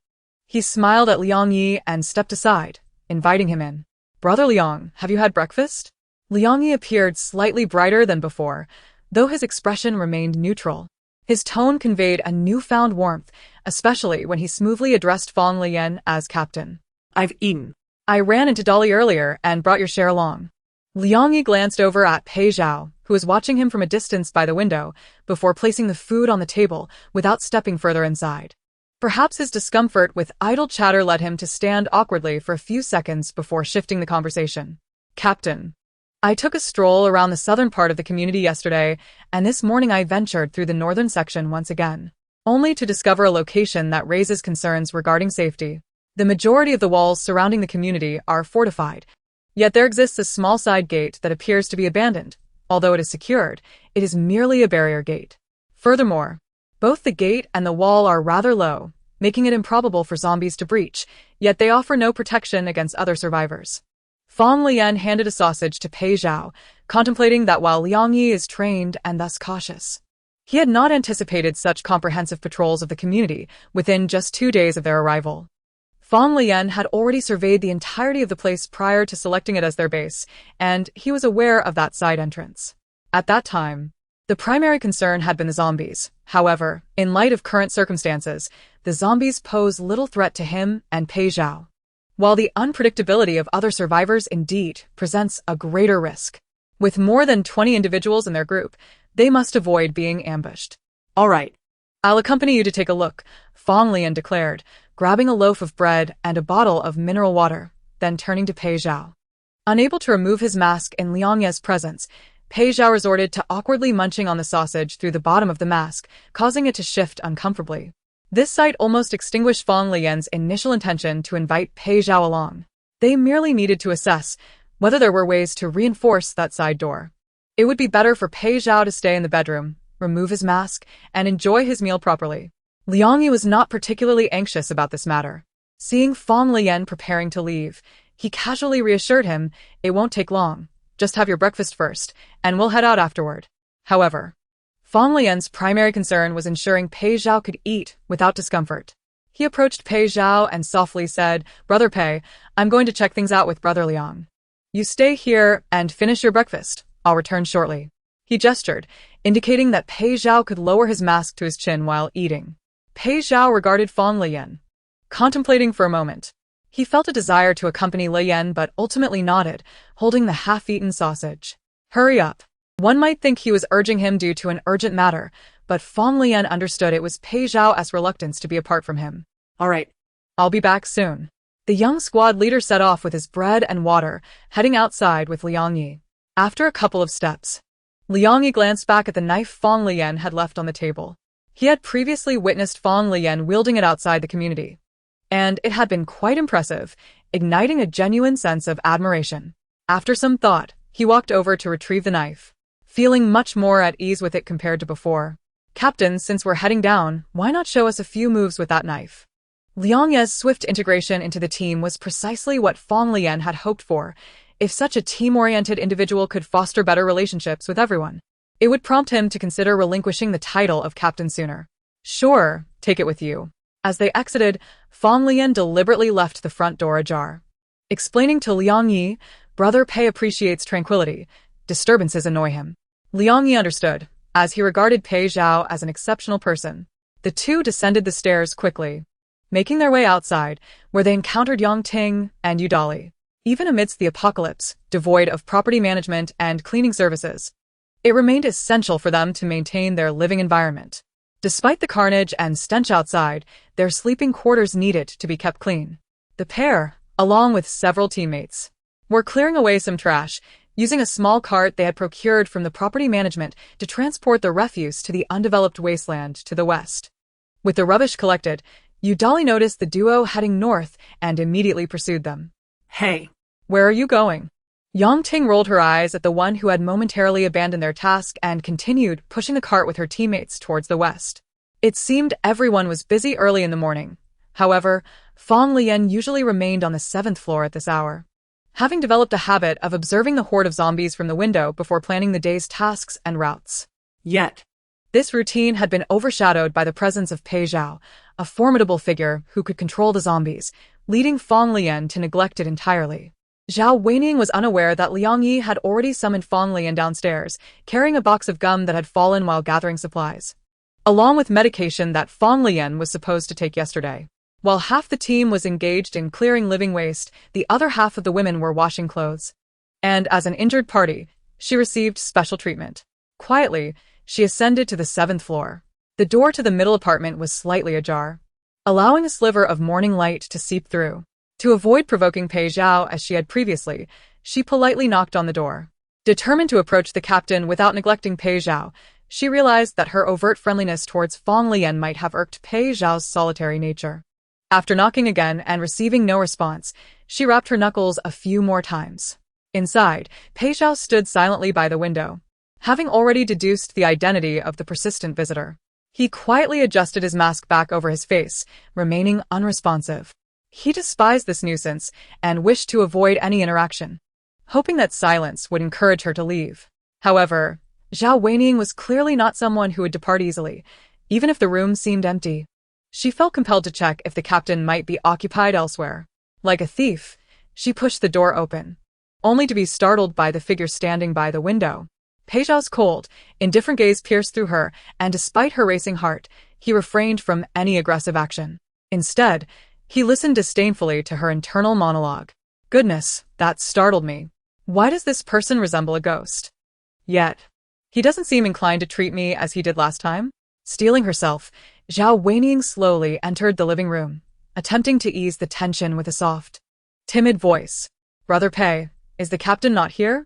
The figure before her remained unresponsive, neither speaking nor moving, their eyes cold and unyielding, evoking a sense of dread akin to that of a criminal. If I approach, will he suddenly lunge at me? Pei Zhao blinked silently, feeling irked. He had been making an effort to heed Lian's advice, yet he could not fathom why this foolish girl continued to chatter without departing. The zombies, observing the encroaching distance between them, felt a surge of disdain. So profound was this disdain that it extended beyond the annoyance of her presence to encompass the entire room. He longed to find Lian. Yet, Lian had instructed him to wait, assuring him that he would return shortly. Zhao Weining, nearing the sofa, was startled when Pei Zhao exhaled audibly through his mask. She feared he might suddenly leap forward to harm her. However, after half a minute of observation revealed that he remained still and notably calmer than during their last encounter, she began to wonder if she was overreacting. It turns out that Fang Leyan's presence was indeed the reason. This man's temperament is rather peculiar. Today, in the absence of Fang Leyan, he refrained from losing his temper. Pei Zhao furrowed his brow, failing to comprehend the nonsensical ramblings of the fool approaching him. Zhao Weining, oblivious to her status as a fool in Pei Zhao's eyes, naively assumed that today would be an opportunity to swiftly mend their relationship. After all, among the many men in the team, none could truly be ruthless towards her. Chapter 65. Pei Zhao's fury men are simply driven by their basest desires. Apart from that clumsy Ofudali, the minds of others are solely occupied with taking advantage. Her candid venting only deepened Pei Zhao's frown. Although the zombie understood her words, he grasped only half of their meaning. The mention of pants triggered a memory of Fang Leyan firmly grasping his hand, insisting that it was forbidden. Now. Pei Zhao interpreted Zhao Weining's words as an implication that she wished to touch Lian, reigniting his anger. However, the thought of Lian's imminent return tempered his fury. Once Lian returned, he would certainly report her. Zhao Weining had maneuvered past the gap between the sofa and the coffee table, placing the medicine on the table while clutching a pack of gum, attempting to bridge the distance with Pei Zhao. Brother Pei, wearing a mask can be stifling. Would you like some candy? Pei Zhao's dark eyes fixated on the small plastic box she held, noticing a grape design on the packaging, a pack of grape-flavored gum. Although the zombie was curious to try it, he had no desire for what she offered. With his mouth and nose concealed by the mask, only his piercing eyes, partially shielded by the brim of his hat, remained visible. When he momentarily averted his gaze, his sharp features became even more pronounced, appearing notably gentler than when he fixed someone with his unwavering stare. Zhao Weining suddenly realized that Pei Zhao was quite handsome. His eyes, despite their fierceness, were undeniably beautiful.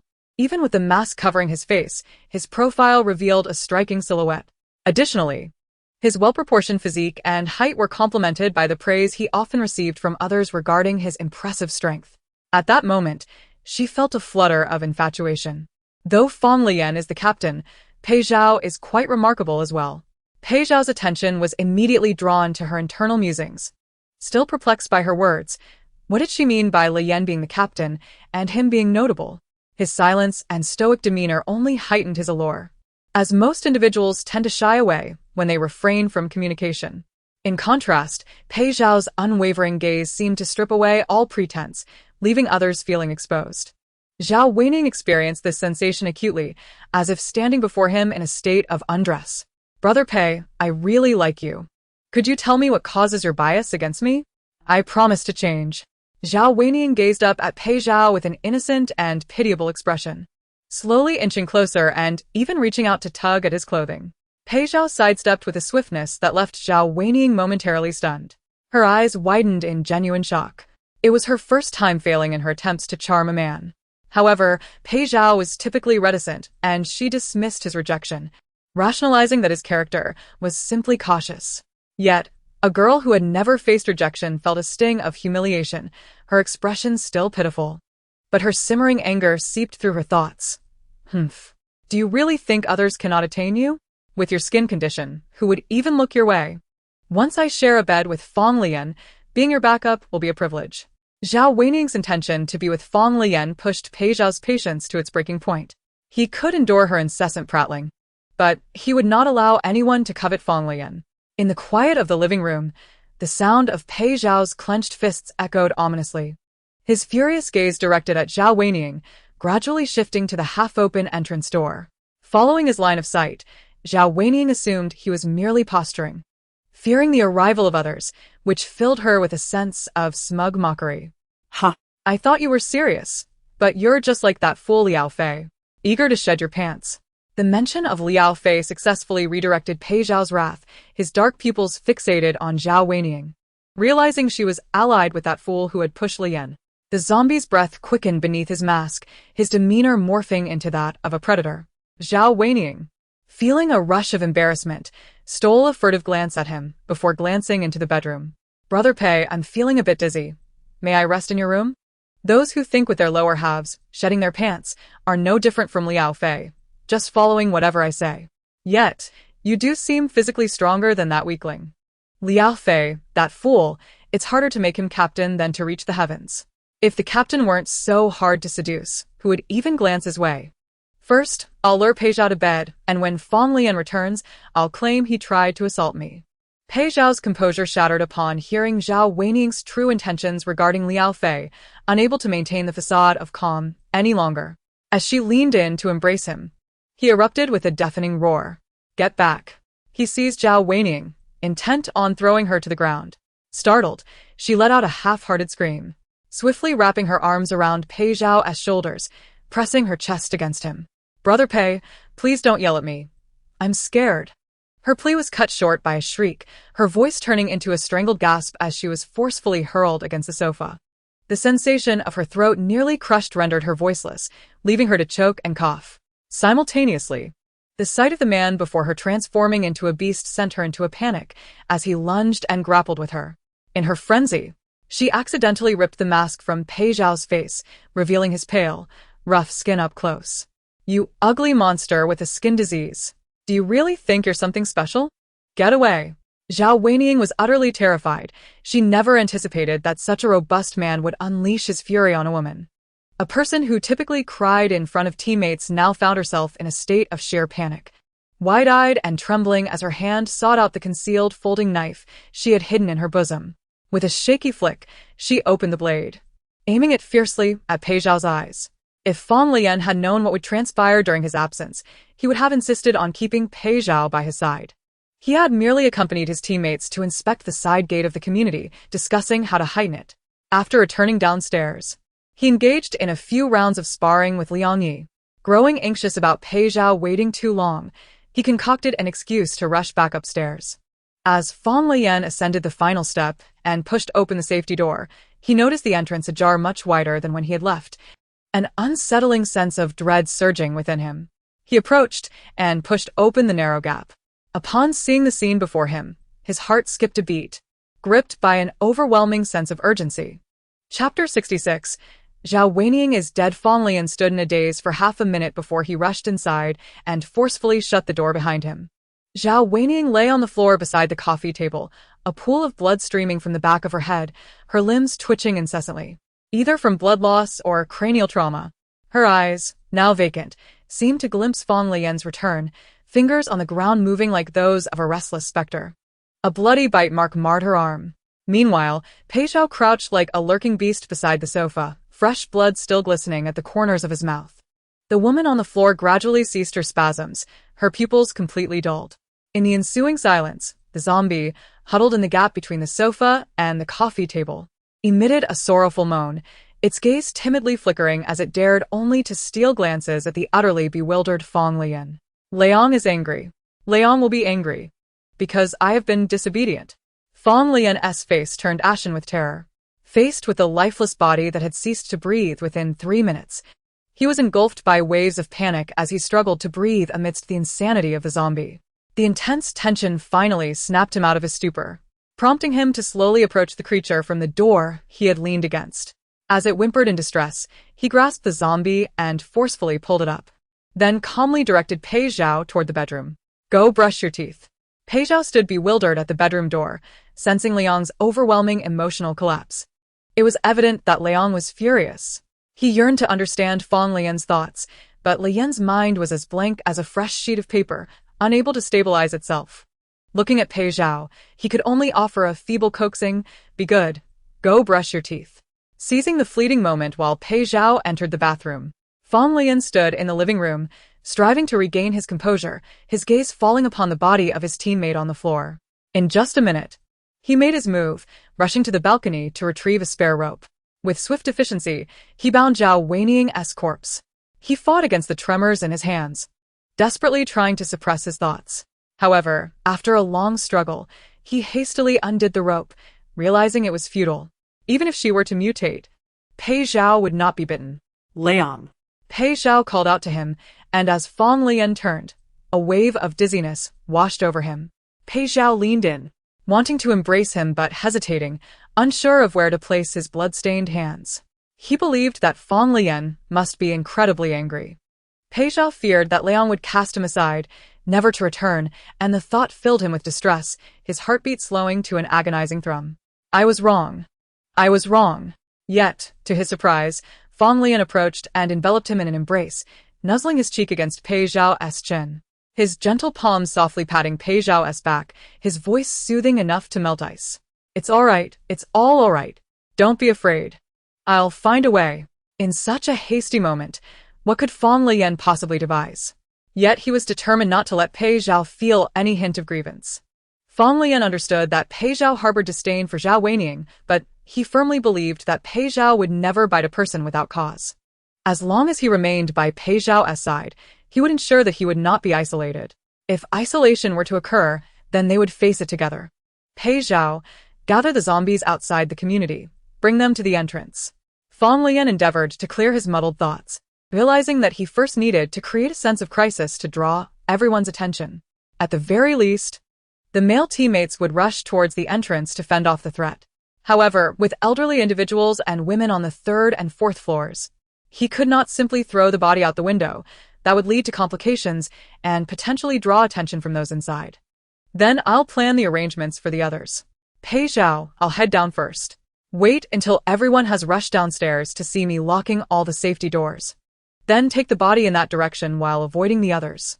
Fang Leyan pointed toward the side door he had scouted earlier. Throw the body there. Then manipulate the zombies outside to climb the door.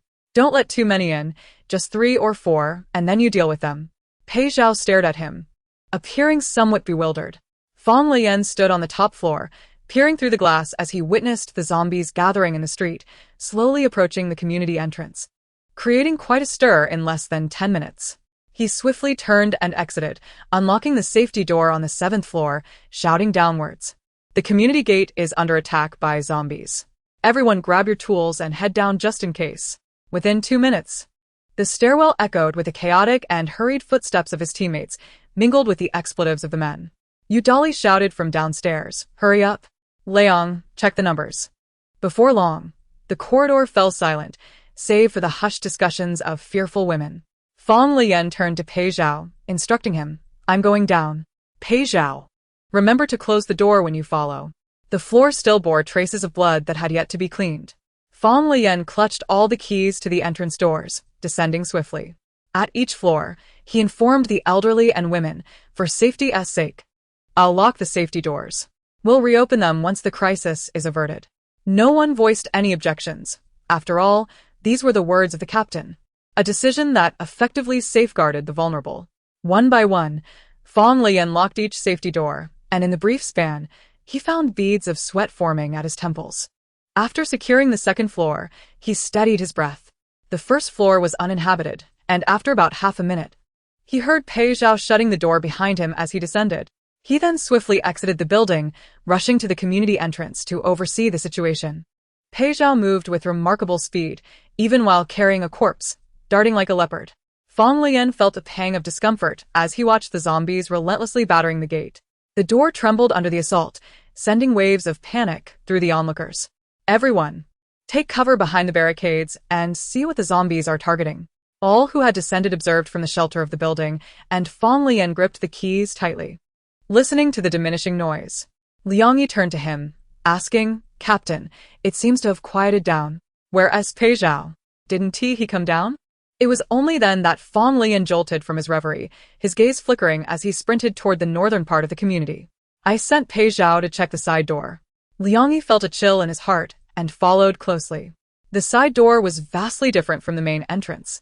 Its dimensions were too low, and a large horde of zombies attacking could easily pile in. A throng of people surged like a flock of startled birds towards the north, rounding the corner of the building to find a horde of zombies scrambling at the door. With a thud, one had just fallen, and already 5 had breached the community. Pei Zhao bent down, grasping one of the zombies by its clothing and forcefully tossing it outside. Liang said 3 or 4. We have one too many. Chapter 67. Concealment. What followed was a tumultuous rush of people, launching an offensive against the encroaching zombies. Pei Zhao turned, a few splatters of foul blood staining his clothing. "Are you all right, Brother Pei?" Yu Dali hastened forward, weapon in hand, prepared to strike down the zombie that had just risen a short distance away. Yet, he was abruptly struck by a shocking realization. What the hell? Is that Zhao Weiniang? Zhao Weiniang had transformed, her skin now a ghastly pallor. Her eyes murky, she lunged at Yu Dali with a ravenous bite. In the midst of Yu Dali's horrified exclamations, Pei Zhao seized her by the neck from behind. After a brief tumult, all present stood in disbelief, eyes fixed on the thrashing zombie. Since when had she joined the fray? Why hadn't she remained safely indoors? The chaotic scene abruptly fell silent, as everyone gaped in shock at the frenzied scratching of the zombified Zhao Weiniang. Pei Zhao exchanged a glance with Fang Leyan, who stood several paces away, and then suddenly released his grip. The freed zombie dashed toward the crowd, prompting everyone to instinctively recoil a few steps. Only Liang Yi approached fearlessly, resolutely driving the tip of his knife into the zombie's eye socket. He was unconcerned about being labeled cold-blooded, after all. He had only joined this team 2 days prior, and had yet to utter a word to the mutated individual. Though he felt a pang of emotion, rationality prevailed. Regardless of who they were, once mutated, they had to be dealt with. As Zhao Weiniang's body crumpled to the ground with a dull thud, Liang Yi found blood splattered across his arms and hands. He turned to observe his teammates still in shock. He addressed the silent Pei Zhao. "Pei Zhao, are you injured?" However, Pei Zhao did not respond, his attention wholly fixated on Fang Leyan. From a distance of 6 or 7 steps, he noticed Lian's pale face.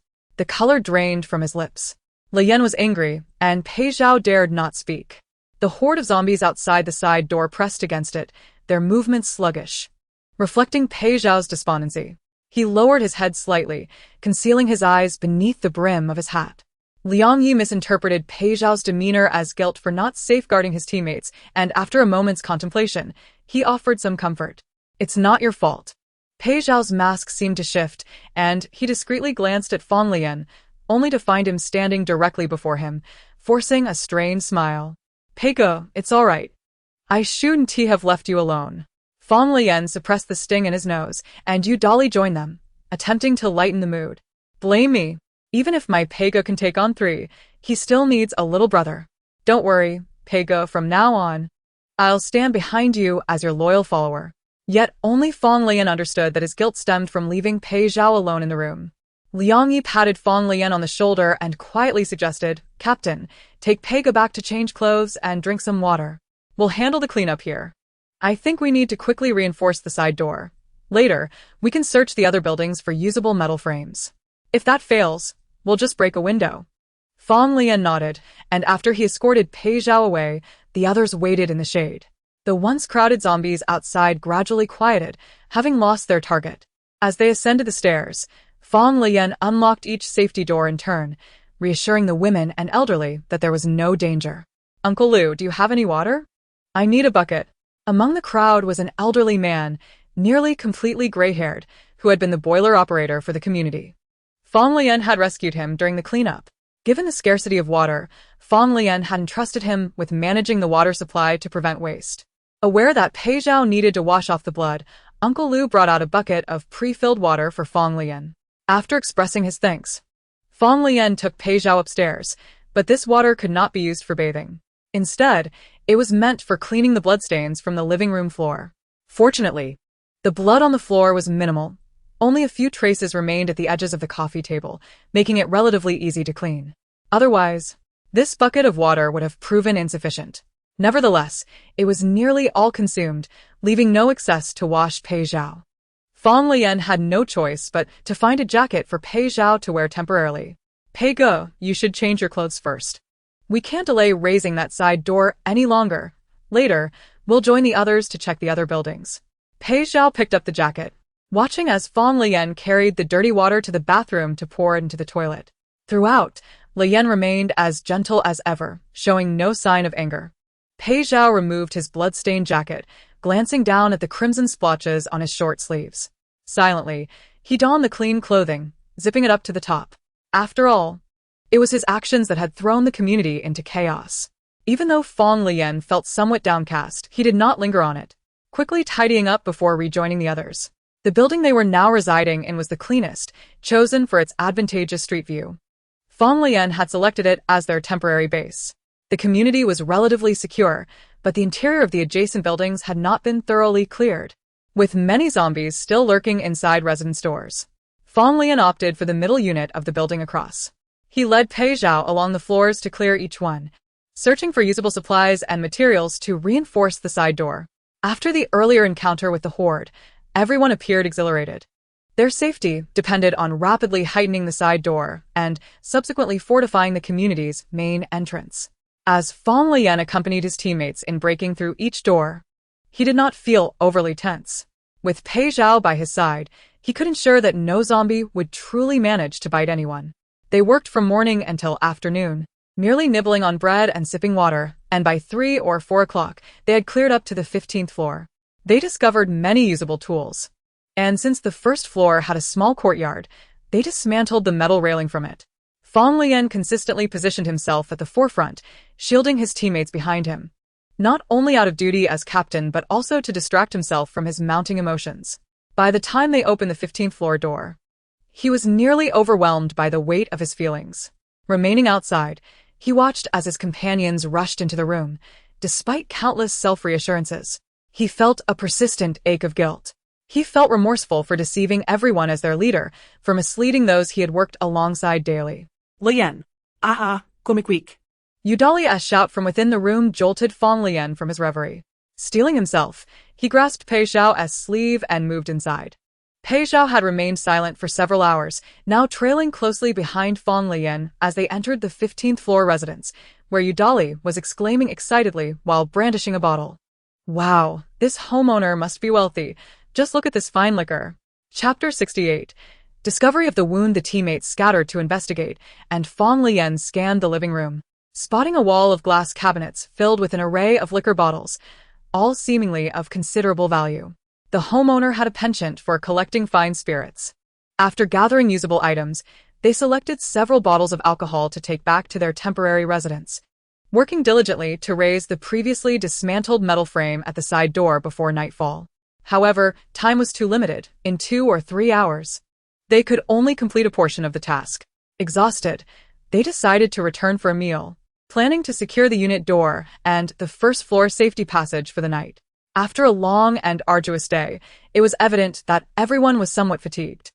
Although the group shared an unspoken understanding to avoid mentioning Zhao Weiniang's mutation, after all, she was someone they encountered daily, there lingered an uncomfortable feeling in their hearts.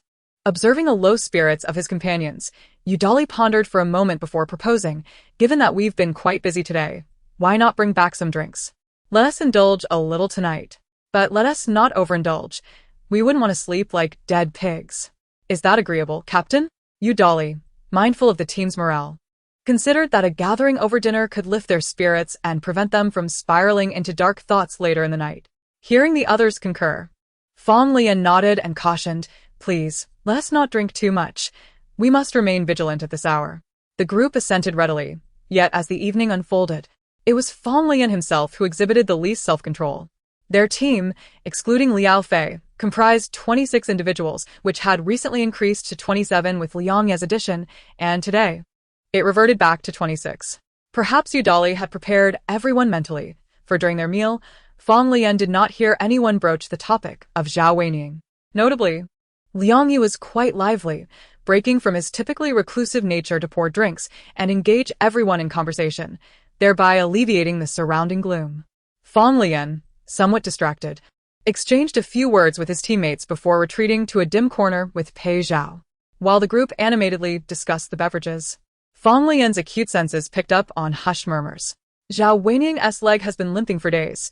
Why is she not staying indoors and causing a ruckus?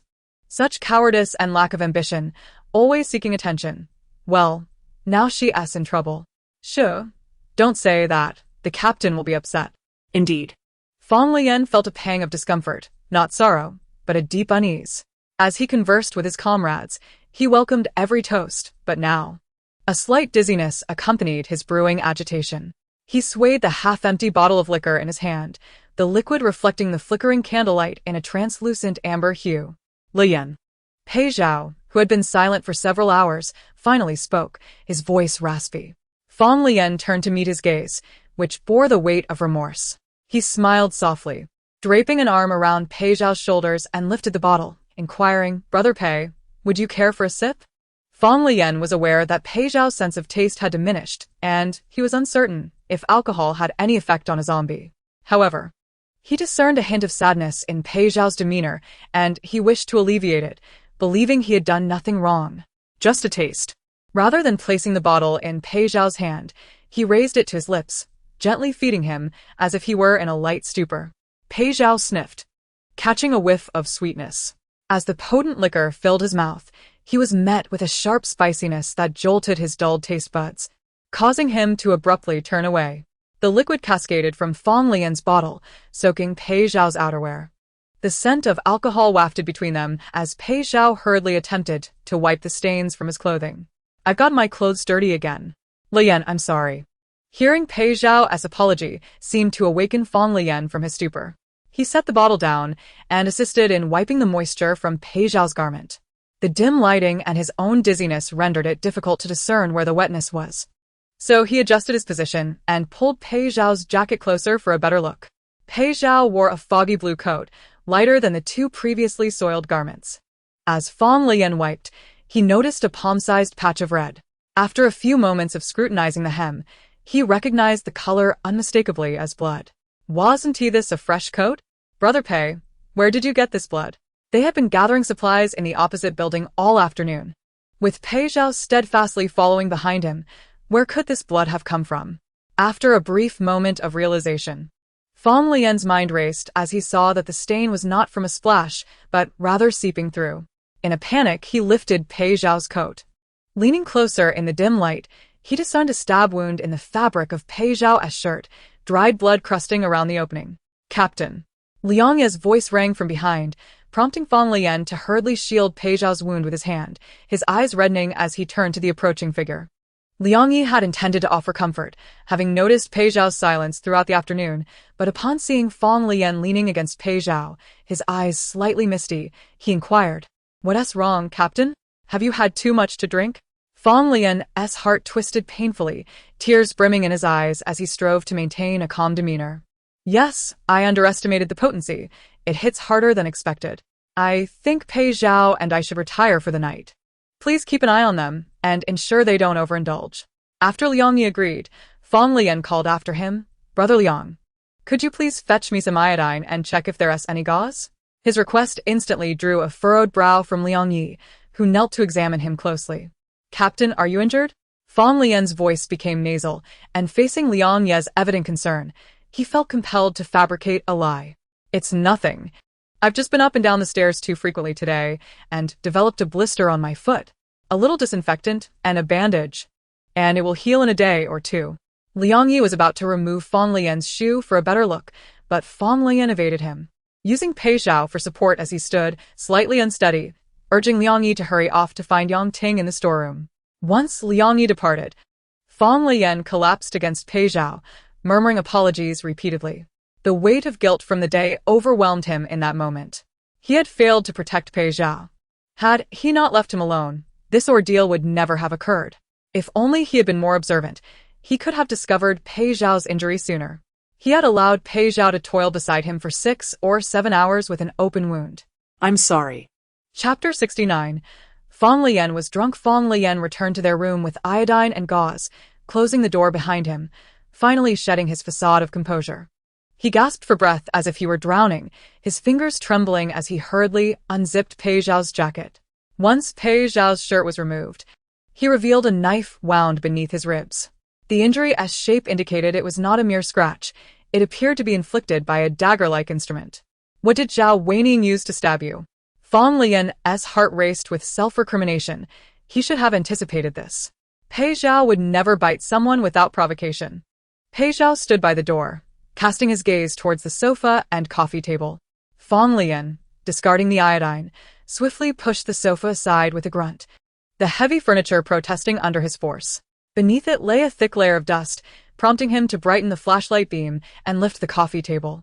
There, he discovered a multifunctional folding knife, its blade stained with dried blood, alongside a purple gum container. He picked up the knife and the box, placing them on the coffee table, and when he stood up, he did not bother to brush off the dust from his trousers. He retrieved the iodine-soaked gauze and urged Pei Zhao to sit on the sofa. With a cotton swab, he began to disinfect the wound, which appeared quite severe. The blade of the multifunctional knife was approximately 10 centimeters long, and judging by the depth of the bloodstains, it must have penetrated at least 4 or 5 centimeters deep. The more Fang Leyan contemplated the situation, the more guilt he felt. His hand trembled nervously as he held the cotton swab. Pei Zhao, does it hurt? Fang Leyan was aware that zombies lacked sensation, but Pei Zhao was not a zombie. He had a heartbeat, breathed, and had blood coursing through his veins, which meant he would feel pain. Perhaps due to the sluggish flow of zombie blood, the injury on Pei Zhao's body appeared to have already coagulated. Not as alarming as a fresh wound. With no better options at hand, Fang Leyan could only disinfect the wound as best as he could and bandage it, hoping that Pei Zhao's recovery mechanisms remained intact for swift healing. The pent-up emotions from the day reached a peak at that moment, and Fang Leyan could no longer contain the flood of tears that streamed down his face, splattering onto Pei Zhao's trousers. Is it because she stabbed you with the knife that you bit her? Is that it? Pei Zhao's dry abdominal skin visibly rose and fell, his emotions stirred by seeing Fang Leyan cry, as he continuously wiped the tears from his face with his hands. She said she wanted to be with you. She said Liao Fei is easier to deceive than you, that Liao Fei is useless and unfit to be the team leader. Men are all about their pants. Once she gets into your bed, I'll be the spare. A monstrosity with skin diseases, unworthy. Lele, don't be angry, don't cry. I was wrong. Pei Zhao genuinely wanted to heed Fang Leyan's words, to avoid causing trouble and refrain from striking others. He could endure being scolded, but could not tolerate anyone plotting against Fang Leyan. He had intended to scare Zhao Weiniang away, as he had done before. But that woman had concealed a knife, which hurt terribly when it pierced him. It was the unbearable pain that prompted Pei Zhao to bite her hand. Zhao Weiniang, in a frenzy, insisted on stabbing Pei Zhao to death. When he swatted away the knife, she stumbled backward and fell, striking her head against the table, resulting in a significant amount of blood loss. Fang Leyan's hand trembled violently, fueled by anger. Lele, I was wrong. Yet he had done nothing wrong.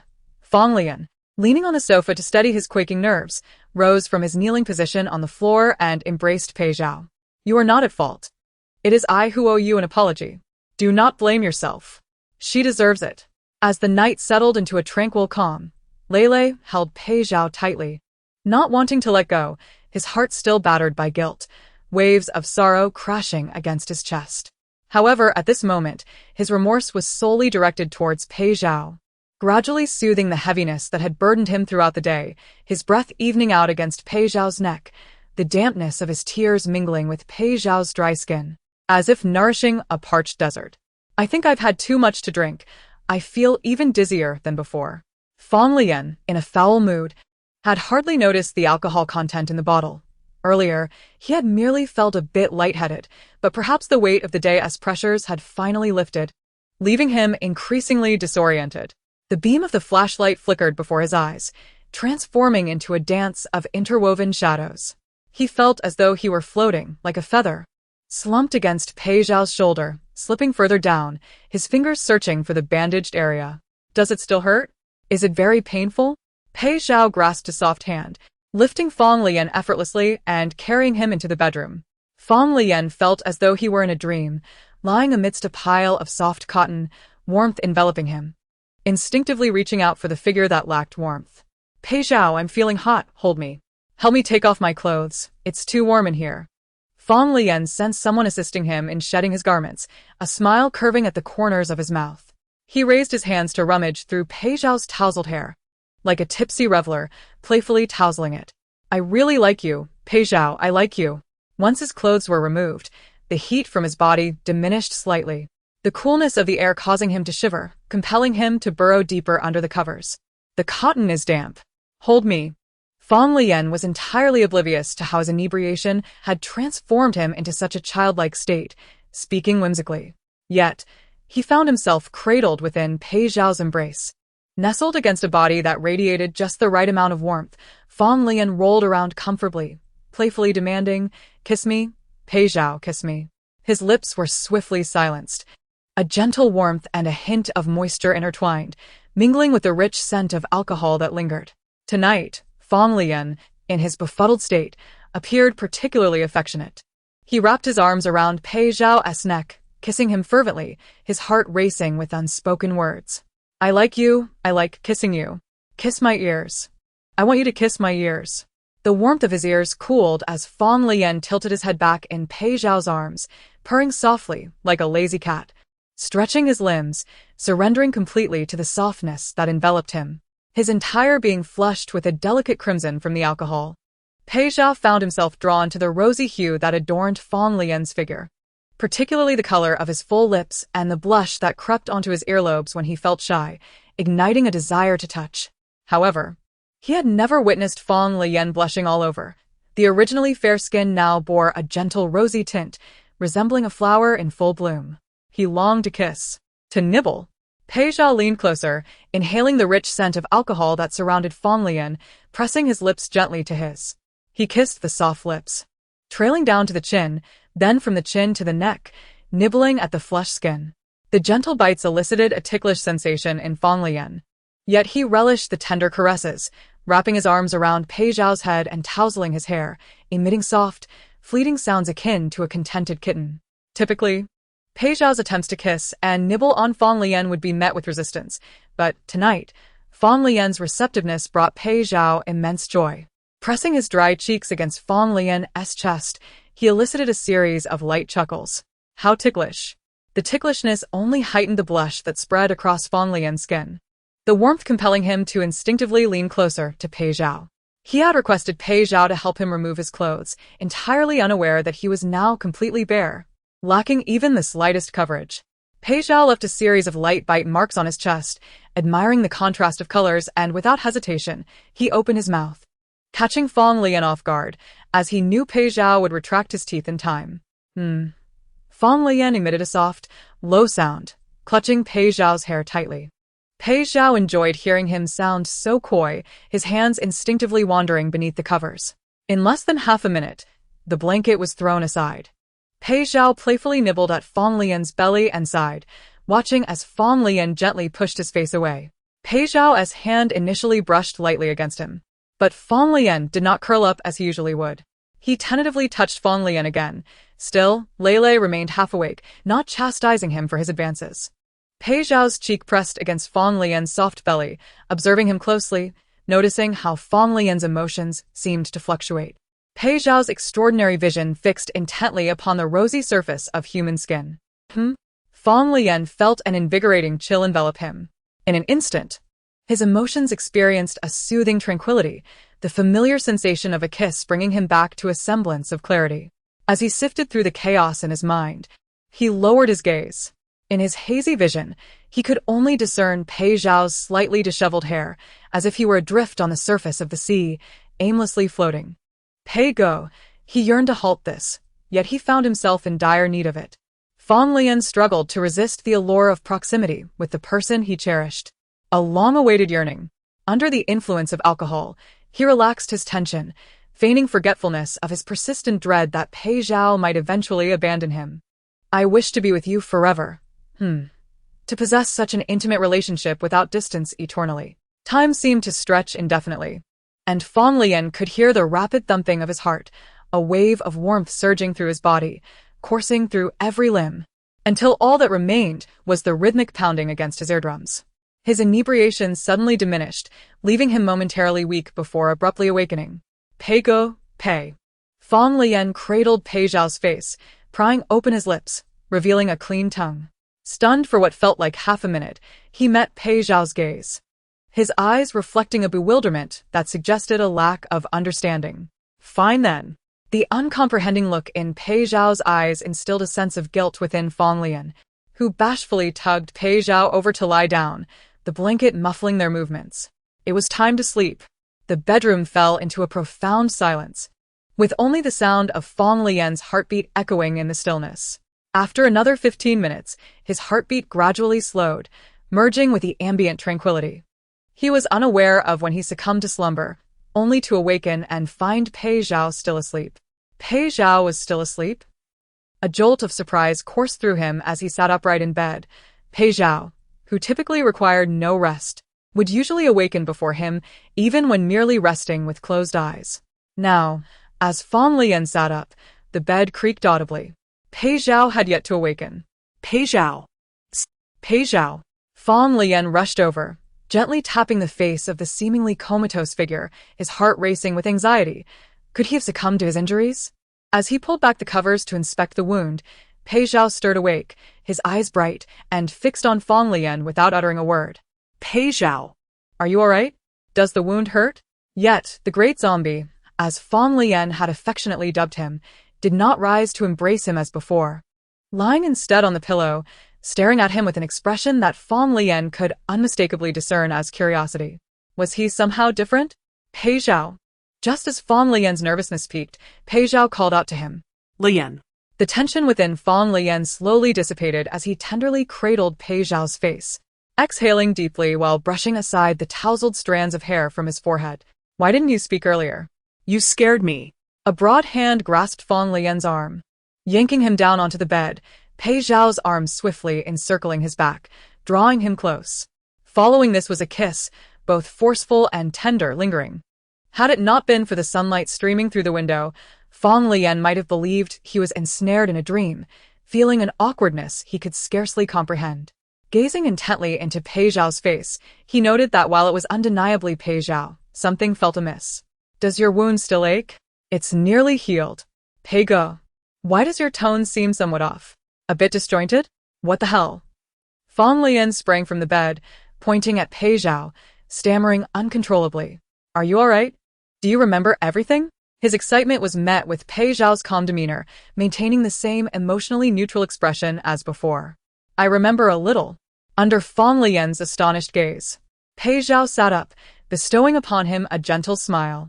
What about my adorable little zombie, who only knew how to bare his teeth? Then, Pei Zhao's smile faded, replaced by a silly grin.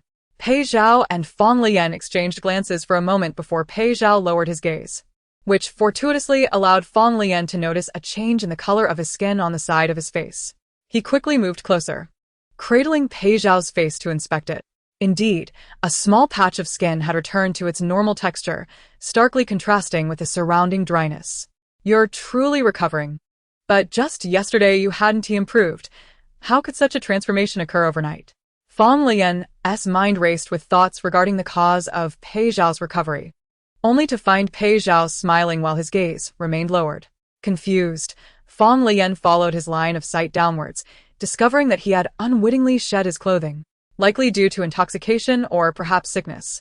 Pei Zhao deliberately reached out, and Fang Leyan instinctively pulled the blanket over himself. Consequently, he was met with the sight of Pei Zhao's thigh before him. Chapter 71. Thank you, Xiao. Fang Leyan, flustered, hurriedly tugged the other side of the blanket to cover Pei Zhao as well. In his haste to avoid looking, he inadvertently brushed against Pei Zhao, causing him to recoil, startled, and retreat beneath the covers. Had this been in the past, he might have felt a twinge of anxiety, yet his expression would have remained composed. However, now, Pei Zhao's bemused smile filled Fang Leyan with a deep sense of embarrassment. This was no longer his naive, easily deceived zombie. And yesterday, oh. Pei Zhao silently observed Fang Leyan's panicked and flushed expression, his earlobes tinged with crimson, as a faint smile graced his lips. Leyan was simply too endearing. Fang Leyan was in a state of utter disarray, regretting every sip of alcohol he had taken the previous night, which had led him to such reckless abandon. Why did he have to let go of his inhibitions so brazenly? You remember what happened? Initially, Fang Leyan intended to divert the topic, hoping to dissipate the lingering tension between them. Yet, Pei Zhao's candid remark rendered his face an even deeper shade of crimson. I remember you getting drunk and acting spoiled, like a lovesick kitten. This was perhaps the most helpless moment of Fang Leyan's life. His hands fidgeted beneath the blanket, desperately gripping the fabric as his face remained flushed. This is so embarrassing. Damn it, so awkward. This is absurd. How will Pei Zhao perceive me? I must look like a fool trying to seduce a child. Even if he isn't fully recovered, doesn't this still count as enticement? Now that Pei Zhao was evidently beginning to regain his faculties, Fang Leyan, amidst the embarrassment of last night's events, suddenly felt a wave of concern wash over him. He had always known this day would come, yet he never anticipated it would arrive so swiftly. The warmth on Fang Leyan's face receded abruptly, replaced by a chill akin to a cold breeze, and the rosy hue of his lips dulled in tandem with his emotions. He recalled, he had regained his composure. Even if he was indifferent to his drunken antics, did it mean that from this day forth, we must redefine our relationship? Brother Pei, let us go. The squad leader barely had time to finish his sentence before he was abruptly pulled in, his startled cry cutting through the air as he leaned precariously. Pei Zhao was no longer interested in listening to his incessant chatter. He preferred to keep his thoughts to himself. Cradling the bare-skinned Fang Leyan in his arms, he relished the familiar sensation, the warmth and strength of their connection, coupled with the rapid beating of his heart, which brought Fang Leyan a sense of reassurance. Pei Zhao's nose brushed against Fang Leyan's ear and neck, and he pressed his lips deeply against him. You thought you could deceive me and shake me off? Truthfully, I only wish to recall a fragment. Quite foolish, really. Yet obedient. Fang Leyan tilted his chin, locking eyes with Pei Zhao, whose irises, adorned with colored contacts, were brimming with emotion. In an instant, all his apprehensions transformed into exhilaration and joy. Is your eye color returning as well? Let me see. Anxiously, Fang Leyan leaned forward, attempting to remove Pei Zhao's contacts. But due to his awkward position, he tumbled back, once again making contact with Pei Zhao's muscular thighs. The starkness of their skin-to-skin contact jolted Fang Leyan into the realization that he was utterly bare. The clarity of the situation made Pei Zhao acutely aware of Fang Leyan's sudden tension. The once pliable contours of his body became taut. As he braced himself against the bed, attempting to shift away from Pei Zhao's legs, Pei Zhao made no move to stop him. Finding amusement in Fang Leyan's self-deceiving antics, he intended to tease him further, but a knock on the door interrupted. Is the captain awake? Brother Pei, it's time for breakfast. In a flurry of panic, Fang Leyan scrambled off the bed, frantically searching for clothes. While Pei Zhao handed him the garments he had discarded the previous night, unhurriedly, he descended from the bed, striding naked before Fang Leyan's gaze as he rummaged through his travel bag for suitable trousers. He donned a short-sleeved shirt and a gray jacket. By the time they hastily gathered themselves, Yudali had knocked for the third time. Under normal circumstances, he wouldn't be so oblivious. If the captain wanted to sleep in, so be it. However, given the distressing events surrounding Zhao Weiniang's mutation, both Fang Leyan and Pei Zhao were in poor spirits. With Leyan having overindulged in alcohol, Yudali was beginning to worry upon not seeing them. Leyan, are you alright? Do you feel unwell? Brother Pei?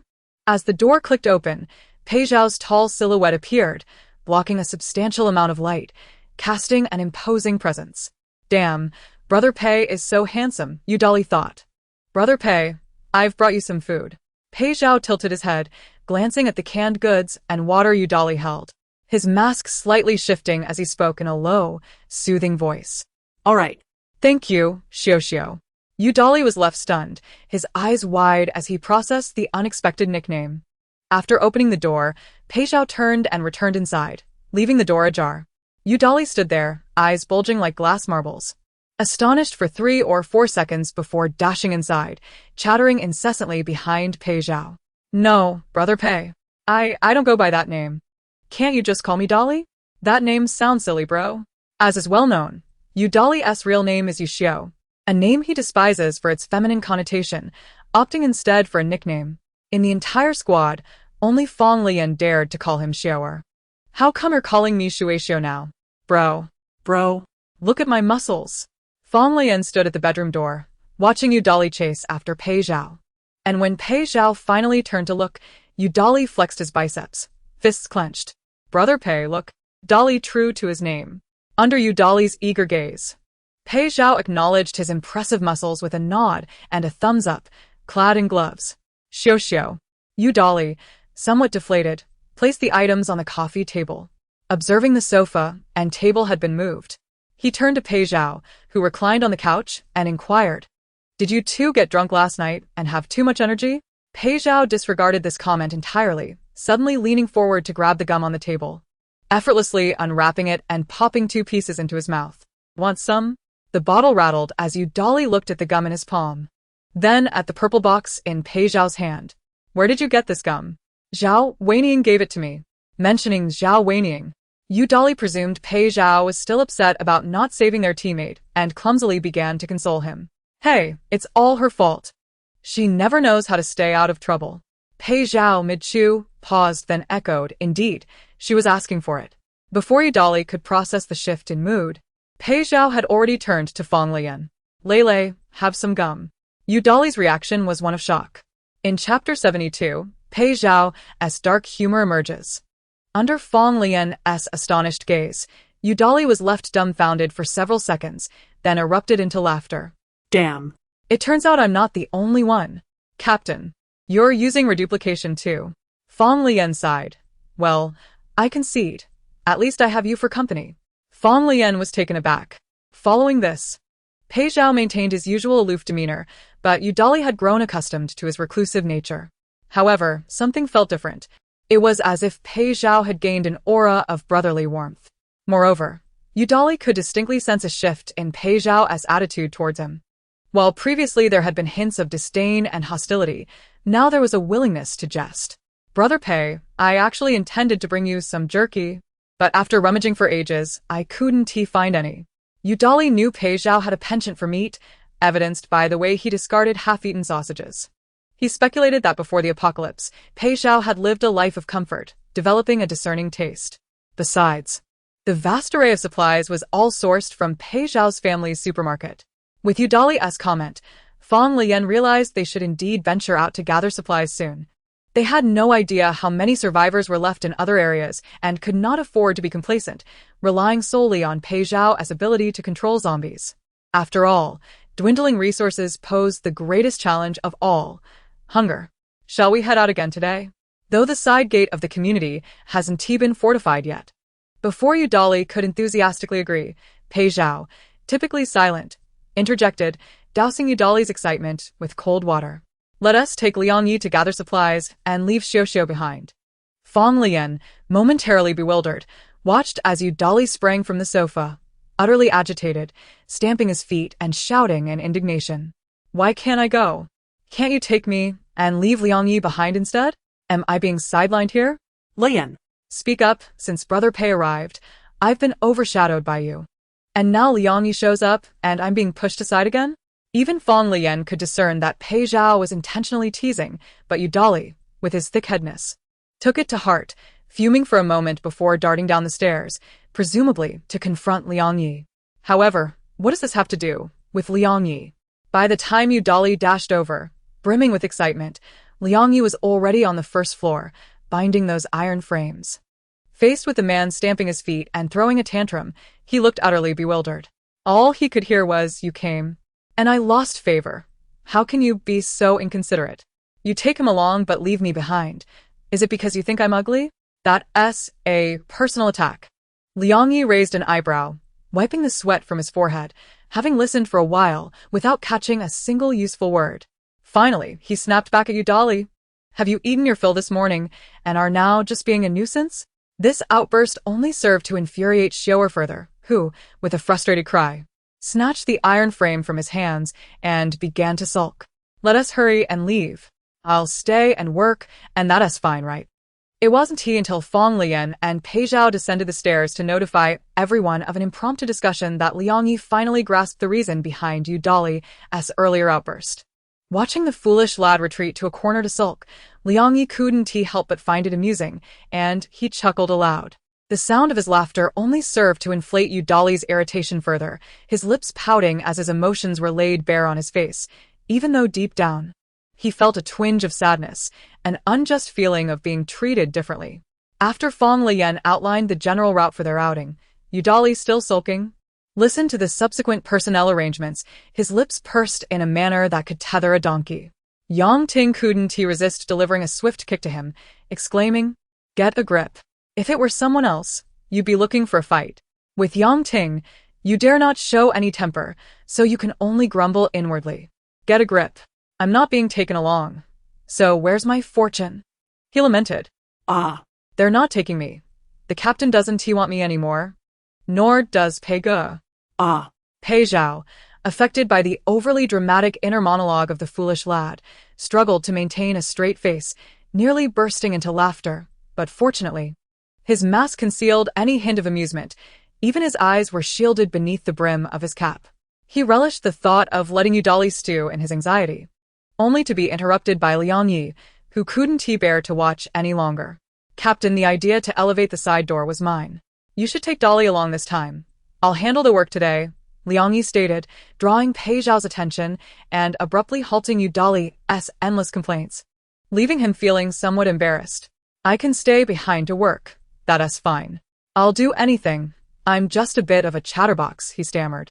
Pei Zhao let out a brief chuckle, and when Fang Leyan turned to look at him, he feigned nonchalance, stretching his neck, which emitted a conspicuous crack. Fang Leyan, wary of drawing attention, quickly shifted the topic, teasing Yu Dali, "What work do you think you'll do? Do you believe moving supplies is so effortless that 3 people suffice? You and Liang Yi need to accompany us.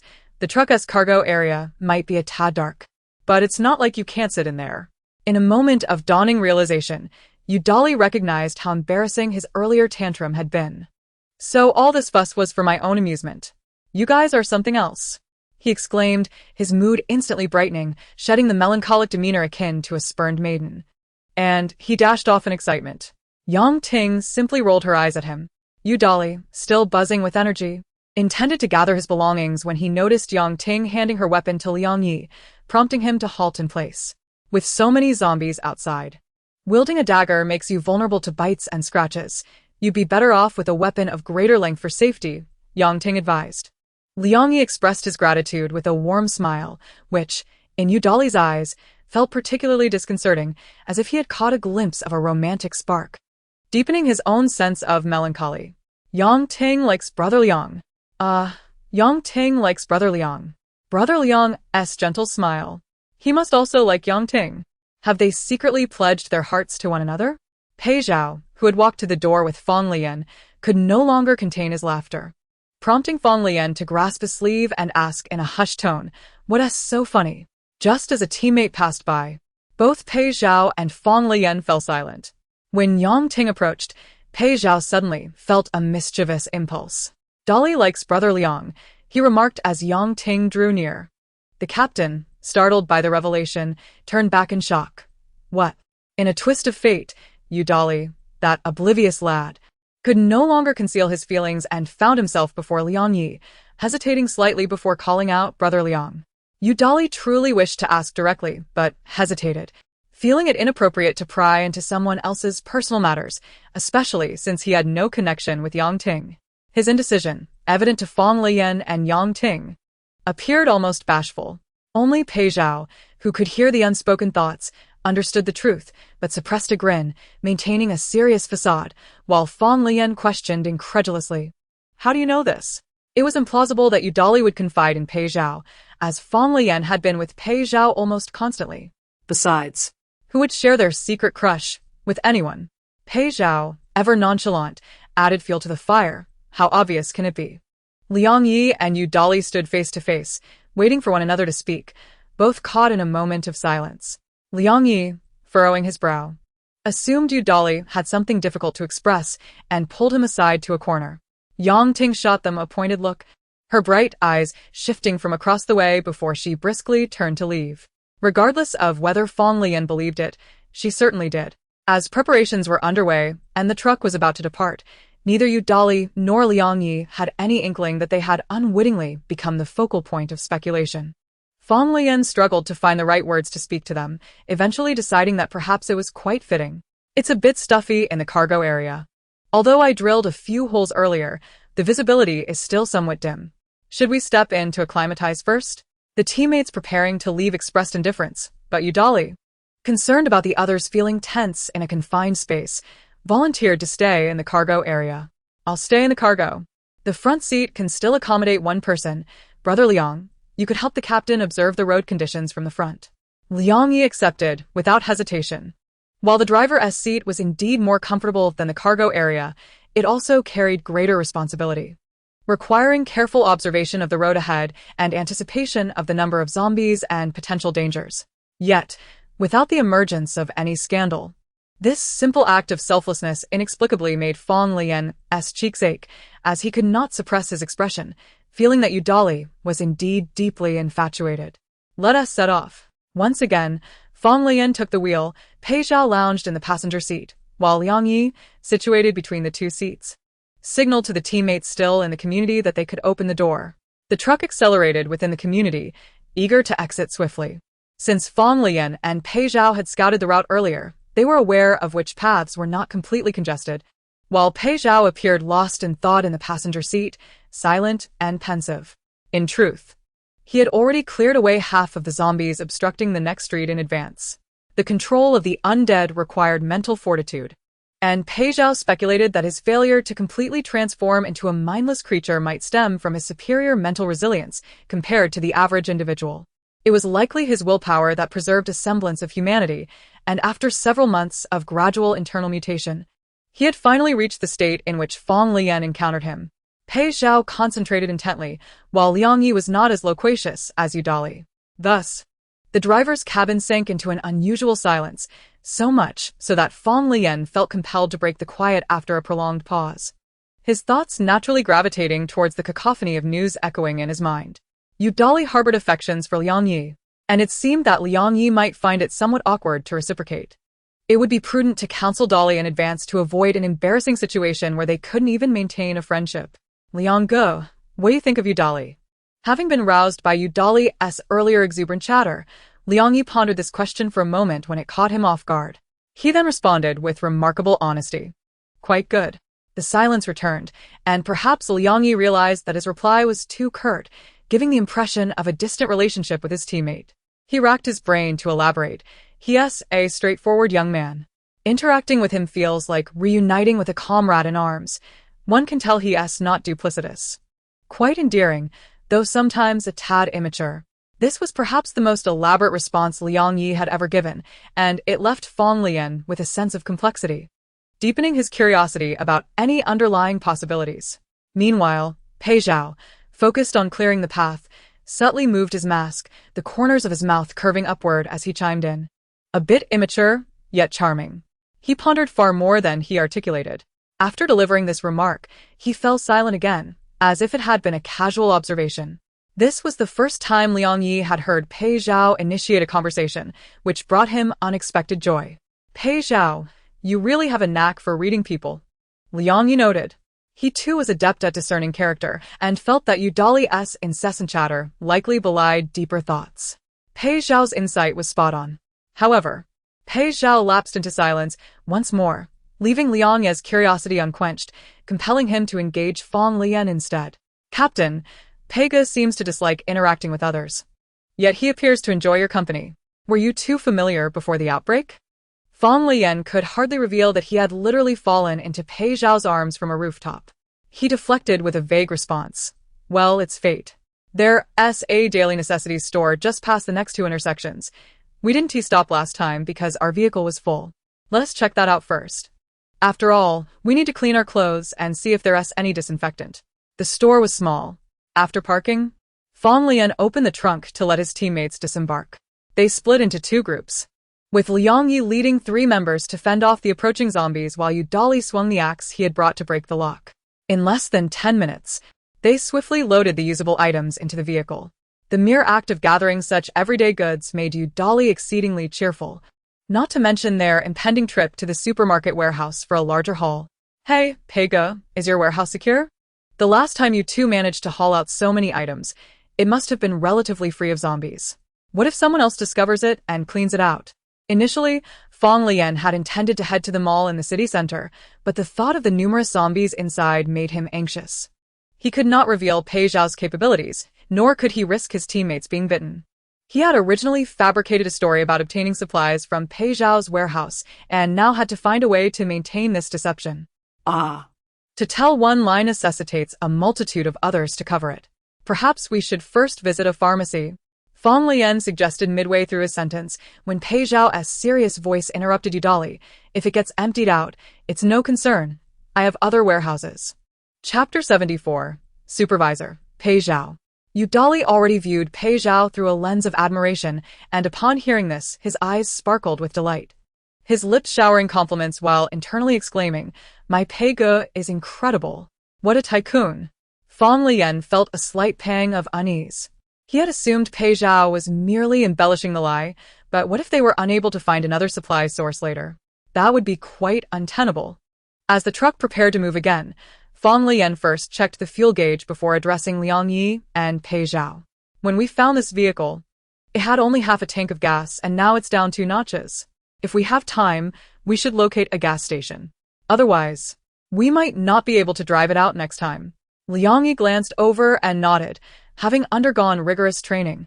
He had developed a sense of caution in secure situations. It would be unwise to return with the vehicle running low on fuel. Any sudden emergencies could hinder their escape. Let us find a nearby gas station then. If the staff have mutated, they could still be lurking nearby. Finding a gas station was not difficult. But fueling up required either knowing the code or possessing an employee's magnetic card. Otherwise, the pumps would remain dry. They temporarily set this matter aside, focusing on obtaining supplies instead.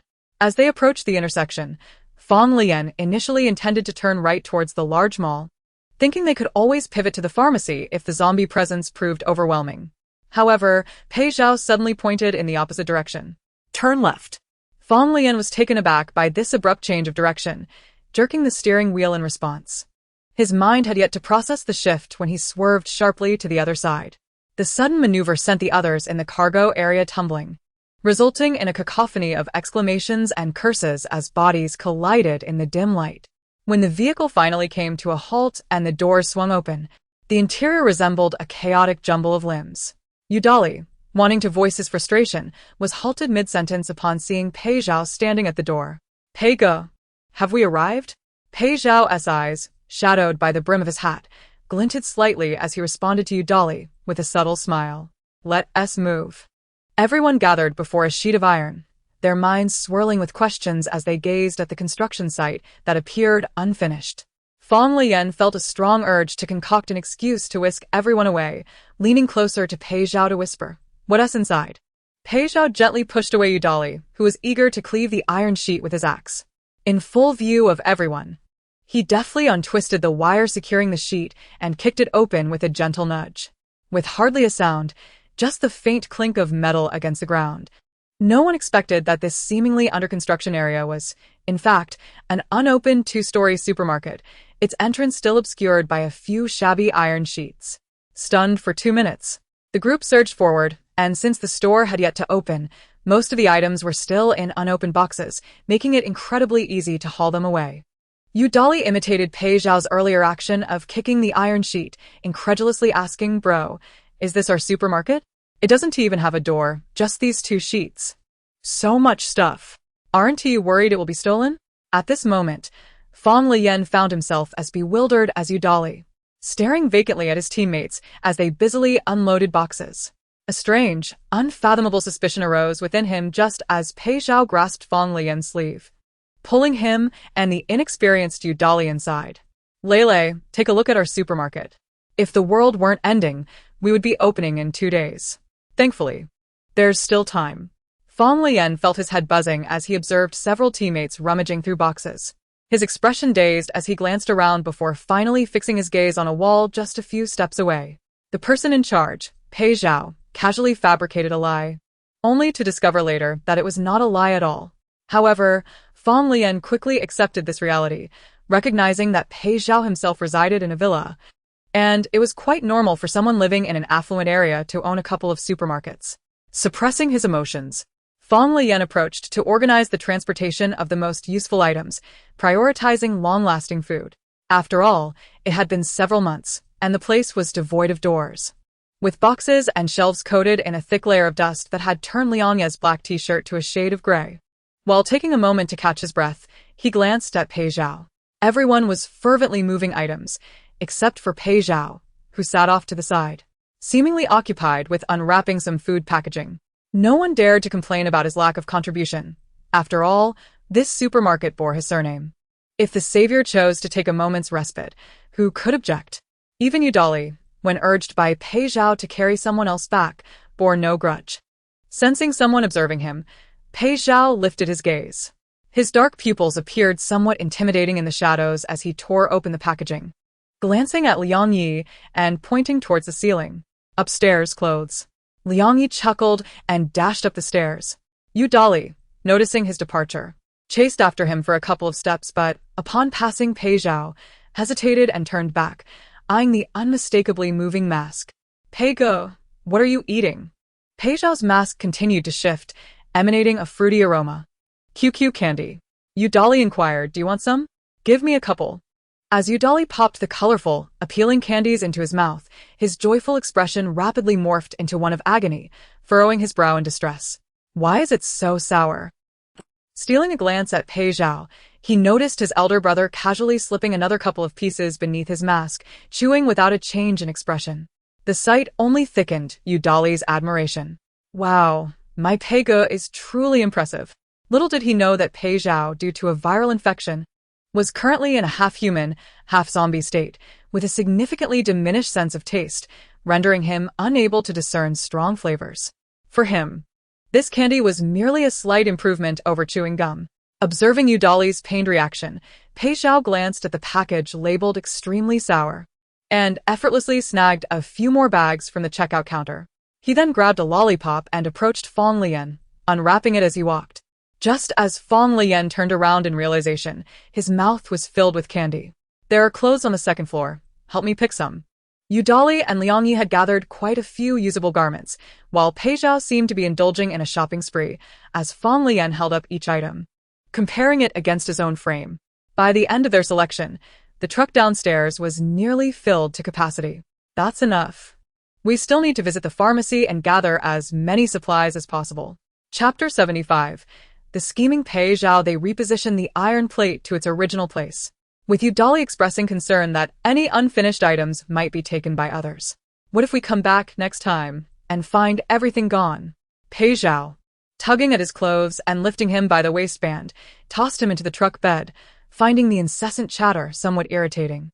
He replied just before the truck door closed completely, then we'll find another storage room. Rather than venturing into the bustling city, they sought out a nearby pharmacy, clearing away the surrounding zombies. Upon opening the store and the truck's rear door, they began to fill the remaining space. To prevent their food from being buried beneath the medical supplies, Udali preemptively retrieved some items, distributing them to everyone to stave off hunger as they neared completion. Faced with such an abundance of resources, their eating habits became less meticulous than when at their residence. Udali's belongings were nearly snatched away. Frustrated, he reclaimed his items amidst laughter from his companions, sprinting back to Pei Zhao with the reclaimed food, stealthily offering him 2 pieces of jerky. Pei Zhao, with gloved fingers, pinched the vacuum-sealed packaging of the beef jerky. Under Udali's hopeful gaze, he merely smiled slightly at the corners of his eyes. Very well done. Meanwhile, Liang Yi, preparing to board the truck, widened his eyes, feeling as though he had misheard, instinctively asking what? Udali, not wishing to be ridiculed by Liang Yi, hurriedly pushed him onto the truck and tossed the remaining items into the passenger seat, rambling to divert attention. What? Nothing. Just eat your food and stop prying. Then, with a swift change of demeanor, he tugged at Pei Zhao's clothing, whispering, Pei Ge, just say it quietly. Can you not do it in front of others? Liang Yi, suspicious of the two's secretive conversation, might have thought there was something confidential being discussed, but he was not one to pry into others' secrets. Even though he was curious, he had no intention of pressing further, quickly gathering the scattered food and water on his seat. As he expressionlessly lifted his foot to step into the aisle, Pei Zhao's voice rang out clearly, "Liang Yi is not an outsider. Why are you embarrassed?" Xiao Xiuxiu. With a loud thud, as Yu Dali let out a cry of frustration, Liang Yi stumbled, hitting the handbrake, his expression awkward as he covered his face instead of his knee. Fang Leyan quickly extended a hand to assist. "Brother Liang, are you all right?" Yet Liang Yi remained kneeling, clutching his face, unwilling to rise. I'm fine. He rarely smiled, unless he could not help it. Why call him Xiao Xiuxiu when I've already shown my skill? Oh my brother, I beg you. Just call me Xiaoer like Leyan does. Outside the truck, Yu Dali's face turned crimson with indignation, stomping his foot as he argued quietly with Pei Zhao. Then it has to be fair. You should call him Liang Liang, or just Yi. Damn it. Why does it sound so awkward? Just give him a nickname too. Yu Dali's incessant chatter became overwhelming, and Pei Zhao, ignoring his relentless prattle, effortlessly lifted him and tossed him into the truck's rear. Under the watchful eyes of their teammates, he did so with ease. With the truck door closed, Yu Dali could only sulk in silence, refraining from further complaints. As only the captain and Liang Yi were privy to this matter, it was paramount to prevent others from finding out. Pei Zhao returned to the passenger seat as if nothing had occurred, while Liang Yi, munching on food, glanced at him. Pei Zhao leaned against the truck door, unwrapping the beef jerky. Once Liang Yi confirmed that Pei Zhao had no intention of bestowing a nickname upon him, he felt relieved and turned to Fang Leyan to inquire about their next course of action. "Captain, the truck is nearly full. Where shall we go next?" Fang Leyan had already decided to visit another pharmacy, starting the engine without hesitation, intending to gather supplies swiftly before heading to find a gas station. As the truck just exited the narrow lane, Liang Yi was about to hand the unwrapped food to Fang Leyan when Pei Zhao's hand swiftly reached across from the passenger seat, delivering a stick of packaged beef jerky to Fang Leyan's lips. Lele, open wide. Fang Leyan instinctively parted his lips, only to realize someone was watching him. As he bit into the jerky, his ears flushed crimson, and he averted his gaze from Liang Yi, desperately trying to conceal his embarrassment. I hope Liang Go isn't overthinking this. Liang Yi, of course, was overthinking it, his expression bewildered. However, he had already been somewhat desensitized by Yu Dali's earlier antics. Now his mind was singularly focused on Pei Zhao's hat brim, as he quietly shoved a piece of the opened food into his mouth. "Please don't call me Liang Liang."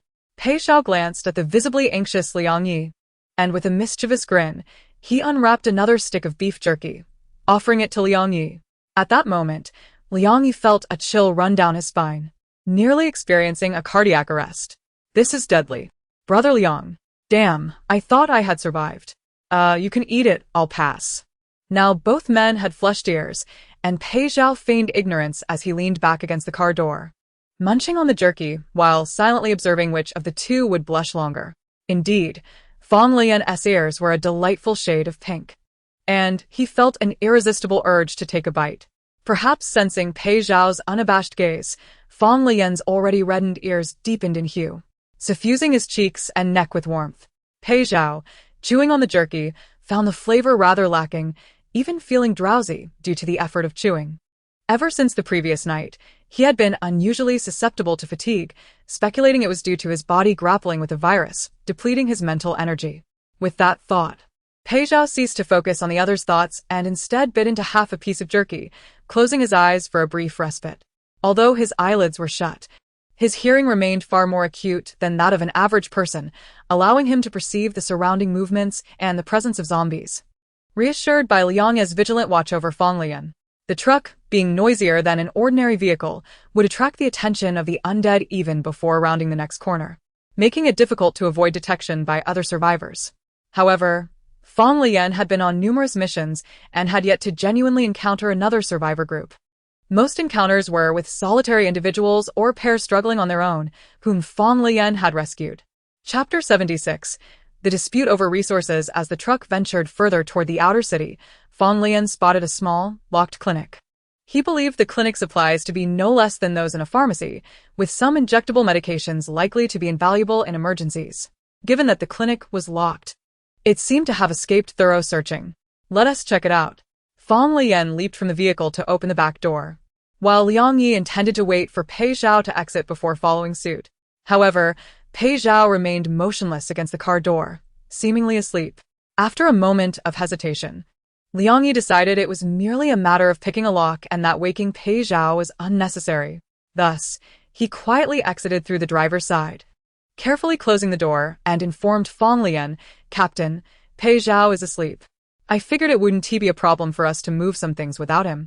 Fang Leyan nodded, instructing Yudali to find something to break the lock.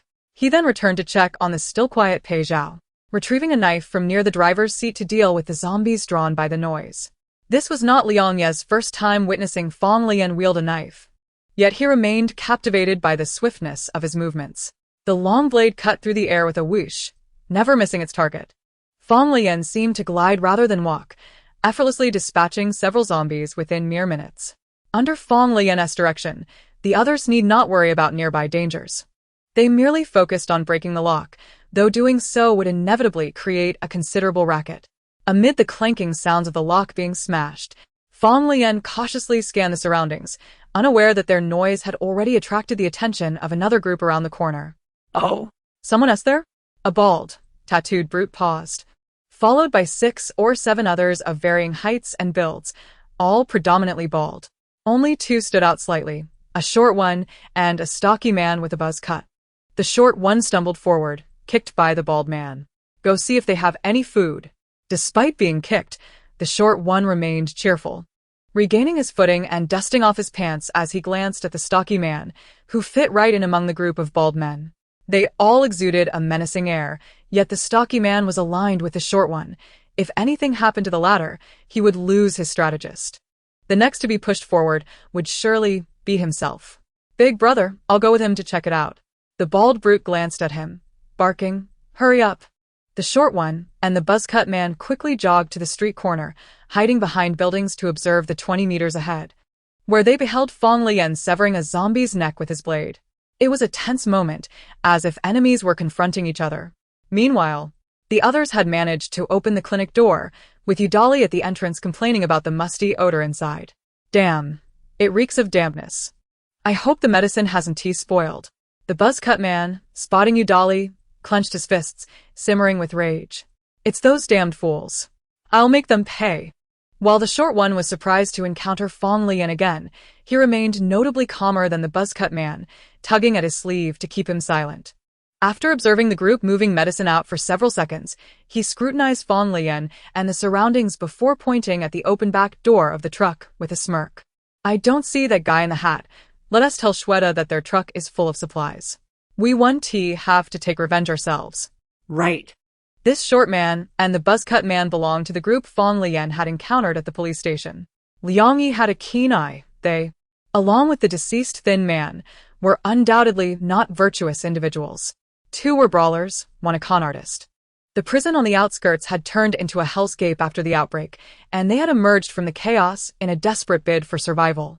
The short man had initially been a victim himself, as prisoners were ranked and con artists like him were looked down upon and bullied.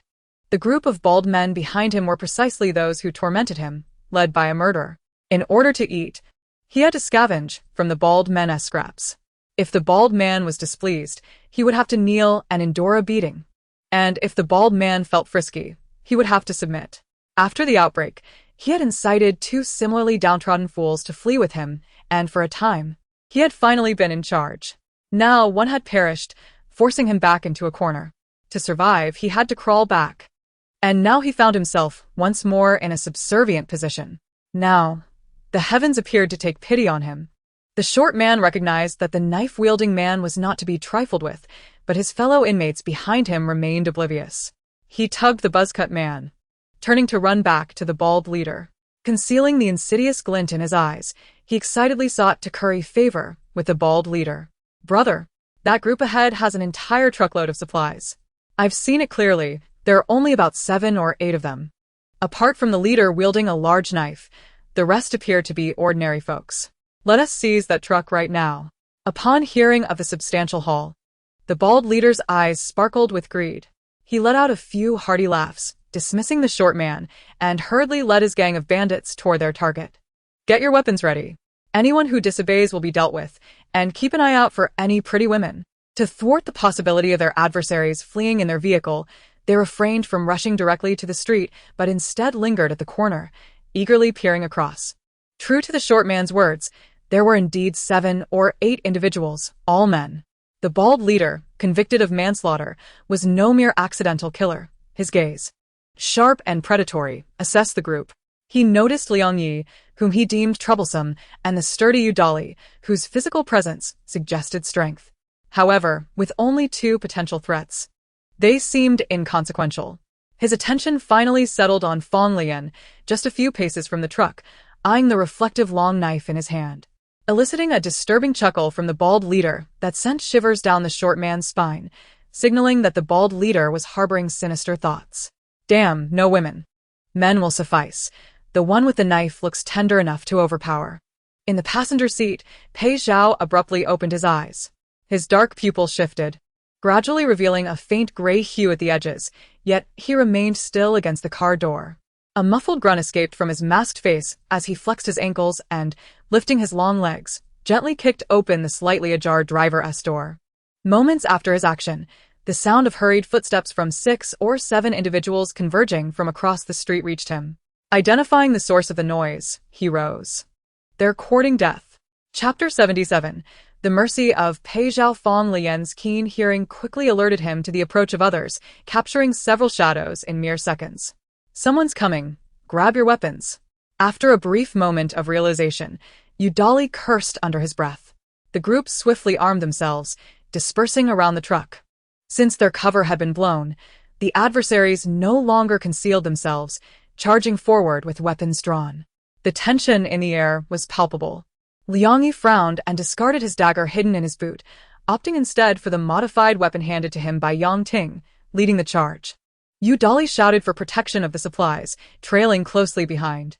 Fang Leyan's long knife gleamed ominously in the sunlight as he sprinted forward with astonishing speed, leaping over a meter in height. In the blink of an eye, he swung at the foremost attacker.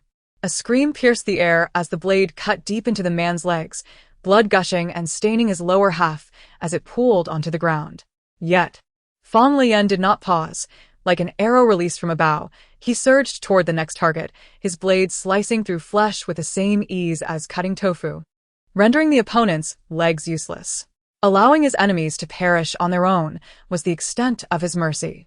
The swift, ruthless execution of his actions sent a chill of fear down the bald leader's spine as he recognized the formidable skill of his target. However, having brought his men to seize the supplies, he could not afford to be intimidated by such variables.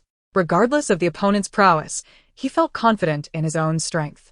As Fang Leyan approached, knife in hand and cold determination in his eyes, the bald leader hastily drew a gun from his waistband, baring his yellowed teeth as he shouted a threat. Put down the knife. For a fleeting moment, Fang Leyan felt a flicker of doubt as the dark muzzle of the gun was aimed at his head, yet he remained composed. He quickly scanned his surroundings. As long as no one else was under gunpoint, he could still maneuver. Though his reflexes far surpassed those of an average person, the uncertainty of evading a bullet loomed large, making any rash actions perilous. Liang Yi immediately sensed the precarious situation, and without hesitation, he plunged his weapon into the adversary's body, swiftly retrieving his own gun to point at the bald leader, his teeth clenched, veins bulging at his neck. Put down the gun. Liang Yi's possession of a firearm took Fang Leyan by surprise, causing him to abandon his earlier impulse to take risks. Just when they believed a standoff was imminent, a figure lunged forward with the ferocity of an enraged leopard, swiftly knocking the bald leader to the ground, sending the gun flying several feet away. Simultaneously, both Fang Leyan and the short man dived for the weapon. Bang! Liang Yi squeezed the trigger, and the fast-moving short man was struck, collapsing to the ground with a gunshot wound to his shoulder, helplessly watching as Fang Leyan picked up the firearm. A blood-curdling scream erupted from behind them, akin to the wails of a slaughtered pig. Pei Zhao, his eyes obscured beneath the brim of his hat, briefly regarded the bald leader, whose arm had been broken, with a predatory glint. He let out a hoarse, mocking laugh. Ha! In an instant, He seized the bald leader by the throat, tightening his grip as he hoisted him up and out. The bald leader flailed helplessly, his neck cracking audibly under the strain. A beastly figure dragged the incapacitated man towards the struggling short man, who screamed in terror. With a tremendous force, Pei Zhao hurled the hefty figure before the short man, whose neck shattered upon impact. The once dominant bald leader, notorious in prison, did not even convulse before succumbing to his fate. The sheer display of brutal strength left both Yu Dali and Liang Yi dumbfounded, causing the remaining bandits to falter in fear. One managed to flee, prompting the others to follow suit. Pei Zhao lifted his gaze towards the retreating figures, chuckling softly as he spoke to the short man. "Wait for me." Then, with astonishing agility, he leaped forward, and under Fang Leyan's anxious watch, he dispatched the fleeing men with swift kicks, severing their legs and tossing them back. Gripping the leg of a short-haired thug, he dragged him back before the short man, eliciting a thud as the body hit the ground. The short-haired thug and the short man writhed like two dead fish, their faces pale as they gazed up at the shadowed eyes beneath the brim of Pei Zhao's hat. "Brother, please don't kill me. We were threatened too. That bald leader is a murderer. If I hadn't he complied, I would have died. Please, just spare me once more." As everyone anticipated Pei Zhao to snap the necks of the two men, he chuckled softly, appearing to deliberate as he looked toward Fang Leyan. "We can't let them go." Liang Yi interjected before Fang Leyan could respond. This was already their second close call with the duo, and they could not afford to leave behind unnecessary trouble. Fang Leyan understood this logic well and had no intention of showing mercy. He was merely concerned that Pei Zhao's extraordinary abilities might raise suspicion among their teammates, and he did not want Pei Zhao to resort to further violence. Just as Fang Leyan's knife was poised to take action, Pei Zhao suddenly changed his mind, offering the two a chance. "Each of you will receive a stab as a lesson. Then you are free to go." Pei Zhao understood Fang Leyan's disposition. Even the demise of someone as foolish as Zhao Weiniing would cause discomfort to him. Pei Zhao was reluctant to let Fang Leyan take matters into his own hands. After all, experiencing nightmares at night would only hinder the one who nestled obediently in his embrace. In a world ravaged by apocalypse, medical care was a luxury long lost, and coupled with environmental pollution, sustaining injuries often meant a swift demise, merely a question of whether death would come sooner or later, with little hope for recovery.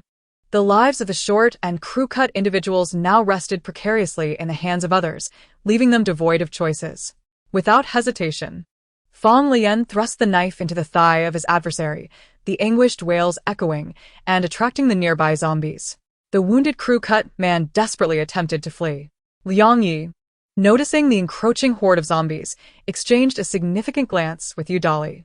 Together, they swiftly plunged knives into the legs of the bald henchman, Liang Yi even opting to strike an artery, unwilling to leave any room for future threats. The scent of blood drove the approaching zombies into a frenzy, their speed markedly increasing. "Get in the vehicle," he urged, beckoning everyone to hasten their departure.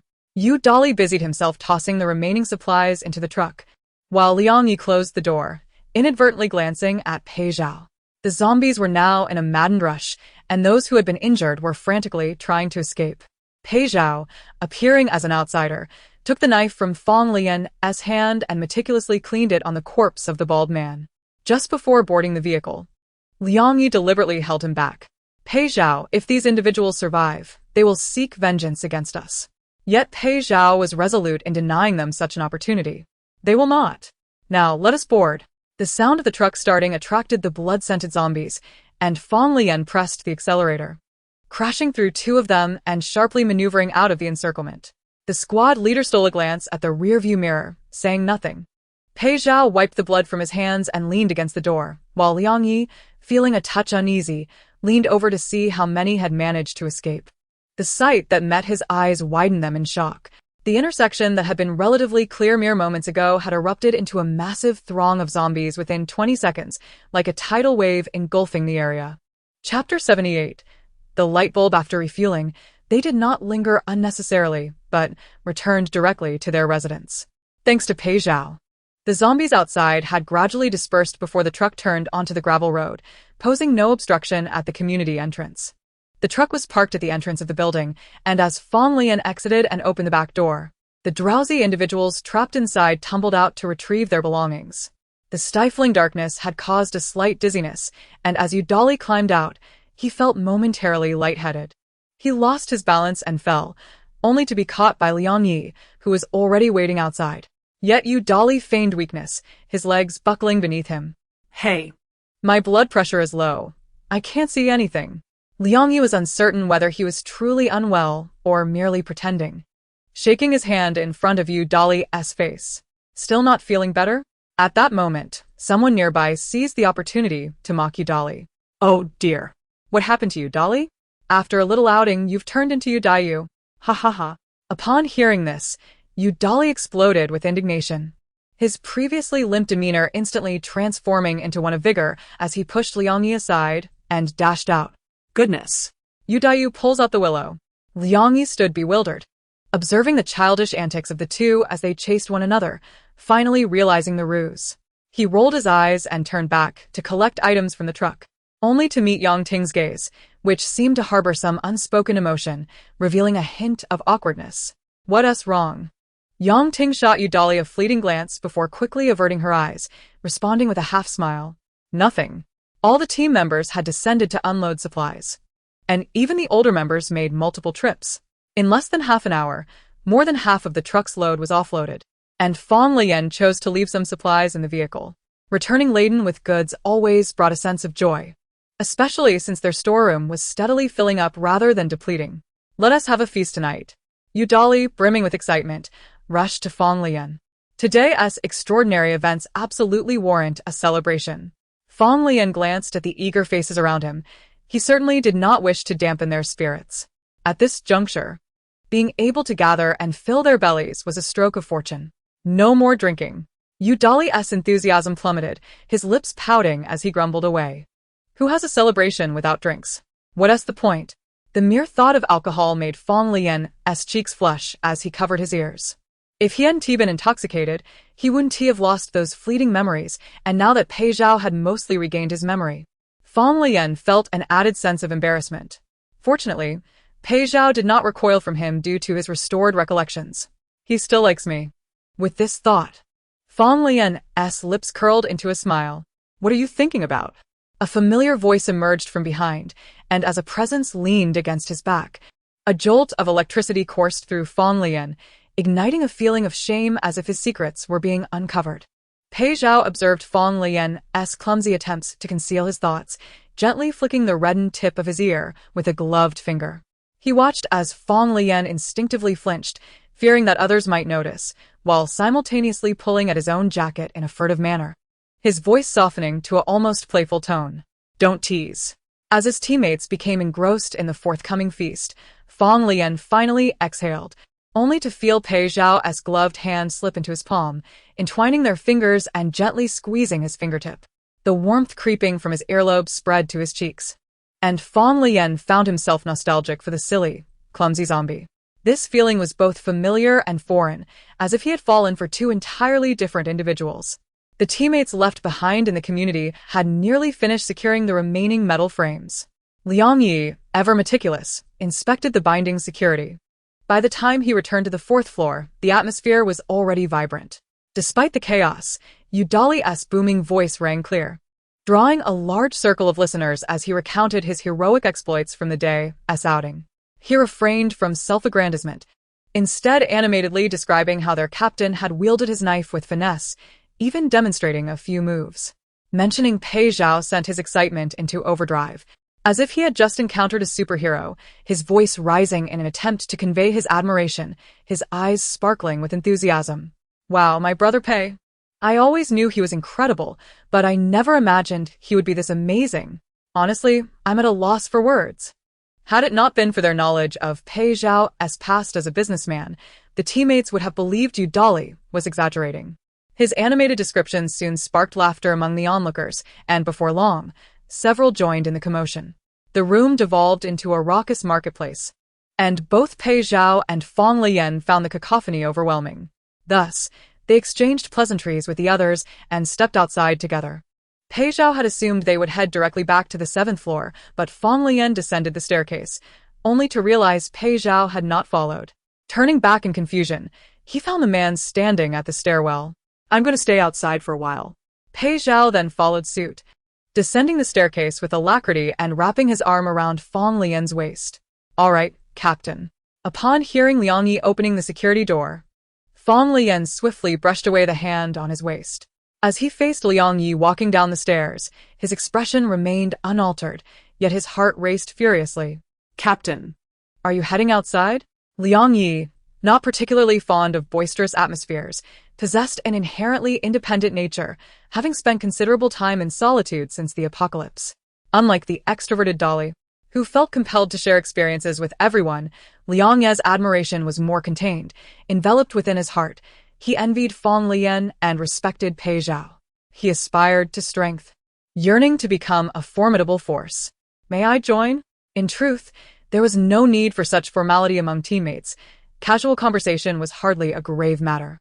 However, facing Pei Zhao's penetrating gaze, Liang Yi felt a hint of trepidation, as if his words had inadvertently offended someone. Why does Pei Zhao seem to have shifted personalities again? What did I say wrong? I merely wish to inquire about his training regimen that has bestowed upon him such explosive power. Yet it appears he is reluctant to divulge that to me. It was Fang Leyan who could no longer bear the awkward silence, promptly poking Pei Zhao in the abdomen and cheerfully acquiescing to Liang Yi. "Let us go together."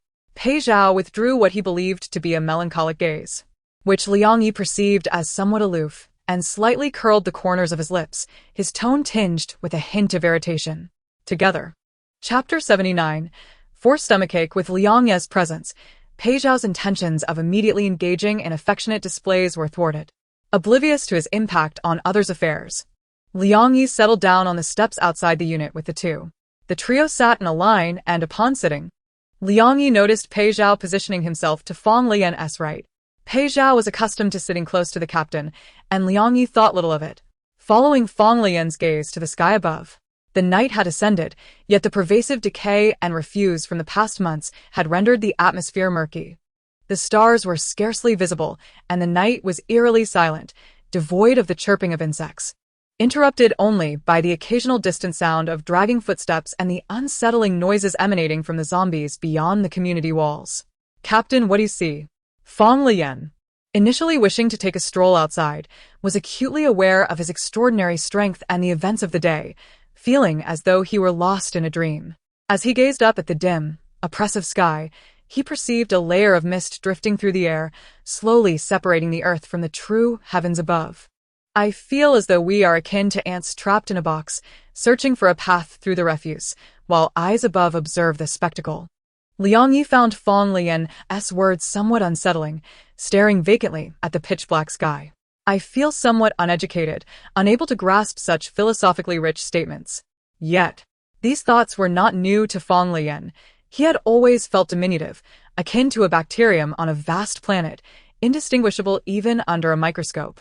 Thus, he had grown accustomed to pondering potential dangers, acquiring skills that could be of use, and anticipating all conceivable troubles. He always left himself the option of retreat, embodying kindness without being overly sentimental. In the darkness, a hand slipped beneath Fang Leyan's jacket, and he instinctively recoiled, colliding with Liang Yi, who looked at him in confusion. "What's wrong, Captain?" Fang Leyan silently adjusted himself, calmly responding nothing. However, that hand had already ventured beneath his short sleeve, pressing against his lower back, the rough palm grazing his skin, causing Fang Leyan to tense up. Without uttering a sound, he turned his head to glare at Pei Zhao, having just removed his gloves. Pei Zhao seized the opportunity of the darkness and the presence of others to boldly explore Fang Leyan's body. Observing the small captain's flustered expression while maintaining a facade of seriousness, Pei Zhao felt his earlier mood, affected by the light bulb, completely restored, and he pressed his thumb into the small of Fang Leyan's back with renewed vigor. Fang Leyan, in turn, lightly kicked him in response. Yet it was futile. That hand had now slipped around Fang Leyan's side and began to caress his abdomen, causing his jacket to puff out. The small captain, fearing that his teammates might witness the unfolding scene, leaned forward to clutch his knees. Pei Zhao's hand felt like a sandwich, pressing against his lower abdomen, persistently pushing inward like a restless fish. Fang Leyan began to reminisce about the obedient zombie he had raised. Though the original Pei Zhao was somewhat dim-witted, he was compliant. The old version was preferable, adorably foolish and endearing.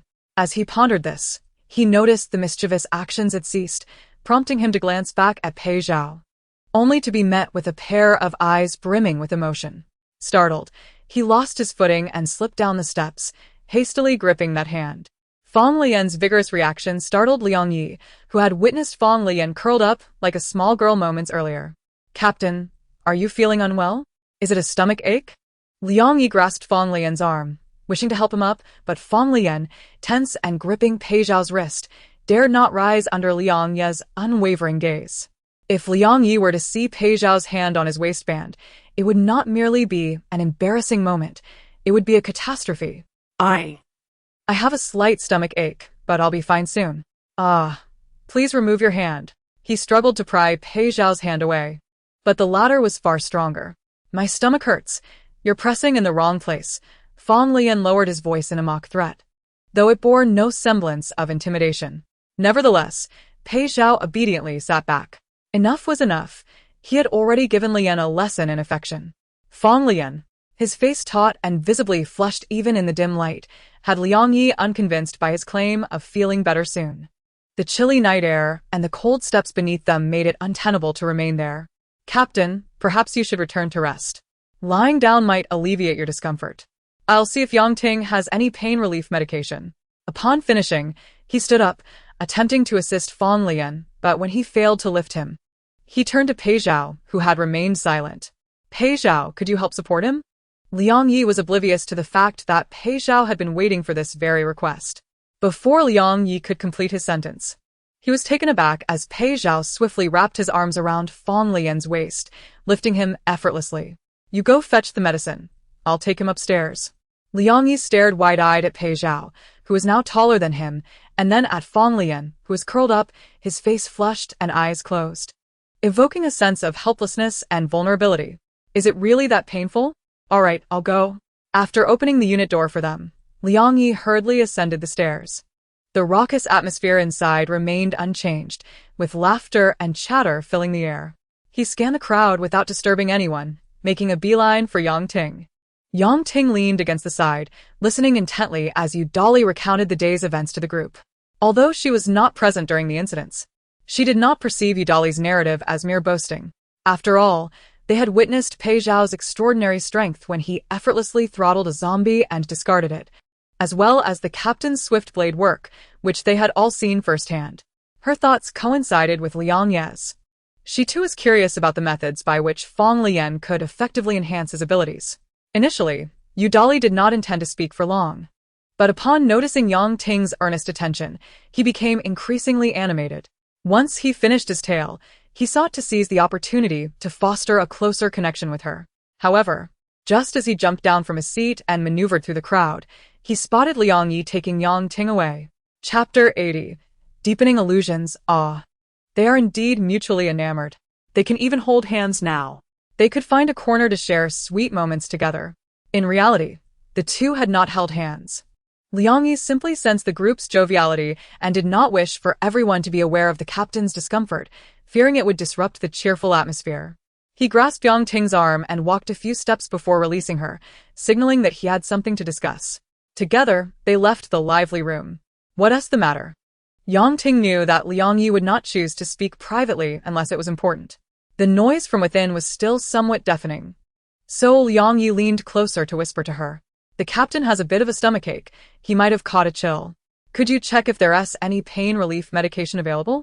Yang Ting immediately displayed her concern, especially since Fang Leyan had recently fallen ill. A bout of what might have been a low fever that nearly alarmed everyone. A stomachache? Did he eat something that didn't sit well? Typically, Yang Ting would inspect the supplies they received, ensuring even nearing expiration items were checked for any changes in flavor, let alone consuming anything past its due date. However, she was unaware of what they might have eaten while out today. "I don't know." Pei Zhao took the captain back to the top floor. "Let us see if we can find some painkillers first. If it's serious, Pei Zhao will likely return for other medications." After a brief discussion, they made their way to the storage room, while Yudali watched helplessly as the two entered the shadows together. They entered the little dark room. Are they going to cuddle in there? Yudali stood in the corridor, feeling as if he might shatter, just when he thought he might burst into tears. The solitary couple emerged from the darkness in under 3 minutes.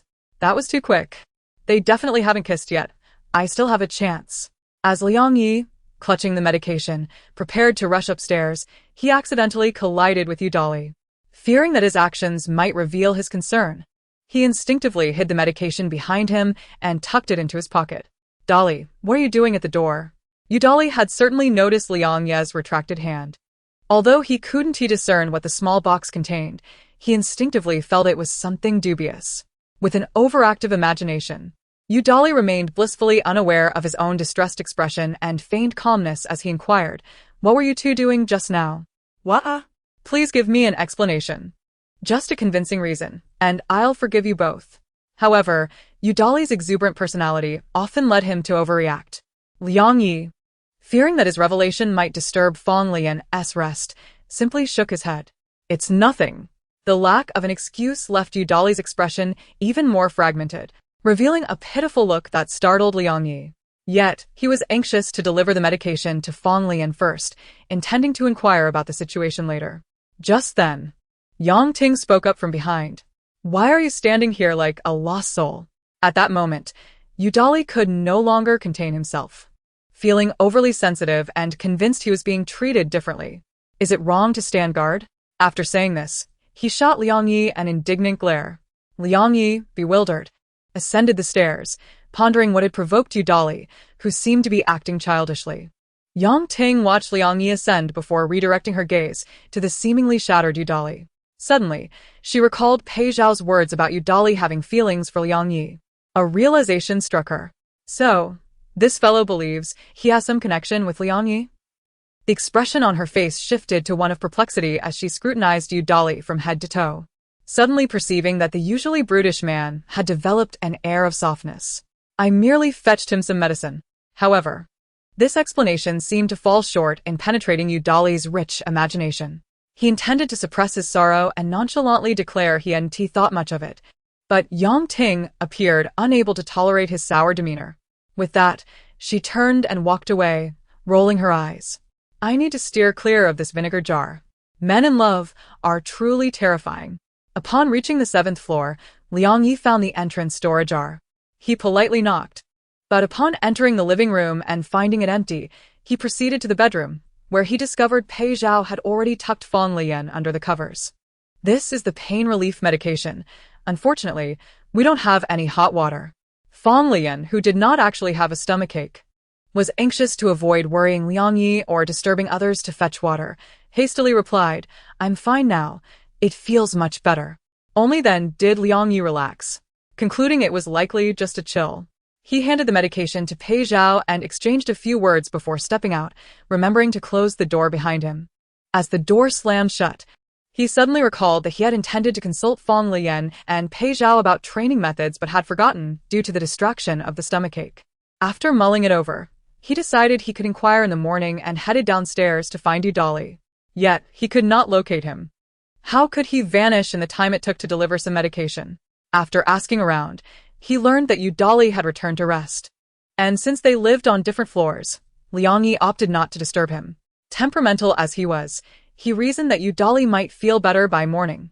The medication Liang Yi had kindly brought went untouched, for Fang Leyan was not suffering from a stomachache. His face was merely sore. As the entrance door slammed shut, the shadow standing by the bed collapsed onto his legs, while Fang Leyan feigned illness, fully dressed beneath the covers.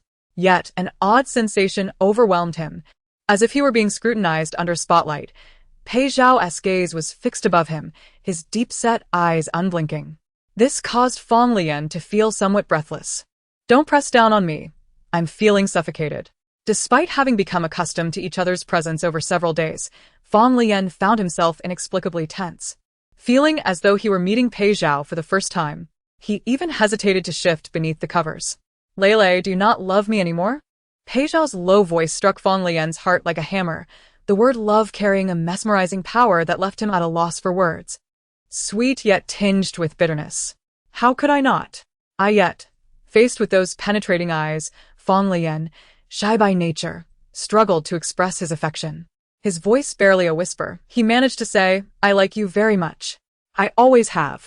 The atmosphere thickened, as Pei Zhao's forehead brushed against Fang Leyan's delicate cheek, leaving a tender mark on his chin, followed by a sweet, lingering kiss. With a breath that carried a hint of coolness and a fruity scent, Pei Zhao asked, "Then, why don't you comfort me anymore?" Chapter 81. Whose dominant CEO are you? You don't coax me at all. Nor do you whisper sweet nothings about cuddling or kissing me tonight, and you certainly haven't encouraged me to nibble on you. Indeed, just a day prior, Fang Leyan was playfully pampering him, unwrapping food and helping him wash his face and hands, constantly attuned to any signs of sorrow from the zombie. Yet, after merely one night, Fang Leyan felt as though years had passed, having nearly forgotten their original dynamic. Because it seemed you no longer require coaxing. How can I possibly soothe someone who could effortlessly snap another's neck? Fang Leyan silently grumbled, only to discover that the person who had been sprawled atop him had quietly shifted away, curling up and burying his face in the quilt beside him, motionless. Pei Zhao? What are you doing? Are you tired? Pei Zhao gently nudged his face into the quilt, his hair brushing against Fang Leyan's neck, becoming even more disheveled, remaining silent as if sulking. In the dim light of the flashlight, he resembled a gentle hill nestled beside him. And Fang Leyan was struck by the illusion that Pei Zhao had reverted to the oblivious being he once was. Whenever Pei Zhao silently sulked, Fang Leyan felt an ache in his heart. His hand instinctively found its way to the top of Pei Zhao's head, his fingers weaving through the dry, somewhat prickly strands, gently massaging as one would a beloved dog. It's not that I don't wish to soothe you, it's just that your aura has suddenly grown so formidable, akin to a domineering CEO. Which CEO enjoys being nibbled on? How about you nibble on me instead? Yet, Pei Zhao now distinctly resembled a normal person. Fang Leyan believed that his zombie-like tendencies should have faded with the restoration of his memories. Who among normal people would allow others to nibble on their fingers? Pei Zhao's intentions were not limited to mere finger nibbles. The shadow of his face buried in the quilt stirred, quickly positioning itself next to Fang Leyan's cheek. And he opened his mouth to gently bite down on Fang Leyan's earlobe, causing him to shiver and involuntarily recoil. Pei Zhao was aware that Fang Leyan had instinctively shrunk his neck, and in a place unseen by Fang Leyan, he curved his lips into a smile, then pouted playfully. I don't want to nibble on fingers. His dry palm slid beneath the quilt, gliding through the fabric of Fang Leyan's short sleeves. The slightly coarse sensation grazing against his skin, feeling far more substantial than before. Fang Leyan immediately tensed, curling his legs up, only to be pressed back down by Pei Zhao's longer limbs, left with no choice but to clench his fingers in vain. He couldn't fathom why he felt so anxious. Perhaps it was the realization that the original Pei Zhao, in his ignorance, would never have initiated anything. But now that was evidently no longer the case. The squad leader could roll around freely before an oblivious zombie, could embrace him and respond to kisses, yet now, in this altered dynamic, he felt utterly cowardly. How's your injury? Let me take a look. He awkwardly summoned a diversion, only to suddenly realize that today's skirmish might have affected the wound. Let me see the injury. As he wished, Pei Zhao straightened his upper body in the darkness, swiftly shedding his jacket and short sleeves. The contours of his bare torso became strikingly clear to Fang Leyan. Every muscle and curve was both familiar and foreign. Pei Zhao grasped Fang Leyan's hand, pulling it close to his own body. Fang Leyan's delicate palm traced across the dry skin, resting on the previously injured area, covering the visible scar. When did you remove the bandage? He pulled Pei Zhao closer, peering intently, and to his astonishment, there were no traces of blood seeping through. The wound appeared pristine as though it had already healed. Fang Leyan, unable to believe it, reached out to touch it again, only to find the outline of a scar. It's healed, Leyan. Now that you've seen the wound, can I nibble on you? How could this topic feel so shameful when spoken aloud? Without waiting for a response, the biting sensation on his neck was intertwined with warmth, causing Fang Leyan to shut his eyes tightly, unable to suppress his breath. Pei Zhao's palm rested gently on the nape of his neck, while another hand slowly roamed his body. The delicate nibbles flowed like water, traveling from his neck down to his collarbone. Just as Fang Leyan began to feel a warmth rising beneath the covers, a sudden chill sent shivers through him. Pei Zhao burrowed beneath the quilt, pushing Fang Leyan's short sleeves up to his chest. Before he could grasp what was happening, he felt a bite, instinctively letting out a short sound, though thankfully it was merely a single nibble. The anticipated pain from the bite never manifested, Instead, all that remained was tenderness. Fang Leyan clenched his jaw, trying to stifle any sound, yet his erratic breathing betrayed his stirred emotions, his fingers weaving through Pei Zhao's hair, feeling the delicate sensation. His hand on Pei Zhao's head transitioned from light to firm, then from firm to gentle, his voice trembling and hoarse. That's enough, Pei Zhao, that's enough. Though he wished for Pei Zhao to cease his playful antics, his arms clung tightly around Pei Zhao's neck, sliding down his shoulders along his back. Hold me. In an instant, he was enveloped in Pei Zhao's embrace, the disobedient big dog still nuzzling and nibbling at his ear, his hair tickling against his skin, igniting a flutter in his heart.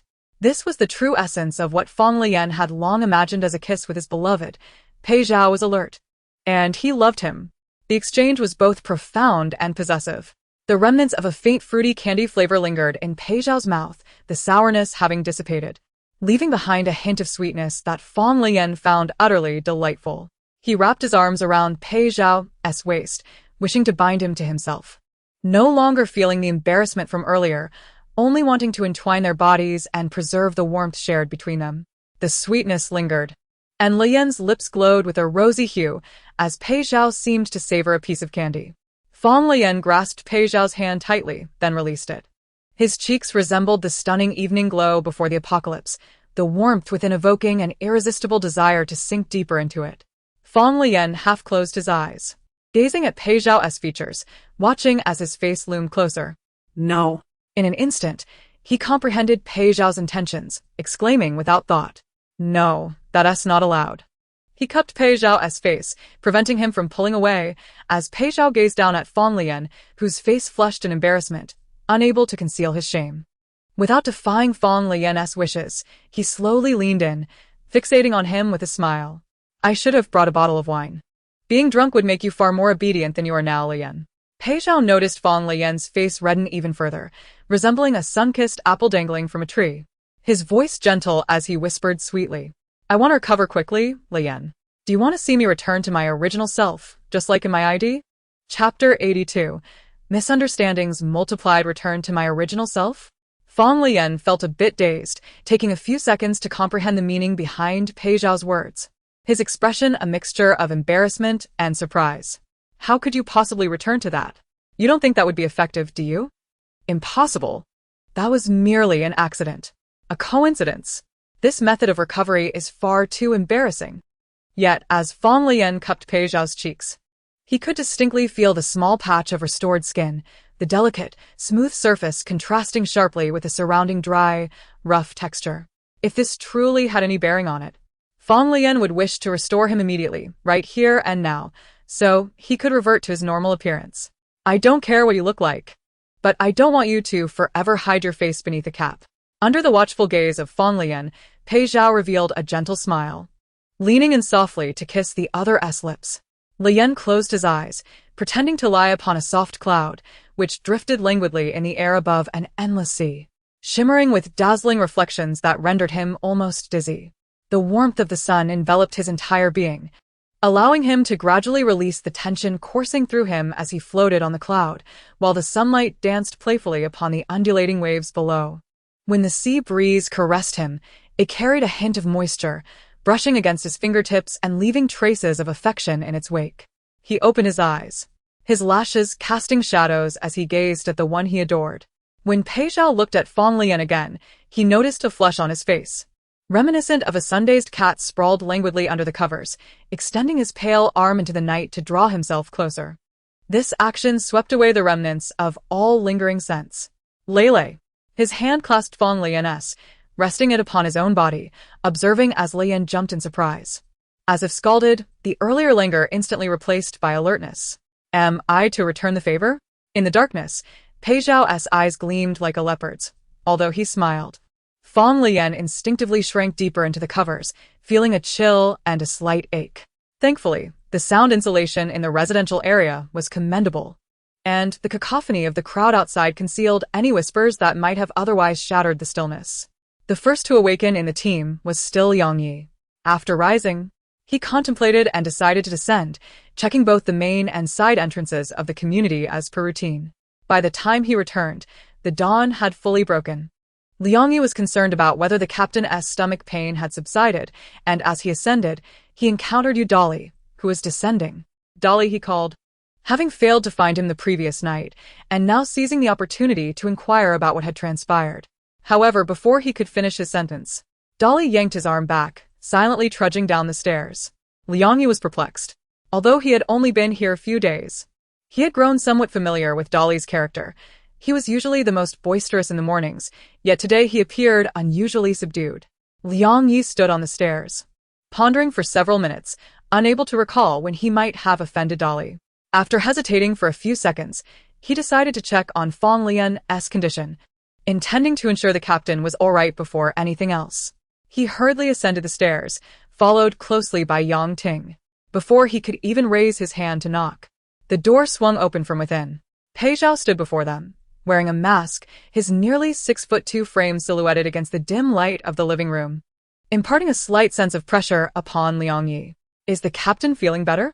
Both Liang Yi and Yang Ting asked, surprised to see Pei Zhao without a hat, revealing a small patch of slightly tousled hair and a hint of his forehead. They both noticed the contrasting colors of his skin. One area appeared pale and rough, while a small patch above his brow was smooth and bore a normal complexion. Liang Yi stared for a good 10 seconds before realizing it might be impolite to gawk. They had long known about Pei Zhao's skin condition, yet this was the first time they had seen his true skin state. In an effort to avoid any semblance of preferential treatment, Liang Yi inquired, Pei Zhao, why aren't you wearing a hat? It's sunny. Isn't it unwise to expose your face? In contrast to Liang Yi's cautiousness, Yang Ting appeared far more forthright. She scrutinized Pei Zhao's skin for a while, sensing that he seemed to have made some recovery, although she had never seen his previous state. However, it was evident that the skin above his brow looked quite healthy, hinting at the possibility of gradual healing. Is your stomach still hurting? Yang Ting asked. Pei Zhao adjusted his newly donned gloves and replied in a low voice. It's better now, but it hurt quite a bit last night. I want him to get more rest. Liang Yi and Yang Ting visibly relaxed, reassured that there was no immediate concern. Pei Zhao, noticing their expressions, stepped aside slightly and suggested, would you like to come in and see him? Both shook their heads, indicating it was unnecessary. Since breakfast had not yet been distributed, and given that Fang Leyan was still asleep, Yang Ting planned to heat up a can of porridge later. Then I'll bring you something to eat shortly, Pei Zhao offered. He then declined, saying no need. I'll go down myself later. After they departed, Pei Zhao closed the door and returned to the bedroom, gazing at the figure cocooned in the blankets, still lost in slumber. His earlier invitation for them to come in had merely been a polite gesture. Pei Zhao could sense their thoughts, knowing they had no intention of entering otherwise. Even though Fang Leyan was covered, only his smooth shoulders and arms were visible, and he would inevitably feel jealous. Pei Zhao leaned over, kissing Fang Leyan's face for a moment before pulling the blanket over his exposed feet and rising. If both of them remained upstairs without showing their faces, the people downstairs would undoubtedly grow anxious and come up repeatedly to check in. Pei Zhao genuinely wished for Fang Leyan to enjoy a peaceful slumber. He resolved to descend and escort those bothersome teammates away. Upon reaching the 4th floor, he heard Liang Yi's voice. Pei Zhao leaned against the staircase railing, tilting his head to peer down. He caught sight of Liang Yi grasping Yu Dali's arm at the 3rd floor corner, preventing him from leaving. Inquiring in a tone befitting a child, what's this sulking about? Yu Dali retracted his arm, sulking like a petulant child. I'm fine, really. His tone, along with his furrowed brows and pouted lips, left Liang Yi utterly speechless, having never encountered such stubbornness resembling that of a primary school student. In the military, even if misunderstandings or conflicts arose among comrades, the resolution was straightforward. Either a scuffle ensued or they faced off to see who could glare the hardest. Who had ever seen Yu Dali resort to a silent treatment? How old was he, after all? What's the matter? Can you just say it? Or, did I offend you in some way? Liang Yi could hardly tolerate this situation, where what could be clarified in mere words was instead bottled up. Why not just express it? As the two tugged at each other in the hallway, Pei Zhao leaned against the 4th floor railing, silently observing the spectacle. Yang Ting emerged with a portion of food, intending to call out to him, but she too heard the commotion below. Opting for silence, she approached Pei Zhao, standing beside him and gazing down the stairs. As she raised an eyebrow, They heard Udali exclaiming in frustration, "You're not at fault. I'm at fault. You're good-looking, capable, loyal, and intelligent. I can't compete with you." Liang Yi was taken aback. What's wrong with this kid? The unspoken thoughts of these two were far more entertaining than what they expressed aloud. Pei Zhao couldn't help but chuckle softly at the scene. However, the sound of his laughter reached Yang Ting's ears, transforming the atmosphere entirely. She cast a silent glance at Pei Zhao, then looked back at the two sulking below. So it seems, regardless of gender, everyone in love operates with diminished intelligence. Originally, Udali was foolish, but now he appears even more so. The male love brain is truly fearsome. At this moment, Pei Zhao couldn't help but chuckle, especially when his laughter drew the attention of Liang Yi and Udali, who were downstairs and turned to look up at him with utterly bewildered expressions, an image that was simply hilarious. To preclude any potential explanations from the two, Pei Zhao swiftly rose and glanced at the food in Yang Ting's hands: bread, dried meat, and a steaming bowl of porridge. "Is this for me?" he inquired. Yang Ting, finally snapping out of her infatuated daze, nodded. "I heated up some porridge for the captain. If he isn't woken up yet, I'll heat it again later." Seizing the items, Pei Zhao hurried upstairs before the two could make their way up to him. He preferred to remain the architect of this misunderstanding, rather than shatter the amusement it brought. Once everything was clarified, the excitement would dissipate, leading to a dull atmosphere. Having departed, only Yang Ting remained, standing in place to welcome the two bewildered men who were caught in a petty argument. She had considered leaving as well, but Liang Yi had already called out to her. "Yang Ting, you've spent more time with this guy. Can you figure out what's troubling him?" Despite Liang Yi's generally amiable disposition, he felt a sense of frustration brewing. He had joined this team primarily because he trusted the captain and Pei Zhao, while Udali was the first to accept him. Thus, Liang Yi cherished this open-hearted and straightforward individual. Now, with the misunderstanding clouding their relationship, he felt compelled to understand the reason behind it. Otherwise, he would certainly be unable to sleep from anger. Udali, initially inclined to walk away, felt utterly wronged upon hearing Liang Yi's words. It was true, he had known Yang Ting for several months. Yet, how could Liang Yi, who had only recently joined, now intrude upon his feelings? He hadn't even had the chance to confess his affections. Now, doing so would only paint him as a third party. How embarrassing. Still, he stood rooted in place, desperately wanting to know how Yang Ting perceived him, even if she merely regarded him as her best friend. Yang Ting rolled her eyes at the childish antics of the two men and felt exasperated. What could she possibly say? Should she expose Udali's hidden affection for Liang Yi in front of them, making the situation even more awkward? The more she contemplated, the more she thought Udali was being foolish. If he had something to say, he ought to express it himself. "I have no idea about your issues. Can't you two find a private place to discuss this? Must it be in the hallway like a quarrel? If others see, it'll only escalate the misunderstanding."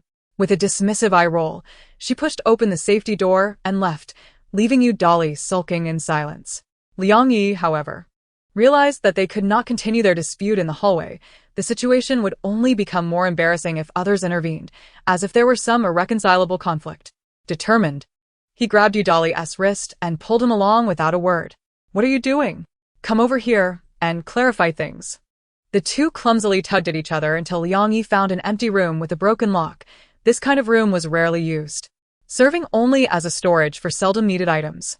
He closed the door loosely behind them, dragging Udali inside, resolute in his intention to resolve this peculiar conflict. It was infuriating to be subjected to such cryptic behavior without understanding the reasons behind it. Udali pulled back hard, stubbornly resisting like a mule. But his strength was matched by Liang Yi's, making it nearly impossible for him to break free. The two clashed within the room, knocking over some items until Liang Yi finally yelled, "How old are you? Is there anything you can't say?" Suddenly, Udali snapped out of his childish anger, realizing that his unreasonable tantrum was unfair to Liang Yi, especially since he had never openly confessed his feelings for Yang Ting, even if they were dating. It didn't equate to stealing his affections. Liang Yi was completely unaware of his feelings. Realizing this, Udali gradually eased his resistance, recognizing that he shouldn't allow his infatuation to jeopardize their friendship. Liang Yi had treated him well. I'm just a bit petty. It has nothing to do with you." You didn't provoke me, he mumbled, his words unclear. To Liang Yi, it was as if he hadn't said anything at all. His impatience was mounting, and he yanked Udali closer, forcing him to meet his gaze. In their past military training, whenever conflicts arose, their instructor would make them look each other in the eye, as emotions would invariably reveal themselves through one's gaze, eyes being the only window to one's heart. Liang Yi was accustomed to this method, but Udali, despite his loud and boisterous demeanor, was inherently timid in interpersonal relationships. Otherwise, he wouldn't have been unable to confess his feelings for Yang Ting for so long. Under Liang Yi's intense stare, Udali suddenly felt intimidated, especially when he recognized his own immaturity and felt guilty for taking it out on others. Stop staring at me. I admit I was wrong. Liang Yi gave him a light smack on the side of the face, chiding him. Look at me. Speak properly. What am I supposed to say? Udali, already hesitant to confess his feelings for Yang Ting, felt even less inclined to do so now. Especially knowing Liang Yi might be dating her, confessing would only complicate matters into an awkward love triangle. How mortifying it would be to face them in the future. After a prolonged struggle, with his face flushed red, Udali finally mustered the courage to say something akin to a blessing, I wish you happiness. His face was burning, and he lacked the emotional intelligence to navigate the delicate dynamics among the three of them.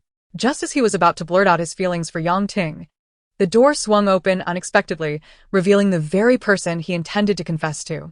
Startled, Udali bit his tongue, and in an unfortunate misstep, he tripped over a can on the floor, tumbling forward and landing against Liang Yi. The unprepared Liang Yi stumbled back, crashing into a pile of boxes, instinctively raising his arms to shield himself, only to be jabbed painfully in the lower back by a gun. Hearing the clamor and fearing a fight, Yang Ting stood at the door, frozen in shock as she beheld the two men entangled in an embrace, Udali's face pressed against Liang Yi's chest, his cheeks ablaze. The composed and gentle Yang Ting inadvertently exclaimed, What the hell? Before quickly adding, I'm so sorry. Ignoring the flustered Udali, she slammed the door shut, thinking to herself how foolish she had been to check if they were fighting. What was she thinking? This was a catastrophe. She had just walked in on a scandal. Inside the room, Udali was on the verge of tears, overwhelmed by an inexplicable urge to weep. It seemed that everything around him was amiss, and in a flustered state, he scrambled to his feet. He glanced at the dazed Liang Yi and, in a fit of confusion, dashed out. Even now, Liang Yi remained bewildered, unable to comprehend the cause of their quarrel. Slowly, he retrieved the gun lodged at his lower back, taking a moment to alleviate the pain, before sighing and rising to exit, only to find himself at a loss for Udali's whereabouts. At this hour, his teammates should be reinforcing the side door, so he decided to descend the stairs. Outside the unit, he encountered Yang Ting, who appeared to be deliberately waiting for him. As he approached, she peculiarly uttered an apology. Liang Yi was taken aback, bewildered. What on earth is happening? He thought. Even a stalwart man like him could hardly withstand such cryptic exchanges. His composure was crumbling. Frustration etched across his face. Is everyone out of their minds? Why are you all apologizing? We're both in the wrong, but what exactly did I do? Now it was Yang Ting's turn to be puzzled, her mouth agape in shock. He embraced you, and you still don't understand the implications? Liang Yi was equally perplexed. How could Dali's affection be any more evident? He's smitten with you to the point of madness, and I'm nearly drowning in jealousy here. Liang Yi's confusion only deepened. How much does he like you? Seeing you with someone else infuriates him. Although I can see you're resolute, you really ought to reconsider your stance on him. What's going on? Suddenly, the image of Udali blushing and wishing him happiness crashed into Liang Yi's mind, leaving him petrified with horror, while behind him, Pei Zhao's low chuckle echoed in the air. Xiao is truly adorable. This was perhaps the first time since joining the team that Liang Yi felt a sense of disconnection. He shivered, nervously adjusting his short-sleeved shirt, suddenly finding Pei Zhao's windbreaker rather appealing, as it would surely conceal the goosebumps on his arms. At that moment, Liang Yi found himself too preoccupied with the increasingly tangled dynamics among his teammates to inquire about training.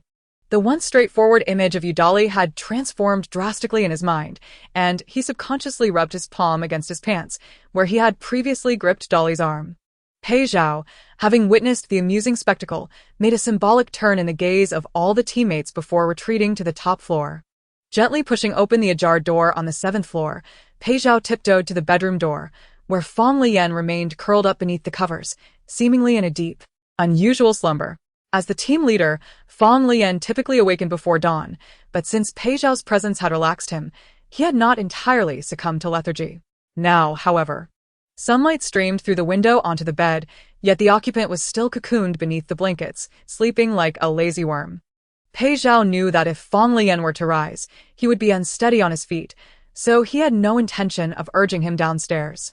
Yet, sleeping for too long was not beneficial either. Leaning beside Leyan, he attempted to rouse him for a bite to eat. Lele. When there was no response, Pei Zhao leaned in to kiss him as he had that morning. However, before his lips made contact, he felt an intense heat emanating from Leyan's skin. Quickly, he threw off the covers to discover that Leyan's entire body was flushed crimson with fever. In a panic, Pei Zhao scooped up the delirious Fang Leyan, the heat radiating from his skin almost unbearable. Lele. He had been perfectly fine when he had awakened that morning, and he had held Leyan securely all night. Just 2 brief departures from the room had transpired in less than an hour. How could he suddenly be burning up with fever? Pei Zhao, cradling the feverish and unresponsive Leyan, peeled back all coverings to inspect, confirming the alarming redness. Given Leyan's constitution, he should not have developed such a high fever from mere swelling. Pei Zhao had meticulously examined Leyan the night prior and found nothing amiss. The only explanation for this sudden spike in temperature was a reinfection. At that moment, regret washed over Pei Zhao. He had mistakenly believed that after their exchange of saliva, Leyan would have developed immunity and enhanced physical resilience, assuming he could withstand everything. But clearly, the viral load in his mouth was low. And now he could not afford to indulge in regret. Only panic and fear consumed him. He pressed his own now-recovered skin against Leyan's face to gauge the temperature. It was far beyond what a healthy person could endure. Desperate, Pei Zhao began to pace the room, holding Leyan close. He then set him down, intending to fetch fever-reducing medication, yet the fever was alarmingly high. There was no way medication could effectively address this situation. Pei Zhao stood in the living room, gasping for breath as he stared at the slightly ajar entrance door before resolutely striding over and slamming it shut. Chapter 85. Fang Leyan's second mutation. Unlike the previous instance, when his temperature had dropped, Pei Zhao was all too familiar with Fang Leyan's current fever. After being bitten, he had locked himself away at home, sequestered in his bedroom, waiting for his body to mutate. In the pitch-black night, Pei Zhao had kept his eyes open for 3 long hours, expecting to transform into one of the mindless creatures outside. Just when he thought he would remain unchanged, his temperature had suddenly surged. It felt as though he had been thrown into a furnace.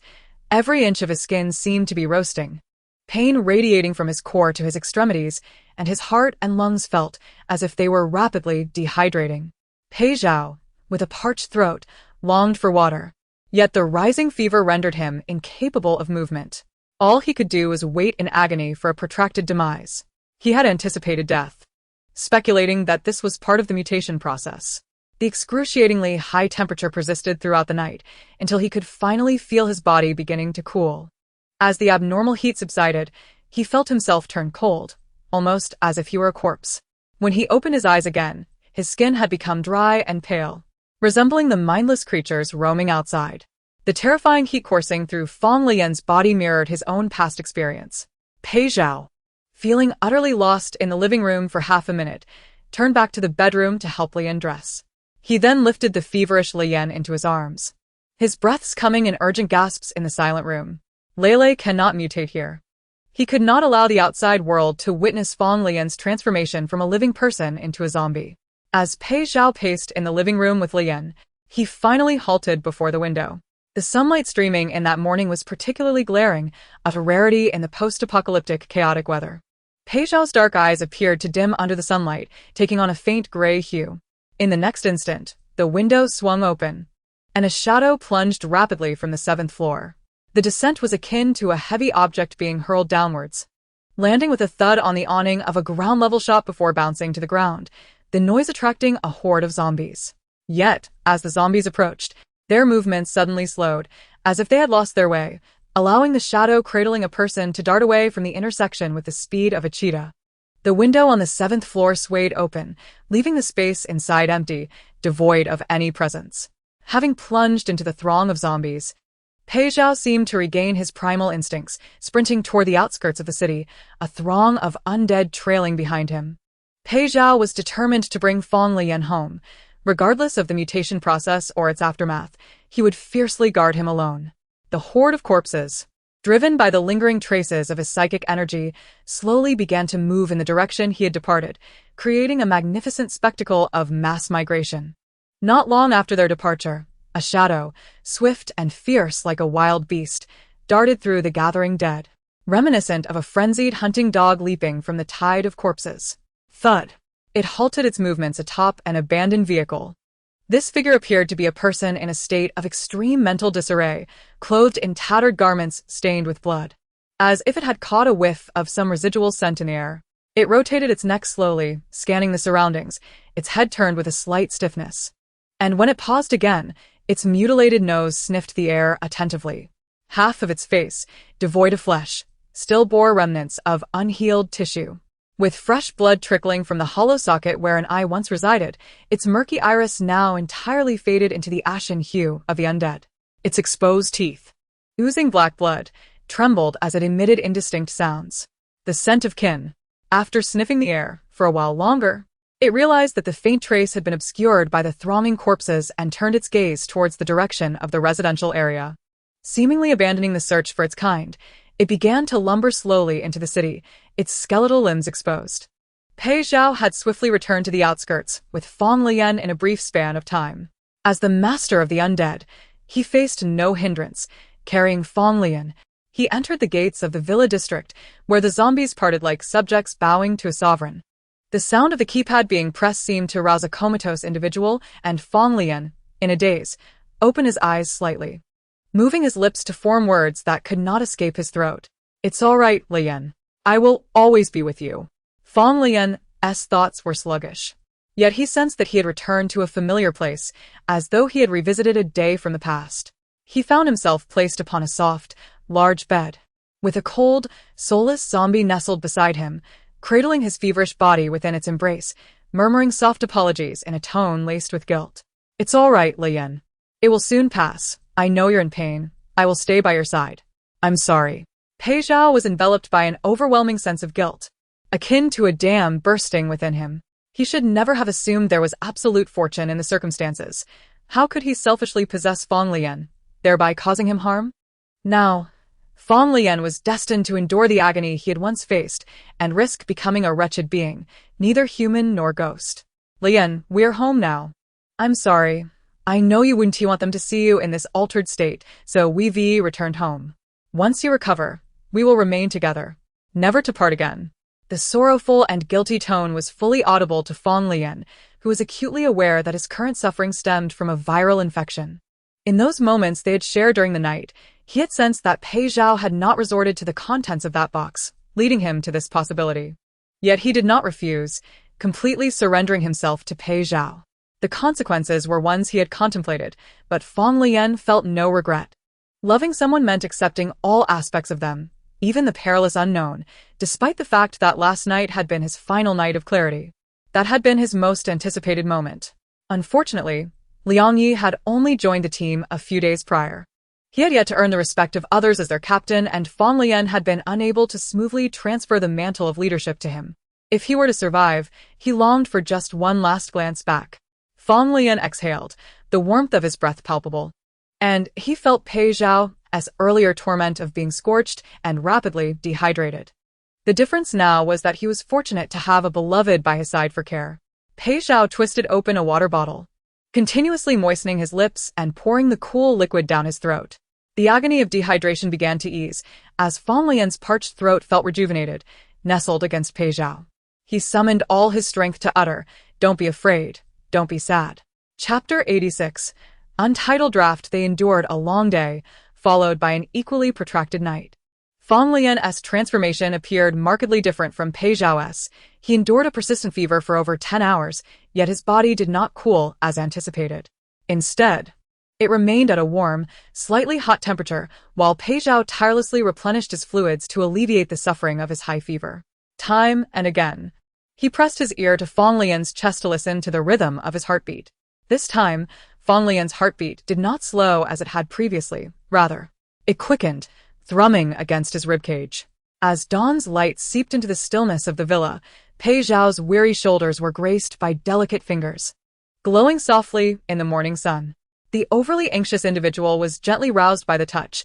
Pei Zhao instinctively checked Fang Leyan's heartbeat, and upon raising his gaze, he met a pair of star-like black eyes. "I'm awake."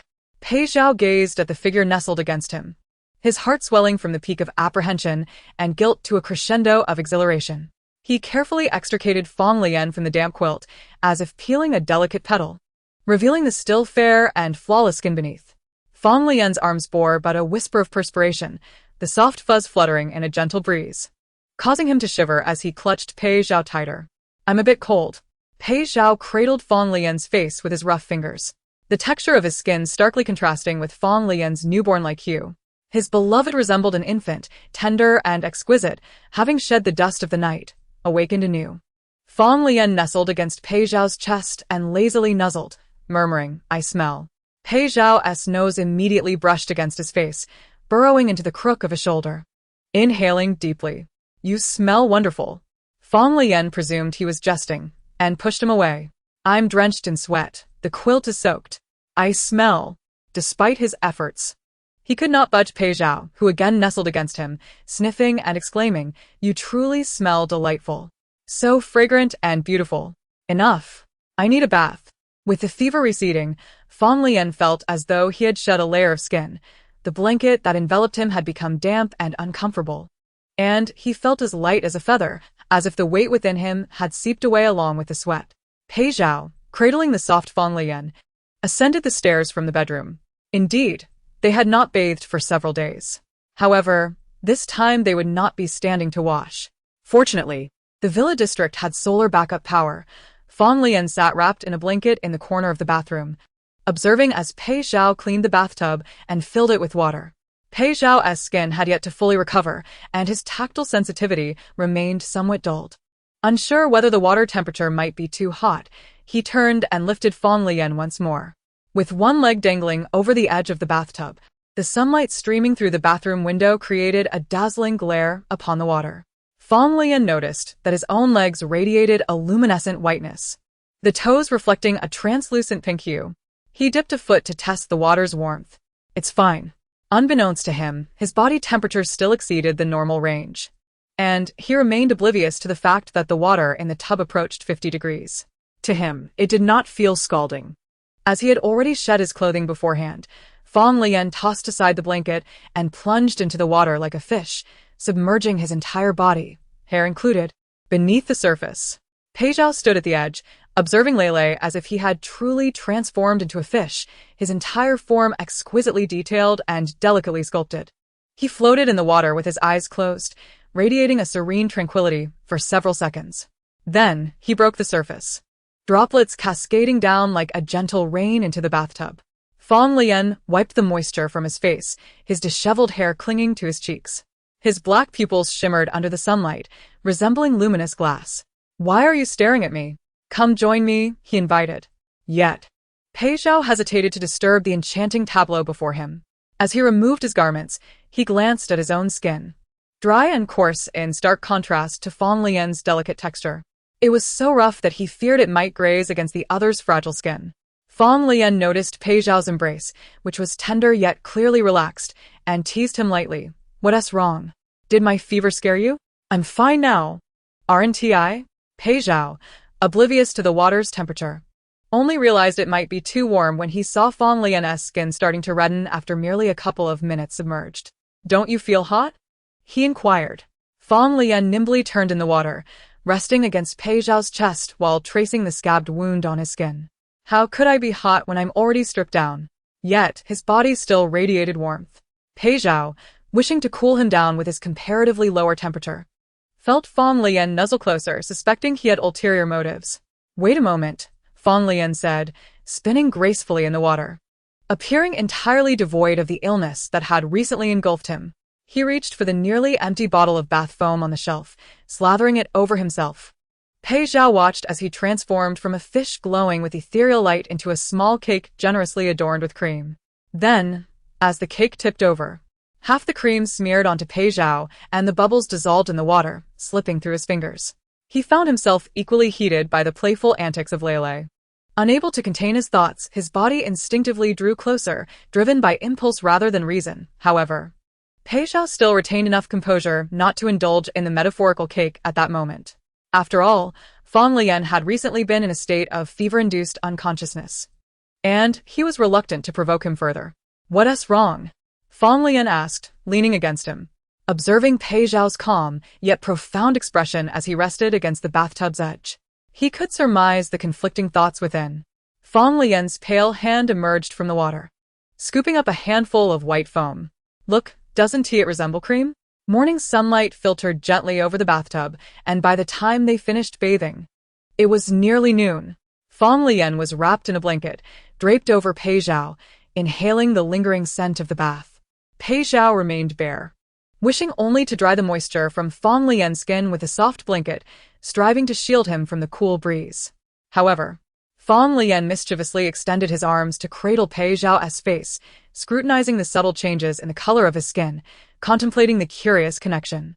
To expedite Pei Zhao's recovery, enduring a little discomfort seemed worthwhile. Pei Zhao, catching wind of his thoughts, pressed his lips together without elaborating further. But he had already resolved not to tease Fang Leyan for the time being. The captain, having emerged from his fever, resembled a peeled egg, so tender that he felt a mere touch could harm him. As Pei Zhao lost himself in thought, he felt the soft pads of Fang Leyan's fingers brush against his eye corner. Fang Leyan was fixated on his gaze. "Remove your colored contacts. I want to see if your eyes have returned to normal." With great care, Fang Leyan removed the colored lenses. Once the dark hue was lifted, the captain's initial anticipation morphed into astonishment as he turned Pei Zhao's face towards a brighter light. It was utterly perplexing. While his skin was healing, why did his pupils appear lighter? Previously, Pei Zhao's eyes resembled gray glass, but now the color could hardly be described as gray. Fang Leyan stared at the delicate patterns within his irises. "Your eyes are precious now, almost as if inlaid with silver." Fang Leyan continued to trace the recovered skin on Pei Zhao's face, noticing a small patch on his brow that appeared almost like a painted design, extending from his forehead to his hairline. As he followed the skin to the hair, he abruptly realized that Pei Zhao's transformation extended beyond just his skin. The hair in the area where the skin had regained color was beginning to turn white from the roots. Is this recovery or continued mutation? Pei Zhao, of course, had observed these changes in his body even before Fang Leyan. Nonchalantly, he shifted the topic, taking Fang Leyan to the mirror to quell his apprehension. "First, take a look at yourself." The steam on the mirror had not yet fully dissipated. As Fang Leyan turned, he caught sight of his own fair visage in the now clear center of the mirror. It was as if he had changed, yet upon closer inspection, he had not. His features remained the same, but Fang Leyan couldn't shake the feeling of seeing himself with skin so smooth and radiant, flushed from the hot water, evoking a sense of surrealism. "Goodness, have I shed my skin?" The captain, overwhelmed, transformed from his typically docile self into a fierce creature, bursting forth from Pei Zhao's embrace and leaping away. In his frenzy, he nearly toppled the metal rack holding the bath products on the wall. Bottles clattered to the floor, and Fang Leyan stood there, clutching the deformed rack, staring at the screw holes in the wall, utterly disheveled. While others mutated into something rough and decayed, it seemed Fang Leyan had undergone a complete metamorphosis. However, this was not the first time the captain had sensed changes in his physical abilities.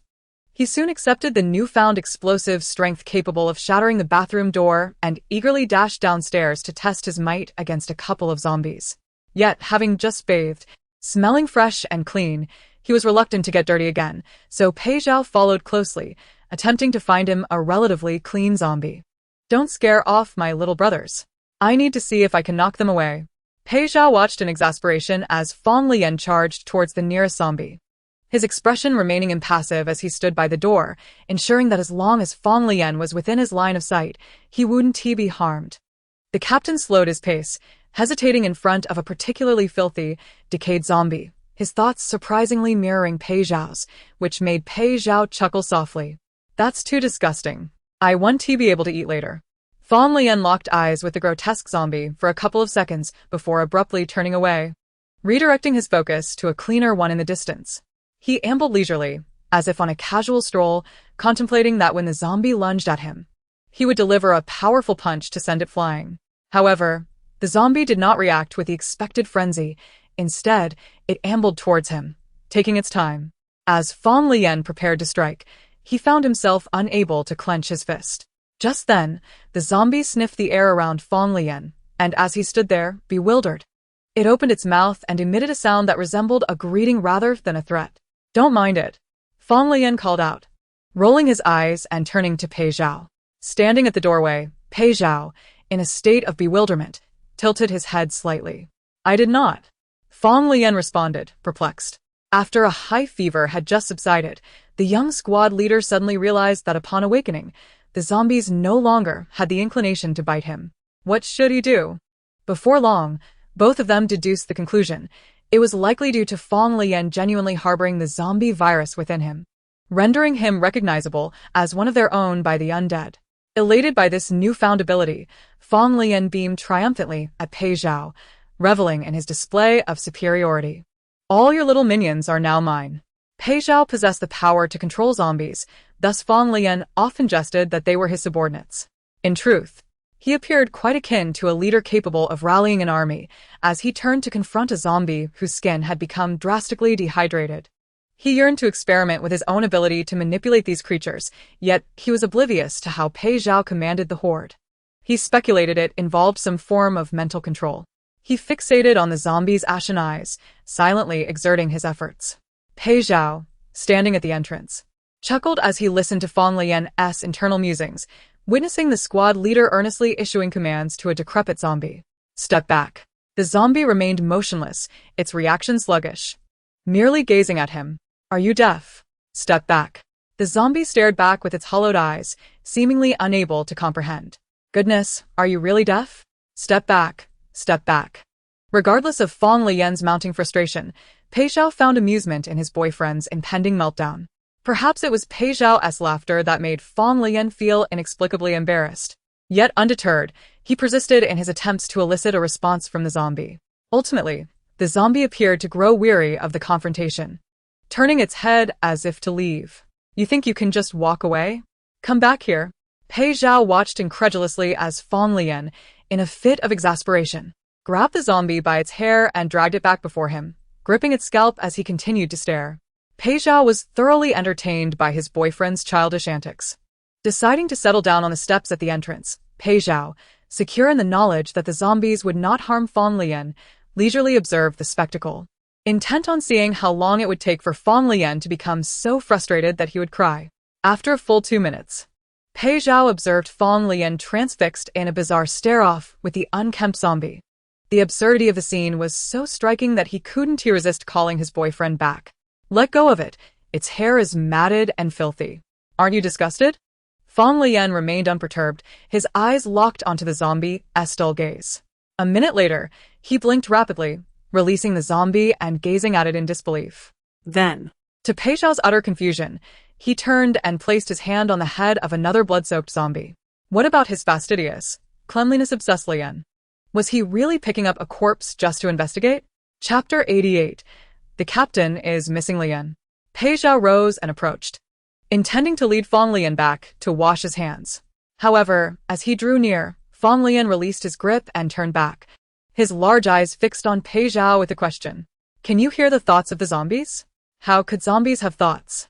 Pei Zhao's brow furrowed slightly as he observed Fang Leyan pointing to the filthy zombie. "I can hear them." Fang Leyan placed his hand once more on the zombie's head, which showed no signs of struggle, appearing almost like a simpleton under scrutiny. Yet, it merely repeated a string of numbers. 095890. Confounded by the meaning of this 6-digit sequence, Pei Zhao's pale gray pupils shifted as the zombie slowly shuffled in place, turning in a circle. Its once vibrant suit was now tattered and unrecognizable, bloodstains darkened and crusted, and Pei Zhao noted that the matted areas on its head were likely remnants of hair gel. He tugged at the tattered suit to examine the label. This suit was worth over 100,000. Fang Leyan was about to inquire what Pei Zhao was examining when he saw him reach into the zombie's suit pocket, retrieving a wallet. Upon opening it, he discovered a golden storage card. Perhaps it's a bank card password? Fang Leyan expressed his bewilderment. Although he could not ascertain whether it was indeed a bank card password, Fang Leyan's ability to hear the thoughts of the zombies left Pei Zhao with no doubt. Yet. He struggled to comprehend this extraordinary situation. Pei Zhao himself was a half-mutated zombie, existing in a state closest to that of the undead, while still being able to hear human thoughts. Conversely, Fang Leyan, though infected, retained all human functions while acquiring the ability to interact with zombies and receive information from them. It seemed somewhat inverted, if not entirely so. Fang Leyan found it difficult to grasp the utility of being able to communicate with zombies, especially since Pei Zhao lacked such an ability. He skeptically asked Pei Zhao again, "You truly cannot understand what your little minions are thinking?" Pei Zhao scrutinized the zombie that lingered a few paces away for half a minute, his light gray eyes reflecting faint silver in the sunlight. Turning back to Fang Leyan, he replied, "I cannot. But I can hear the thoughts of humans." After returning to the villa and washing his hands, Fang Leyan still struggled to digest the reality that Pei Zhao could always hear his inner thoughts. He sat on the sofa, watching Pei Zhao deftly open a can. Quietly, he tested the waters in his mind. I wonder if skin recovery can be selective. If that part doesn't recover, how much suffering must I endure? Sure enough, Pei Zhao's movements halted as he turned to Fang Leyan, his pale gaze meeting his with a gentle smile. "I will restrain myself so you suffer less. Indeed, you can hear me." Having been away for nearly 20 hours, Fang Leyan finally broached the subject of their companions, recognizing that De Li and the others would undoubtedly be worried. While Pei Zhao had contemplated not returning, that was under the assumption that Fang Leyan would transform into a zombie. Now, however, Fang Leyan remained the pristine squad leader, and Pei Zhao knew he would not easily abandon his teammates. The situation in the residential area was even more dire than Fang Leyan had anticipated. The previous morning, they had only seen Pei Zhao, and by noon, Liang Yi could no longer contain himself and had gone to the 7th floor with Yang Ting to deliver food. However, the door to the 7th floor was locked, and after shouting for a while with no response, they attracted a crowd of onlookers eager to assess the situation. Initially, some speculated that perhaps the duo was simply exhausted from transporting supplies, considering the captain had only recently fallen ill. Yet, by 4 or 5 in the afternoon, the door to the 7th floor remained firmly shut. The extended absence of the two men sent everyone into a frenzy, and Udali, forgetting his own concerns, began banging on the door in tandem with Liang Yi. "Captain? Brother Pei, what are you two doing? Why won't you open the door?" Even if they were tired, it seemed implausible that they could not hear the loud knocking. Liang Yi found the eerie silence unsettling and, without further delay, insisted that someone fetch an axe to break the lock. Under normal circumstances, no one would dare to forcibly breach the captain's door, but among the crowd, Liang Yi was the most independent and decisive, and with Udali's impatience, they could no longer wait. Voices of dissent quickly subsided as the 7th floor echoed with the sound of relentless chopping. Finally, when the lock was completely destroyed, the door to the 7th floor swung open and several people rushed inside, only to find that not a trace of Pei Zhao or Fang Leyan remained. "Captain? Where is everyone? I have been downstairs and have not seen Pei Zhao or the captain come down. How could it be that no one is here?" Suddenly, the survivors faced with the captain's mysterious disappearance were thrown into disarray. They scoured the room thoroughly. Liang Yi turned over the already disheveled bedding, and even the cabinet doors in the secondary bathroom were flung open. Yet, they found no useful traces or signs. Yang Ting stood on the balcony, watching the open window sway gently in the breeze. The reflection of the setting sun on the glass was particularly blinding. She approached and steadied the window, which had clearly been wrenched open with force, brushing her fingers over the remaining shoe prints on the frame. Peering anxiously out, she scanned the ground below. It appeared that Pei Zhao had jumped from the building with Lu Yan. The ground beneath showed no signs of fresh blood. Only the awning of the first-floor commercial space sagged under the weight of an impact.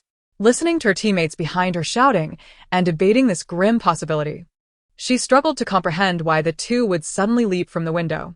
Yang Ting's gaze searched the area below, and out of the corner of her eye, she caught a fleeting shadow darting past the intersection. What was that?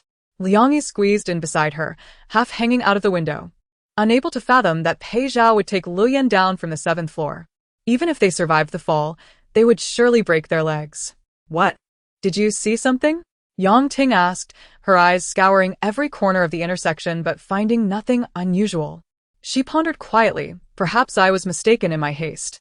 However, the very notion that Captain Pei Zhao might have jumped was simply intolerable. Liang Yi stood by the window, contemplating for a long time, then forcefully pushed past her to peer at the already damaged window. Pei Zhao was indeed strong enough.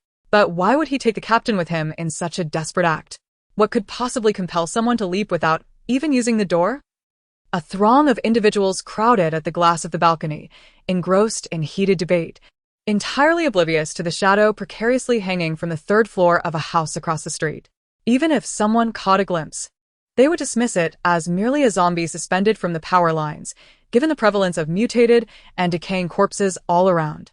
The zombie clinging to the wires turned its rotting visage slightly, revealing the other half of its face, which was relatively intact.